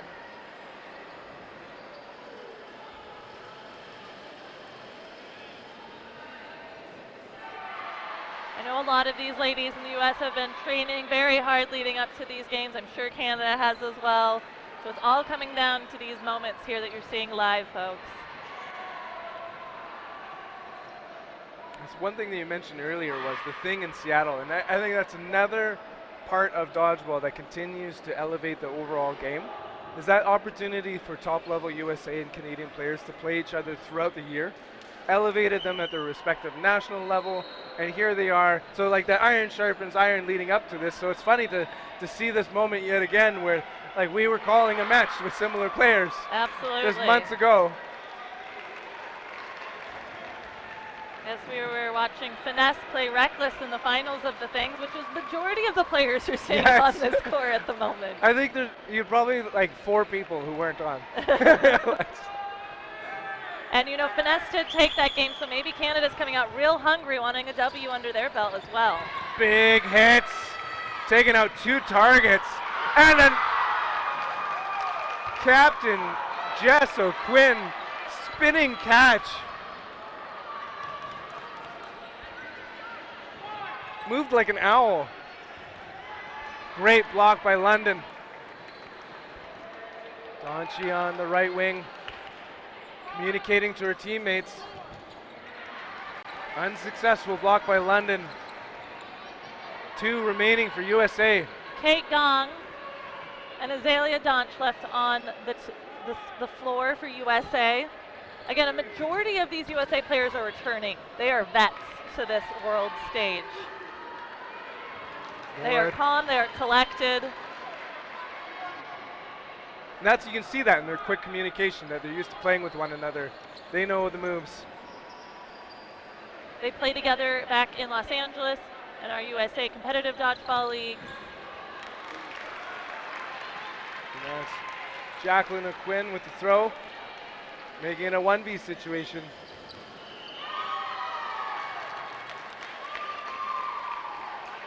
Canada dominating this game. Wow. 4 unanswered points so far.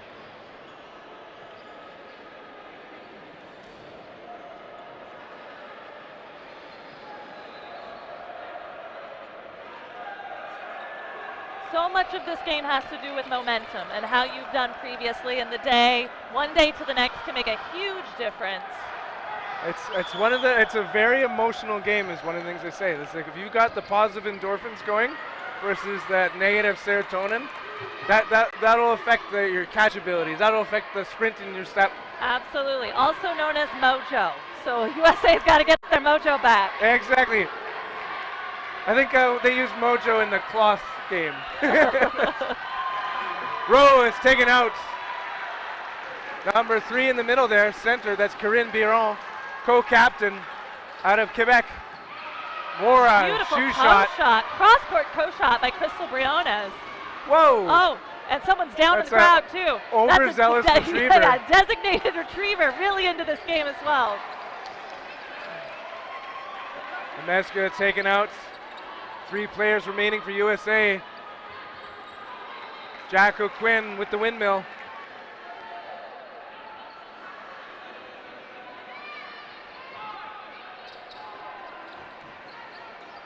I think a lot of Team Canada is also returning Worlds players, correct? Oh boy, yes. There's a decent amount of new players, but one thing to note as well is Jacqueline O'Quinn there, also on a women's softball national team for Canada. So she's representing Canada twice this year. It's a lot of maple leaves on her jerseys. Up! Oh, so close. Hey, 1v Taking situation. out several players. Look at this momentum shift that we have here now. I heard USA chants, and immediately after, multiple players were taken out. I'm talking about mojo shift. Jessica Gray sends it wide of Kramer. 2v1, Brenda Kramer, Crystal Briones left in for Team USA. They are hungry for the first point on the board. Hits her target, 1v1. 1v1, this is the exciting dodgeball we were hoping for today. Oh! And Canada takes within, it. Like centimeters Like, or inches, sorry. The hair of the skinny skin kid is so close. Yeah. Down to just a mere fraction. That's why we love this game.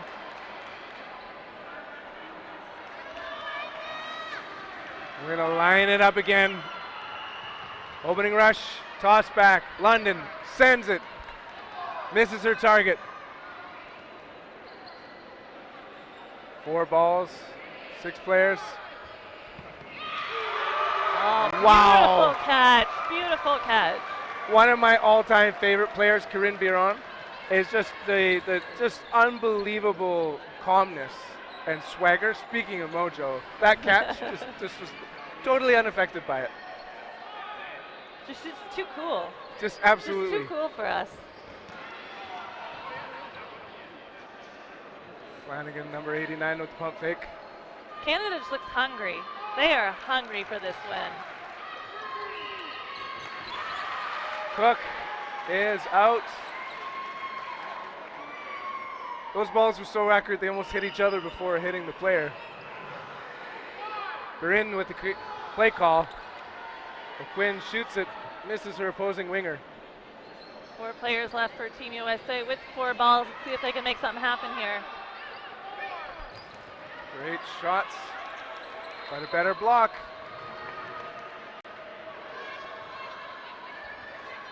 We're early on yet. But skipping their step for Canada right now. Oh. 2 players stepping off for Team USA on that play. Kate Gong and Brenda Kramer, only the players left on the court. Remember that later for your Beercade Player of the Match. She has been an incredible stable force for her team. Only Kate Gong left on the court with all 6 Canadian players left on the other side. Good protection by Flanagan. Biron with the play call again. And a beautiful catch by Kate Gong. That's what the moneymaker right there. That's what we needed. Bringing in Karina Mescuat. These are very veteran players right now. Wow. One of the hardest female throwers I've ever seen is Karina Mescuat. I don't know what it is in kilometers, but she can throw a foam ball 60 miles an hour. 100. That's one of the conversions I know.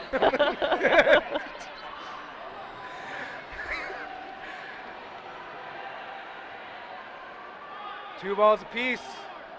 Spread out to the wings. Solo shot. Gong staring down her opposing winger. Counterattack City. No eliminations. These ladies also have to be cognizant of their back line. That is the yellow line that you are seeing on the court. That outside of that line is lava. They are out if they step over. Yeah, nice throw by Karina and a catch. Whoa. Bringing in another player. Sliding catch. 3v3, tying this game up. Here we go. Catches win matches. The crowd is loving that play. As you pointed out, there's an added challenge to the women's game in that the men benefit from that warning line for them, whereas that is just a single line and you're out for the women's. Extra court awareness by these unbelievable athletes. Biron staring down her opposing team, taking that right wing. USA really needs this point, put a point on the board for them. So they're looking to close this out. Canada's staying really calm, cool, and collected.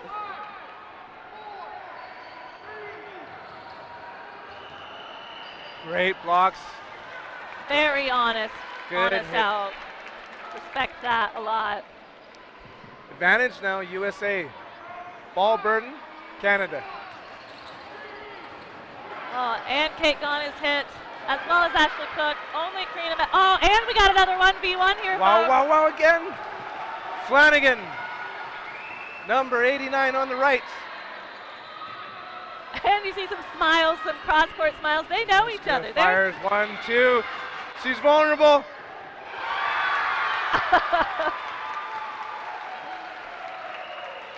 a nice hug in the middle.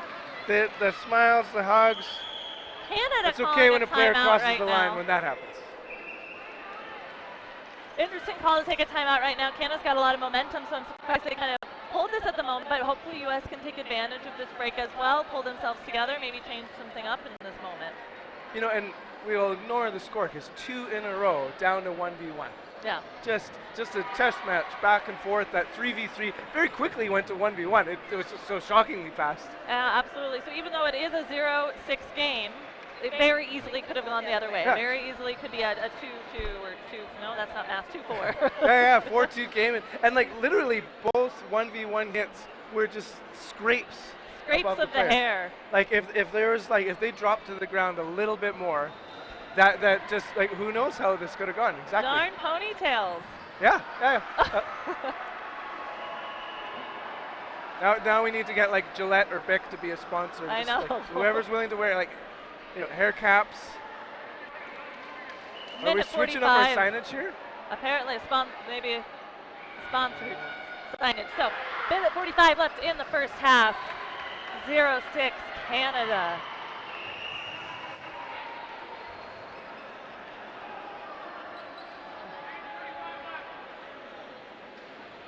Gotta love the unsung heroes of volunteers. Donald Gittins on the time clock there. And they're off again on the opening rush. No action.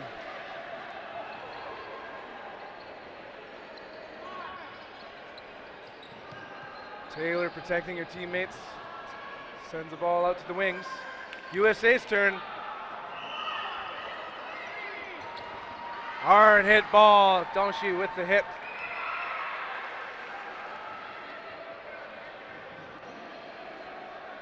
Ball burden Canada. 4 players heading to the line.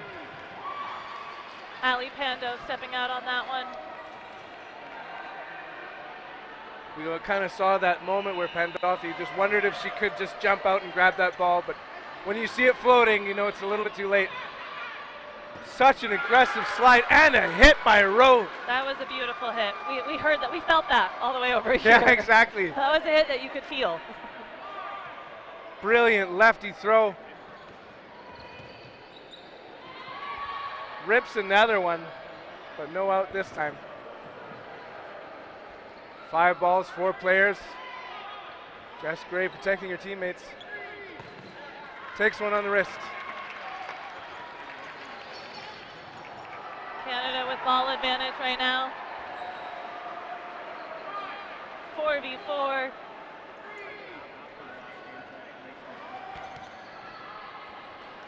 Yet again, just another even set. Starting to feel a little bit slower pace out of Canada after that early quick lead. And we're at the half. Sudden death, no blocking. So for those who are just tuning in at home, no blocking is exactly what it sounds like. Blocking is not allowed, which kind of really goes against a lot of the instincts that come along with dodgeball. If a player puts up a ball and blocks it in this moment, they are out. So it is all dodges and catches from here.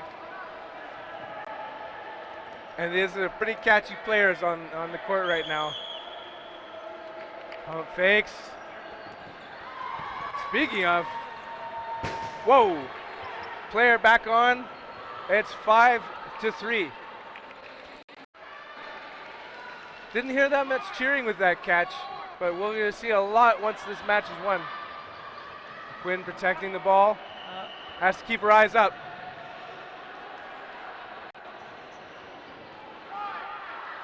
Shot clock down to 3.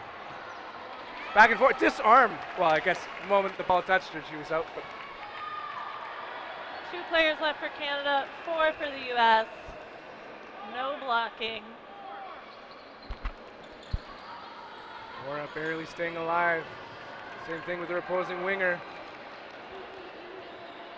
Briones switching up.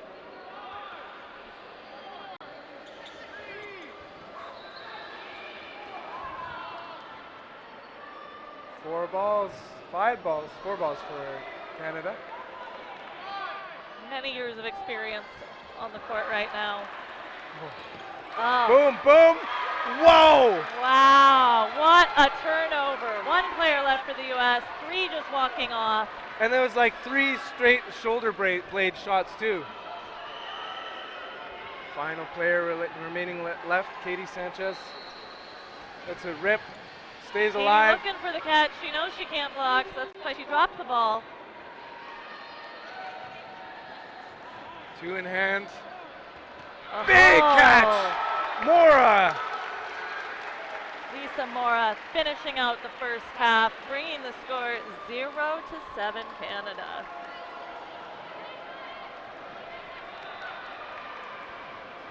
Wow. So and just also to remind everyone here what happened last time these world teams faced each other in Cancun. U.S. is the defending gold medal champs. Actually 4 gold medals in a row. So this is quite a shocking moment to have it be such a big point differential. Yep, yeah, and we're not talking about playoffs now. Like this is just day 1. Yeah. And I've seen plenty of tournaments where exhibition score was totally opposite playoff. It's an interesting, kind of like a duel before the final duel. Absolutely, it's the battle before the war. Exactly. Meanwhile, though, in this half, there's an opportunity to rest. They might be switching players. Yeah. Remembering that the point differential is incredibly important for the overall standings. Yeah. If you end up being tied, win versus losses. And again, this is a first half. As we've seen from Canada, they went on a 7-0 run. U.S. could, in theory, do the same. We could still have this be a tight game here. We could be watching NFL football right now with this. Just up by a touchdown. Actually, I think Kenley Croft, longtime Team Canada player, hasn't actually been on court yet, has she? Don't believe so. I don't think so. So we might also see some change up. Katie Brady, I see, potentially making her way onto the court. Those of you on Twitch in Manitoba, time to speak up. And rah, rah, rah.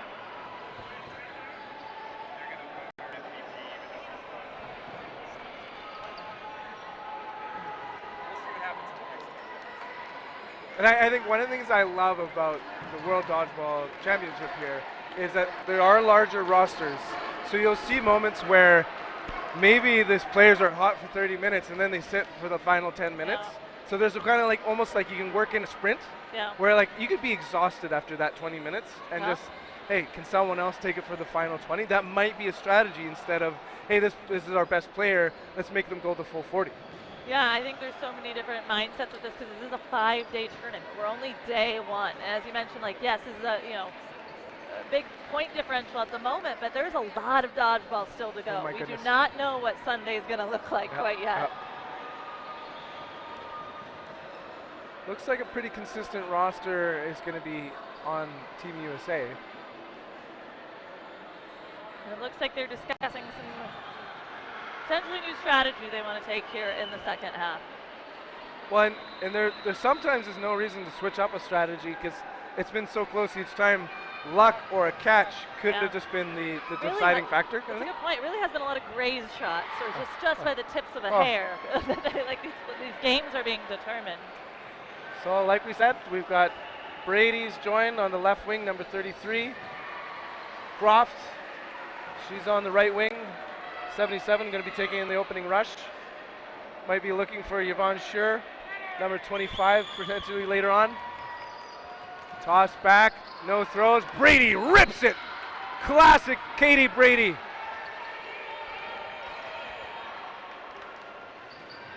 Ball slowly rolling to the other side of the court, unfortunately. Hate to see it go.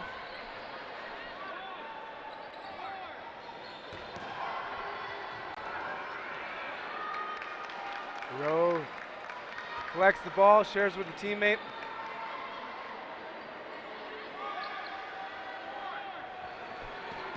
Nice catch by Kate Gong. 4-time gold medalist, and it's showing with that catch. Cook with the play call. Big pump fake. 2 shots fired on Captain Quinn. By Brenda Kramer.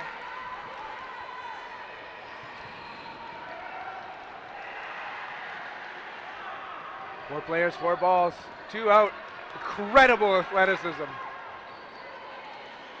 Karina Meskua staying very low.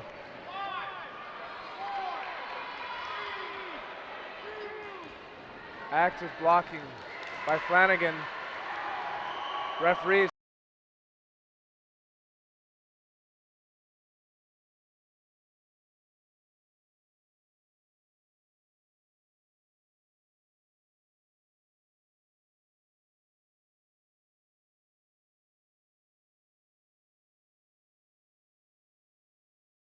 Score is indicating.